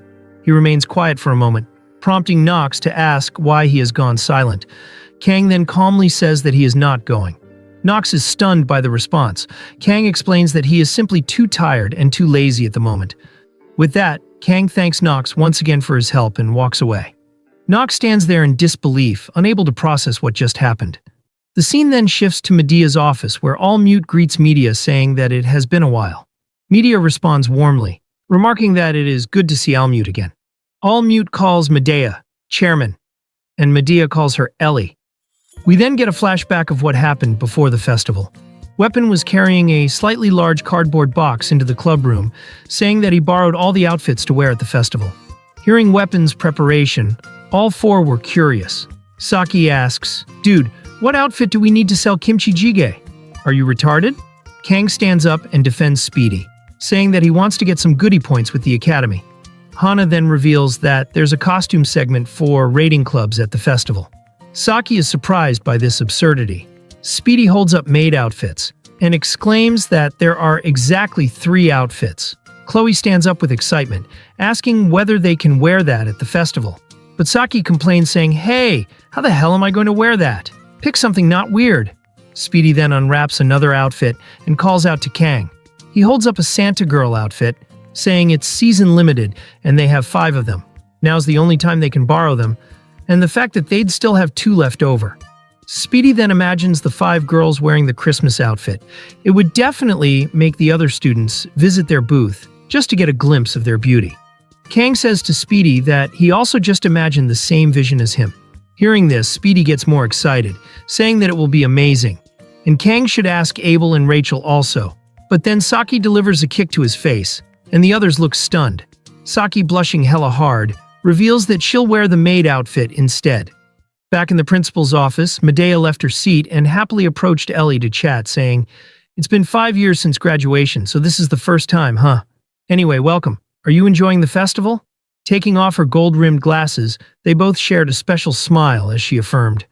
Understanding the important matter, the principal placed a hand on Ellie's shoulder and asked quietly, "Ellie, you came here because you are curious about our Geomma, right?" Ellie frowned at that word, our. She asks what exactly is that cadet called Geomma? Medea questioned her on what sense she's asking. Ellie replies saying, "He uses the realm of the mental imagery, doesn't he?"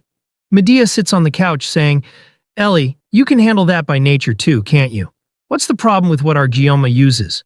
Ellie quickly sensed something odd and thus punched the wall behind her hard, raising her voice. "Principal, I'm not here to play word games with you." From the impact, a few books fell to the floor.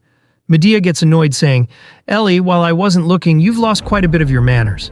A great pressure was released. Green mana enveloped her body, and Ellie knew she had gone too far. Ellie sweated nervously. The pressure is terrifying. She inwardly says, "So this is the headmaster's power that even Chang Xiong, Joel Gung, and the elders can't oppose. A rumor I heard in the hero world. Another title before Sage. I thought it was just a rumor." Tyrant Medea. Seeing her unease, Medea smirked. Then she dismisses her powers and asks how long she's going to keep standing. However, Ellie was still startled. She apologized and sat on the couch. Medea also apologizes, saying, "I think I've been a bit sensitive lately because of Sagefried.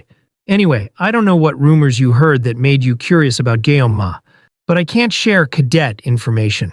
A headmaster must treat everyone equally. And Ellie, remember what I kept telling you when you were a student here?"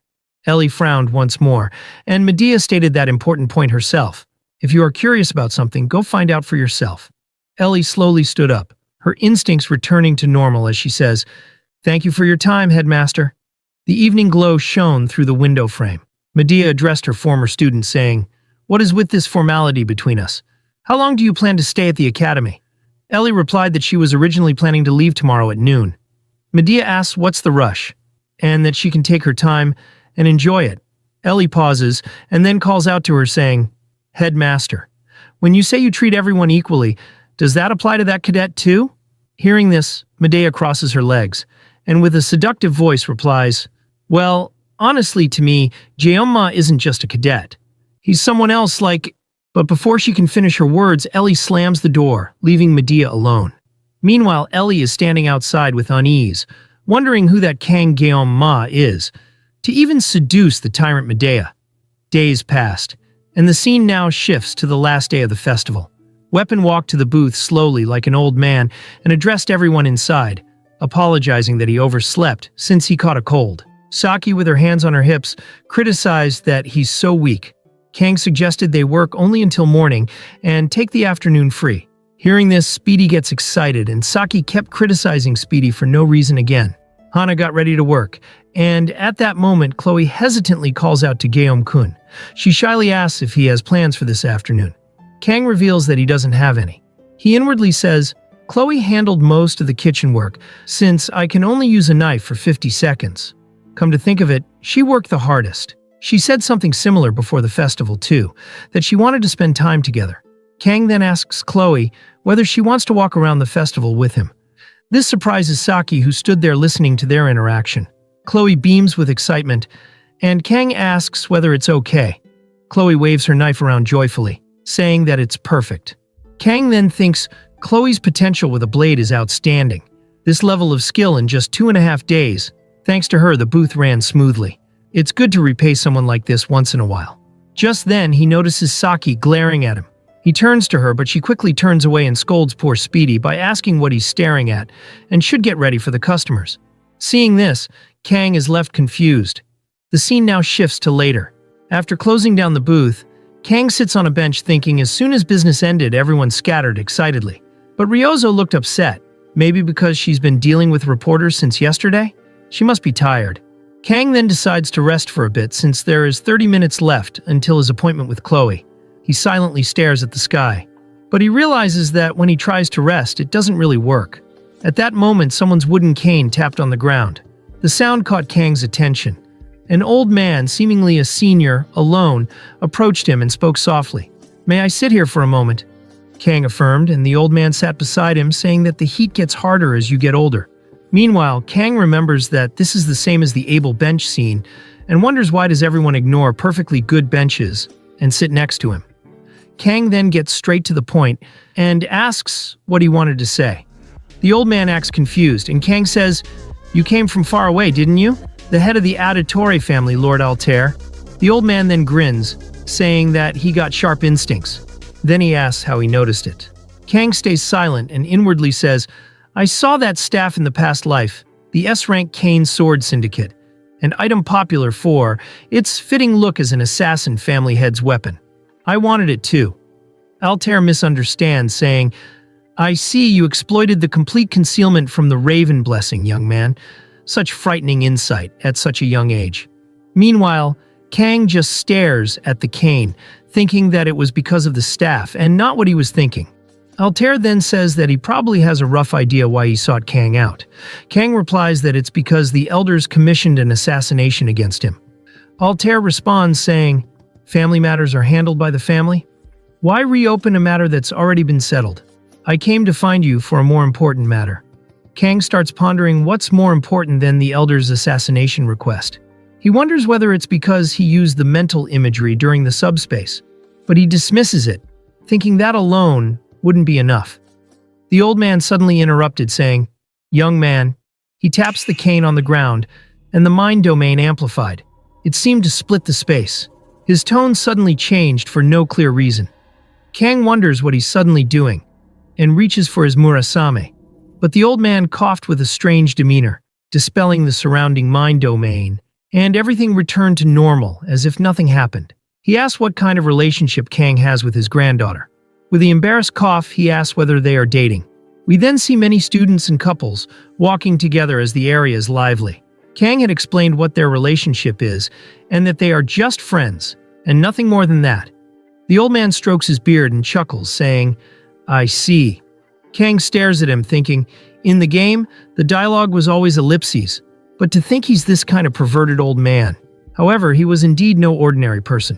Altair slowly stood up, saying, "In any case, my curiosity is satisfied, so I'll take my leave. Please take good care of my granddaughter as a friend. As you know, she's soft-hearted." Kang thinks for a moment, and then calls out to him, saying, "Lord Patriarch, do you truly believe Chloe must become an assassin?" As the atmosphere is lively with student and couples walking around, Altair turns to Kang and replies, "You've seen another side of Chloe, haven't you?" Kang knows what he's talking about, and Altair continues saying, "That is her true nature, feral like a beast. If it were you, would you let someone like that walk freely in the light?" Kang with a frown replies, "Isn't that simply the result of Auditory-style upbringing?" Altair, with a hunched position, replies saying, "My family isn't as rotten as the rumors say. I'll admit our assassin training is exceptional, but before anything else, we are family. And Chloe is the opposite. The family tried to hide her true nature, years of instilling reason, but when emotions flare, she bares her fangs instantly. I understand that you worry about Chloe as her friend. However, it pains me to say this about my granddaughter. Chloe is inherently feral. When her true self surfaces, she can hurt anyone. Stay close, and you never know when your neck may be taken." Kang ponders this for a moment, his perception of Chloe starting to change by his words. The old man leaned on his cane hunched, saying that if he wants to keep his life, he should stay away from Chloe. However, Kang firmly says, "Let's stop the act there." As Kang stood up, Altair asked what he meant by act. Kang held his sashimi sword, and at this moment, the group of people made a strange movement. Kang unsheaths it, saying, "Pretending to worry is fine, but if you were going to mix lies into your words, you should have hidden them better." Seeing him draw his blade, the old man was surprised by that action. Quickly, a dark atmosphere emerged. The people who were walking around had turned into assassins surrounding Kang. Kang stood there without any hesitation, ready to strike if needed. But then the old man raised his hand and instructs his subordinates to stand down. Then all the assassins withdrew at the family head's command. Altair asks Kang on when he noticed it. Kang sheaths his blade, saying, "Didn't you tell me earlier that I have good instincts?" Same logic. The two faced each other. The old man had changed his view of him, saying, "You truly exceed my expectations." However, Kang closed his eyes, saying, "You are below expectations." The scene now shifts to some time later. Sitting on a bench, Kang inwardly says, Chloe had just begun repairing her relationship with Nox. Yet Altair mixed lies into his words to mislead me. I don't know his goal, but without Murasame, I wouldn't have noticed. Kang mutters that he's a disgusting old man. Just then Chloe calls out Kang's name. She cheerfully approaches him, asking if he waited long. Kang smiles at her cute appearance, and inwardly says that no matter what anyone says about Chloe, he will always be her friend. After speaking with Kang Ma, Altair was strolling around the academy, deep in thought. He recalls the interaction while thinking, insight good enough to see through the assassins disguised as passerby, the guts to not falter standing before me, and the decision-making skill to react to my mind realm so quickly. I'm not just intrigued, I'm frightened. Kang Ma, it'd be an insult to call you a mere genius. Altair then stops in an alley and calls out to Nox. Nox appears out of the shadows and greets him with respect. Altair states that the long journey was worth it. Nox responds that he's glad to hear that he's satisfied. But Nox is left startled by what Altair says next. He reveals that it's the first time he has ever felt fear towards someone. Nox is tensed by this unexpected outcome. Altair chuckles that he'd like to meet Kang again soon. The scene now shifts to Kang and Chloe. He's standing before a huge area, noting that it's really spacious. Chloe, as an assassin, could sense something wrong, and asks Kang whether something happened while he was waiting for her. Kang thinks that he probably shouldn't mention he met the head of the Auditory and ruined the mood, so he tells her that nothing happened. Chloe excitedly asks what they should do now. He replies saying, "Well, I saw the schedule earlier. There's a parade in the afternoon and fireworks at dusk. We have some time before the parade, so let's wander a bit." Chloe excitedly runs while telling Kang to hurry up. She tries on bunny ears, and Kang smiles at her cuteness. They both stand on a bridge and gaze at the entire academy. Later, they decide to take a break. Sitting on a bench, Kang lets out a sigh. He's feeling a bit tired. Chloe notices this and hesitantly asks if he's tired because of her. Kang denies it, but Chloe with a somber tone looks down saying, "I'm sorry, I should have helped you out more. I'm just as proficient at cutting ingredients." Seeing this, Kang inwardly says, "Actually, I was managing the pot the whole time and even went to fight midway. If it wasn't for Chloe, the cooking booth wouldn't have been possible." Kang then reaches out his hand and pats her head gently while thanking her, saying, "Good work, Chloe." Chloe's face turns bright red by his gesture, and Kang notices it. She stutters, saying, "Thank you." Then she huddles herself closer as she's moist. She, with a hesitant, shy tone, calls out to Guillaume-kun and goes to confess her feelings, but right at that moment, Speedy loudly calls out to Kang and Chloe. Startled, they both look at the group approaching them. Speedy apologizes that it took some time to get everyone here. Saki and Hana had also come. Kang is confused by this. He says that he thought he and Chloe were going to hang out separately. Poor Chloe is left shocked that her confession got ruined by Speedy. With a trembling voice, she calls out his name, and Speedy shows the text message, which Kang had stated that he wanted them to be here at 5. Kang is confused by this. He never sent that message. Then he changes his focus to Saki. He realizes that she is the one who hacked his phone to send that message. His suspicions are confirmed as she gives a provocative gesture. The scene now shifts to later. As the festival bloomed, Chloe excitedly pointed at the parade. Speedy pulls Kang by his arm, saying that they need to get closer and shouldn't miss it. Hana scolds them that the parade will pass by while they are squabbling. Then the group run towards the parade, forgetting about Kang. Meanwhile, Saki stays behind, sucking on her Yangaeng while staring at Kang. Just then Kang turned around, but Saki sneakily blended with the crowd. Kang then sits on a bench saying, "I'm not good with crowds. Let's make sure the next festival passes quietly." Kang glances at his friends, who are enjoying the parade while he's just sitting alone. Kang feels a bit distant, even though they're together. He then stares at Chloe, thinking it seemed like she was about to say something earlier. It's nice to see her looking happy. It's good that she's able to enjoy it. Just then he hears a girl telling her boyfriend that his grip hurts. Kang is caught off guard by what he's witnessing. Too many couples are making out in front of poor Kang while he's here all alone. He's feeling totally out of place. Kang inwardly says, "Yeah, this is the kind of game this is. Dating? Could I feel such an emotion? In my past life, I was too busy to even think of love, and I just liked video game characters. At first, I might have been a bit nervous, but now I don't even know if I feel that way. It's been 3 months since I entered the academy. I had to risk my life too many times without even having time to reflect on my own emotions." Kang feels depressed as he's surrounded by more couples. He thinks that recently he's been feeling like he has been on edge. Just then he hears a female voice saying that she's tired. It's Saki. She eats her Yangaeng while saying that she hates crowds. She smoothly sits on the bench Kang is on, saying that she sees an empty seat here and her legs are tired. Seeing her, Kang remembers the game. In that, he needed to use a ranged character to complete a dungeon defense. Saki is one of the main heroines and Kang had used her himself a lot, but it's hard to read her mind. Although he trusts her intellectual ability, there must be a good reason as to why she hacked my phone and told everyone to gather. Kang stares at her intently, and she with a blush asks why he's staring at her. Kang stares at her flushed face, thinking that he had never seen her like this before. He wonders what she wanted to say. He quickly looks away, not wanting to make her uncomfortable. Seeing this, Saki mutters that he's such an idiot. Kang gets confused and asks what's wrong. She's surprised that he heard it. Kang grabs her tightly by the shoulders and yells, saying, "What's going on? There must be a reason why you hacked my phone and brought everyone here, right? Is it about that instructor?" Saki's entire face reddened like a tomato as she's hella wet by the close contact. She stutters, saying, "Wait, it hurts." Kang looks confused and says that he didn't hear what she said this time. Saki lets out a soft moan and then quickly pushes him away, shouting that it hurts. She yells, "Do you know how hard you were gripping my shoulders? Why the hell are you so bright-eared when you're so daft?" Kang gets worried, saying that she could have just told him instead of pushing him. Saki realizes her mistake and silence looms over. She then hesitantly asks if he's mad at her. Looking at her face, Kang wonders whether he gripped her too hard. Saki realizes she's staring at him too much and quickly looks away in embarrassment. As the Yangaeng is on one side of the bench, Kang is seated on the opposite side, leaving Saki in the middle.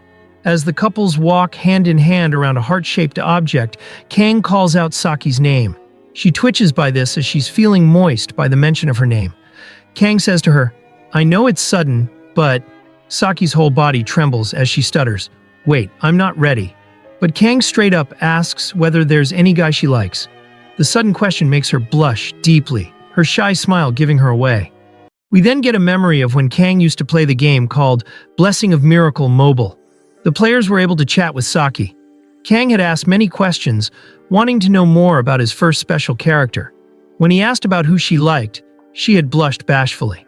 And now in the present, she's having the same expression as the previous gameplay. Kang asks Saki if it's Leon who she likes. This pisses her off, and she bluntly says no. Kang is confused. She looks away annoyed while muttering, "I'm the stupid one for expecting anything." Kang inwardly thinks, "It was definitely before my finals when I played. My memory should be correct. She should like Leon, but why? Did things change now?" He then recalls his other conversation with her when playing the game. She had been talking a lot about Speed Weapon, so he asks if she likes Speedy. This makes her gaze darken. Then she grins, cursing out Kang, and hits him hard. The scene now shifts to some time later. We see a system window, and Kang is observing it alone while holding his head in pain and wondering how an archer could hit so hard. Just then he notices something. His stats have increased a lot lately. In satisfaction, he mutters, "My armament grade is now 6. This is probably thanks to the 10,000-year-old frost I got recently." The synchronization went up even when I was dreaming before. It went up from the battle against Mao Rang. He then closes the system while thinking, "I don't know if this synchronization thing is helpful or harmful to me. I am certain that it has something to do with the blessing of the sword god, though." He then notices that the festival is about to end. Kang mutters to himself, "There are monsters and magic, but it's not that different from Earth when you look at it like this. I don't really miss my past life. I only really had Master as my friend anyway, although I was abandoned by my master once I learned to wield the knife a bit. I was mad when that happened since I didn't know the reason then, but I get it now. What is more important than learning skills is the ability to adapt to unexpected situations." He recalls his master's words, that there is no better classroom than the real world. Kang realizes that this academy has the same damn mindset too. Just then, he feels something ominous. He quickly turns his gaze, feeling that there's someone there, and that there's mana. So it's a villain. He unsheaths his Sashimi Knife a bit, intending to use the sword god's blessing with the floor as the medium. Then he gets a wide range of perception. He's surprised that it's better than he expected. Then he notices the villain who is walking by in disguise. Kang quickly charges at it. The instructor turns in surprise and braces for impact. Kang stabs right through her body, and blood splurts from Instructor Kim. He swiftly pulls his knife from her body, and she falls to the ground in pain. Kang had finally found the spy. Instructor Kim screams in agony that he's killing her. Her wound then begins to heal slowly, and with tears she shouts, "I thought that I might be able to talk to you. What the hell? I'm here to negotiate." Kang, seeing her purple hair, thinks that this is the instructor who has been after him ever since the Buffalo Dungeon. The scene now shifts to some time later. The instructor is on her knees trembling, revealing a lot of information to Kang. She had also given her real name Choi Seola. Kang asks why she went by the name Instructor Kim until now. She replies that it's just like she said earlier. It was to infiltrate the academy. Upon hearing that, Kang stares at her intently, and she begs him to spare her life.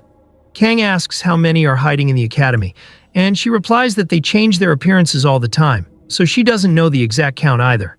Kang stares at her pathetic state while thinking, just until now, Choi Seol-ah confessed everything she knew, even if I didn't ask. She also said that some villains know that I killed Agor, even though the Sword Emperor tried to keep it a secret. But he doesn't understand one thing. He asks why she's framing Leon for Agor's death. Seola hesitates for a moment and replies she doesn't know. Kang unsheaths his sashimi again, and she bows multiple times, begging, "I'm serious. There's some professor among us, and every plan is from that guy's head. Someone as low-ranked as me would never know." Meanwhile, she inwardly thinks, "He's a lot crazier than I expected. It's a gamble, but if I go back to them, my death is guaranteed." Kang, seeing her pathetic behavior, thinks it doesn't seem like she's lying. Then he calls out her name and she looks up tensed. Kang leans close to her and asks if she wants to live. She hastily bows, affirming she wants to live, and begs him to spare her. Kang mutters that there are two things, though. She asks about it, and he replies, "First thing, who is the professor? Tell me everything you know." She hesitates, so Kang holds his knife close to her neck, making her reveal that it's Lord Korn's subordinate, and that's all she knows. Seola begs him to put his knife away. Kang then sheaths his knife while thinking that General Kwarn was not a name he expected to hear. With Lycan sealed, he's the one in charge, and he's somewhere in the academy. Seola notices Kang turning his back to her, and she with a slight grin readies herself while saying, "The other villains also don't know about this professor guy. That's why his image is the worst among us. He just pretends to be a professor." Kang then turns to her, and she quickly acts non-suspicious by being in attention pose. Kang, using the sword god's blessing, stares at her body while thinking, she used to be Agore's subordinate. It seems like she's lost her place after Agore's death. I can feel that she only has a tiny bit of mana left too. She's not really fit either. She's not a threat. It really seems like she's here to negotiate. Kang then asks, "This choice is a gamble for you. But you tried to kill me multiple times. I don't assume you think this is enough to save your life." Seola replies, "I didn't want to try to kill you. It's because of that damn demon." Kang cuts her words and places his knife to her throat, revealing his second condition. A purple crystal behind her neck sparkles as Kang says to her, "Give me that thing. Then I'll let you live." Seola tries to act clueless, asking what he's talking about, but Kang severed the crystal from her, and it falls to the ground. She realizes she's cooked now. Kang holds the crystal while inwardly explaining, "It's a pair of stones that are formed when signing a contract with a demon general. The seal of subordination. The general receives the one meant for giving mana, and the villain receives the one meant for receiving mana. The seal is useless now that Agore is dead. But I know this since I used to be a user. The seal contains the life force of the villain and acts as the most efficient leash for villains." Seola's face turns pale as she trembles. Seeing her reaction, Kang confirms that holding this as insurance means she can't try to betray him. He then calls out her name, and she replies in fear. Kang tells her to be a villain from now on, and she agrees to it. But then she's confused by what he just said. To be a villain from now on. Kang walks off thinking that Choi Seol-ah is the type to do anything to survive. So she's not bad for an informant. He can work her like a dog later. Just then, Kang gets a notification from his phone. He checks that it's from Saki, asking where he's at. He replies he's in the bathroom, and is on his way back. Saki sends a message saying that they weren't even done talking, so couldn't he at least hold it in? Reading this, Kang thinks that he would have been taking her beating again if he had stayed for long. Saki then sends another message, and he asks what. She types about what happened earlier and goes to apologize.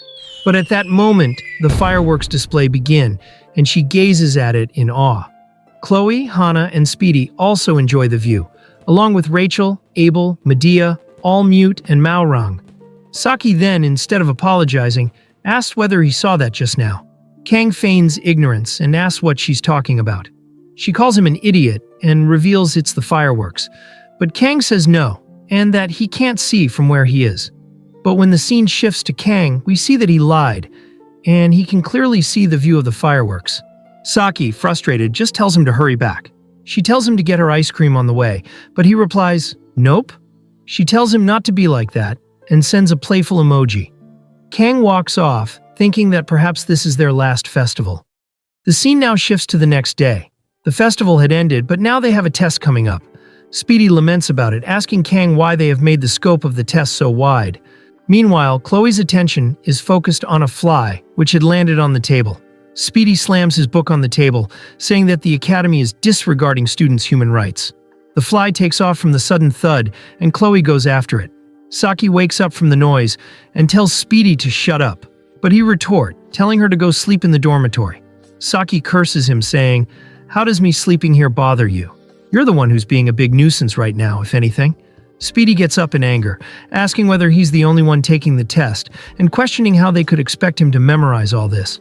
Saki reveals that she already memorized it all. Speedy gets surprised and asks what, and she also asks what. Speedy becomes furious that Saki studied it already, and goes to vent on her. But right at that moment, the fly lands on his face, and Chloe delivers a slap to Speedy, making him stop yapping. Chloe quickly apologizes by calling him Smuggy, and saying she was trying to kill a fly that was on his cheek. Speedy asks why she's calling him Smuggy. Saki laughs that Speedy is an annoying bug, and got what he deserved. Meanwhile, Kang wonders why Speedy is getting beat up by everyone these days. At that moment, everyone received an email. The contents for the final practical exam had been changed. The test will take place in Jyokin Academy Special Hall, and the team composition will be 1 second-year cadet and 2 first-year cadets randomly selected. Speedy rages again, asking how can they change it 3 days before the exam. Kang inwardly thinks that the test was supposed to be clearing Goblin Dungeon, located in Gapyeong. Kang had been looking forward to it because of the material supply, but it seems like the story is starting to change.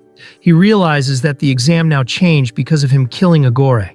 He had thrown away the greatest advantage of being a player who knows the future. If this keeps up, the entire story will change into something he can't predict. Saki then snaps him back to reality by asking why Kang looks worried, remarking that it's unusual for him. Kang places his phone down, denying being worried. Saki opens her notebook and tells him to look. She explains that she is also a bit confused by the change in the exam content, but it's not something she completely disagrees with.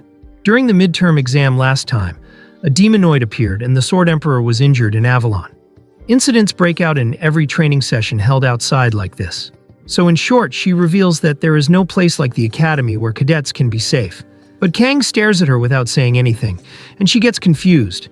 He then quickly says, "Now that I think about it, that seems right. My head feels clearer. Thanks to you, the situation has been resolved." But Saki gets flustered by his gaze and scolds him, asking why he's looking at her like that, and it's embarrassing. She then changes the topic by closing the book and saying that if Kang is confused, she'll also be confused too. Kang doesn't get what she's implying and asks what she's talking about. Saki fidgets her legs nervously while saying, no, including me. I mean the members of the travel club. If the club head is in a mess, discipline will be disrupted for everyone. But Kang doesn't get that she was just joking. He then asks Saki for a favor by asking whether she still have a copy of the list of academy staff she previously hacked. She reveals that she deleted the saved copy because of data tracking, but she still has the printed version. Kang mutters that it's fortunate. If she has that, things will be easier. Saki curiously asks what he's saying, and he bluntly tells her to hack the academy network one more time. This leaves her confused. He reveals that villains are working undercover at the academy. Chloe asks whether the Buffalo Dungeon was also involved, and he replies that he's not sure about that because villains change their appearances frequently as they live. Saki then understands he wants a new list to compare it side by side with the old one. Kang affirms, saying, "As you all know, this club was created to protect us. If there are any guys who might pose a threat in future, it wouldn't hurt to know in advance." The group then say that there are many things they want to ask about, but for now they shall just agree to his plan. Kang thanks everyone for their cooperation and inwardly thinks that this amount of explanation might be okay for now. Saki crosses her arms, saying, "I don't know for sure, but the information on the academy's staff is automatically updated every month. I think they're doing something using not only the Cloud Hub, but also subspace." Speedy questions what's so complicated about it, and Kang stays silent while inwardly saying it is natural that Saki, a person from this world, does not understand. This is an optimization that periodically reduces dummy data to minimize data capacity, because in this world, it is probably operated in this form. Thanks to that, we were able to detect it in this way. Even though a lot has changed, the playing experience is still useful. He then asks Saki how long it will take her. She stays silent for a moment, and then replies it won't take long to do what he asked for. But she asks, isn't he just taking advantage of her too much? Kang becomes silent, as he realizes it's true. He had been relying on her too much under the excuse of being in the same club all this time, to the point he feels sorry about it. However, there is nothing he can do for Saki Ryozo. Kang has no money, no position, no fame, compared to the daughter of Japan's permanent prime minister. He then asks her whether there's something she wants. She stutters by the question and looks away flustered. After a moment of silence, she tells him to grant her one favor later. Kang questions what she's planning to ask. She tells him not to worry, it's not money, and that she'll tell him when the time comes. The scene now shifts to the next day. In the club room, Saki places a stack of papers she printed. This time, Senior Hana is also present. Kang takes a seat while asking if Saki had already finished. She affirms that she printed out all the personal information of the employees, and even the suspicious movements. So now all she has to do is check now. Kang is worried that he might have put a lot of load on Saki, but he knows she gets things done when she puts her mind to it. Speedy reads a document and asks Kang if this is okay. He reveals that Saki had even got the information on how many times the people have been to the bathroom. Speedy complains that this is a privacy breach and that even if the purpose is to find the villains, this is just a crime. Saki scoffs that it was a crime the moment she hacked it. So, what's the point now? Speedy then argues with Saki, and Kang is caught in the middle of it. Kang tells Speedy that it's fine, since more information would help them even a little better. But Speedy still insists that it's bad. Kang reassures him that Saki will shred the documents once they are done, so Speedy finally agrees to it. Kang stares at his group while inwardly saying, Chloe is an assassin, and Saki has a tendency to do whatever it takes. Both have no clear moral boundaries. I'm not sure about Senior Hana, but it's thanks to Speedy that we're able to control ourselves from going too far. Saki then says to everyone, there's only about a week left until summer vacation. Our travel club will be moving to identify the villain during the final exam period. So up until now, does anyone have any questions? Senior Hana raises her hand saying that she heard the gist of it before coming here, but asks what the source is for the information Kang gave. Speedy also agrees, saying he also wanted to ask about it yesterday. Saki mocks Speedy, asking what kind of kid would die if the club president said so. Kang just stays silent, as he had got caught. They had pointed out something he was trying to gloss over secretly. Now he can't say that he colluded with Choi Seola, or that they were after Leon. Misunderstandings will only pile up, and there will be more things to explain. Above all, if Chloe finds out about this, Choi Seola, who has no magic power, will be definitely dead. Kang then tells her that he can't reveal it right now. All he can say is that the informant is trustworthy. Hana smirks, and he says that when the time comes he'll let everyone know. And that time isn't now. She then agrees without further questioning. Kang stares at her, thinking that he really can't read her mind at all. She notices his gaze and stares back at him while humming a romantic tune. Saki notices her flirting, and Kang inwardly says she reminds him of someone. But he can't exactly put his finger on it. So he decides to just begin the first proper travel club meeting. The scene now shifts to some time later. Kang, exhausted, is seated on a couch. Chloe offers him a bottle of water and he thanks her, revealing he was thirsty. As he drinks, he notices Chloe being guilty for not helping much. His focus shifts to Speedy and Saki as they find a suspicious document that a person wasn't here last month, and their movement were strange. He then turns to Chloe and reassures her, saying, there's no need to worry so much. Saki and Speedy enjoy this sort of work. Plus, Chloe, you can do something they can't, like in the Buffalo Dungeon and this festival. She then cheers up by this, and Kang praises her. She starts to blush hella hard, muttering that she hopes she's in the same group in Jeon Ma in this test. Just then, Kang receives a message. The team for the exam had already been released. Kang Jeon Ma, the first-year student, and Sanhana, the second-year student, will be in the same group. The group leader will be Rachel Demura from the Star class. Rachel sends a freaky message that they are together this time also. Kang drops the bottle he was holding and lets out a loud sigh. Speedy comments that it would be tiring for Kang this time as well, and Chloe agrees, saying that he's with that bitch. But she quickly corrects it, that he's with that blonde woman of all people. Speedy, though, says that they don't need to worry. Hana is also in the group, so what could possibly go wrong? Hana tells Chloe not to worry, and that she'll make sure Kang doesn't get distracted by Rachel's body. Chloe thanks her. Speedy then asks Saki on who's in her group. She replies that it's second-year Wolf class student named Ario. Speedy asks who the group leader is, and she reveals it's Leon. Kang is surprised, and everyone turns to look at him. Saki gets angry that he's imagining explicit stuff between her and Leon, and she questions what he's thinking right now.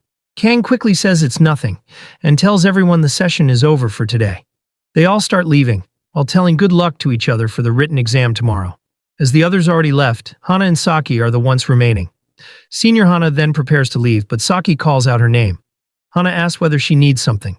We then see a document on the desk. Saki, in a firm tone, reads Sanhana's name out loud and asks why her name is on the faculty list. She asks who she really is, and as the sunlight shines on Hana, we see she had become serious. Folks, who do you think she might be? Is she Medea's granddaughter? Or a spy? Saki points out that Hana got a well-rounded personality, and she never says too much. She also never expresses her own opinion on matters. She has been strange from the very beginning. Saki then holds the paper saying, Hana, no, should I call you by your proper title? Professor Sanhana. Hana then bursts out laughing, making Saki alert. She asks who really Hana is. She replies saying, Saki, I know you're tense because of what we just discussed, but don't you think you're going too far? Saki, in confusion, asks what she's talking about. Hana raises up her hand slowly and points to the document, saying, "I just thought it was funny. The fact that you got me confused with someone just because we share the same name." Saki then notices that in the document, it states that the professor is on a work trip. She's confused on why they would go during the festival. She wonders whether she really missed that. But then she's surprised, thinking the data had been edited. She inwardly says, "No, this data is automatically updated by the subspace system. It's near impossible to access it, much less change it, and only the principal has access to the subspace system. Is this connected with Principal Medea?" Hana interrupts her thoughts, saying, "It's fine. Everyone makes mistakes at times. After all, you aren't a machine." Saki remains silent, and Hana says she doesn't know how it is in Japan, but it's quite common in Korea for people to have the same name. Saki then understands it, and Hana gets up saying, "You must have been on guard because we just talked about those villains. Anyway, I assume the confusion has been cleared. I'll be on my way." Then as she leaves, Saki is distraught that she's wrong. Hana stops and turns, saying, "Saki, let me give you a word of advice as someone who's older. Men who are dull like Guillaume will never get the hint unless you express it directly." She then waves, saying, "I'm cheering you on the most personally. Anyway, see you later. Good luck on your exams." Then as the door closes, Saki is trembling as she's flustered by her words. Later the scene shifts to Kang. It's 5:40 a.m., and he's on the bed, thinking that the change in the exam is fine, but the problem is that Rachel is the team leader.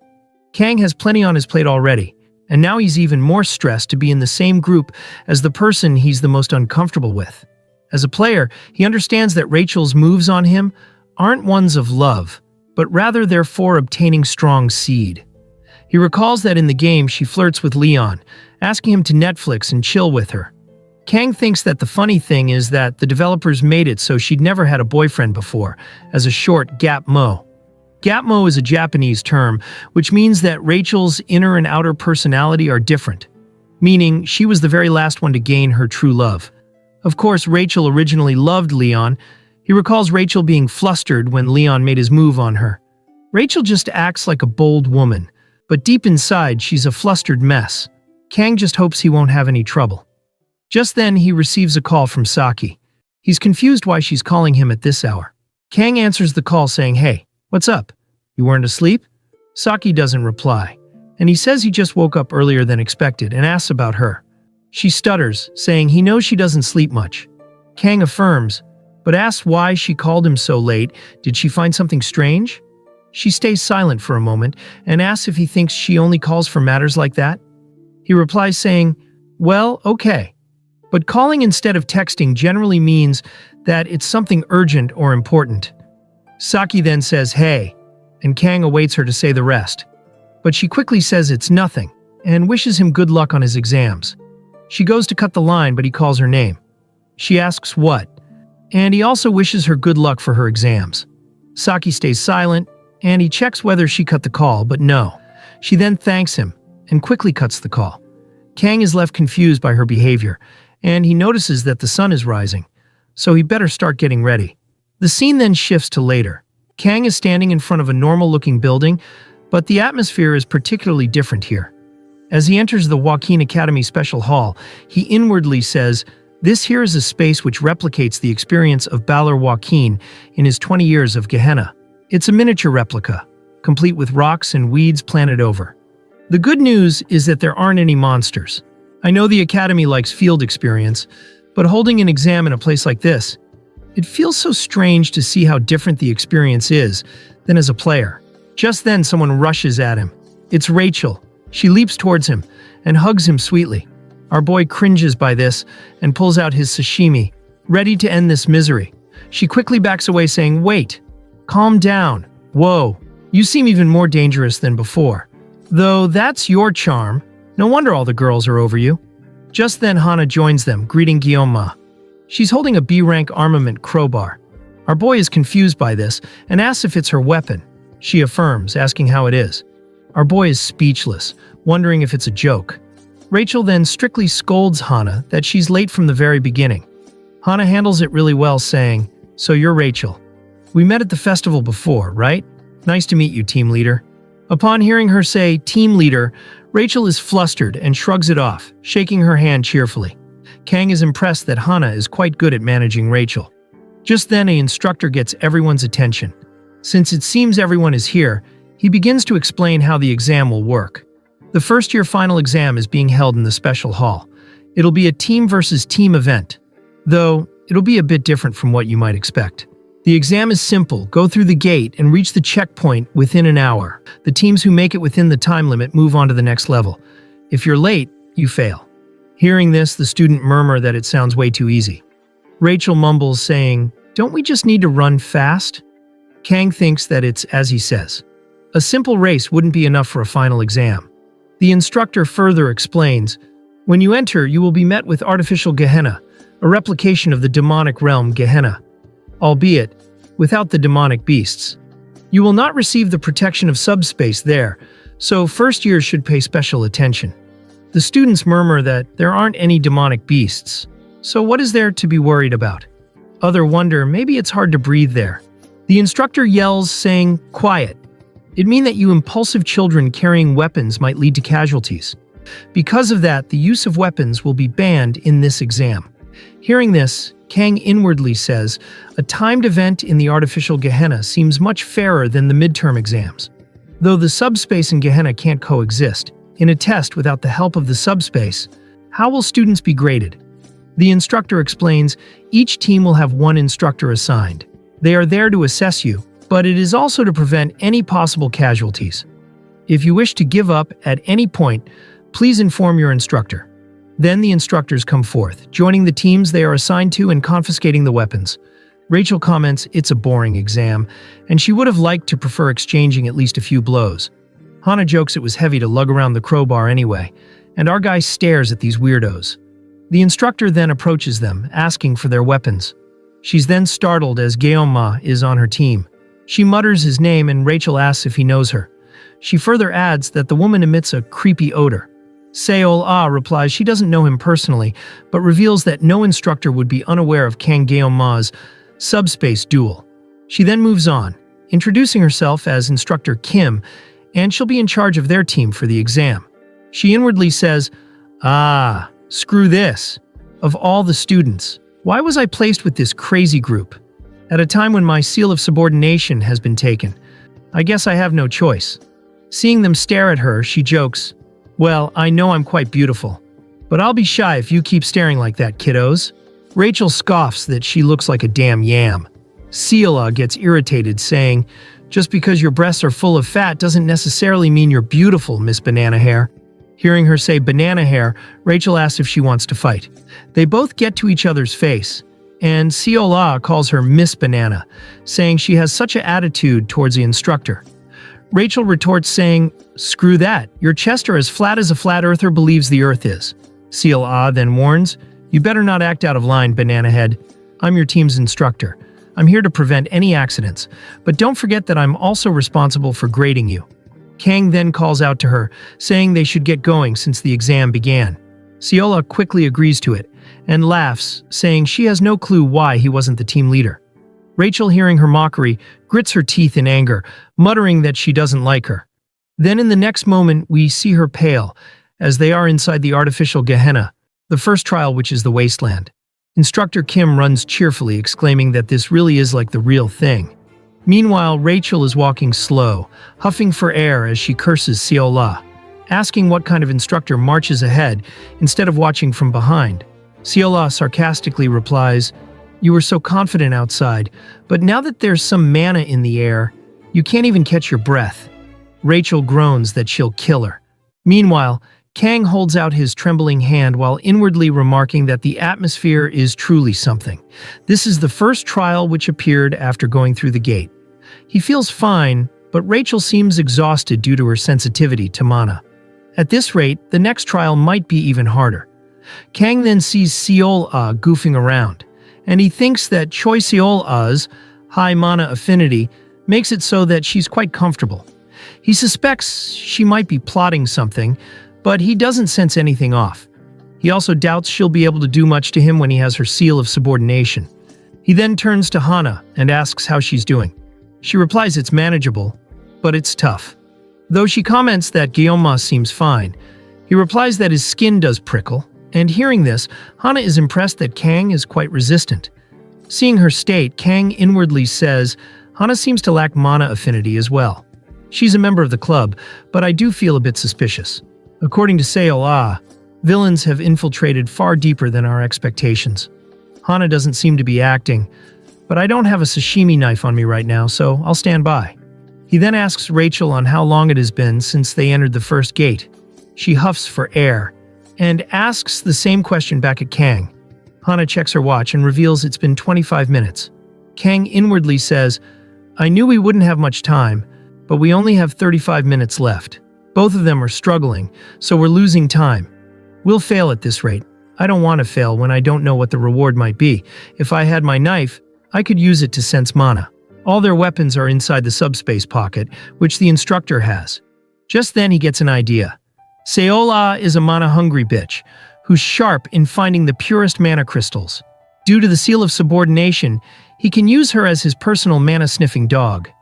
Damn, poor Seola is singing joyfully without knowing what Kang had planned for her. Kang then had explained his plan to Seola, and she's on the lookout for mana residues. After a while, we see Rachel stomping on the ground and marching forward with determination. Kang asks whether she's okay, and she replies saying, Yeah, Guillaume-kun, you just have to crush this kind of mana with sheer spirit. Kang is relieved that everyone is starting to adapt somewhat. Rachel marches forward, declaring she's the team leader. Seola comments that Rachel and Hana looks better than before. She also notes that Guillaume looks completely fine and asks the secret to it. Kang jokes, saying, Who knows? Maybe it's because Ma is in my name. Seola laughs at his sense of humor, and our boy just stares unpleasantly. Folks, the word Ma is demon. That's what Kang was joking about. Moving on, Rachel keeps up her pace and walks forward, while Seola walks behind Kang. Seola then whispers to Kang, Your Majesty, I can sense dense mana to the northwest. If we walk that way for about 10 minutes, we should reach the first checkpoint.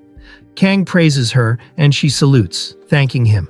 Seeing her behavior, Kang thinks she's really just like a pet dog.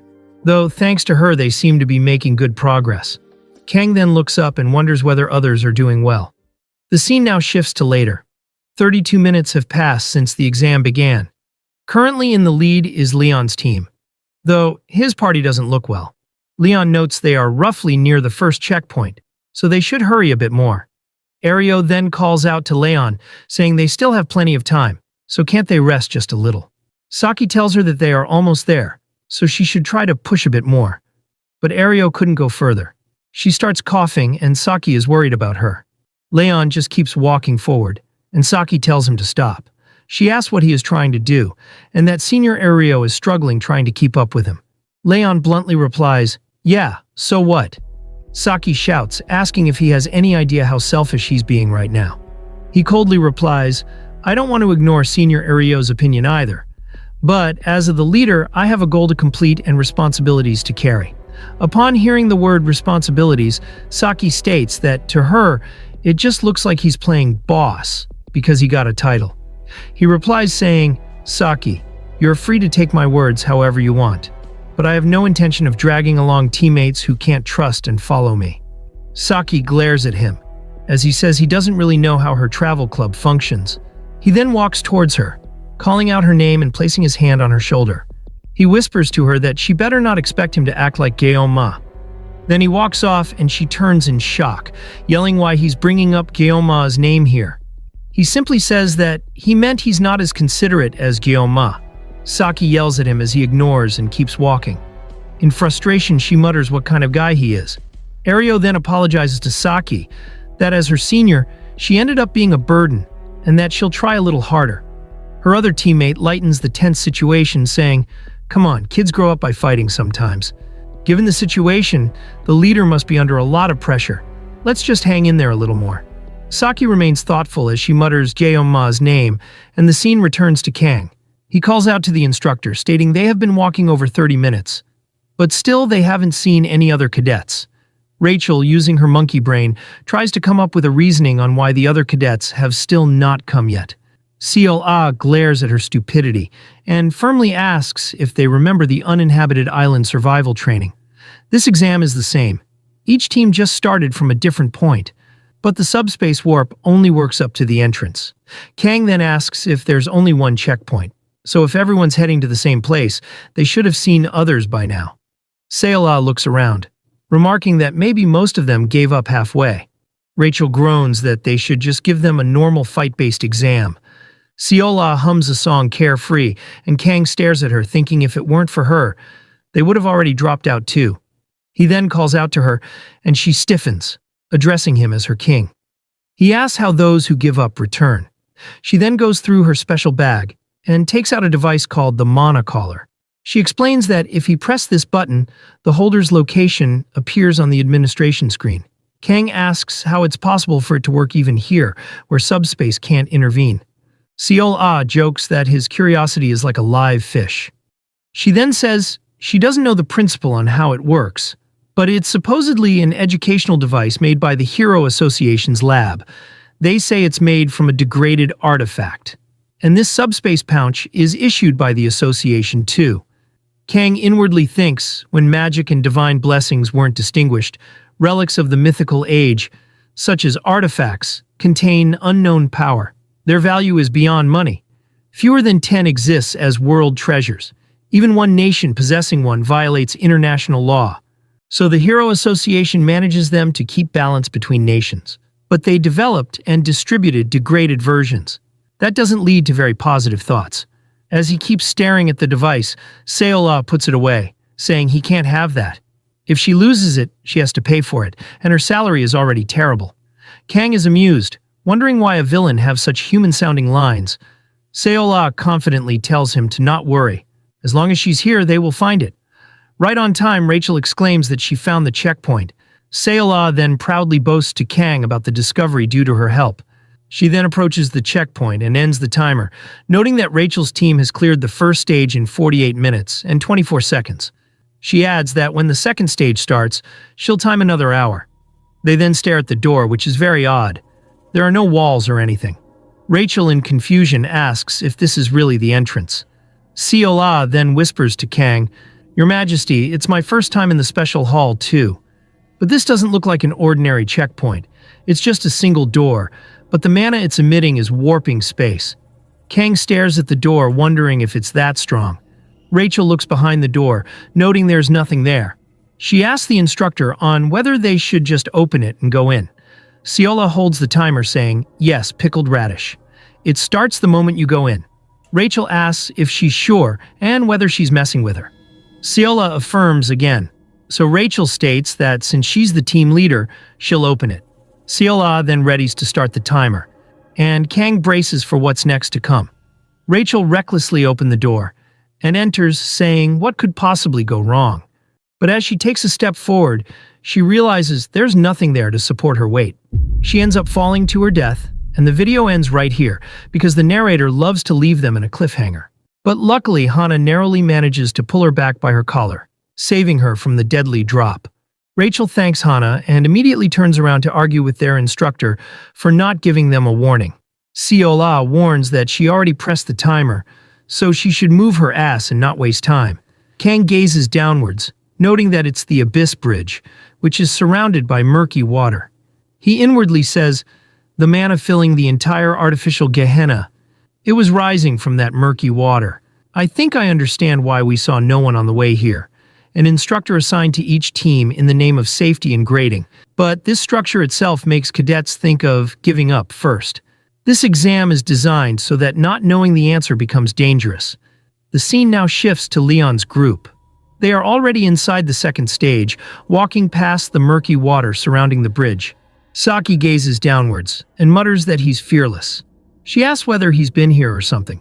Leon leads the way confidently, and the instructor becomes suspicious on how a hero can sense mana. Folks, I think Leon is also from the real world. Or how will he know the exact routes for these places? The scene now shifts back to the first stage. Two students are on the verge of passing out as they reach the checkpoint to the second stage. They hastily apologize to their leader, Abel. As she glances at the door in front of her, thinking up her next move, she clenches her fist as she realizes it would be foolish to push them any further. Then she asks the instructor to document their forfeit. Outside, back in the hall, Speed Weapon, leans against a wall as he tries to keep himself from falling over. The exam was hellish, and he ended up throwing up the pizza he had for breakfast. Chloe rushes up to him, also having lost the exam. Apparently, her team just ran out of time just when they reached the second gate, unlike Speed Weapon's team that wandered in circles till they got eliminated. Jaeonma and Ryozo were still inside the exam, and although there was no real need to worry about Jaeonma, the one they were truly worried about was Ryozo.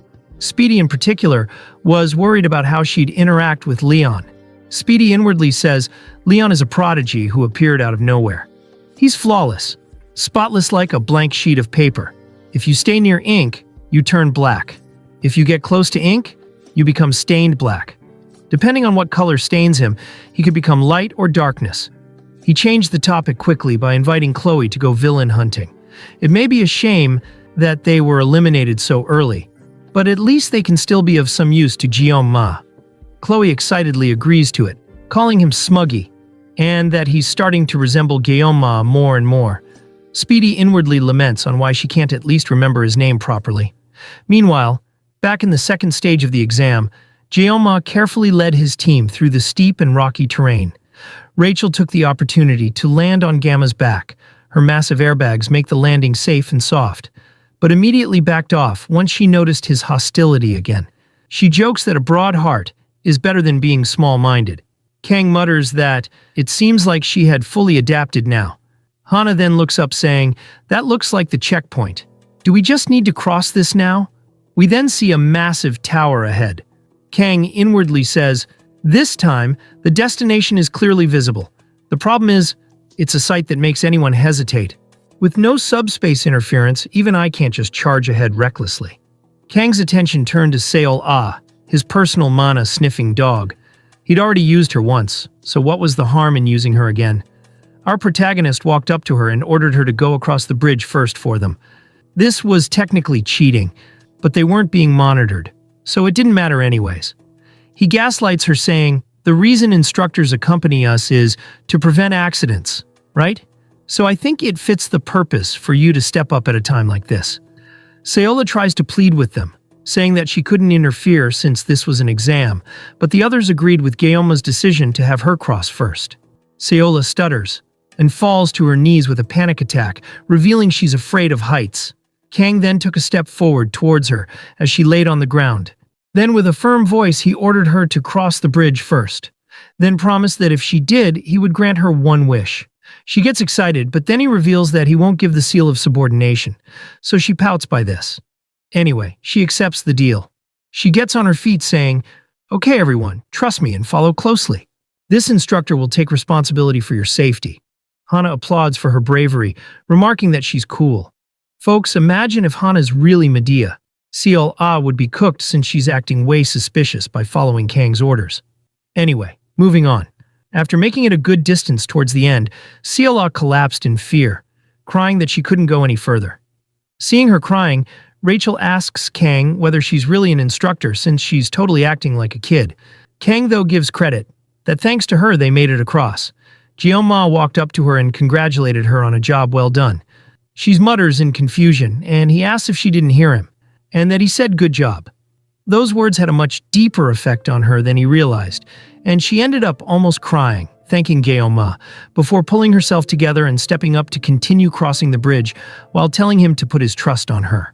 Rachel, in surprise, asks Kang whether he slipped her some cash, and asks why she's acting like this all of a sudden. Kang asks whether he looks like he has that kind of money. She laughs that it's a fair point. Rachel then runs towards the instructor, yelling her to not go too far ahead, and states that she's the leader. But Seol Ah claps back that she's the instructor, so she'll go first. Hana and Geonma watch them go. Hana muttered that those two have surprisingly good chemistry. She then calls Kang a bastard, saying that it's because Kang is a sinful man. She walks off, and Geonma has no idea what that meant.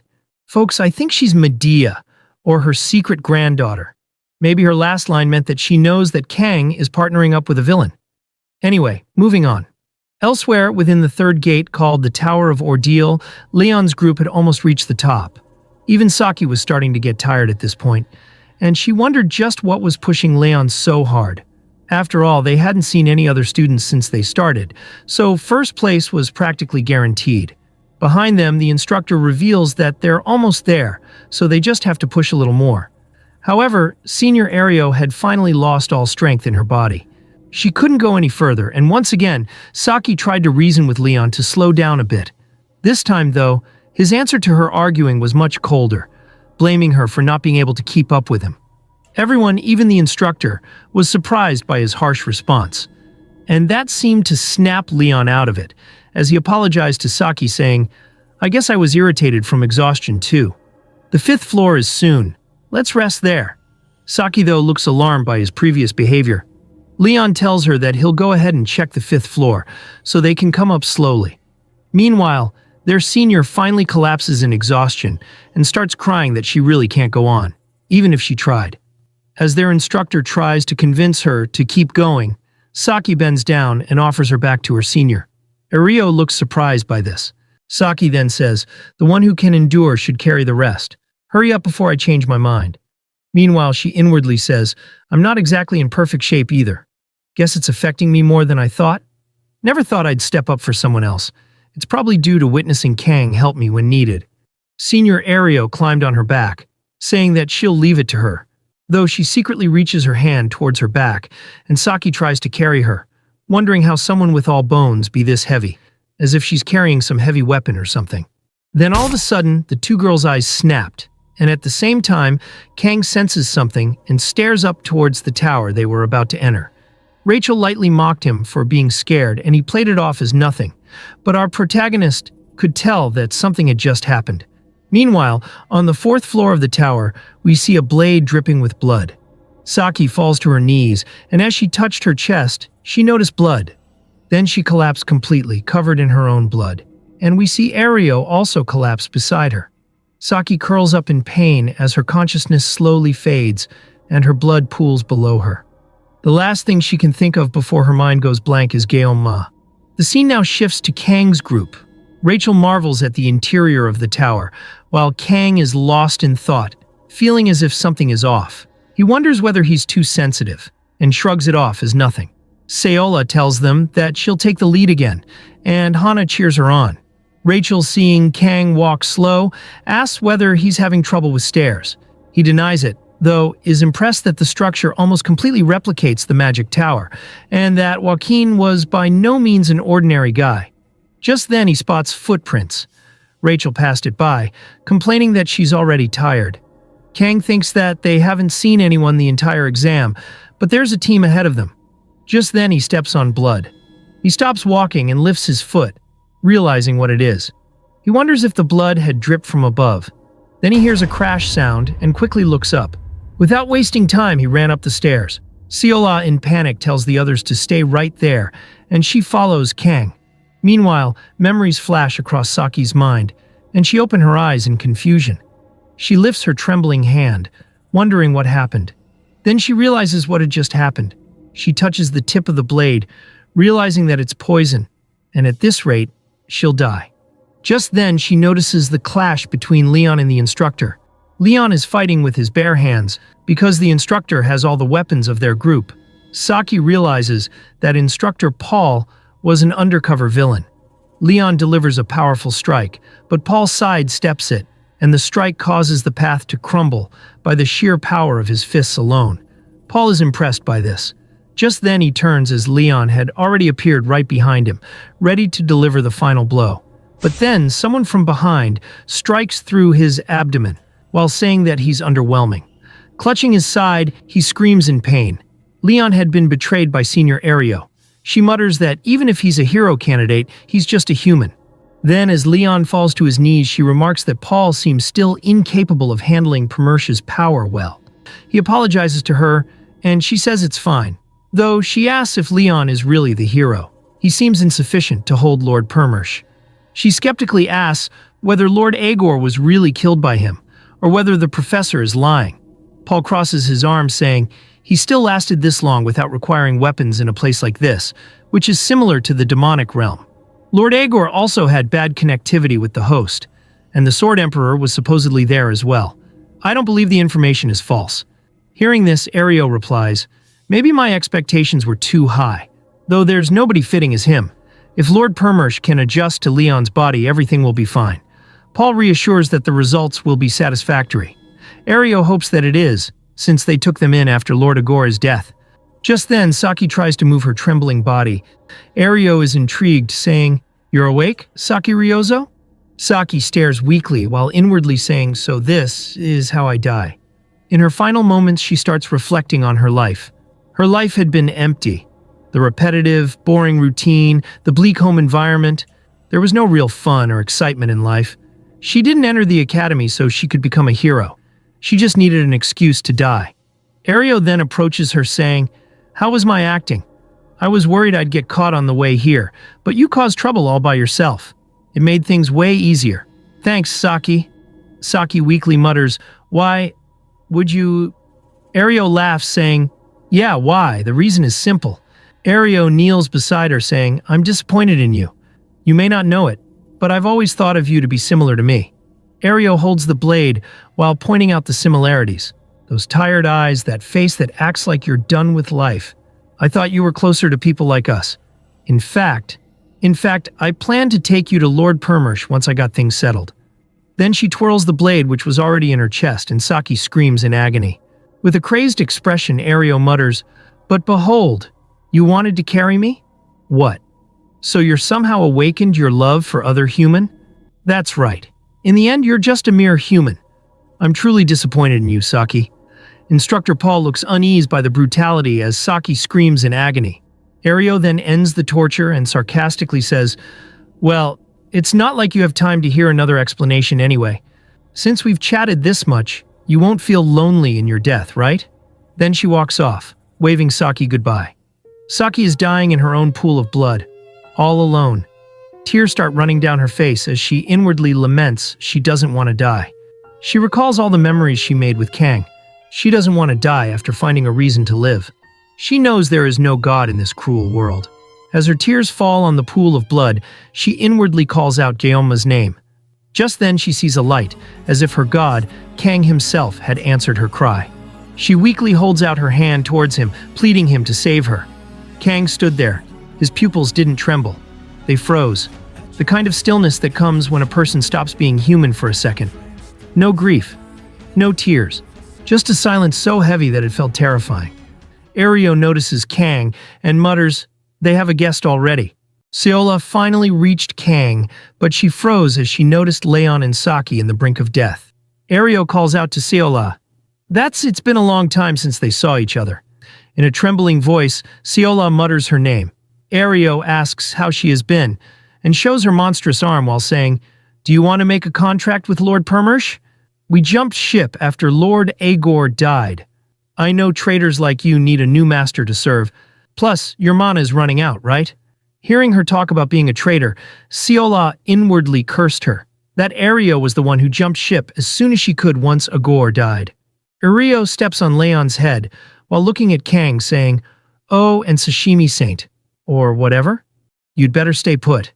It is impressive that you defeated Iron Leg, but right now, I think you understand the situation, right?" Ario smashes Leon's head into the ground. With a smirk, she turns to Kang, saying, "Even the hero candidate is in such a state. What could an unarmed human do?" She then turns to Seol-ah and gives an offer for the sake of their old times. She tells her to kill Kang herself, so she'll inform Lord Permersh right away. Ario reminds her of having weapons inside the spatial bag, and Seol-ah is stuck in a dilemma. Then she notices Kang's open hand, realizing he wants her to give his weapon. Ario notices her hesitation and is intrigued by it. Seol-ah thinks about her life with the demons and the moment she surrendered to Kang. The hero cadet, along with Saki, have already fallen. She recalls the professor in charge of the villains. Then she finally makes up her mind. She opens the spatial bag and pulls out the Sashimi Knife. She raises it, shouting Kang's name. Ario is intrigued that she's the same as ever.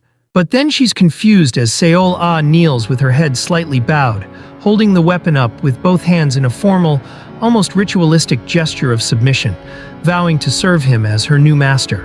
Her eyes are closed, and her expression is calm but resolute, as if she has made a firm decision, showing that she is pledging loyalty and offering her service to him as her new master.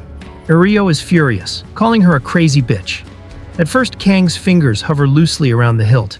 Then his grip tightens. The blessing of the sword god activates, and his aura flares up as his gaze turns murderous.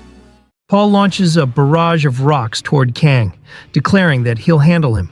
With a confident smirk, Ireo tells him to make sure not to kill Seola. Smoke rises as the projectiles collide. A blue streak of light flashes as Kang's sword slices through the smoke, parting it effortlessly without leaving a single scratch on him. Paul tosses aside his jacket while saying, "I guess this barely leaves a scratch on you, Kang Geom-ma. As you defeated Iron Leg, I'll fight you with everything I have."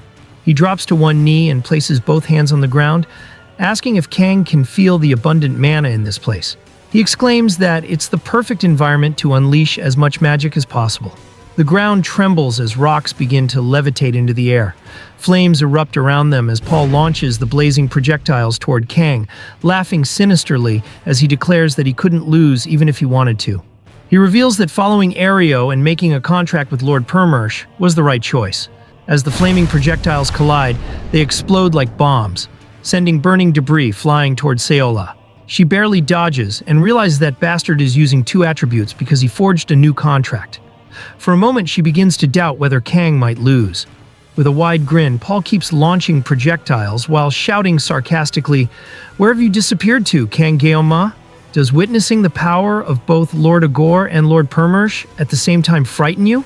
You, a mere human, should have known which lines not to cross.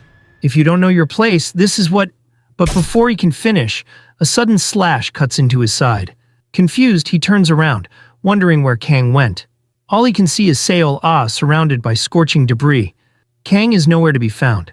Then another cut tears across his abdomen as a blue flicker flashes past him. Frustration boils over as Paul shouts, "He's like a rat!" Seeing Paul lose focus, Ireo shouts at him to get a grip. Paul begins to go berserk, screaming about where Kang ran to and asking if he plans to keep hiding. He starts pounding the entire area with relentless magic. Sparks explode as projectiles crash randomly into the surroundings, throwing the tower into chaos. Paul roars that he won't stop his magic until the entire tower is reduced to ruins. But then he suddenly notices Kang charging straight toward him. For a moment, he's certain he's about to die. Yet to his shock, Kang only slices his side again, making him scream in agony. Paul is baffled. Why didn't Kang cut his neck? Why is he only striking his sides? Then he realizes the reason.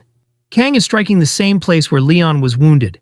From the moment Paul boasted that he couldn't lose even if he wanted to, and mocked him about not knowing his place, Kang had been toying with him.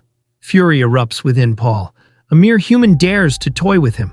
He tears off his clothes as his body transforms into a monstrous beast.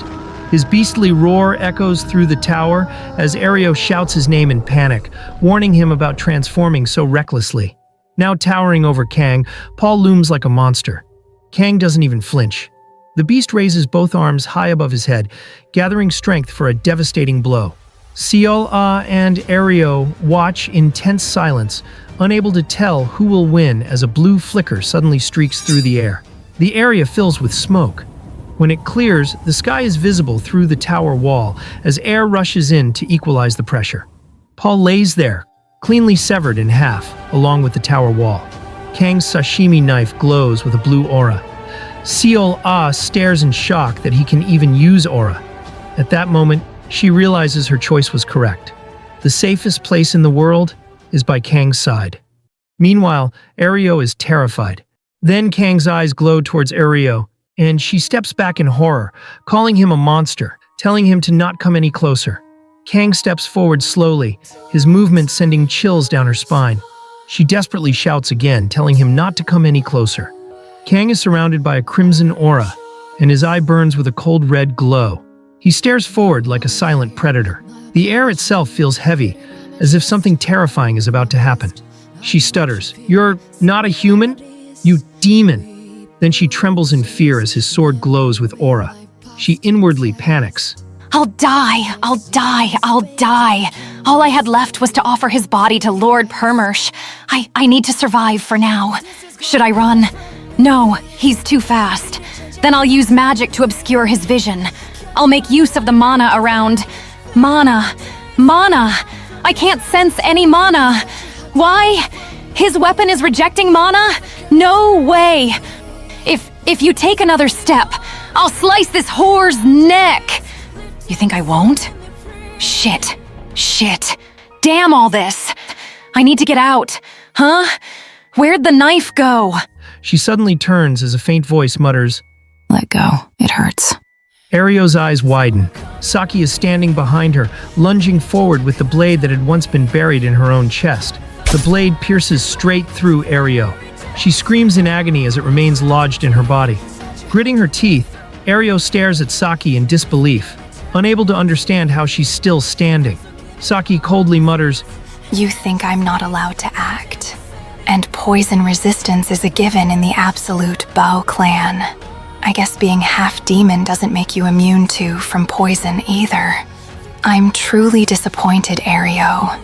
Saki lets go of the blade. Ario collapses to the ground, the same way Saki had fallen before. With her final breath, she can only curse Saki. And so, karma finally catches up with her. Ario dies in her own pool of blood, the same way she tried to kill Saki. Saki lets out a weak chuckle at the irony, but her body begins to lose balance from the heavy bleeding. Kang's knife slips from his hand as he quickly rushes forward and supports her. Just then, the others finally reach the floor. Rachel calls out Kang's name, but Seola quickly signals her to stay silent. Kang holds Saki tightly in his arms. With a faint smile, she weakly mutters, I told you, it hurts if you grip me so hard. And why do you look so sad? A few days ago, you told me that you'd do me a favor. Her head slowly rests against his chest. Light falls across her face, almost as if it's signaling the end. With her final breath, she whispers, Just stay like this with me a little longer.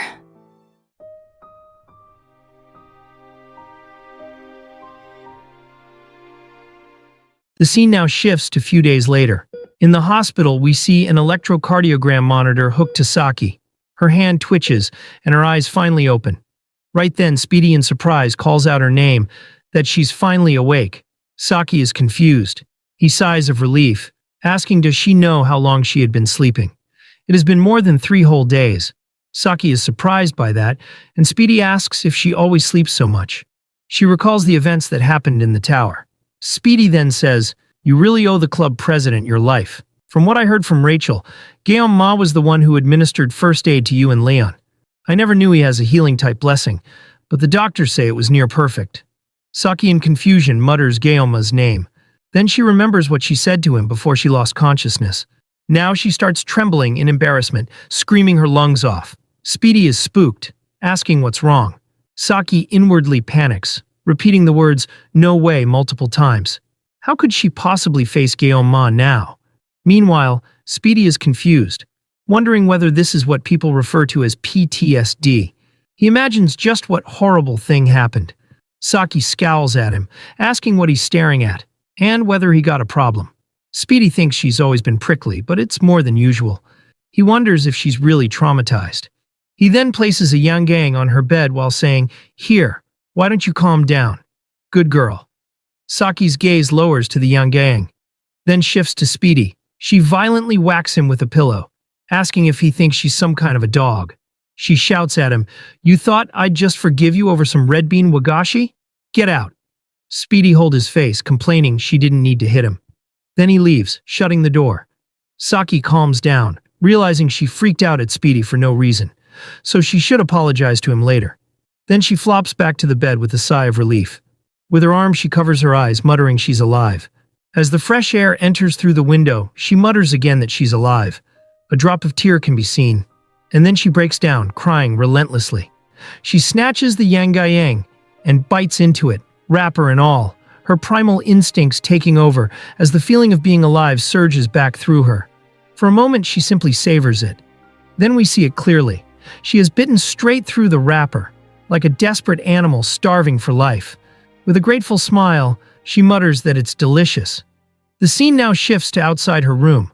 We see Kang walking down the corridor, thinking 3 days have passed after the final exams. Leon and Saki had been severely injured. The two of them were at death's door. But thankfully, the gamble he risked by activating all his blessings worked out. Kang now stares at the door of Saki's room. He recalls Medea's worried expression, and him feeling guilty of getting other people dragged in. He realizes that power alone isn't enough. He needs something higher. Just then he sees Speedy exiting Saki's room, muttering that he was trying to be nice. Kang in surprise calls out his name. Speedy reveals that he's on watch duty today. As Speedy says he's touched that Kang came to visit him in case he got bored, Kang responds that he was just around here. Speedy then says, "Oh, right. Saki's awake. She seems physically fine thanks to you. But we have a problem." Kang asks what it is. Speedy thinks on how to describe Saki's unusual behavior. Then he says to Kang, "I think she's developed a severe case of PTSD.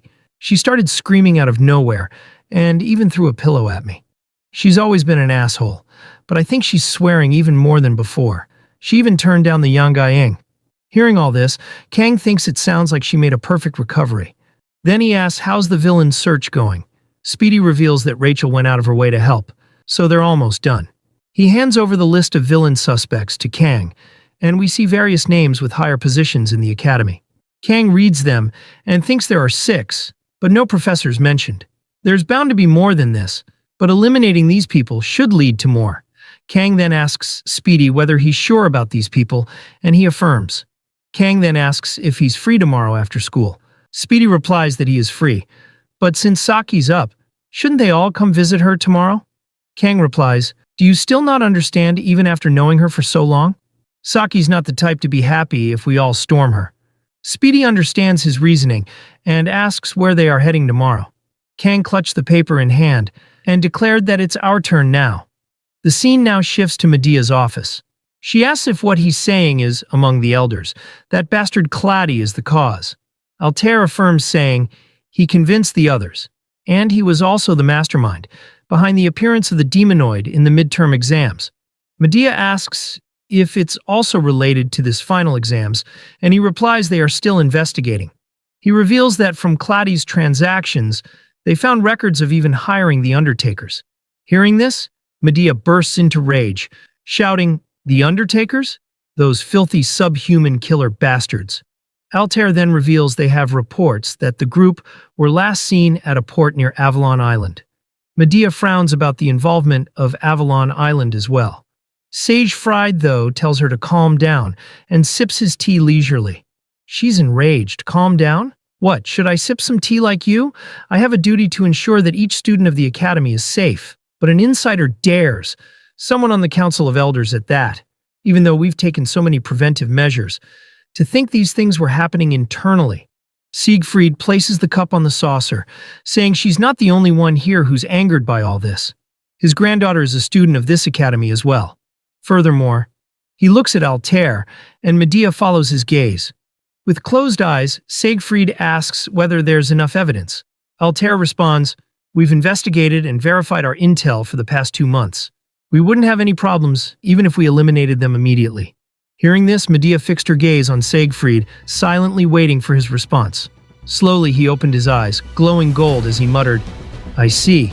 A terrifying aura erupted from him, shattering the cup on the table. Both of them froze, unease creeping through their veins. After that, he goes to say that tonight they will strike. But just then, the door opens as someone excuses that they are here for urgent matters.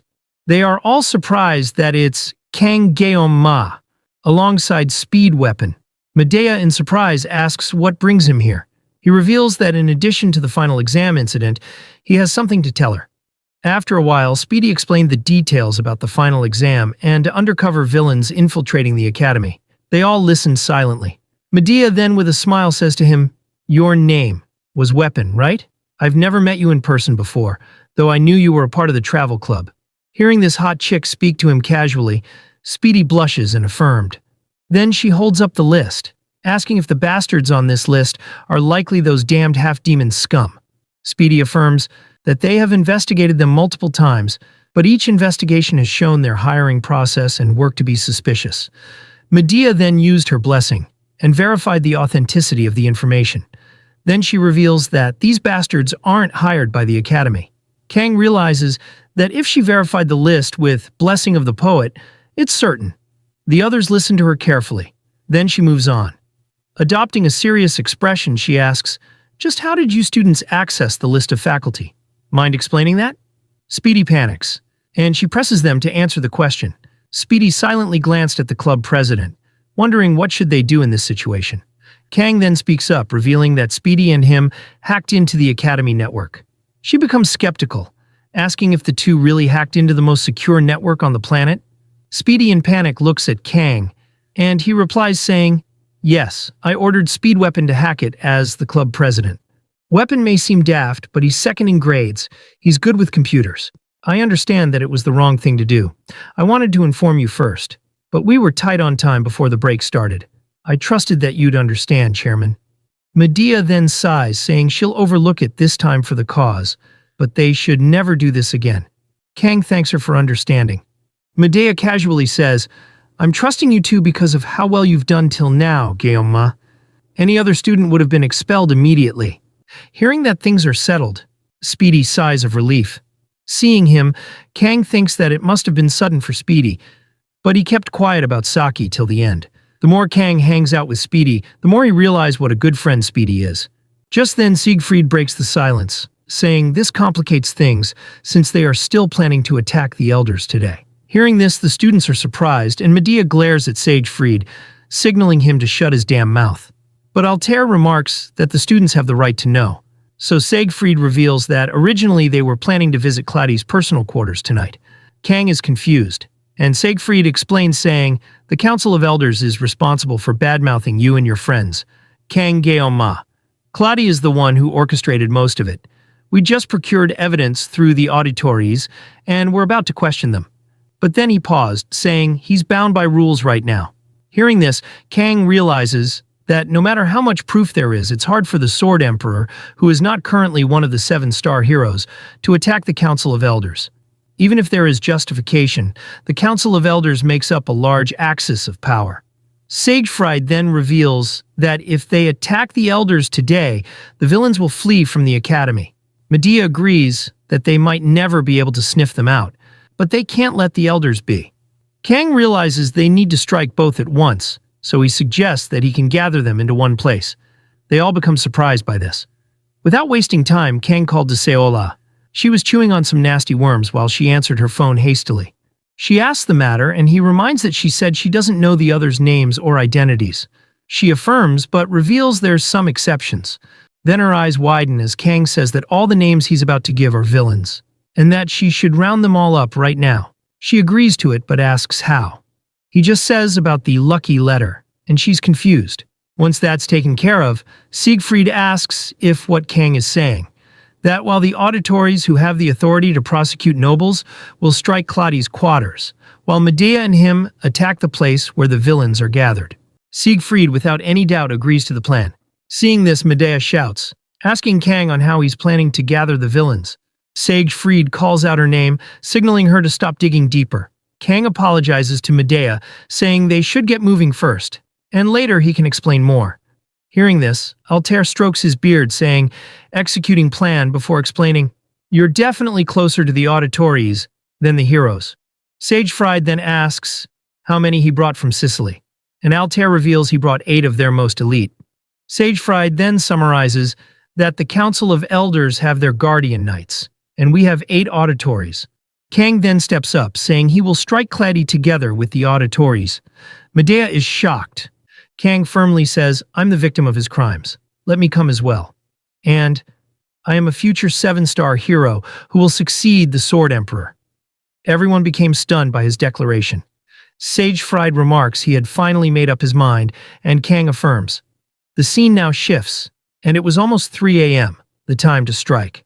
As Speedy and Kang stood next to the windows, Speedy hesitantly asks Kang if he's really going. Kang looks at him and then turns to leave, while telling Speedy to wait here, and that it won't take long. As he went to join Altair, Speedy, in concern, tells him not to push himself too hard. The scene now shifts to somewhere else. From an unknown number, a group of people got a message with the title, Letter of Good Fortune. It reads, "This letter began in the country of Maple, and brings fortune each year to people who receive it. This letter has just completed its mission, and has reached you, the final recipient. Since you have read this message, a great misfortune will hit you tomorrow morning at 3 a.m. The villains then read that it's from the professor.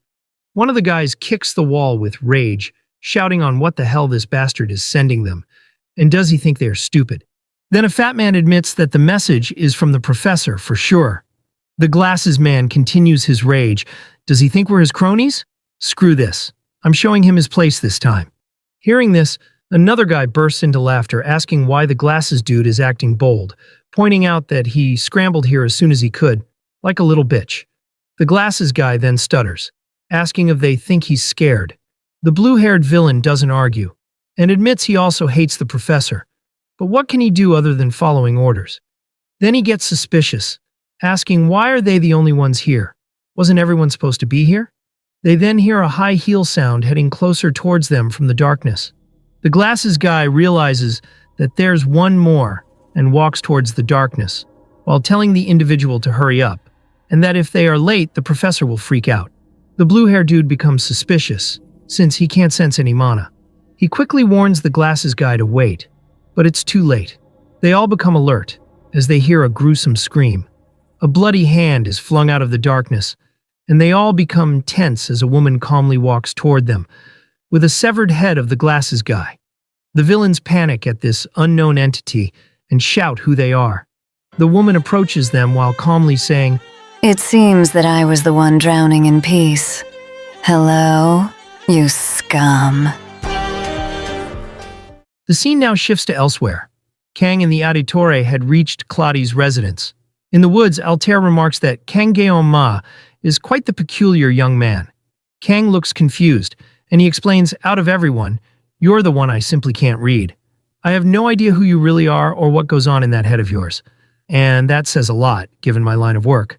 Kang just stares at him, and he remarks, yes, that look right there, those pitch-black eyes. It's as if your emotions, your worldly desires, even your humanity have been carved out entirely, just like a cold blade. Then he asks whether he knows what separates a human from a monster. Kang stood silent, so Altair revealed that a monster believes itself to be human. Hearing this, Kang questions, what does that have to do with this situation? Altair remains silent for a moment, staring at the moon. Then he simply tells him to not become a monster.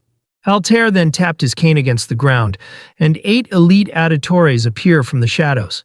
Kang notices Nox among them, and remembers Altair saying that he brought 8 of their finest elites, the very pinnacle of the night arts. Altair then coldly orders them, Auditore, in the name of the House of Order, pass judgment on the corrupted. The scene now returns to the villains. The severed head of the glasses guy is thrown by Medea, and they all look tensed. Medea then counts the number of flies she has to crush, and we now know that she is also called Sage Medea. She's a veteran of countless battles, hiding behind the face of a woman in her 20s. The orange-hair villain quickly summons his mana, while warning the others to not let appearances fool them. She's a fossil who hasn't seen the front lines in over 40 years. Then with a grin he shows off his power granted by his master, and lunges at her while smugly saying, "Get lost, you washed-up relic." Medea is intrigued by his words, and a green line could be seen as she prepared her fist. In the next moment, his body is severed in half, and she raises her leg and grabs his upper body using her leg and slams him onto the ground. She then unleashed her aura, and the ground begins to violently tremble as the villain is getting crushed by her pressure. The entire structure becomes unstable as the villain splatters into extinction. The other villains watch this gruesome scene with their mouths wide open, and we now know that Medea is the only one among the 7 stars without a defined role. Her other name, Tyrant Medea. Next. The fatty then tries to attack her from behind, but then a blue flash can be seen, and a voice remarks that she never holds back. The fatty is severed in half, and we see Siegfried calling out her name. Medea simply replies, took you long enough. The remaining villains panic even more that the Sword Emperor is also here. Siegfried noticed her outfit and remarked that she still hasn't discarded them. Medea recalled the battle they fought together 40 years ago and the friends she lost in the war. She then mutters that she never forgot it. The blue-haired villain then calls the others lunatics, asking what they are doing and to release their mana already. Medea becomes ruthless and charged at them. The scene now returns to Claudi's residence. A knight notices that the lamp had gone off. He sighs that it burns out quickly, since they leave it running all night. He goes to fix it while grumbling. Lord Claudi has money to spare, yet he's stingy about things like this. Am I here as an escort knight or an electrician? Then, as he finally fixed the lamp, his head divorced from his body, and the assailant disappeared into the shadows. As the head rolls to the ground, Kang walked past it calmly, alongside Altair. One of the knights noticed them approaching, and warns the others who are oblivious to what's going on. Altair then coldly orders the auditore to make way. They all then stand on the side, making way for Kang. The knights became alert. The auditore had breached the compound. Kang closed his eyes and simply walked forward. The knights lunged at him, but as they got closer, they were severed into pieces by the auditore. Kang walked past them without any interruption. Another group of knights tried to strike him, but they met the same fate as the others, and Kang continued walking, unfazed. Then a lone knight lunged his sword toward him, but the auditore swiftly dealt with the threat. The remaining knights tried to flee in terror, screaming for help. Kang opened his eyes, and all the knights were already defeated. He had walked through them without facing any resistance. Altair then remarked that no matter how classified it is, this is no trivial matter. Kang then asks, isn't he concerned, since even with solid proof, executing an elder carries great risk? Altair replies, we are the House of Order. Now that we have undeniable evidence, failing to act would be the greater crime. And besides, with you, the next of the 7 stars at our side, what is there to fear? Then Nox reports to Altair that all units have entered Claddy's office. They then stand before the door. Altair asks if this is the place, and Nox affirms. Altair notes that it's too quiet. They then look at Kang, awaiting for his move. Kang then resolves himself and placed his hands on the door. Then he finally pushed it open. We then get a flashback. It was April 1981, spring, at Joaquin Academy. Above a tower, the young Siegfried gazed below the academy. The students were lively, and he excitedly remarks that it's massive, as the rumors said, and that he finally managed to get in. Then he pulls out his Walkman and inserts the cassette tape. With his headset on, he lays on the bench, lazy to attend the entrance ceremony, and deciding he'll do it in his next life. As he snored while listening to music, green-haired girl stood in front of the bench. She then violently kicked it, waking him up. She was holding her book, and then adjusted her glasses while saying, "Hey you, that's my spot. Move." Siegfried was left speechless, wondering what nonsense she's spouting. Folks, it appears this girl is Medea. This scene is the same as the one where Abel confronted Kang about him seated at her spot. The flashback ends, and the scene returns to Claudi's residence. As they entered his office, it was unusually silent. Just then, an auditore with a broken arm hurries towards Altair in panic, and Altair tells him to calm down and explain the matter. The guy then goes to say what happened to the others, but his face begins disfiguring, and his upper body explodes, startling the others. Then the lights turned on, and they see that the 7 of the 8 auditor are dead. Nox shouts in disbelief, but Altair tells him to suppress his emotions. However, Kang could see that he's barely holding his own emotions. Then a group of figure appears from their hiding spot and claps, saying, "Wow, to think you'd instruct him to hide his emotions even after such a sight. I guess you really are the leader of the auditories. Perhaps does this old man lack emotion?" Then we see a group of 6 villains acting all smug about it. Nox shouts at these bastards for killing his brothers.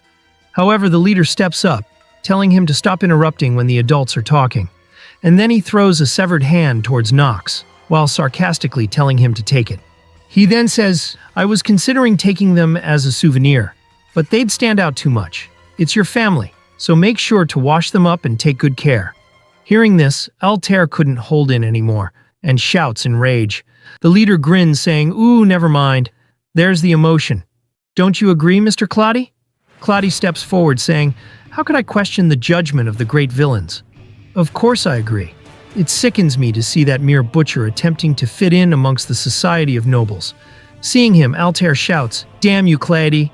No matter how rotten you are, how could you join hands with those vermin?" Claudi shouts back, "Silence! A mere butcher like you dares to lecture an elder? After tonight, I will eliminate the auditory family with my own hands." Altair calls him a damn parasite for sucking off demons, and that his father would be ashamed. Claudi is caught off guard by that, and Kang calls out to Altair, and he calms down a bit. Claudi confronts him, asking how a lowly bastard could say that. The leader tells him to cut it out, but Claudi trembles in rage, saying that lowly bastard mentioned his father's name. The leader becomes fed up with this nonsense and places his hand on Claudi's head and in a threatening voice warns, "I said, cut it out." Claudi shimmers down, and looking at Kang, the leader stepped forward saying, "So it's him." Unprecedented in the Academy history, the Golden Generation, and the very man who took the first seat easily despite all the others. The other vessel candidate, Kang Geom-ma. He then tells them to hand over Leon and Kang Geom-ma, so in return they will provide unlimited glory. Kang just stood there with his attention focused on Altair. Then he slowly turned his gaze towards the villains, and they feel a crushing pressure by his intense glare. The leader becomes confused, as he had thought it was going to be easy. However, Claudi doesn't understand, and shouts at Kang, "You, a mere commoner, dares to glare at us. Without Medea's protection, your life ends here." Kang glares at him while inwardly saying, "For Elder Claudi, who has continuously targeted me, alongside all the other undercover villains who couldn't discover me, there's no better time than now to repay my debts to them." Then Kang unsheaths his sashimi knife, saying that he'll leave their necks to the auditories. And as for the magic, he'll handle it. Then, as they prepare their weapons, the villains laugh, saying, "I knew you were different, but to think you were just crazy. What about the magic? What, are you going to cut it with that kitchen knife of yours?" Kang activates the blessing of the sword god, and confidently says, "Of course." The villains then attack first, sending a barrage of various magic. The office becomes heavily damaged as smoke engulfed it, and the visibility decreased even more since the lamps were destroyed. Seeing the chaos in his office, Claudi loses his mind and shouts at them to stop attacking, and that this should be enough to nearly kill them. However, the leader tells his minions to finish them off. Then the masked villain noticed them standing inside the smoke, so he lunged at them, exclaiming that he can see them hiding over there, and this is going to be a piece of cake. But then he got cut like a piece of cake, as the auditory handled it with ease. Seeing this, the leader is confused that they don't even have a scratch, and wonders if the magic missed. He then called his minions idiots, stating that they are intact and scolds them to aim properly. They all fire again, but Nox quickly vanished and reappeared in front of the sleek-haired villain, and the leader warns the others. So the fat villain creates a boulder and throws it towards Nox, but Kang sliced right through it with his sashimi knife, preventing them from interrupting the auditors. They all are surprised that he cut through magic. The sleek-haired villain is stunned, and in the next moment Nox sent him to hell. The leader becomes uneasy, and hiding behind his minions, he questions what the others are waiting for, and orders to keep attacking. Then the fatty questions his leader on what he's doing in the back. The dude stutters, giving a lame excuse that he's overseeing the battle. Anyway, the girls excitedly prepared their magic, laughing that getting a chance like this to spam their magic is rare. They both strike in unison, but the fire and ice magic collides with each other and vaporized instead. These dimwits are stupid, and they argue with each other for shooting at the same time.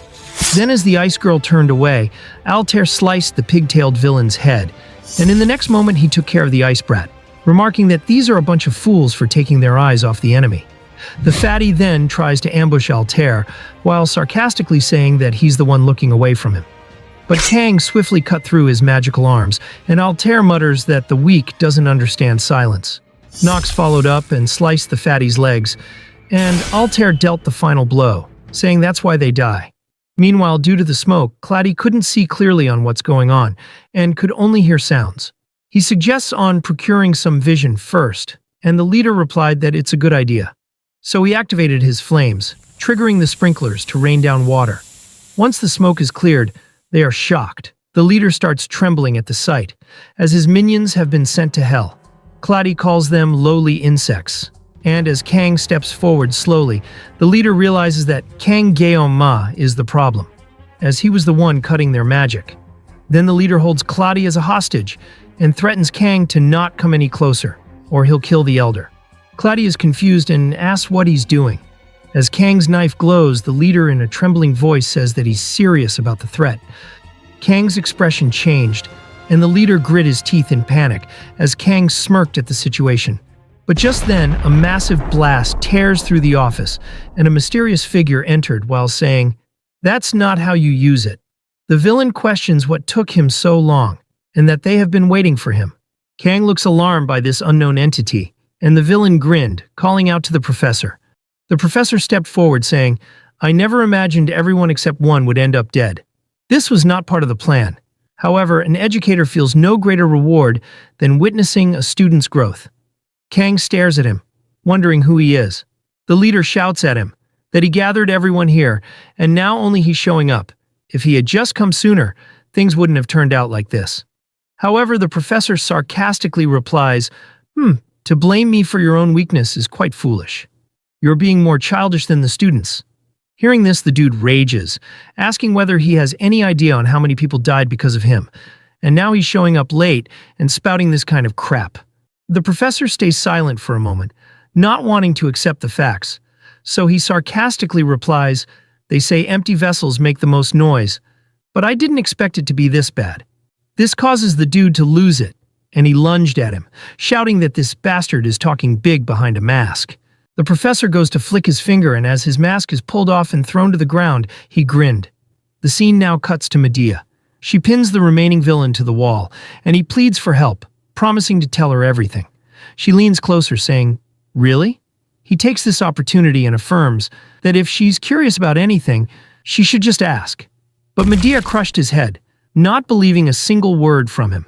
Siegfried notes that everything looks cleared up, and she agrees. He then becomes suspicious, asking whether she's sure that there were only 6. Then the building starts to tremble, and as they look out, they realize that this vibration is coming from Claudi's villa. They quickly hurry, and the scene returns to the villa. With a flick of his finger, the raging dude falls to the ground, as his head had popped off. The professor apologizes, saying it was a bit too noisy. The auditore are alarmed by this, and Kang had already played this gotcha game, so he realized that he's from the Quarren. Claudi remarks that he has come to save him. The professor removed his hoodie and greeted Kang Jeom-ma, saying that it's been a while, and asks how he has been doing. Kang is shocked that it's Damien. Damien remarks that Kang seems curious as to how he got here. He says that he'll tell the reason, so he shouldn't be too upset. Damien reveals that he placed a wiretap spell on Miss Sail Ah. She has excessive obsession with survival, so he was certain she could cling to Cadet Kang Jeom-ma in an emergency. They then realize that he's the mastermind. Kang seethed his knife and asked the validity of the information he gave about the blessings. Damien replies, saying, "Don't worry about that. My curiosity as a scholar was genuine, and the information I provided was also the truth." Kang questions on why he's doing this then. He replies, "It's simple. A vessel." However, it was a calculation error, because even now, there are still 2 pests remaining. Then, as he goes to flick his fingers again, Kang realizes what's going on and warns Nox. As the magic activates, Nox evaded it. Damien flicks his fingers again, telling them not to resist, and that he doesn't particularly enjoy unnecessary wars of attrition. Altair runs in a random directions, unable to predict where the attack is coming from. Damien remarks that he's saying that, but still dodging quite well. And it's as expected of an auditore. Kang then lunged at him, and as Damien flicked his finger, for some reason Kang was able to see the pathway of the magic. He quickly ducked under and dodged it. Damien then says, "Even if your limbs are blown off, it won't be a problem for using you as a vessel. Though I would prefer to take you in one piece if possible, so you should dial it back as well." Damien flicked his finger, and multiple voids formed. Altair dodged it, shouting in frustration that this magic can't be cut since it's not easy to get close. Kang explains that this spell explodes the air at a target point. Even if they slash it, they'll likely just be caught in the explosion. Hearing this, Altair remarks that magic is truly a mystery. Damien is surprised that Kang knew how it worked, and remarks that he's truly different from the others. He then activates multiple detonations while commenting that it's as if Kang can see everything. The villa trembled by the explosions, and Kang realized that he's triggering it with those hand gestures. Kang can't tell where they'll go off, and doesn't have the time to keep dodging, as he has only 15 seconds left of his blessings. Altair tells Nox to read the airflow, and he agrees. Damien calls it ridiculous, and just before it detonated, Altair dodges it. After that detonation, the area where Nox was standing went off. As Nox easily evaded it, Kang realized something. They didn't explode at the same time. So Kang tests the theory again, and confirms that the one further away is late. Damien is attacking simultaneously, but there's a delay. Meanwhile, Claudi praises Damien by saying, "This is truly magnificent. Please, Professor, kill them all just like this." Just then, Claudi's head was about to be popped, but he dodged it somehow. Damien remarks that Claudi is faster than he looks. To think he'd even dodge that. Claudi in confusion questions him, asking isn't he here to save him. He replies, "Me? Why would I?" Hearing this, Claudi asks, "Wasn't that why he summoned the villains here?" Damien paused and then burst into laughter saying, "What reason would I have to save an elder like you? A man who clings to anyone he can without an ounce of worth. An insect, filth, trash. Even those words aren't enough. Your father must be wailing in hell." Claudi is stunned by his words. Damien approached him saying, "You are a bait meant to scatter them. Even I couldn't handle the Sword Emperor, the headmaster, and an auditore all at once." Then he answers the question about summoning villains. He reveals that he didn't call them to protect him. Instead, it was to make him not run. After all, Claudi was always a piece of trash who gets scared and runs away. Damien then raised his hand, summoning his magic while saying that the villains have been taken out now, so it doesn't matter anymore, and that the objective has been achieved either way. Claudi trembles, calling him a villainous bastard. Damien goes to flick his fingers while saying, "How unfortunate. To think those are your last words. Farewell." But before he does so, Kang activates Mind's Eye. He's now able to get a clear imagery of his surroundings, and notice the air bubble that is swallowing Claudi. There is a fuse connected to Damien's finger, so when he flicks, it will detonate. Kang locked in and throws his knife towards the fuse, and as Damien flicked his finger, nothing happened.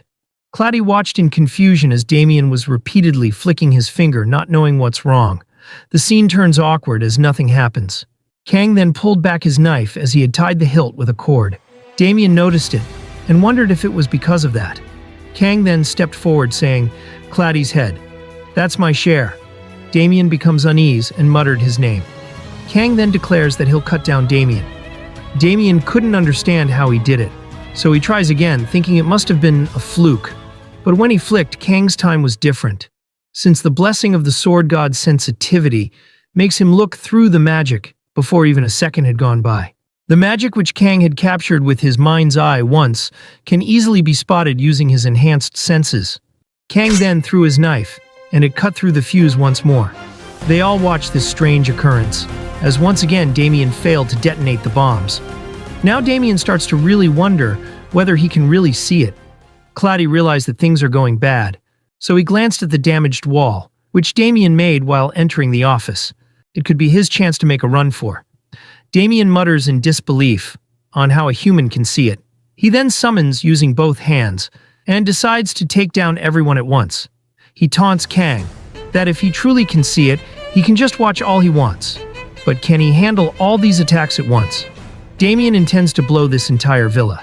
But Kang simply threw his corded knife, and with a swift motion he severed all the fuse connecting the bombs. He then caught his knife, and Damien is left speechless at the absurd situation.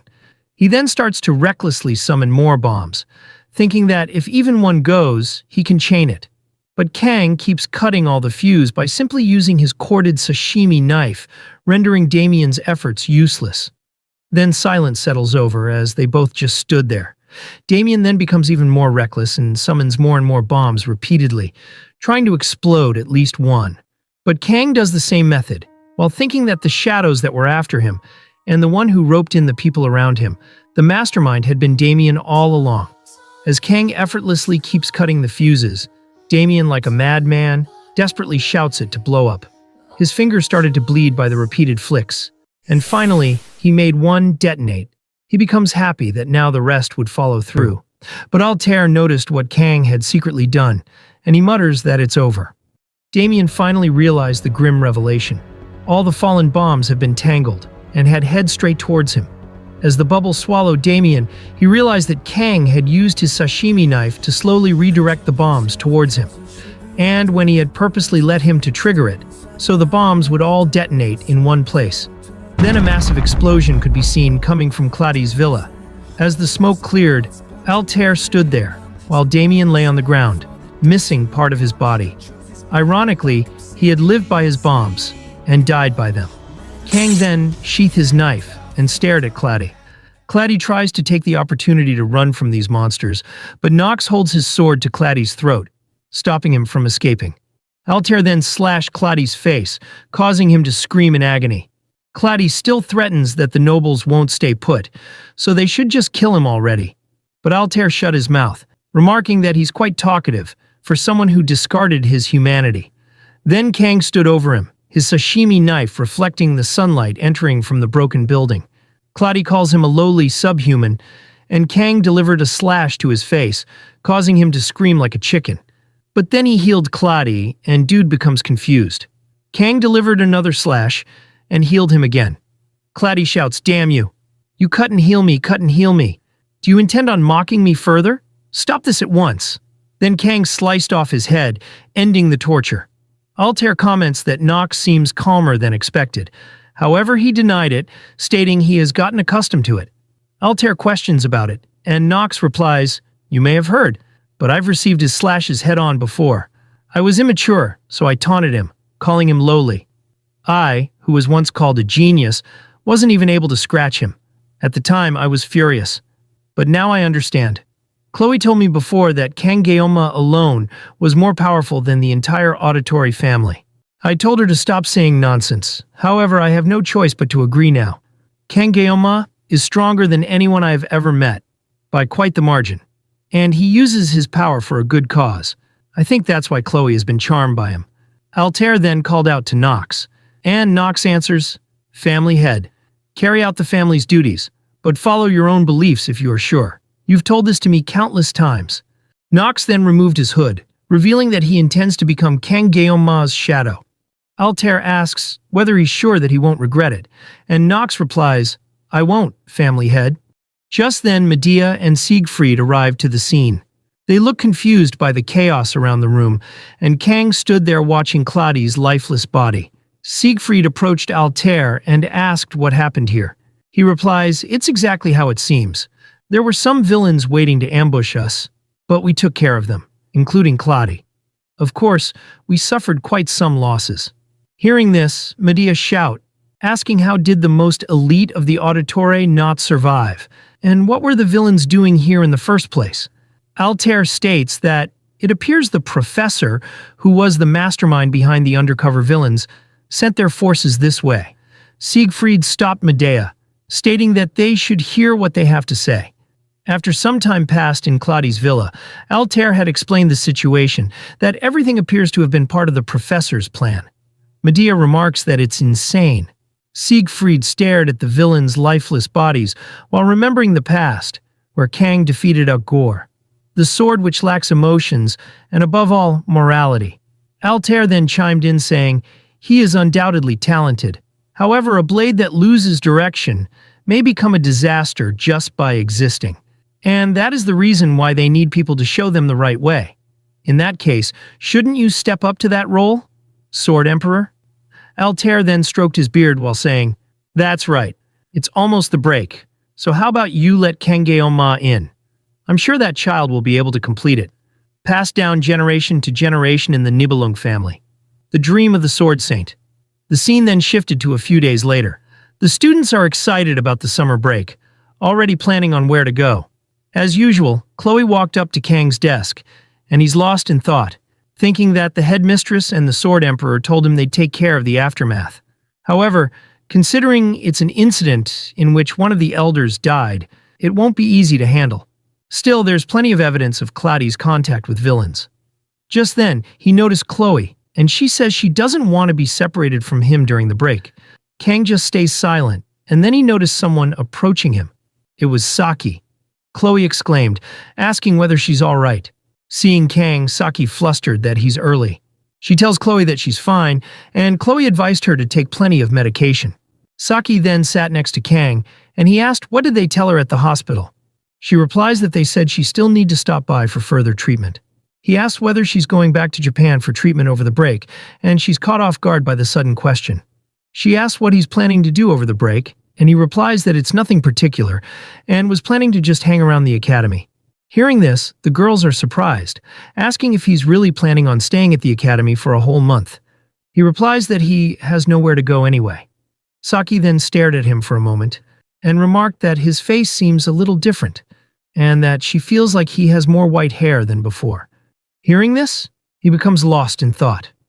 The day he killed Claudia, Kang took a shower when he returned to his dorm. Then he noticed his appearance in the mirror. It's changing daily. He also have tons of calluses in his hand now. In his previous life, those were a sign of growth, while these are the result of taking countless lives. However, they deserve to die, and he doesn't regret it. Even so, there's this rushing sensation of discomfort. Kang has no hesitation in using his knife. He thought it was because of the blessing, but at this point, his body reacts before his mind. This isn't the result of the blessing. It's of the body itself. He wonders what really is this body. Who even is the real Kang Geom-ma? Even his parents disappeared without a trace, as if they never existed. He now wonders who he really is in this world. Meanwhile, Saki repeatedly called out to him. Chloe stared daggers into Saki as she placed her hand on Kang's shoulder, asking whether something's wrong. He snapped out of it and replied that it was nothing. Chloe asks whether he's going to be clearing dungeons the whole break then. Saki took out something from her pocket and affirmed that it's very possible with Geoma. Then she held up a sashimi knife and striked a pose saying, "I'll cut you down," is what he'll say as he is clearing the dungeons all break. Kang felt cringe and asked why she's even carrying that around. She then mentioned that he's not exactly very ordinary. Hearing this, he remembered Altair's words, that a monster believes themselves to be ordinary. He then asks Saki whether she really thinks he's not ordinary. She replies, "Yep, 100%. Right, Chloe?" Chloe also affirmed, stating she thinks that every student in school knows how far from ordinary he is. Kang feels embarrassed and then remembered Altair's words, warning him to not become a monster. He then tells them that he might try to get some rest over the break. Saki then tries to say that she wants to be with him in the academy during the break, but she's interrupted by the teacher's loud shouting, scolding everyone to sit down. Saki becomes annoyed that this guy interrupted her, and Chloe ran off sneakily, not wanting to get scolded again. Siegfried stood beside the teacher, and the guy loudly announces, "Today marks the start of summer break. I understand you're excited, but you are still students of Joaquin Academy. Stay vigilant outside the academy. Your actions affect the public opinion of the academy." The students then loudly affirmed, and he remarked that they are excited. Then he bowed, and Siegfried took the podium. The students become weary, thinking that he's going to give an hour-long lecture. Siegfried cleared his throat and loudly says, "It's only clueless old fools who speak more than they need to. I hope to see your growth next semester." That's it. The students cheer in satisfaction and become more excited about the summer break. Once everyone left, Chloe bowed and bids Kang a nice vacation. He does the same too, and she thanked him. Kang then noticed Nox standing in the entrance. Then, with a smile, he says to Chloe, "I'm looking forward to your progress. Have a good summer vacation." Chloe becomes excited and ran off, happily waving goodbye to everyone. Just then, Saki noticed someone, and it was Siegfried. Kang says to Saki that she can head off now. She stared at him for a moment, and then left the lecture hall. Siegfried then asks whether he has any plans for the summer break, and Kang replies that he was planning to train at the academy. Siegfried then remarked that he must have already tried everything he can on his own. Kang stayed silent, and this confirmed it. So Siegfried suggested Kang to come with him. Kang questions where to, and Siegfried revealed that it's the Nibelung family. Meanwhile, during the break, Saki ran around the academy, noting that it's 9 a.m. She entered the club room, greeting cheerfully, but Kang wasn't there. She then walked through the lecture hall, trying to find him, but to no avail. Now outside, she sat on the bench, lamenting that he's not here. She remembered Kang saying he's planning to stay in the academy. So Saki had canceled all her plans and decided not to go home for the break. She sent him a message, asking whether he's awake, but it hasn't gone through. She remembered the embarrassing scene and felt all tingly, thinking she hasn't been able to thank him properly yet. Then she bravely entered the male dormitory. She stopped right in front of his room. Feeling embarrassed, she pinned the fault on him for not replying. With her trembling hand, she went to knock on the door, but she stopped and turned back to leave while muttering, "He's probably just tired. He hasn't had a break since the festival. It's just the first day of the break anyway. Of course he decided to sleep in. I can wait too. I have all the time in the world." Meanwhile, Kang is already inside the bus, which is parked outside the academy. He was lost in thought, being nervous about going abroad. We then get a flashback of what happened. Kang was surprised that he wanted him to go to his place. And Siegfried had explained, saying, "As you are set to succeed me, it's time to teach you properly." Think of it as some transitional training. But there's actually something more important. Though we had enough evidence to execute the traitor, the Council of Elders will find out you were involved. During the summer break, when there are less eyes around, is the best time for them to act. Although the auditories are trying their best to keep the information under wraps, it's really a matter of time until what happens leaks out. Since we can't stop that, your best option is to take shelter in some place they can't reach easily. Kang then thinks about the Nibelung family. It's a family of heroes that has continued for 700 years. Also the presumed birthplace of the first sword, Aaron Nibelung. In the game, Kang had only had a glance of the castle Sigurdur. It's essentially a small nation. Within its domain, the Sword Emperor's word is quite literally treated as law. You'd need to be real crazy to try and invade someplace like that. As the Sword Emperor said, taking cover is the best choice. Then Kang agreed to go with him. Siegfried walked off, saying, "Good choice. I will go now before you trick their eyes. You should leave tomorrow alone, and avoid using any transmission devices until you arrive at the Nibelung family, like your phone." Kang then asks how he's supposed to find his way there, to which he replies that a guide will come for him when the time is right. Meanwhile, in the present, Kang is surprised as the students exclaim upon seeing him. They comment that it's the black-haired guy from the festival who fought Iron Leg.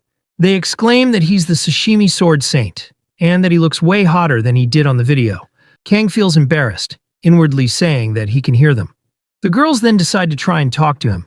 After all, they might end up marrying him. Meanwhile, Kang inwardly says that he won't marry random chicks from the pond. Just then, the guys noticed a hot chick entering the bus, and they exclaimed in disbelief. Right when the blonde girl tried to talk to Kang, the mysterious chick sat next to him. Kang is surprised that it's Abel. She crossed her legs and wondered why he's staring like that. He asks why she's here. She becomes flustered, asking whether her grandpa didn't tell him. Kang then remembered Siegfried mentioning that a guide will come for him. Kang now processed it, and then affirmed that he did mention it. Hearing this, Abel remarked that he made her flustered for a second. Then with a smile, she says that she'll leave it to him. Kang concludes that it makes sense since she lives there after all. Then as the bus began moving, the guys look back at Abel, wondering what's going on between the two of them. Meanwhile, Abel is lost in thought, thinking that it's the first time they've been alone together since that day. She feels awkward. Abel then turned to Kang and noticed that he's continuously staring away from her. She becomes pissed that all the other girls seem to be pretty close, but this fellow is purposely distancing himself from her. Just then the bus hit a speed bump and Abel was startled by it. Now she feels car sick. Speaking of car sick, she remembered her past. When she was a kid, she cried and made a fuss, stating that she doesn't want to go since she's car sick. Her father then bent over saying, "I guess Daddy still needs to accompany you, Abel."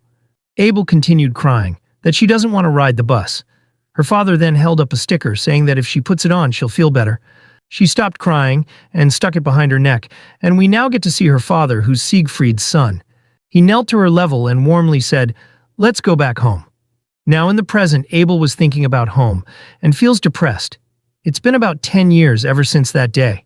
She lost her parents, and Grandpa lost his child. Just then she snapped out of it as Kang called out to her, offering her a sticker for car sickness. She took it, and memories of her father played on her mind. Kang then asked whether she knows how to use it, and she quickly stuck it on her neck, thanking him for it. Once they arrived at the Korean International Airport, they exit the bus with their luggage. Abel rubbed her eyes, apologizing for falling asleep. Kang inwardly says that she's supposed to be the guide, but she's slacking off. Then he remembered that she fell asleep as soon as she put the patch on. He decides to not tell her that she was drooling. Just then she put on a sunglass while saying, "All right, already. I'm obviously not doing this in case people start rumors about us. Also, no need to give ammo to the paparazzi, right? There's plenty of eyes at the airport."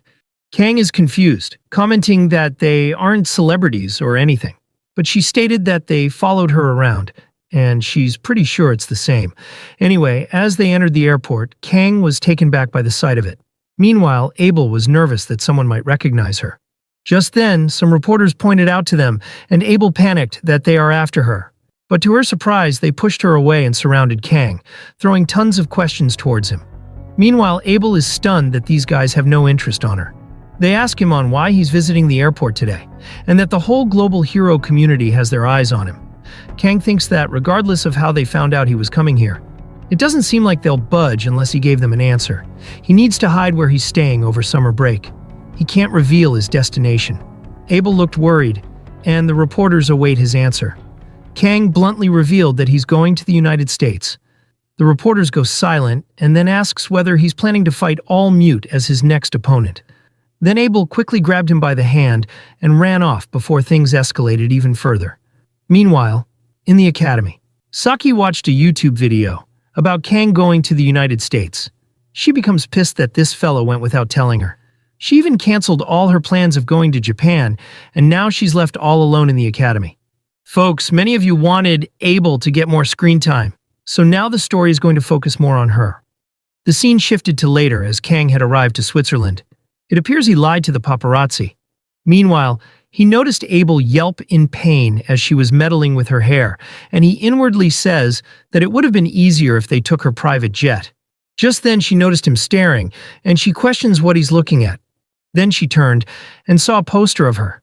Kang exclaims that it's amazing, but Abel is hella embarrassed and screamed her lungs off. Anyway, Kang now reflects that despite her fame, she's traveling economy. He was hoping they'd ride a private plane, but it seems they really don't live extravagantly, despite being one of the most prestigious families in the world. Then as the two left the airport, the snowy mountains came to view, and Kang was amazed by the scenery. Meanwhile, Abel called out to her grandpa, and he remarked that she's already here. She asks whether he waited long, but he replies that he just arrived now and that he took a layover to match their time. Then he remarks that Kang seems to have done decently despite it being his first time. Kang affirms that they didn't have any problems. Abel then called out to her grandpa and asked when Gaines is coming. Siegfried replies saying, "He said he'll be here soon, dear." Hearing this, she stutters in embarrassment that she told him not to call her that. Kang mutters the word dear in confusion, and Siegfried says to Abel that he has been calling her that since she was born. So how else could he call her? Abel retorts that she's a grown-up now, but he laughs, saying that she'll always be his cute little dear to him. Abel desperately shouts, "Stop it! Stop it! You're going to embarrass me to death." Meanwhile, Kang observed Abel being a total mess. Just then, multiple cars arrived, and the security personnel got out, assessing the area. Siegfried stared at the limousine as someone important stepped out. The man was in a suit, wearing a cape. Kang was curious, and the man approached them. Stopping in front of Siegfried, he bowed, saying, "Sword Emperor, Miss Abel, welcome home." The security personnel saluted, showing respect. Siegfried chuckles, saying, "Gaines, you are as fancy as ever. I really don't deserve any treatment this extravagant." Gaines replies that Siegfried is humble, and that this is nowhere near too extravagant for the hero of humanity. Then he noticed Kang and asked whether he's the Sashimi, but Siegfried quickly cut him off, saying he'll explain it later, and that he'd appreciate if he could keep word about the boy confidently for now. Gaines replies that he understood and gestures towards the limousine. Meanwhile, Kang observed this, thinking that the power dynamic is clear, but he doesn't seem to be a butler or anything. Kang asks Abel on who this guy is, and she reveals that he's the president of Switzerland. Kang is surprised by this. Later, as the limousine speeds through, Abel tapped his shoulder, signaling him to look to his side. Then as he turned, he saw the castle Sigurd in the distance. Once they arrived, Siegfried thanks Gaines for the ride, but Gaines replies that it's no problem, and that he got some fresh air thanks to him. Kang became alert as he approached him and held out his hand, saying, "I wasn't able to introduce myself properly. I apologize. I'm Gaines Sebastian." Kang then shook hands, introducing himself.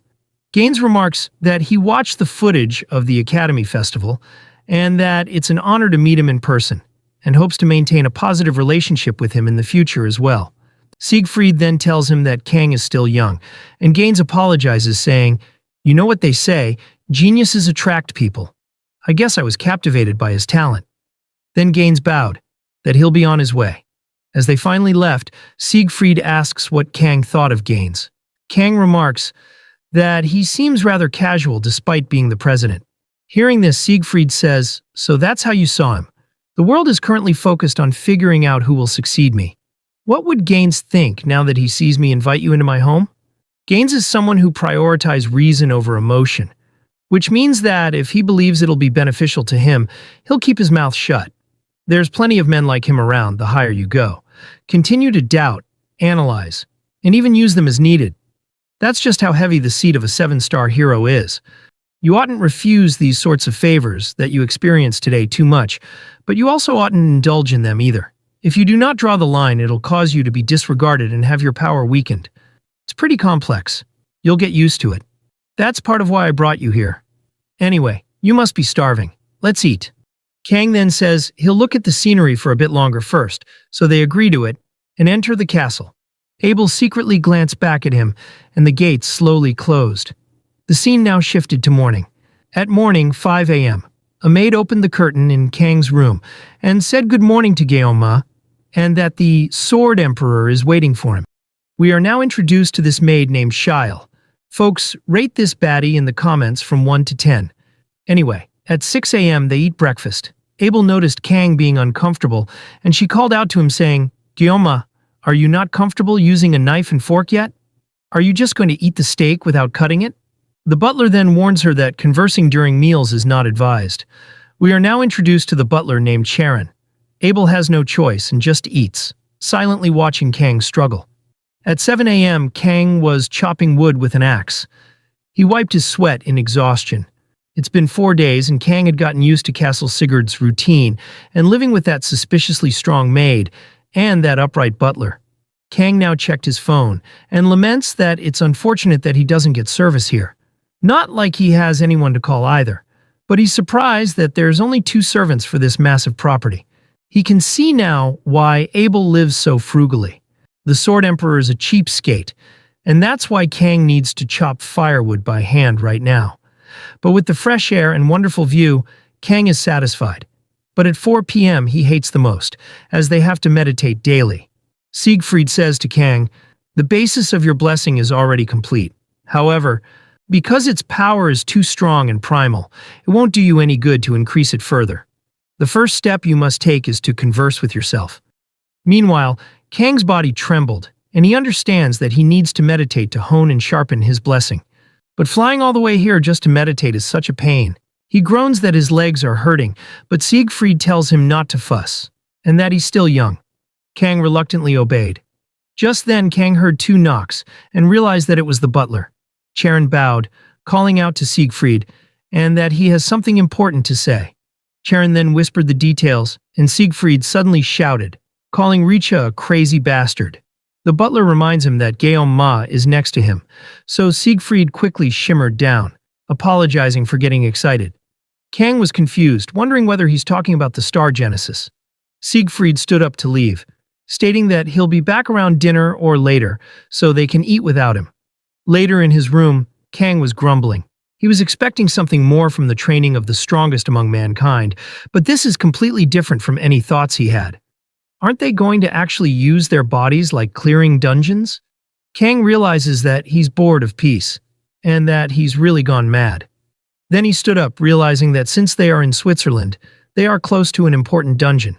It takes at least 3 people to enter that dungeon, and the reward is an extremely rare. But before he finished his thoughts, he heard 3 knocks. Kang realized that 3 knocks meant it was Yahello the maid. He wonders whether it's already time for dinner. He then goes to open the door, but it was Abel, standing here with a blush, while hiding something behind her. Kang in surprise muttered her name, and she shyly asks whether she can come in. The scene now shifted to a few minutes earlier. Abel was in her room, staring at herself in the mirror. She thinks that it's already been 4 days since Kang Guillaume arrived at Castle Sigurd. She sees him every day, yet she hasn't spoken to him much. She remembered him struggling to eat, and she had asked him whether he's not comfortable. But the butler reminded Abel not to talk during meals, and Siegfried was strict about the rules, so she had no choice but to stay silent. We then get a flashback. She remembered her grandpa saying to her, "My dear, you must pick your men wisely. You oughtn't entrust your life to a man weaker than your grandpa." At that, little Abel excitedly exclaimed that her grandpa is the strongest, and nobody can beat him. Hearing this, her grandpa chuckled, and now in the present, she muttered that Siegfried has been saying that since she was a kid. And ever since she started living with Kang Guillaume, her grandpa said, "However, dear, no matter how strong they are, you should still choose your men wisely. Strength isn't enough. You need to look at their personality too. Someone who extends their hand without thinking, could be more dangerous than someone who points a sword at you. You must particularly be wary of those who do good with no ulterior motives. That's the hardest to be wary of. Hearing all this, Abel asks what he's talking about all of a sudden. Siegfried chuckled, saying, "Just a caution coming from this old man. Karen Scheil, that boy is a guest here for training. Make sure he can stay without being disturbed." They then respectfully agree, and now the flashback ends. Abel admits that she knows well about his advice, but why does it bother her so much? Being in the same castle is enough to make her so giddy she feels so childish. He's so kind to her, and that drives her crazy. She then stared at the coat he gave her in the Avalon Island. She mutters whether she should give it back. Then she grumbles that she can't now. Just then, Scheil called out to her, and Abel was scared out of her mind. Scheil tells her that her grandpa is absent due to an urgent issue, so he will come late today. Abel, in confusion, asks why she's telling this. Scheil remarks that her face seemed like she wanted to know about it. The room turned silent for a moment. Then Abel took this chance and ran out her room.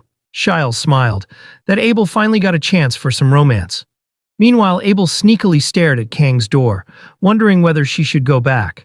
But it's rare for her grandpa to not be here, so in order to return this coat to Kang, she has to go now. But then she stopped in her tracks as she saw the butler. She remembered Siegfried's words to the butler that he should make sure Kang can stay without being disturbed. Abel then put on an act saying, "Oh Karen, it's been so long.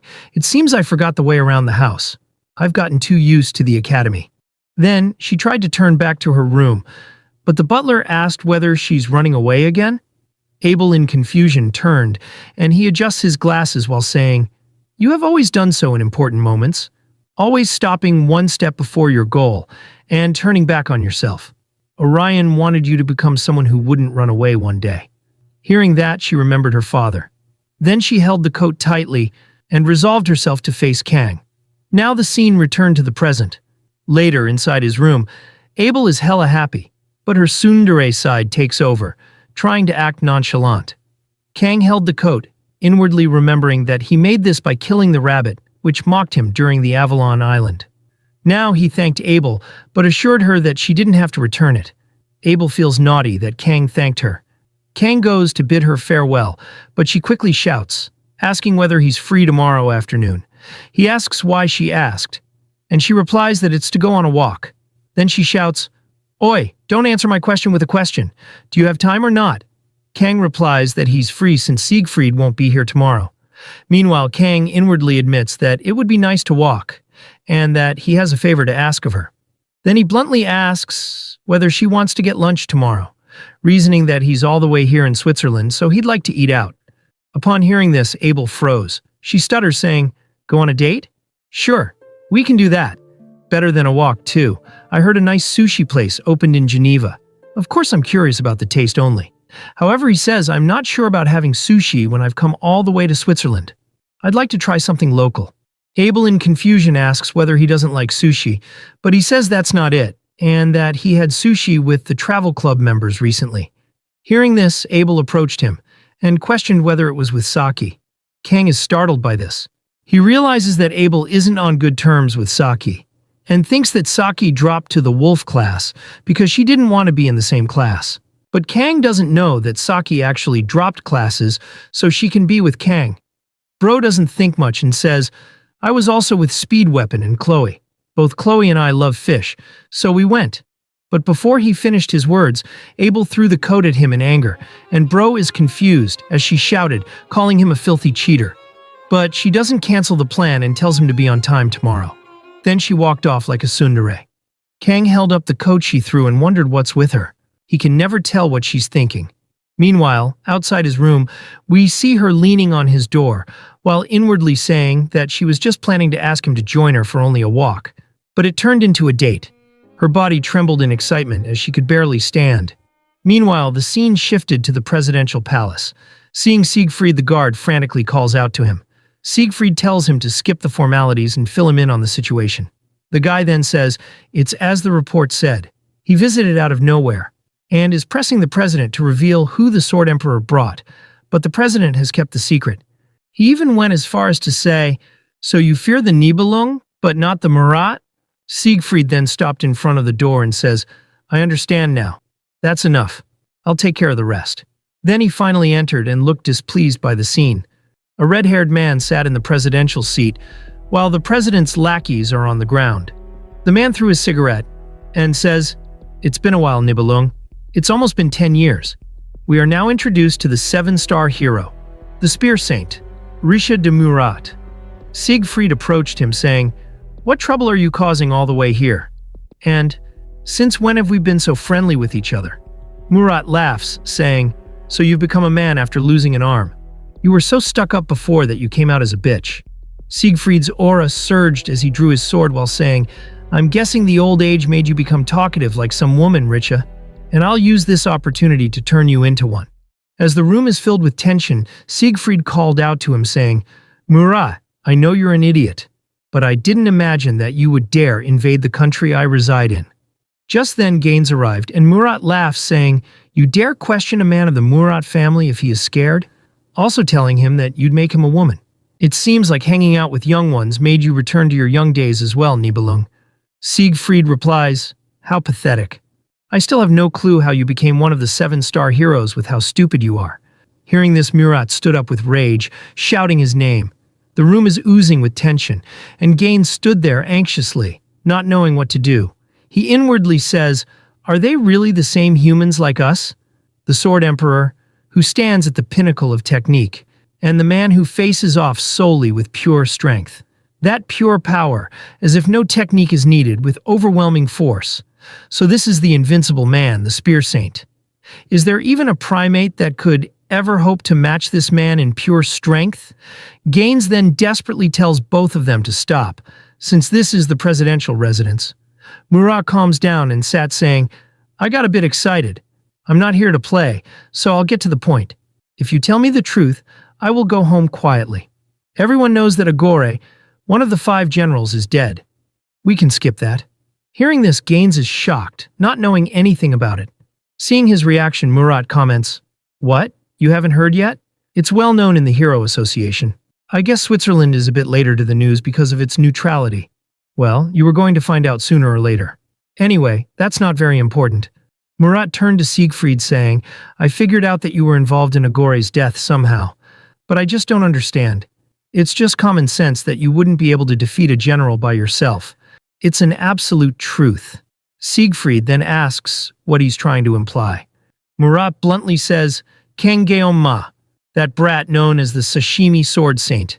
Hearing this, Siegfried loses his composure and filled with rage. The building started to tremble by the pressure, and the others became alarmed. Murat, in unease, inwardly says, "What is this? Nibelung, are you really someone who has just lost your arm?" Gaines just stand there frozen, and Murat glances down at the president's lackeys, who are being forced to the ground by the pressure. Then he comments that Nibelung had grown another step. Gaines looks worried that a war is about to break out, and Siegfried firmly says to Murat that he'll cut off his tongue for causing trouble in his homeland. Murat laughed like a maniac and prepared to clash, shouting that he's finally manned up. Siegfried thinks that, instead of Kang being a target of the association, he will cut down the Spear Saint to hide the secret. Gaines desperately shouts, telling Siegfried to stop, but Siegfried wasn't backing down. However, to their surprise, Murat lit a cigarette and calmly says, "You've lost your cool with your age. It's nice that you've become more fiery, but this just doesn't suit you." The room then settled down, as it's now filled with silence. Murat sat down saying, "Seeing as how sensitive you've gotten, you must really care for that brat. I don't intend to press you any further, seeing how you've reacted." Then he stood up and approached him, saying, "To be honest, this Kangeoma seems quite interesting. The fact that you are so protective of him, and seeing how my niece Rachel seems to have fallen for him, there must be a good reason. If Geoma were to marry my niece, I wonder what face you'd make then, Nibelung. Anyway, I'm leaving. Oh, and tell Medea and her twin sister that I'm doing fine." Folks, wait, what? Medea has a twin sister? Even Siegfried looks confused for some reason. Anyway, once Murat left, they stood there silently. Siegfried then apologizes to Gaines for making a fool of himself, but Gaines replies that he saved them. Then he shifted the topic, asking whether he has time next week, and that he would really like to join him for the dinner they mentioned before. Hearing this, Siegfried became irritated, that this fellow is obviously after Kangeon Ma. Then he just walked off saying, "I don't think I'll have time on that day." Gaines points out that he didn't even say the date, but Siegfried left, saying that he's busy all through next week, and Gaines just stood there like a fool. The scene now shifted to the castle. Abel woke up with excitement, while Kang was all lazy. Abel opened her closet and there were varieties to wear. Meanwhile, Bro just had only one t-shirt. Abel was in a dilemma, wondering what to wear, while Kang had no dilemma since he doesn't even have any other clothes. Abel then brushed her hair and did a lot of skincare, while Bro just splashed water on his hair and simply fixed it. Abel tried out different shoes, while Kang just puts on the only shoe he had. Now, Abel and Kang ponder that this should be enough, and so they left their respective room. As Kang walked down the stairs, he inwardly says, "I did agree to get dinner together to get some air. Did I go too far? We'll be together for a few more weeks, so it's probably better than getting awkward. And luckily, the Undead Dungeon is in the Alps here in Switzerland. It's a D-rank dungeon, lower than the Buffalo Dungeon, but the hidden boss, Lich King Draugr, resides there. But thinking back, my master who recommended me the game lost interest quickly, so I kept playing on my own, until I quit too. Because of that, I've never fought Draugr in-game, so don't even know its patterns. Now I'm regretting for not playing a little more. Anyway, I intend to ask Abel to join me so we can meet the minimum 3 people requirement.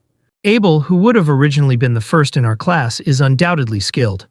More importantly, I can't handle an entire horde of corpses in 50 seconds. Well, it's not like I have another choice. I'll just try to bring it up today. Just then, he noticed her standing in the entrance gate. With a sweet smile, she greeted, remarking he's not late. Kang was stunned by her beauty, and the way she's dressed so thoughtfully. Abel noticed his bland clothing and asks whether he really came here dressed like that. Bro awkwardly reveals that this is all he has to wear. Abel doesn't argue, as she's hella frustrated by this dense fellow. She just says, "Let's go. We're driving." Hearing this, he asks whether she has a license. But she says no, so he asks whether she's going to drive without a license. Abel becomes hella offended, asking what the hell he thinks of her. Bro just stood there silently. As a gacha player, he has weak social skills with real woman. Just then, Siegfried's legendary Lincoln Continental car arrived, and Shile the maid greeted them, revealing she'll be driving them safely to Geneva. Abel gets in, thanking her coming even though she's busy. Anyway, once they are seated, Shile says that she'll drive slower than usual since Guillaume is here. Abel replies, "I'll leave it to you, Shile. I know I can trust your driving skills." Hearing this, Kang thinks this maid must be a good driver. Shile notes that it will take about 30 minutes, so they should feel free to take a nap.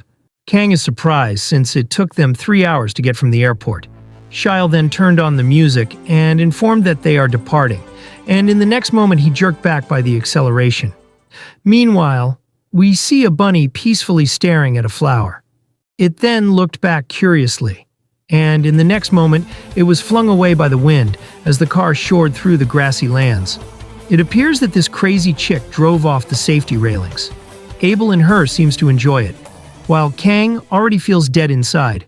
The car then lands on the concrete road, and Shile drifts through the dangerous terrain, and Bro is scared for his life, since this psycho is going 200 kilometers per hour on this mountain road. Abel cheers in excitement, and he asks, "Didn't she say she has car sickness in the bus?" However, she replies, "I only get car sick going slow. I'm fine if we're speeding." Bro realizes he's surrounded by psychos. Just then, Shile informs that they are arriving soon. Abel lit up in excitement that it's been so long since she's been to Geneva. Kang desperately warns her to sit down since it's dangerous. Meanwhile, the scene shifted to the castle.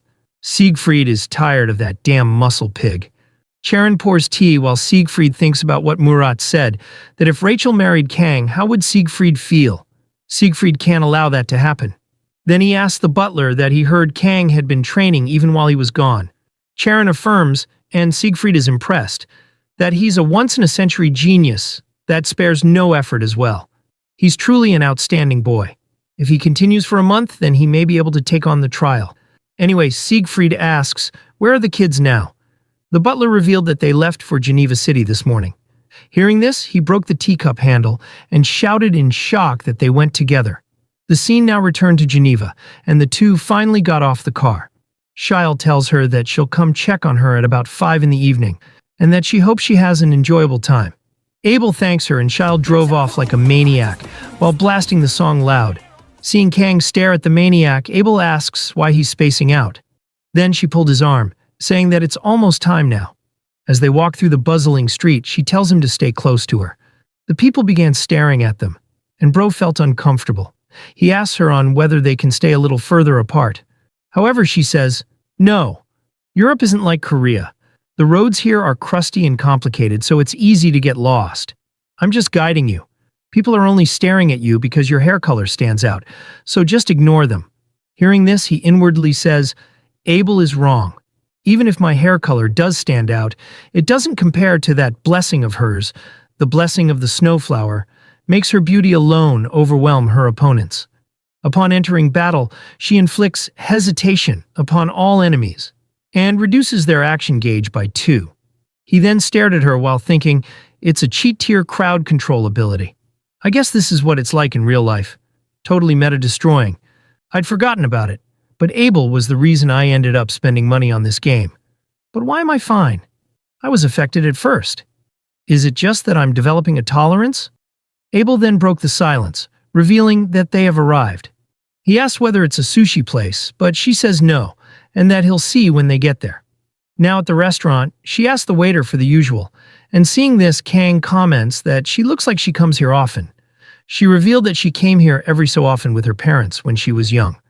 Abel's expression changed, and noticing this, Kang changed the subject by checking the menu, commenting what a raclette is, and that he has never heard of this before. Abel explains, raclette is a dish where you pour cheese on meat or sausages. You said you wanted to try local dishes, so here we are.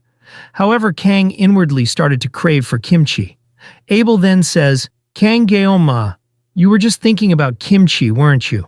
Kang was caught asking how she knew, and that it's scary. Just then the waiter brought the dishes. Kang stared at his food, thinking that it's a hunk of meat. Since the knife is under 39 centimeters, he can't use it, otherwise his blessings will activate. He then noticed Abel taking pictures of the food, and he thinks that she looks like any other girl her age. Seeing him stare, Abel apologized to Kang that it's been a while since she last came here, but he says it's fine, and asks whether she likes taking photos. She replies that she made an Instagram account recently. Then she shyly asks, "Should I give you mine?" Kang, completely oblivious, asks, "Give what?" Abel awkwardly replies that it's her Instagram. But he says it's fine, and that he doesn't have social media. Abel became disappointed. Then he called out her name, and she lit up with excitement. He held his plate towards her and asks whether she can cut this for him. She's stunned as she remembered what entrusting someone else with your food means. We then get a flashback. She had seated in the same place at the restaurant back then too, and was grumbling that she knows how to use a knife, and asked them to allow her to cut her own food. However, her father took the knife away from her hand, chuckling that she can't, since the Nibelung family doesn't hold knives until the age of 7. However, she retorts that her grandpa said her father held a knife since he was 1 year old. He had even said that her father was a talent that would carve his name into Nibelung history. Hearing this, her parents became silent for a moment, and then burst into laughter, saying that grandpa must be misremembering. Orion then took her plate, saying he'll cut it for her. Abel grumbled, saying, "I'm all grown up now, though. You always treat me like a kid, Dad." Her mother then warmly says, "Don't you know, Abel? Entrusting someone else with your food means that you trust them, and like them enough to do so. Dad is acting this way because he wants your love." Hearing this, Abel in confusion asks the reason. Her mother explains that meals are the most important thing in life. That's why she can only leave them to someone she trusts. Then she cheekily held her index finger to her mouth and says, "You'll know what it means when you become a lady. Just let Dad have this one today, okay?" Abel, with a wide grin, does the same as her mother and agrees. Now the flashback ends, and Abel inwardly says, "I know what it means now." That was something he said out of concern, that his daughter would hurt herself by accident.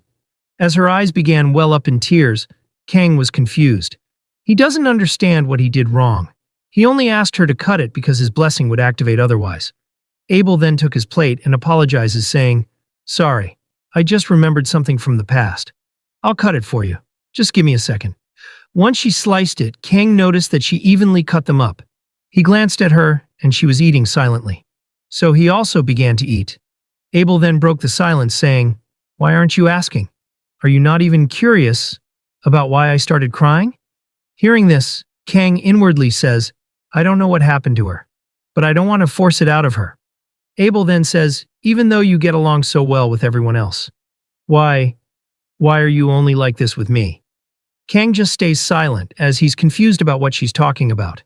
She randomly says that she already knows, that he is the top student. Then she weakly chuckled, and in a disappointed tone says, you really have no interest in me, do you? Kang froze by her words. Folks, many of you in the comments said that Abel is being forced in this story. And even Abel herself pointed this out, that he seems to have no interest in her. Anyway, the scene now shifted to Saki. She had set an alarm to wake up, and we see that she had been trying to search where he went. But still, there's no signal.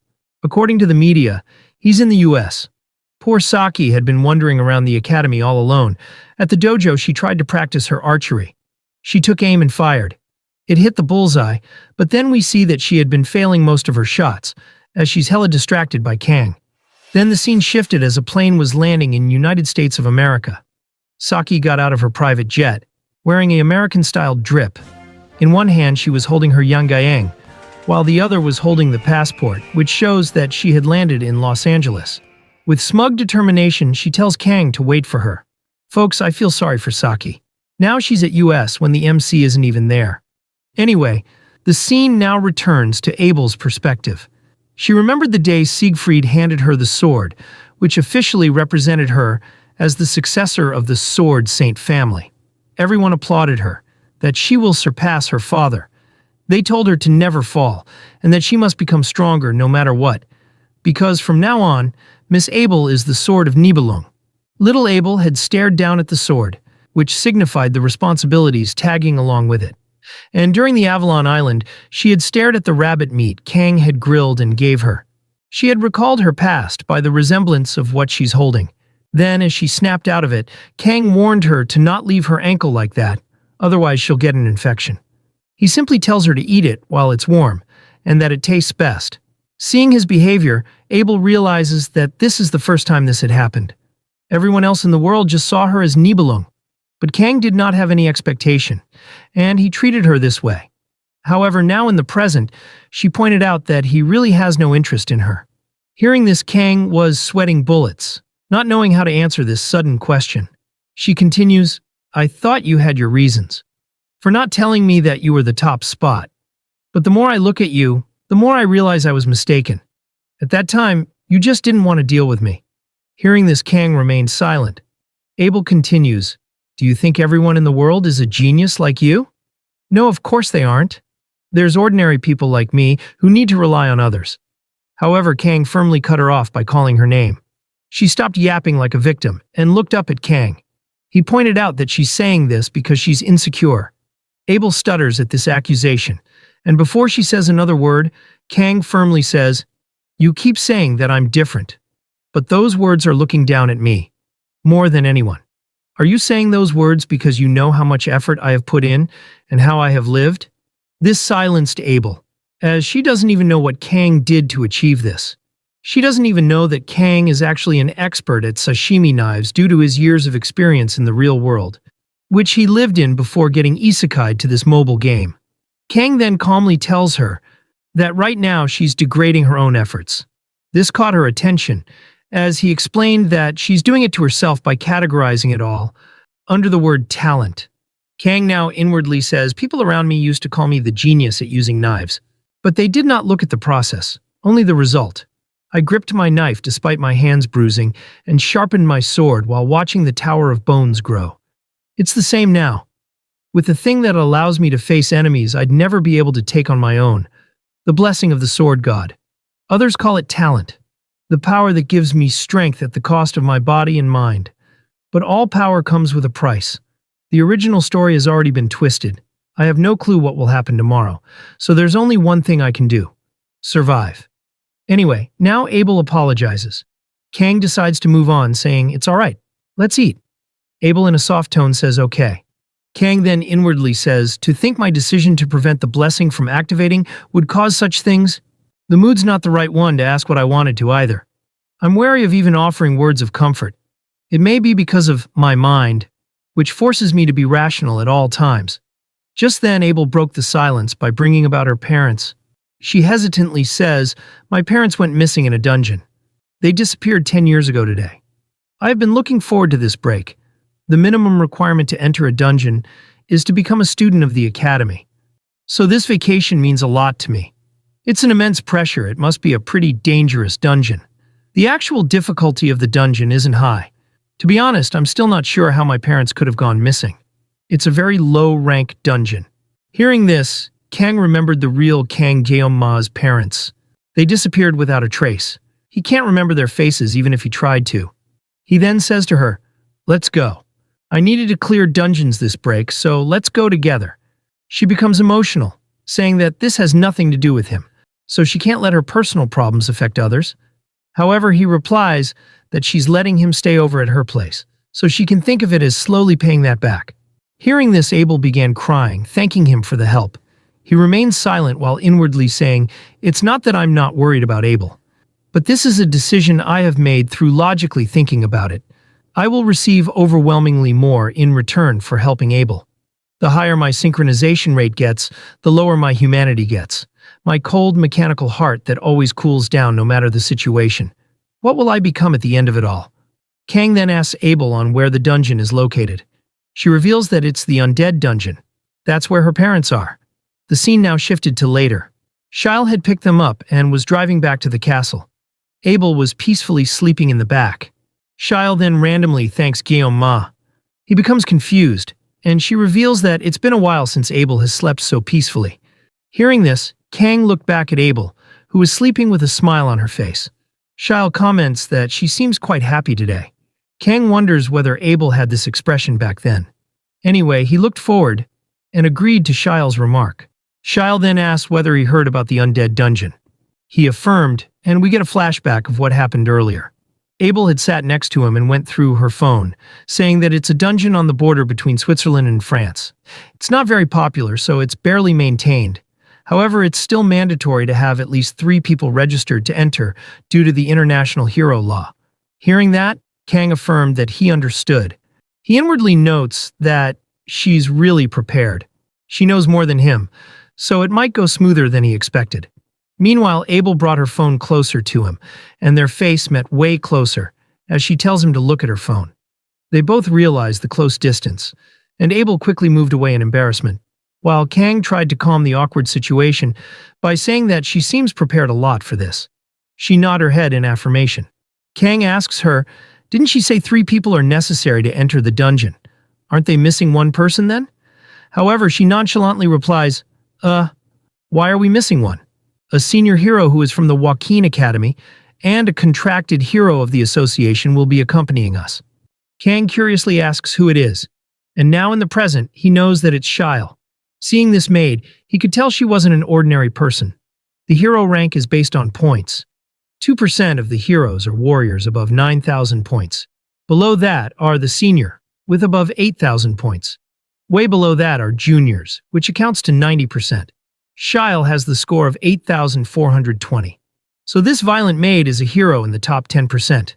Kang then comments that he heard she'll be joining with them in this dungeon. She replies, "Yes, my skills may not be sufficient, but I will try my best to not get in the way." However, Kang inwardly wonders, how can a senior be a burden anyway? Shyle then says, "I don't know if you heard, but I graduated from Joaquin Academy. The reason I was able to stay at the academy, and the reason I'm still breathing, is all thanks to the Nibelung family. 10 years ago, I was taken in by Miss Abel's parents, who are no longer alive. Until then, I was at the orphanage. But I was just one of the lucky few, because I got hired by Nibelung family. To this day, I am inexhaustibly grateful to the family for seeing potential in a mere maid like me and allowing me to attend the academy." Hearing all this, Kang comments that her talent must have been outstanding. However, she replies, "In front of you, I'm just an ordinary person. Anyway, it was my request to accompany you 2 to the dungeon. I decided on it because it's about finding Miss Abel's parents, who gave me a reason to live.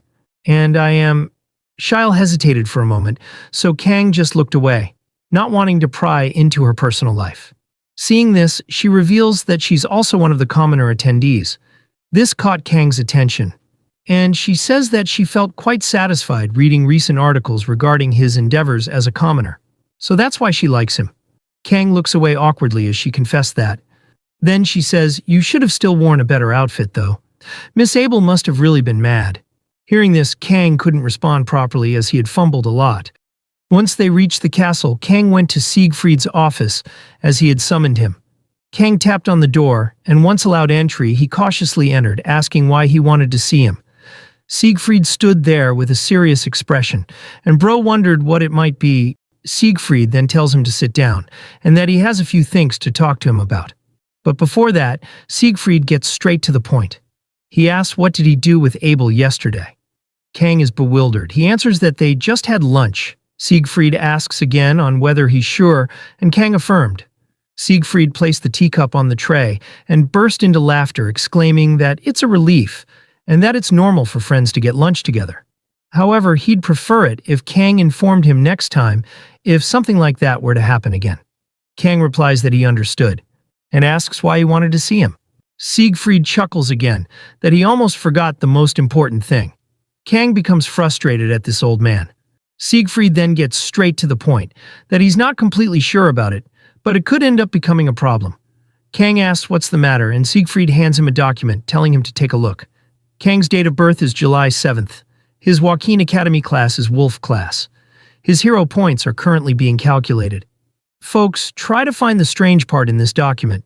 You can leave it in the comments before it's revealed. Anyway, Kang doesn't understand what's wrong, and Siegfried asks, doesn't something feel off? Kang states that it just seems like basic information to him. Siegfried friendly fires, saying that Kang needs a better eye. He pointed out the last end of the document, saying, these are your hero points. Hero points of students are not meant to be calculated. That's an agreement between the association and the academy. However, it says that they're being calculated. Kang asks, is that against the rules or law? But Siegfried says, no, it's not illegal. It's just unprecedented. A student's role is to study. Students are more than sufficiently evaluated within the academy. This means that the association no longer considers you as merely a student. It's probably the work of the association head, alongside the vice association head, Risha de Murat.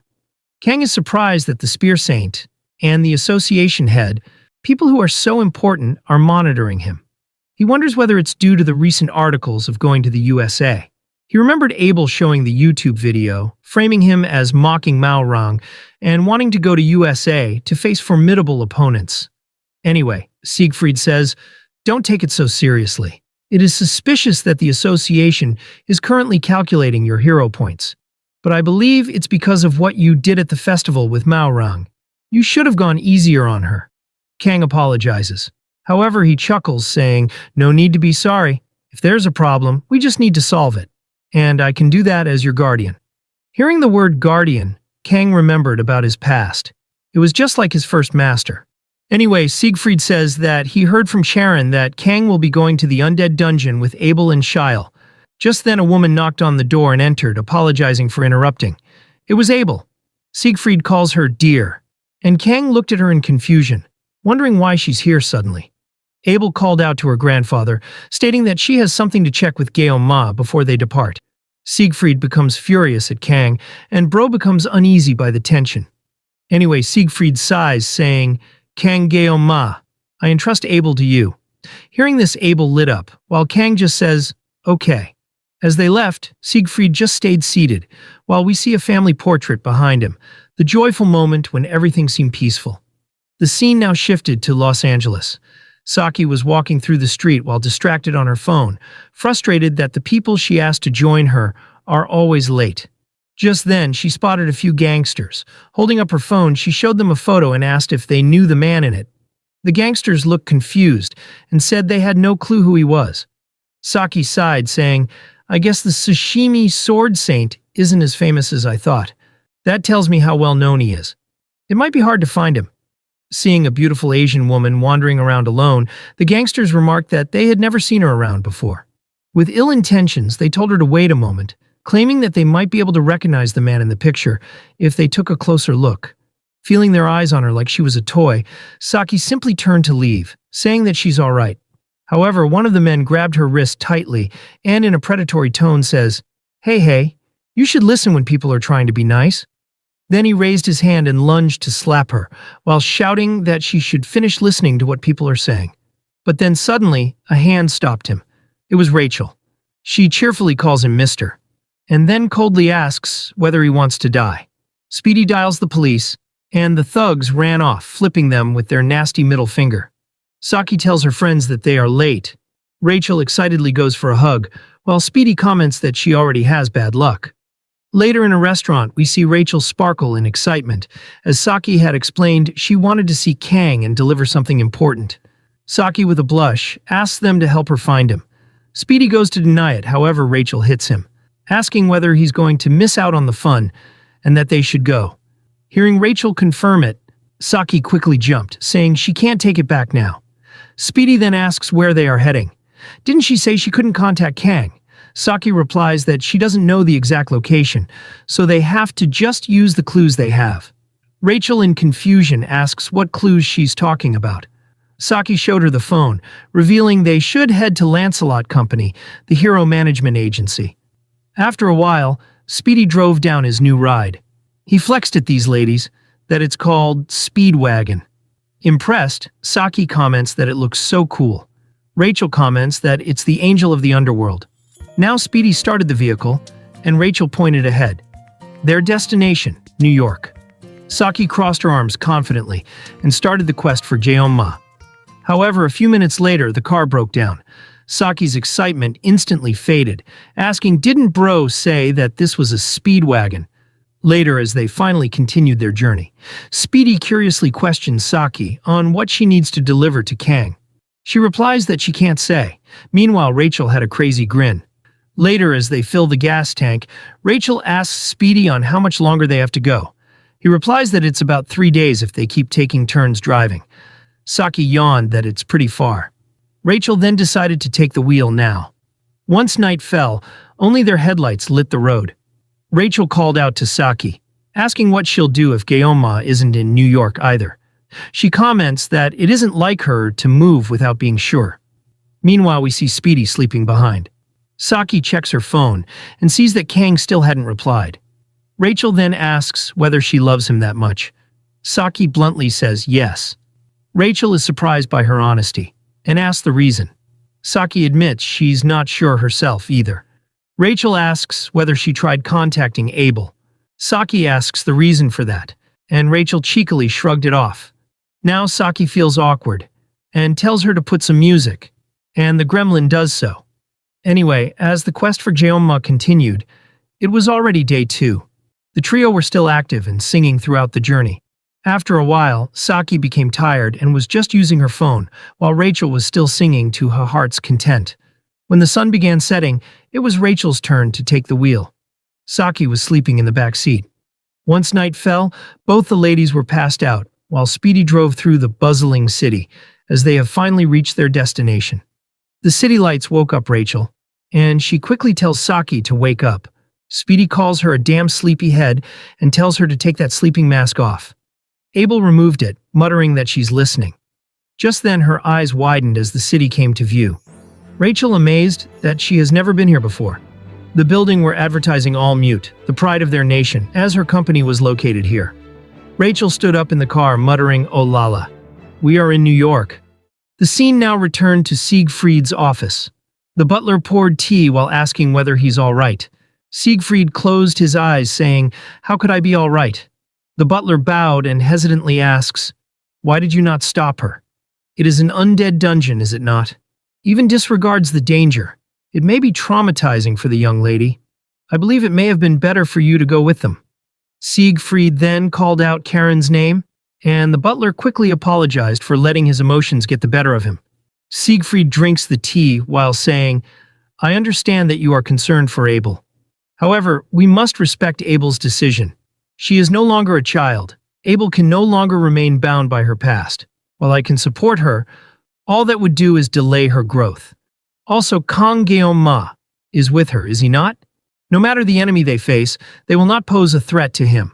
Hearing this, the butler is surprised, and Siegfried explains he may be called a once-in-a-century genius, but that title alone doesn't come close to describing that boy. Now the butler thinks that the Sword Emperor holds Sir Jeonma, in especially high regard. Despite knowing that he went out alone with the young lady, the Sword Emperor is a man that can see through people. If it is a man that he has acknowledged, then surely the young lady will be perfectly safe. The butler then bowed, saying he understood. And now he poured tea, telling him to ask if there are any more needs. Siegfried lifted the teacup, laughing that he really does know him best. Later that night, Kang was seated on the bench alone. The system window reads that the assimilation rate restriction at 25% has been lifted.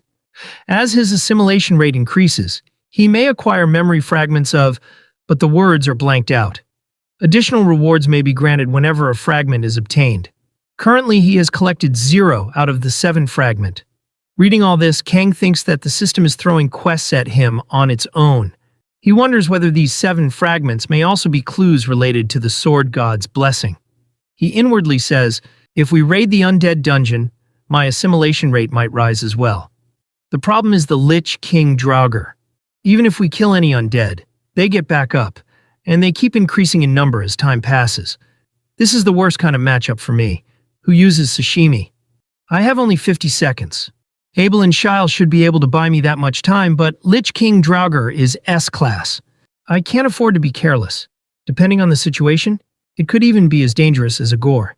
But if I use the power I had back then, however, I don't know anything about that power.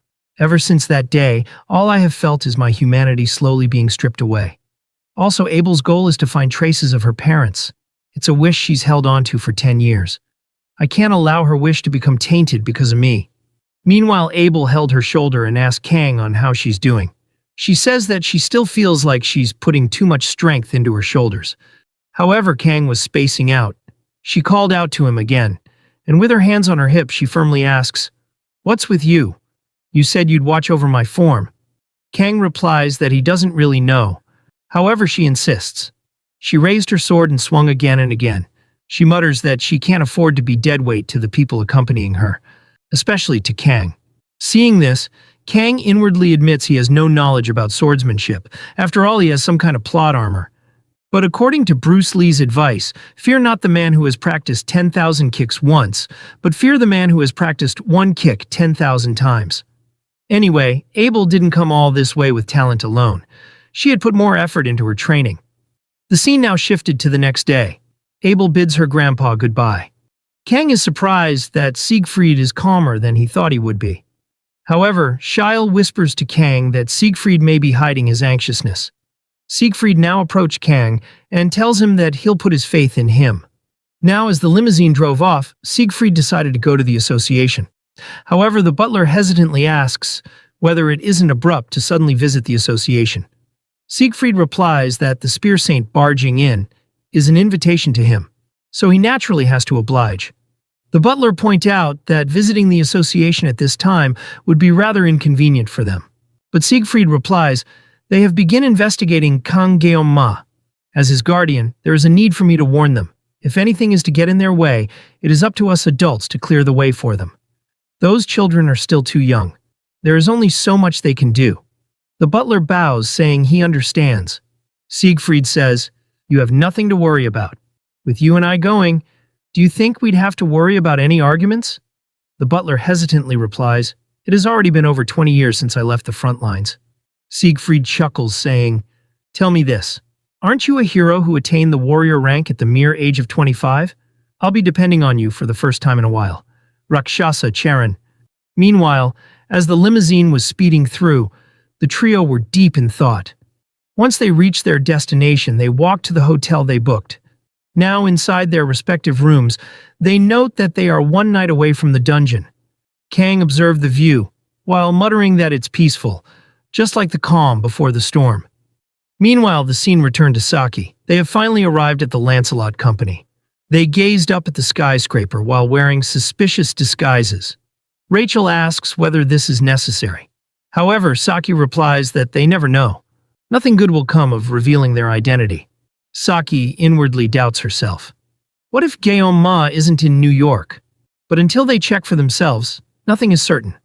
They then confidently stride forward, ready to meet all mute. However, in the next moment they were sitting on the bench, feeling defeated. It appears they have been kicked out instantly. Now they were silent, not knowing what to do. Rachel suggests Saki to try hacking the meeting reservation, so they can meet all mute. But Saki replies that she didn't learn it for cheap tricks. Just then they hear a blast, and a truck was about to crash into a boy who ran towards the ball, which bouncing in the middle of the road. Then when the kid finally looked to his side, the truck was flipped and began dragging towards him. They realize it's going to hit. So Rachel, with her quick thinking, pulled a pole off the ground and threw it with immense force towards the truck. It made contact, and for a moment Speedy thought she made it. But that wasn't enough, as the truck now was about to flip and Isekai this kid. Rachel quickly ran towards the truck, while Saki tells Speedy to support Rachel. Saki now took out her laptop and began changing the tracking lights, while muttering that she learned to hack for these type of stuffs. Then as the lights turned red, the vehicle all hit their brakes to avoid hitting Rachel. Meanwhile, as the kid, who was on the floor without making a run for it, gazed up at Rachel like a fool. Rachel was trembling as she was holding the truck with one hand. Rachel raised the other hand towards the kid, asking whether he's all right. Speedy used his support skills to help Rachel gain more strength. She thanks him for the help, while the mother of the kid quickly ran to him and asked whether he's okay. Saki now sighed of relief. Later, the incident was broadcasted in the news that a truck was overturned in Midtown today after its tire blew off. But thanks to the efforts of some tourists, there weren't any casualties. Meanwhile, inside the Lancelot building, the assistant asks, "Isn't those the kids who were just in the lobby making fuss over meeting Ellie?" Ellie now finished her workout and remembered that the blonde girl was seated next to Abel during the Kang vs. Mao Rang match. The assistant pointed out that they look quite promising, and whether she should let them have an appointment. Ellie now stood up, telling her to go for it. Later, we see the trio inside the office. Ellie had answered Saki's questions, and now Saki is stunned that Kang never even came here. Speedy asks about those articles stating Kang went to USA, but Ellie reveals that those were fabricated. In disappointment, Saki mutters that it was fake news, and Ellie affirmed. Meanwhile, Rachel giggled mischievously. Saki suspiciously glared at her, asking why she's laughing. Rachel quickly played it off, as it's nothing. Ellie apologized that she couldn't help her juniors who came all this way. Saki says it's fine, and Rachel asks whether they are heading back now. As they turn to leave, Ellie asks her name. The blonde revealed that her name is Rachel. Rachel of Murat. The name Murat made her remember that she's part of the Spear Saints family. Ellie now asks whether she has any plans after graduation. Rachel pointed at Saki and says, "Well, I'd have an answer if my love life was going as well as hers, but I have got my own troubles. So I honestly don't know yet." Saki becomes hell embarrassed. Ellie then asks Rachel whether she's interested in becoming a hero, but she replies no, and that her uncle will lose his mind if she joined. Meanwhile, Speedy was trembling that musclehead like Rachel should never become a hero. Saki mutters that it would be amazing to see Rachel in a tight outfit. Anyway, as Rachel gave a thought about the feeling of saving the kid and receiving praise, she now admits that it was fun helping people like that. Ellie smiled at this. Later, as the trio walk down the road, they bid Saki farewell. Saki tells them to keep this trip a secret, and they agree. Then, as they part ways, Saki felt slightly depressed. She had considered this possibility of Kang not being here, but now this is embarrassing. She wonders why Rachel laughed earlier, and decides to ask her when she gets back to Korea. Folks, Rachel's uncle would have definitely told that Kang was in Switzerland, but he would have warned Rachel to not leak that information to anyone else. Poor Saki is wandering aimlessly. Anyway, the scene now returned to Kang. The driver dropped them in the forest, and informs that he'll pick them up this afternoon. As the vehicle drove out the ominous forest, the trio were now standing in front of the Undead Dungeon, which is a D-rank dungeon. Seeing this rundown entrance, Abel asks, "Is this the actual place?" Shiel affirmed that she checked it several times, and the location is correct. Kang wonders whether this dungeon is really just rank D. Compared to this place, even that rank C Buffalo dungeon felt like a palace. They then notice a stone engraving. Kang asks what does it say, and Abel asks whether he can read it. He says he doesn't even know what language it is. Abel replies that if it's a European language, she might be able to tell, but she has no idea what this is. Shiel then chimed in that this is a runic language. Kang asks whether she can read it. Shiel examined it, saying, "I studied it a little back at the academy, so I can't say for sure."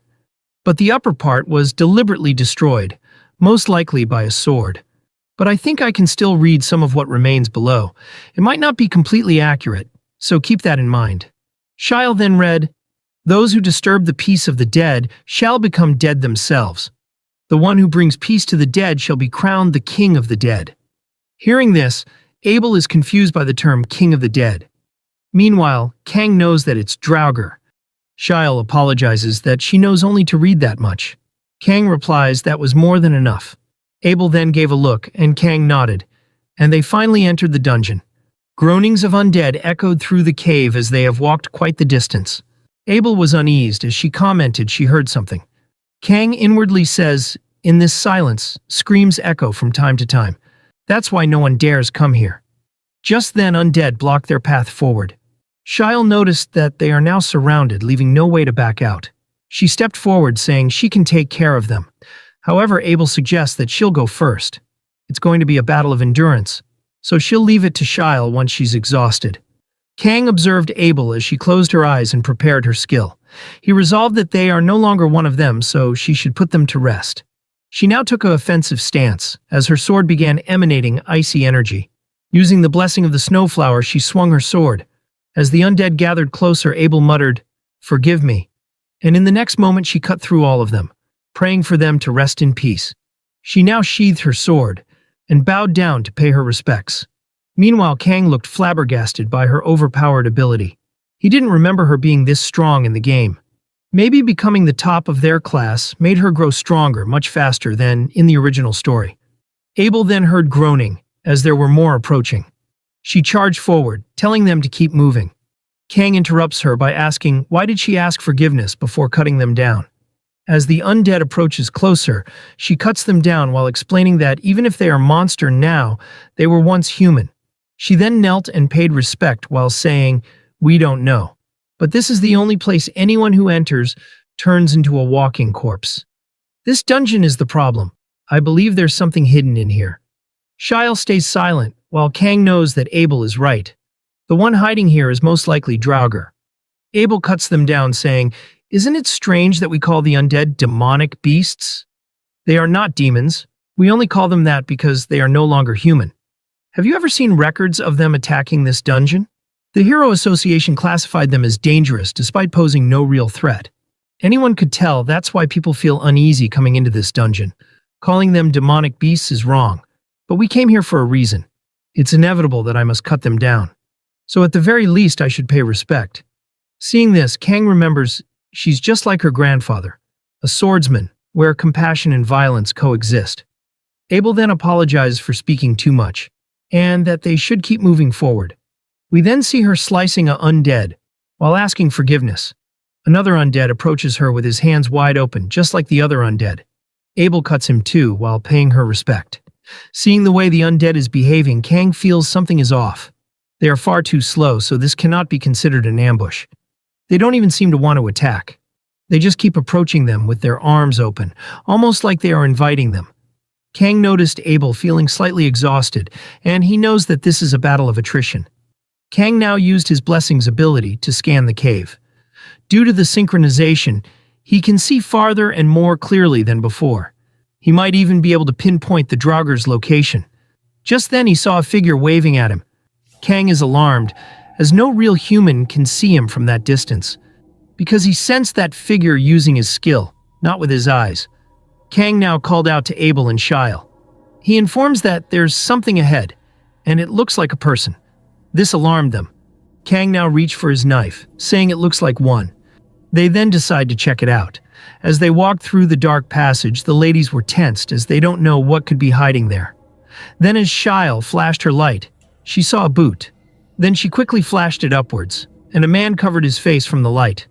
Shiel is confused and hesitated as it was a person. Then her eyes darted to the side as Kang suddenly drove his knife into the man, shocking the others. It's then revealed that it was an undead. It groaned by Kang's sudden strike. However, he's surprised as his jaw began healing. He mutters in disbelief. Meanwhile, Kang sheathed his knife and inwardly says, "I used the blessing of regeneration on my blade's tip. It was a bit aggressive, but I used my sword in case he's infected.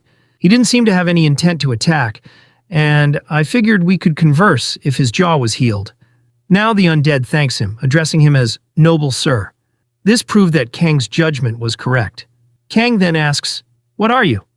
The ladies watch in confusion, wondering how he healed that undead. The man elegantly introduced himself, saying, "It is a pleasure to meet you, O living ones. My name is Michaelin." Shyle quickly shielded Abel, as they are shocked that this undead just spoke. Michaelin awkwardly chuckles, apologizing for scaring the ladies. Then he cleared his throat and says, "I have spent 700 years watching the living come and go. Usually, they are too busy pointing their swords at me or running away. But to think this day would come. I have lived long enough to see it all." Bro keeps yapping that he stopped counting after 689th year, and holding his healed jaw, he marvels that it's a miracle from the gods. Fed up of this yap fest, Kang sternly says, "Mr. Michaelin, I understand that being trapped for 700 years is a pitiful situation, but I'm a bit impatient, so I'd appreciate it if you only answered what I ask." McKellen instantly stopped yapping after the threat. Abel protests that it's too harsh, but Kang simply replies, "If you let him be, he'll talk all day. We are pressed for time as it is, but I won't stop you if you want to keep him company, Abel." Abel then glared at him. Seeing her golden eyes, Michaelin exclaimed in surprise. He asked whether she's a descendant of the sword saint Aaron von Nibelung. Abel curiously asked whether he knows the first family head. Michaelin affirmed, revealing that he was the sword saint's closest. However, he cheekily reveals that he's actually the family head's cousin's friend or something similar. Kang simplifies that it means he's just a stranger. Anyway, Michaelin excitedly shouts, to think such a coincidence would happen once again. "God hasn't abandoned me yet. Thank you, Lord." This confused Abel. She asks what does he mean by once again. This made him remember the past. He mutters, "Ah, yes, yes. If my memory serves me right, a descendant of the Sword Saint stopped by about 10 years ago. They were accompanied by someone who appeared to be their wife, if I'm not mistaken. In my 700 years of life, they were the most beautiful couple I had ever seen." Abel then walked towards him, and he was confused. Standing before him, she pleads him to tell more about them in detail. We then get a flashback of what happened inside this dungeon 10 years ago. An undead was brutally severed by a hunter. The picture the undead was holding was also severed in half. The dude cringed that it's disgusting. He then called out to his captain saying, "These things are nothing much besides their ugly looks, right?" However, Orion firmly replies, "Cut the useless talk and focus on the mission. We came here to investigate why the hero's sanctuary became a monster's den." Just then his wife calls him honey, and points to a distance. They look at the fallen undead, which was severed in half. With trembling hands, it held the torn picture of its family and groaned. This made the couple feel distraught, as they too have a child waiting for them. Abel's mother held a pendant, and noticing this, Orion quickly comforted her. Meanwhile, the unruly hunters complained that it's still alive and that they should have cut it properly.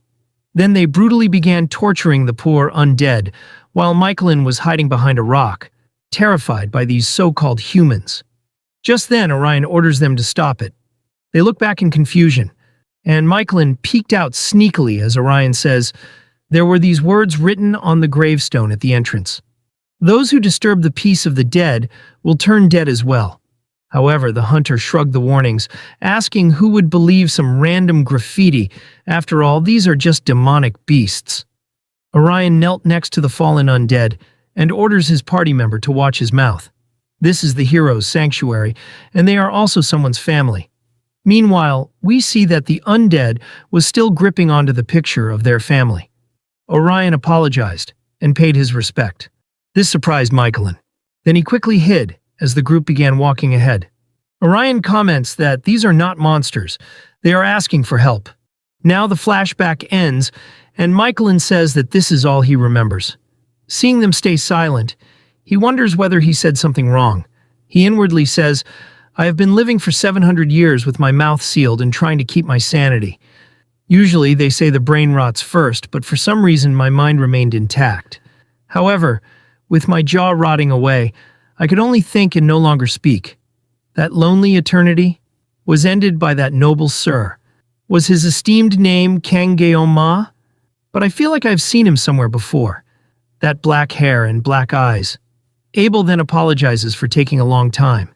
She explains that she was trying to organize her thoughts. Michelin respectfully tells her to not be sorry, and that it's perfectly understandable to be shocked. Meanwhile, he's inwardly in disbelief that she apologized to him. He imagined she would arrogantly laugh at him, because she's a descendant of the Sword Saint, and he's a nobody. Abel then thanks him for confirming that her parents came here. Kang asks whether he knows about their whereabouts. Michelin thoughtfully replies, "I was in hiding, so I don't know what happened after that." At the same time, heroes came and went frequently, and most of them slaughtered the dead indiscriminately. However, those two didn't recklessly slaughter them. Even if they had to, they made so to show respect, just like you did, descendant of theirs. Abel then hurriedly asks whether he remember anything else, stating that even the smallest detail is fine. Michelin then remembers what they said before leaving, that they must break the Reaper's shackle. This caught Kang's attention. Kang quickly stepped forward, asking Michelin whether he had ever seen a sealed door, which is roughly locked with a few padlocks. Michelin affirmed that it's 20 minutes from here. He asks how he knows that. However, without wasting any time, Kang asks him to guide them there first. Later, as they kept walking, Shyle tried confronting Kang that he needs to explain about the situation. But Kang just dismissed her, stating she's imagining stuffs. Abel then pleaded him to explain what's going on. Kang then stopped walking. He called out her name, saying her parents seemed to have gotten involved with something they shouldn't have. Regardless, Kang held her firmly and promises to go save them. Abel is still confused. Then he began walking while saying, "Below this place, the S-rank demonic beast Draugr is sealed, and it seems your parents tried to stop it. Since it's a demonic beast, it can't use magic. Instead, it's a tricky one that increases its army using its demonic staff, the Reaper's Staff." Shyle then questions on how he knows that. He replies that it's through data research. Shyle insists that it doesn't make any sense. Kang kept walking while firmly saying, "Shyle, it's not that I don't understand how you feel, but right now, rather than asking about the source of the information, you should be asking how we are going to deal with the situation." Shyle still tries to argue, but Kang ignores her and called out to Michelin, asking whether he knows anything about the demonic beast, admitting he knows only this much. Michelin replies, "I have been here for 700 years, but this is the first time I'm hearing of this. However, the gravestone near the entrance suddenly came to my mind. It says they need to deal with a certain target." Shyle perked up, asking whether he's talking about the text written in runes about the dead. She reveals that the front part was damaged, so she couldn't decipher it all. Michelin confidently tells them to not worry about it, because the entire content is stored in his head. Then he began reciting the passage. Ahead lies a resting place for the dead and a sanctuary of peace. However, always comes without warning. The curse that binds and restrains death has descended upon this place. A curse that made one live and rot under the false name of immortality. Do you hear it too? The endless screams of the suffering dead, the struggles of those desiring liberation, the clamor craving death. O living one, please break our curse, our shackles. Do not be deceived by what you see, and listen to the whispers of the dead. The essence of the curse lies not in humanity, but in demonic power. The dead has desires too, for a human to appear and break this curse. For the saint of, to descend and sever the chains of immortality, they shall receive our universal and boundless blessing, and be crowned as our. Conversely, those who are foolish and ignorant will suffer eternally in the shackles of immortality. Therefore, we warn you, those who disturb the peace of the dead will turn as well. But the one who brings peace to the dead will be crowned. They too shall become the same. And those who bring rest to the dead, they are soon Lord of the dead. Now, hearing the full scripture, Shyle comments that the covered part was much more gloomy. Folks, I think the Savior would actually turn into an undead, but not just an undead, they would become an undead lord. The parts which were blanked out could be the words which meant that even the Savior, which could be the bloodline of the Sword Saint, wouldn't escape that curse, even if they broke the shackles. Anyway, moving on. Abel now realizes that the undead she cut down were seeking salvation. She remembered her father's words, which Michelin had told her earlier, that the undead are asking for help, pleading to break the curse, their shackles. This invoked an epiphany. Abel, in a stunned voice, mutters, "Don't tell me, Father was from the very beginning, trying to break this curse." Anyway, now as they continue walking forward, the group followed Michaelin's lead. Kang inwardly admits that, thanks to Michaelin, they were able to obtain a bunch of important clues. Kang then asks Michaelin on who exactly he was. As he had earlier said, he was an acquaintance of the first Sword Saint. Michaelin tried to remember, but he couldn't. Kang comments that it's rather unexpected for someone who even memorized the inscription to not remember that. Michaelin replies, "I think that may be because that memory is relatively recent. But thanks to you, I guess that mysterious text is finally being solved." Kang then says, "This is just my interpretation, but I believe that the curse mentioned may be Draugr." Shael chimed in, "I think so as well. At first I thought the references was the Lord of the Dead, but it seems like the curse is more applicable here." Michaelin adds that the essence of the curse is in a demon, not in a man. So this part should be a hint. Hearing that, Shael stared at Kang and muttered the word, "demon." Kang had a blank expression. Folks, Shael is staring at him because his name is Kang Gyeom-ma. In Korean, it means sword demon. Anyway, now Shael becomes worried about the S-rank demonic beast. She asks whether they will really be all right. Attempting this by themselves feel dangerous. Even for Kang, this may be too risky. Kang stayed silent, thinking it's only natural she's concerned. Shael suggests they just stick to investigating about Abel's missing parents, and leave the rest to the association. However, Kang disagrees. Staring at Abel, he reveals that it will be too late by then. Shael asks whether he plans to take down the S-rank with them. Kang bluntly affirmed, and tells her to stay behind with Abel if it's too risky for them. Meanwhile, Abel knows that once the association can help, it will be too late, because their summer vacation isn't long. Staring at Abel, Kang inwardly says, "Aside from Abel's problem, I'm here ultimately for the demonic stone." Furthermore, that Abel wants isn't more clues, but the answer, and that answer is surely behind this door. Now, standing before the gate, Shael is surprised that there was actually a chain door.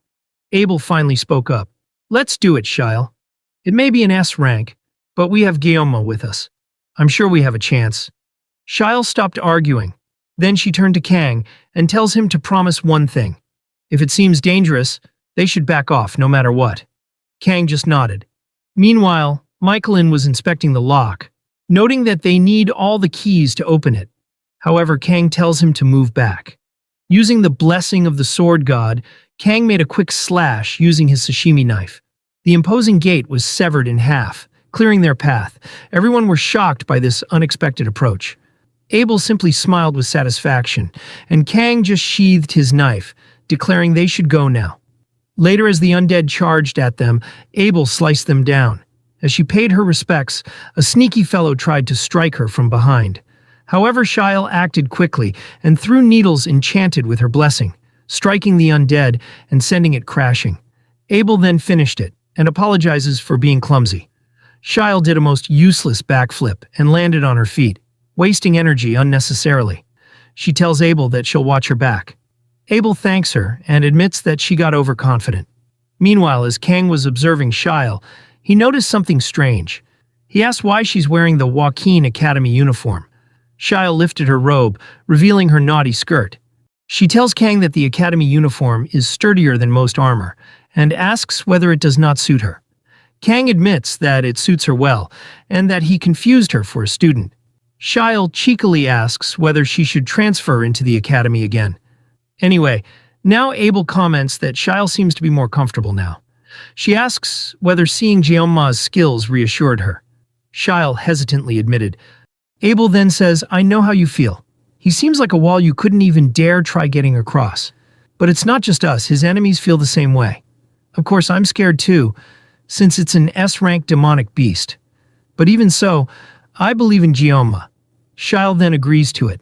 Now Michaelin points to a stairs, as it must be the way to the boss room. Kang tells him to head out, and thanks for his help. However, Michaelin firmly insists that he'll stay by their side until the end. He hasn't felt his heart beat like this in centuries, so he would have no regrets even if he died. Seeing this, Kang mutters that he has a dark sense of humor. He then turned to the ladies and says, "I'll give you guys a short rundown before we head in. Draugr will gain forces as time passes, so we need to take care of it quickly as possible. Abel and Shyle, try to hold back the hordes as best as you can. I'll take care of Draugr, and you, Mr. Michelin." Michelin then says he'll be like the coach and cheer them. Abel chuckles, and Kang tells him to keep an eye on them. Now with determination, they decide to head down the ominous stairs. Shyle used a flashlight to help walk down, and the entire passage felt eerie.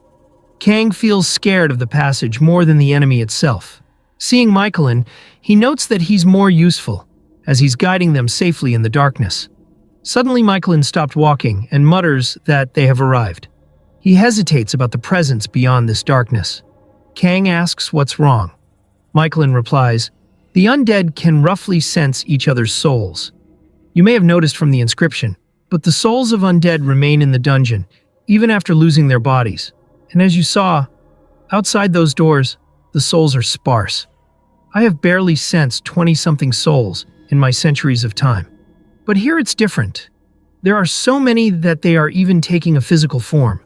In confusion, Kang asks, "What does he mean?" Michelin revealed that there are more than 10,000. Just then, the entire hall illuminated with a shimmering green light. The hall was surrounded by graveyards and thousands of undead. Alarmed, Kang quickly shouted for everyone to get ready. He didn't expect the place to be this vast. Then, a golden light shimmered at the center, and the horde of undead began reaching toward them. Michelin pointed toward the center. An ominous aura was controlling the surrounding undead.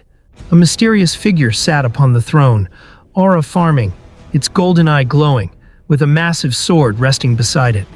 The others tensed up, wondering if that was the S-rank demonic beast, Draugr the Lich King.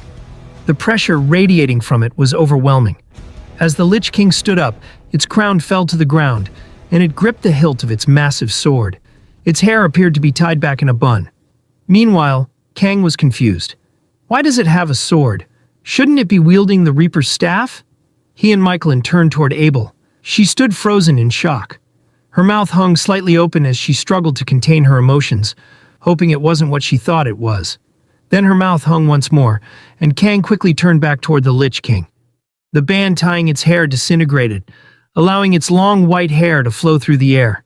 Its golden eyes came into view, eyes identical to Abel's. She stood there in disbelief, unable to accept what she was seeing. Her lips trembled as she whispered, "Father." Abel covered her mouth in shock, while Shyle muttered Orion's name with wide eyes. Orion simply stared down at them with emotionless eyes. Kang faltered as he couldn't believe that her father was Draugr. If he had known beforehand, he would have stopped them somehow. Abel and Shyle were in a state of panic. He recalled Shyle's request that if he judged it to be dangerous, they must retreat. However, he remembered Abel's plea to look for her parents, and now he was left in a dilemma. Michelin then warned everyone to focus. Abel's sword was lying on the ground. Just then a tremor occurred, and it came from Draugr. 2 streaks of energy passed through the bridge, causing everyone to separate from each other as the bridge began collapsing. This made the undead rush toward them, as there was no longer a bridge separating them. Shyle shouted her lady's name, however Abel was still standing there without moving as the danger approached. As the undead surrounded Kang, he desperately shouted Abel's name, trying to snap her out of it. We then get a flashback. 10 years ago, Abel had been crying, asking whether her parents were going on another business trip already.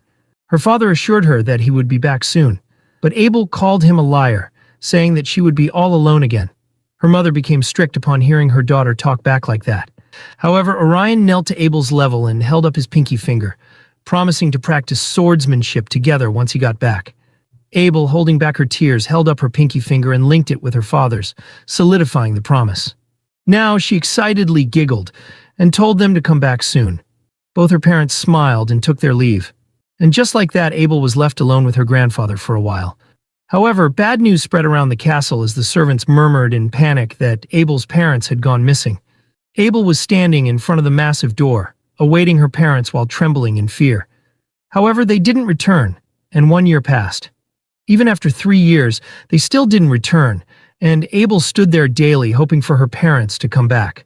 After 6 years, as she kept waiting for them, her grandfather Siegfried noticed that his grandchild was still sulking over her parents. He stayed silent for a moment, then told her to pick up the sword. And then, after 10 years of waiting, there was no one at home. Abel decided to not wait any longer. Now in the present, she picked up her sword. As the undead swarmed her, a brilliant flicker could be seen, and the next moment, they were all severed by her sword. Then she blindly began running toward her father, determined to be together again. As the undead blocked her path, she sliced through them with rage, leaping above and landing in the center of the horde, slicing them with a single swing of her sword. Seeing an opening, she threw her robe, distracting the undead, and ran toward her father, screaming at the undead to not get in her way. Meanwhile, as Kang was fighting off the undead, he observed Draugr. Then he noticed Abel blindly slicing through the undead and running toward her father. Her only goal was to reach him and finally reunite. As she was getting closer, she inwardly muttered, "Dad." It was as if her younger version was running toward her father, who was holding out his hand with a smile. The countless days she waited for him. The countless years she cried for her parents to return. She now felt closer to reuniting than ever. However, as she headed closer blindly, her father was no longer the person he was. He's now Draugr, the Lich King. As he raised his sword to strike her, suddenly a female figure jumped in and pushed Abel away, causing the undead woman to get sliced in half by Draugr's sword. As Abel fell to the floor, she was confused with tears in her eyes. The undead woman fell to the ground, and the pendant she had detached and clattered onto the ground. Folks, I think this undead woman was actually Abel's mother. In the end, she had saved her beloved daughter. Meanwhile, Abel doesn't know that it was her mother, and that she had actually saved her. But now, Abel stood up with her trembling body, shouting at the fallen undead woman to not get in her way. Abel then blindly approached Draugr. She's blinded by emotion, and couldn't distinguish that the person she knew isn't the same anymore. However, now as Draugr raised his sword to finish her and swung his sword down, Abel began crying. In a trembling voice, she repeatedly asked, "Why? Why? Why, Dad?" Then, as the sword filled with dark energy came down on her, she froze, unable to believe that he was actually going to kill her.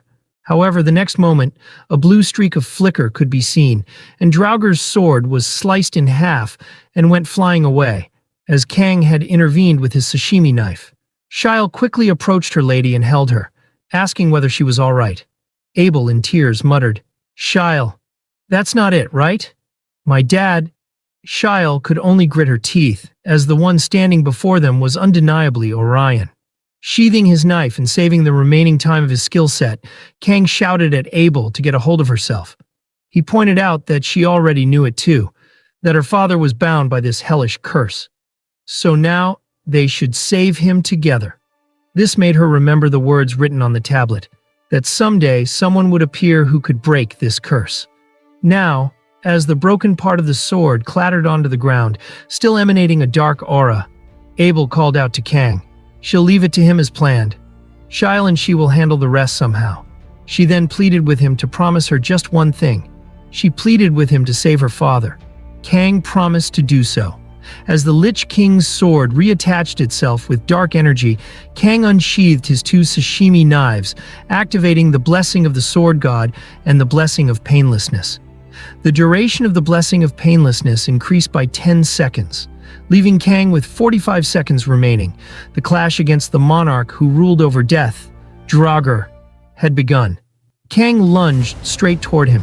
He mowed down every undead blocking his path, then leaped into the air to deliver a devastating blow. Meanwhile, Michaelin was hiding from the chaos, feeling terrified of being left all alone. Just then, the ground trembled, and an approaching undead was pierced by mana needles. Abel and Shyle asked whether he was all right, instructing him to stay behind them. They noticed that the undead were only swarming in from the entrance, so as long as they held this position, they could keep them at bay. Michaelin worriedly asked whether they shouldn't go and look for Sir Guillaume. The two simply told him not to worry. Guillaume was proceeding exactly according to plan. Michaelin is relieved, saying, "As expected of our savior." However, the very next instant, Kang came crashing right past them. A massive horde of undead chased after him. Abel worriedly shouted his name. But the next instant, Kang flashed through the horde in a blur, slicing past every undead in his path. The two ladies could only stare in surprise. Kang now had 36 seconds remaining on his blessing. He still couldn't get close. Draugr continued summoning endless waves of undead, refusing to let him approach. Just then, the system window popped up. 3 lines of trajectory appeared on Draugr. Draugr tapped the tip of his sword against the ground. Dark energy spread throughout the battlefield as another wave of undead emerged. Even more lines of trajectory appeared. Kang simply decided to blast through them once again. However, he quickly realized that cutting them down one by one would take forever. They were multiplying far too quickly. Kang infused his slash with permafrost and cut through an undead. Then he noticed something. The ground behind it had also been partially sliced. An idea suddenly came to mind. He shrouded his sashimi knife in aura. Then, instead of cutting down one undead at a time, he decided to cut them all down at once. With a single slash, an entire row of undead was severed. Seeing how effective it was, Kang began slashing in every direction. Red trajectory lines filled the battlefield. One after another, entire rows of undead were carved apart. Meanwhile, now that the group was far away from the main battlefield, they turned around. Their eyes widened in awe at the overwhelming blast of aura. Michaelin couldn't believe it. Kang was wielding aura at such a young age. Just what in the world had happened over these past 700 years? Then, as Michaelin looked at Kang's black hair and black eyes, he felt as though he had seen him somewhere before. Meanwhile, as Kang finally got closer to Draugr, he suddenly sensed dark energy approaching. He instantly slashed toward his side. It was Draugr. The Lich King had finally stepped into close combat. Kang had 19 seconds remaining. A stray energy slash suddenly flew toward Michaelin. Abel immediately rushed toward him and blocked the attack with her sword. At that exact moment, an undead attempted to catch her off guard. However, it was instantly taken down by enchanted needles. Abel thanked Shyle for the assist. As Abel cut through another undead, her sword suddenly snapped in half. Dark energy was spreading through the broken blade. Shyle immediately realized what had happened. The attack Abel blocked from Draugr had degraded her sword. Abel quickly asked whether Michaelin was all right. He nodded, but now they were worried about Kang. Michaelin then spoke. The first sword saint once said, "In times of chaos, grip your sword's hilt tightly. It will give you the courage to move forward." Abel became sentimental. Right then, another horde of undead swarmed toward them.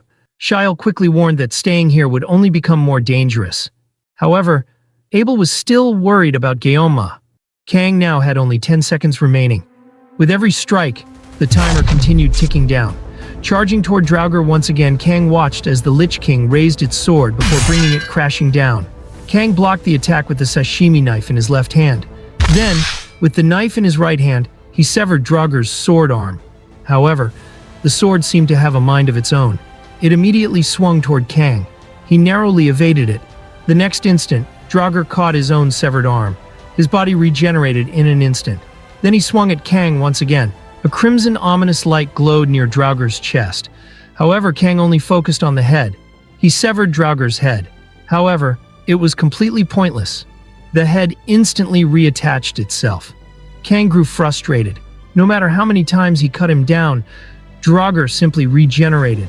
There had to be a way to break this, but there wasn't enough time to think. So Kang charged forward once more. He decided to just continue slicing him.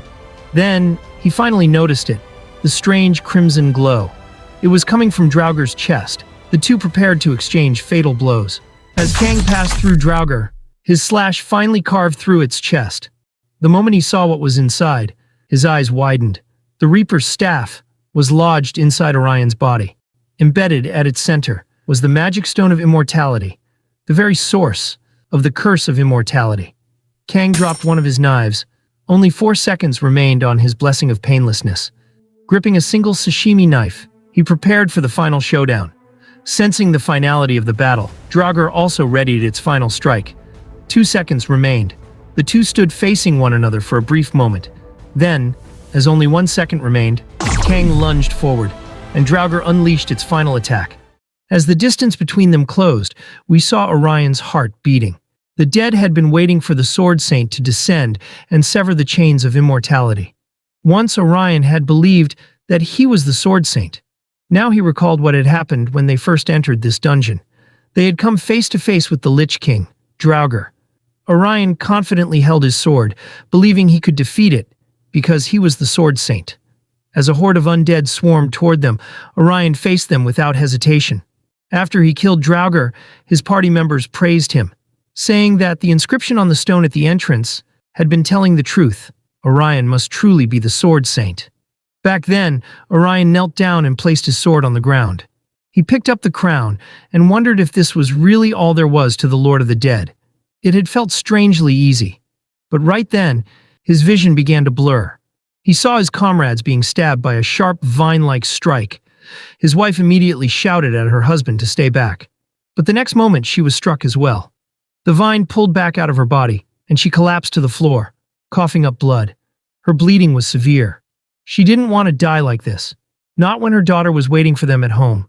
She desperately reached her hand toward her husband, pleading with him to take care of their daughter and her father. But the vine pierced through her body once again, ending her life right in front of Orion. Orion couldn't understand what was happening. Then he saw something behind him. It was a staff containing a glowing red crystal. Using its vines, the staff picked up the crown. Orion's vision began turning red as he stared at his wife's lifeless body. Then we finally saw what had happened. Orion was holding his wife's lifeless body, with the staff lodged directly into his chest. The staff was delighted to possess such a healthy body. It placed the crown on Orion's head, causing his humanity to completely disappear. Now, in the present, Orion realized just how naive he had been. As Kang charged toward him, Orion's body moved under the staff's control. Their weapons clashed, but Orion's sword broke once again. As Kang passed by, he quickly slowed his momentum and turned around to assess the situation. Something felt wrong about Draugr's movements. Kang hastily charged again, realizing that he was running out of time. Meanwhile, Abel stood there with her broken sword. Shiel was confused by her lady's sudden halt. Abel then ran toward the chaos, forcing Shiel to chase after her in concern. Now, as Kang prepared to deliver the final strike against the staff, the timer on his blessing of painlessness finally ran out. His movements faltered, but Kang gritted his teeth and pushed through the pain. Orion calmly stared ahead as the staff attempted to control his body and strike Kang, but Orion wouldn't allow it. As Kang charged toward the staff, Orion raised his broken sword. The staff became confused. It could no longer properly control Orion's body. Meanwhile, all the other undead suddenly knelt down, leaving Shiel confused. Michaelin realized what was happening. This was exactly what the stone tablet had foretold. May a human appear to break this curse, to sever the shackles of immortality. Golden energy engulfed the area. Orion overrode the staff's control and activated his own ability, causing his broken sword to glow with a golden aura. Right then, Abel finally made it to the battlefield, and in the next moment, Kang's Sashimi Knife struck directly into the staff's core. Orion didn't allow the staff to defend itself. He turned his gaze toward his daughter and smiled. Then he muttered to Kang, "Take care of Abel." Abel stood there frozen. A crack began forming across the magic stone of immortality. Then, it shattered. The sky shimmered with golden light, forcing Shiel to cover her eyes from the brightness. Once the light faded, she quickly looked around. The undead were beginning to disappear, dissolving into tiny golden particles. Shiel was left completely shocked, wondering what's going on. For a brief moment, the undead regained their consciousness. They finally realized that they had been liberated from their endless suffering. Michaelin raised his hand as he watched the others disappear into tiny golden particles. Shiel quickly called out to him in concern. He assured her that he was fine. It seemed that his time had not yet come. He simply wished for the other undead to finally rest in eternal peace. The entire dungeon became illuminated by golden particles as tens of thousands of undead finally disappeared. Meanwhile, Kang wiped the blood from his mouth and sheathed his knife. Then he saw Abel standing there. She remained frozen as she stared at her father standing right before her. Tears threatened to fall from her eyes as she hesitantly approached him. Orion turned toward her. In a trembling voice, she called out, "Dad." He smiled at her. Then he knelt down, leaving her confused. Orion took her hand and placed his broken sword into it. Abel covered her mouth as she remembered the promise he had made. They would hold a sword together when they returned home. But then, Abel noticed a golden light shimmering around him. Orion's body was slowly beginning to fade away. She desperately tried to deny what was happening. In a trembling voice, she reached out toward him, repeatedly calling, "Dad." Orion gently placed his hand against the side of her cheek. With a warm smile, he began fading away, declaring they should head back now. Abel collapsed to her knees, biting her lips, as she desperately tried to deny reality. Her father completely disappeared, leaving only his scarf behind. Trembling uncontrollably, Abel finally burst into tears. And with the last memento of her father still in her hands, she tightly clutched his broken sword and cried her heart out. Meanwhile, Kang received a system notification stating he had acquired a new item. The Magic Immortality Stone was a mysterious crystal containing the condensed grudges and desires of hundreds of thousands of dead souls. By listening closely to the voices within it, its wielder could call upon the power of the deceased. Originally, the stone was the source of the curse that bound the dead. But after its dark energy was purified, it became a powerful artifact that could enhance weapons and grant additional abilities to someone possessing a special title. However, these abilities weren't fixed. Their manifestation and duration depended on various external factors. Holding the glowing stone, Kang wanted to crush it, since a mere stone like this was responsible for so many deaths. However, it may come in handy later. Now he stared at Abel, knowing what had happened right now. Just then, his body glitched, and he felt like he'd be bedridden for a few days after this. Shael ran up to the tower and finally met up with Abel. She worriedly asks whether she's hurt, and Abel assured that she's fine, and asked about Michaelin. Shael turned, saying she was sure he was coming up with her. However, he was missing. Alarmed, they quickly ran down to him. His body was slowly starting to chip and turn into dust, as he realized this is as far as he can go. Abel was saddened, and called him uncle. Seeing this, he softly says to her, "Descendant of the Sword Saint, please don't make such a face. This old man has lived for a whopping 700 years. I have always wished for a peaceful end, so I hope you will send me off with a smile." Abel nodded her head, and Michaelin looked up at the tower where Kang was standing. Noticing the black hair and black eyes, a sudden memory began filling his mind in the last moments. 700 years ago, he had met Aaron Nibelung through a cousin's friend. The woman had possessed golden eyes, sparkling like stars, which were an alluring charm. Sitting in front of the campfire, she spoke up about her master, the hero of beginning, Baylor Hawken. She had said that people view him as an incredible person, but honestly, most of it is nonsense. Michaelin quickly interjects saying, no matter how great the Sword Saint may be, blaspheming the hero of the beginning like that will incur divine punishment. She laughs, saying, people hype him up too much. But Master is just human too. If anything, should I say he's even more of a blockhead in other areas? Anyway, a strange yet foolish person. That description fits him perfectly. Hearing all this, Michaelin inwardly worried that she'll definitely incur divine punishment. The woman continued saying, honestly, I only talk like this. I can't deny the fact that the old man was a special guy. How should I put it? His appearance and presence are completely different from other people. At times, it felt like he had just dropped in from another world. Michaelin raised his hand, saying, forgive my boldness, but how exactly is the hero of beginning different? Since he is someone who rarely reveals himself, I'm worried I might commit a discourtesy by failing to recognize him later. She waved the stick, telling him not to worry about that. The moment he saw him, he'll recognize him right away. Michaelin was confused, and she poked the fire with the stick, simply giving a hint, black hair and black eyes.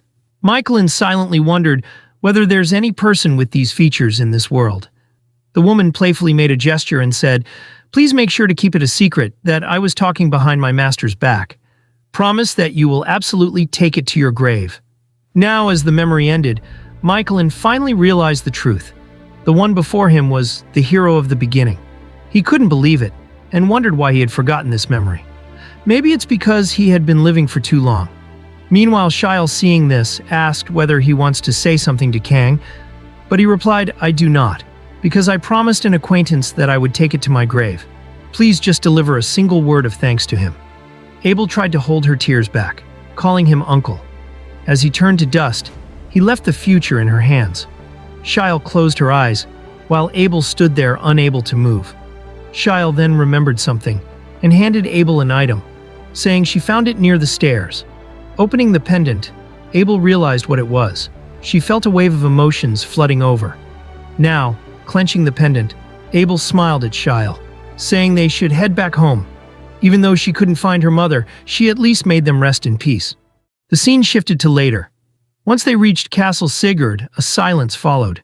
Kang was about to fall, and Shiel rushed forward in concern, but he stopped her. She insists that he needs to get treated first, but he shrugged it off, saying it will be fine after he rested a bit. Abel, clutching the pendant, called out to him. As he turned, she thanked him with a smile. After a moment of silence, he turned away with a smile, and they headed into the castle. After that, Shiel had reported what had occurred in the undead dungeon. Sagefried stayed silent for a while and said, "I see. Good work. It must have been a considerable shock to you mentally, so rest well for a few days. Karen and I will handle the territory's affairs for the time being." Shiel then hesitantly spoke. "May I ask you one thing, Master?" Sag fried aloud, and she asked whether he knew already. Sipping the tea, he remarked that she has always been quite sharp. She apologizes, and he says no. What is there to be sorry about? Of anything, I should be the one apologizing for hiding the truth. Your guess is correct. I knew that Orion had become like that, and that was 8 years ago. You must have seen the rune-carved stone tablet in front of the entrance. Someone like you would have recognized it naturally, she affirmed, and he revealed he was the one who damaged it. Then she asked why he didn't subjugate it himself. He replies, "I appreciate you holding me in high regard, but I'm too old for that. I couldn't face that force alone. Besides, that was only possible because it was Kang Guillaume Ma." Shiel then asked why he damaged the stone tablet, but he interrupted her saying, "Let us stop here. You must be very tired."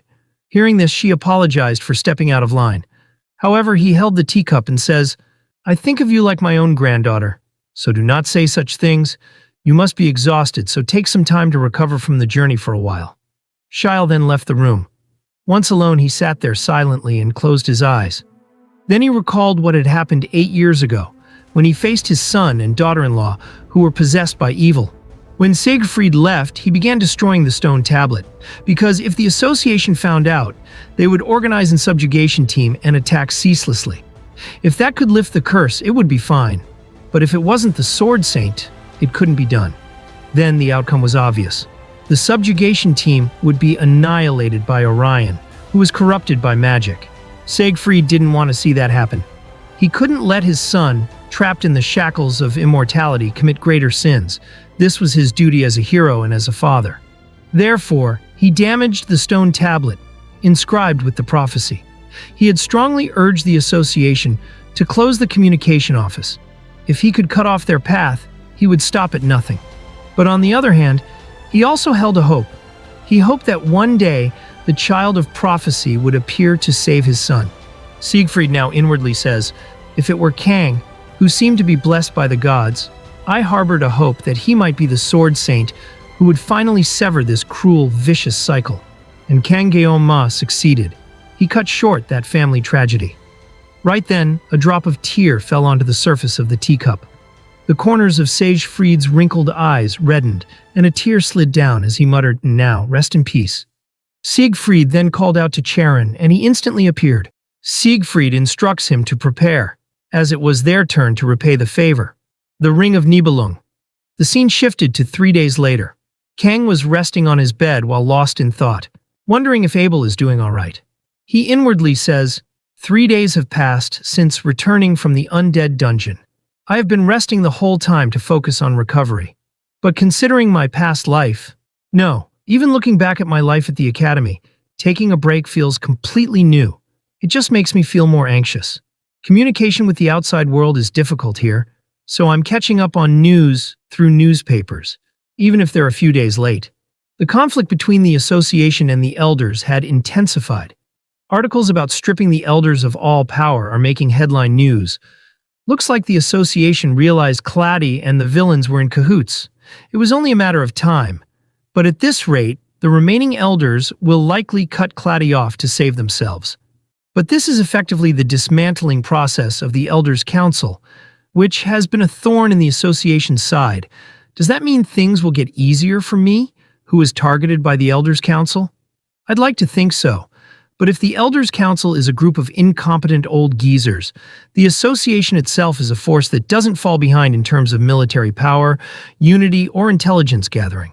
Furthermore, according to Choi Seol-ah, they even have the scientific capability to reprocess and distribute artifacts. Kang now remembered that the association doesn't view him as a mere cadet. It's just one major problem after another. Right then, someone knocked on his door. As he curiously opened it, he was surprised to see Siegfried. Siegfried notes that he seems to be well rested, and Kang affirmed.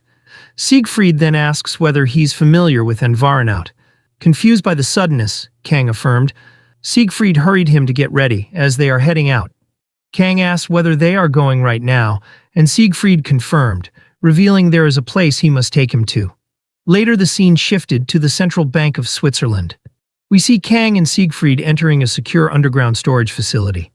When the thick gate closed behind them, Kang inwardly noted they have passed through more than 10 security gates.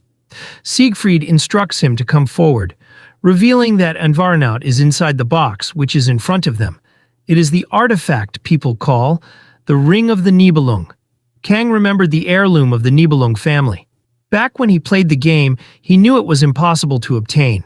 He remembered joking of becoming the son-in-law to receive it.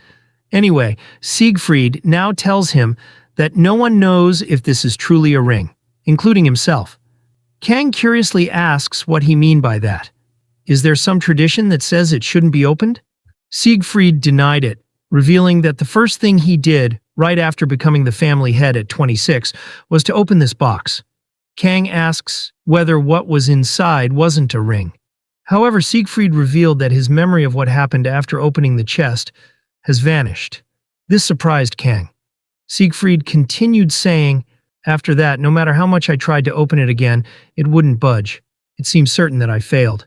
The previous family heads, including the first sword saint, Aaron von Nibelung, were the same as me. So it's not like I'm the only one who should feel upset. It's a shame. But what can I do? It's just that my ability was lacking. Kang stared at the box, realizing this isn't just a chest for storing Envaronaut. He wonders what exactly did everyone fail on. Siegfried now let out a chuckle that he supposed the long-standing wish of this family ends today. Kang was confused, and Siegfried explained that he wants Kang to fulfill the long-cherished wish of the Sword Saint. As the box was emitting a ominous aura, Kang asked whether he's telling him to open it. Siegfried affirmed, saying, "Actually, the reason I called you here during the break was for this very purpose. At the time, I wasn't certain, so I planned to have you train until the end of the break. But after hearing about what happened in the undead dungeon from Shiel, I changed my mind.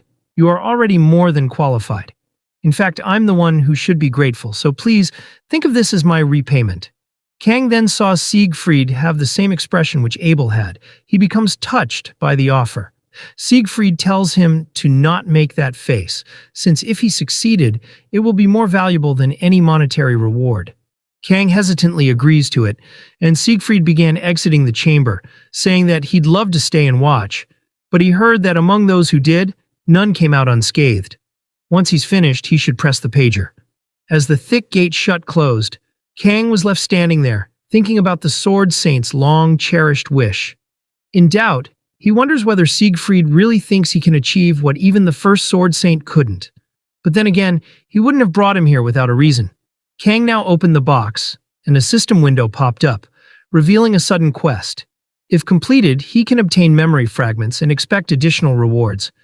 However, it will automatically end if the box is closed. Kang is surprised to see a sudden quest. The timer to accept was almost over, and without hesitation, Kang quickly pressed yes. The scene now shifted elsewhere. A pale hand reached for a phone as a notification popped up, stating that there was a new schedule entry to review. Standing inside the altar of a church, a woman dressed in a white nun's outfit was amused when she realized what it was. She quickly ran outside and told a man named Welter that she had something to take care of for a moment. Welter asked where she was going, but the woman hid her face beneath a hoodie, simply replying that she would be back shortly. Confused, the man addressed her as the Saintess. She simply walked off somewhere in a hurry. The scene now returned to Kang. Wind rushed around him as his surroundings suddenly became completely different from where he had been just a moment ago. He turned around wondering where he was, only to find an endless number of swords lodged into the ground. Right then, a system window appeared, revealing the quest, the Sword Saint's long-cherished wish. A letter from Baylor Joaquin to Aaron von Nibelung was displayed. As a true swordsman, one must overcome the battle against oneself. Only then can one be reborn as a true master. Seeing the sentence about needing to battle against oneself, Kang was confused. Meanwhile, the scene shifted to Siegfried. He told Charon not to worry too much. They must not apply the standards they know to Kangeoma. His ability to achieve enlightenment through real combat and trials, and then make it his own, is truly extraordinary. Even if he fails, he will surely gain something from it. Charon then hesitantly asked whether he also didn't know what the Sword Saint's long-cherished wish actually was. However, Siegfried revealed that he remembered its general contents well enough. Charon was shocked by this revelation. Siegfried calmly sipped his tea, saying it's obvious, and that at any rate it will serve as a good experience for Kang. The scene now returned to Kang. The quest began as the wind rushed toward him. Kang tensed as he felt something approaching. He reached for his sashimi knife, completely caught off guard by the realization that the quest really meant it literally. A figure approached him at frightening speed. Kang also lunged forward, finally realizing the reason why they had all failed. Then, we see his opponent. It was an exact copy of Kang, completely devoid of reason, and filled with nothing but a desire for chaos. And so, the battle against oneself commences. This is the end of the video. Thanks for watching. If you enjoyed it and want to see more, don't forget to subscribe and leave a comment.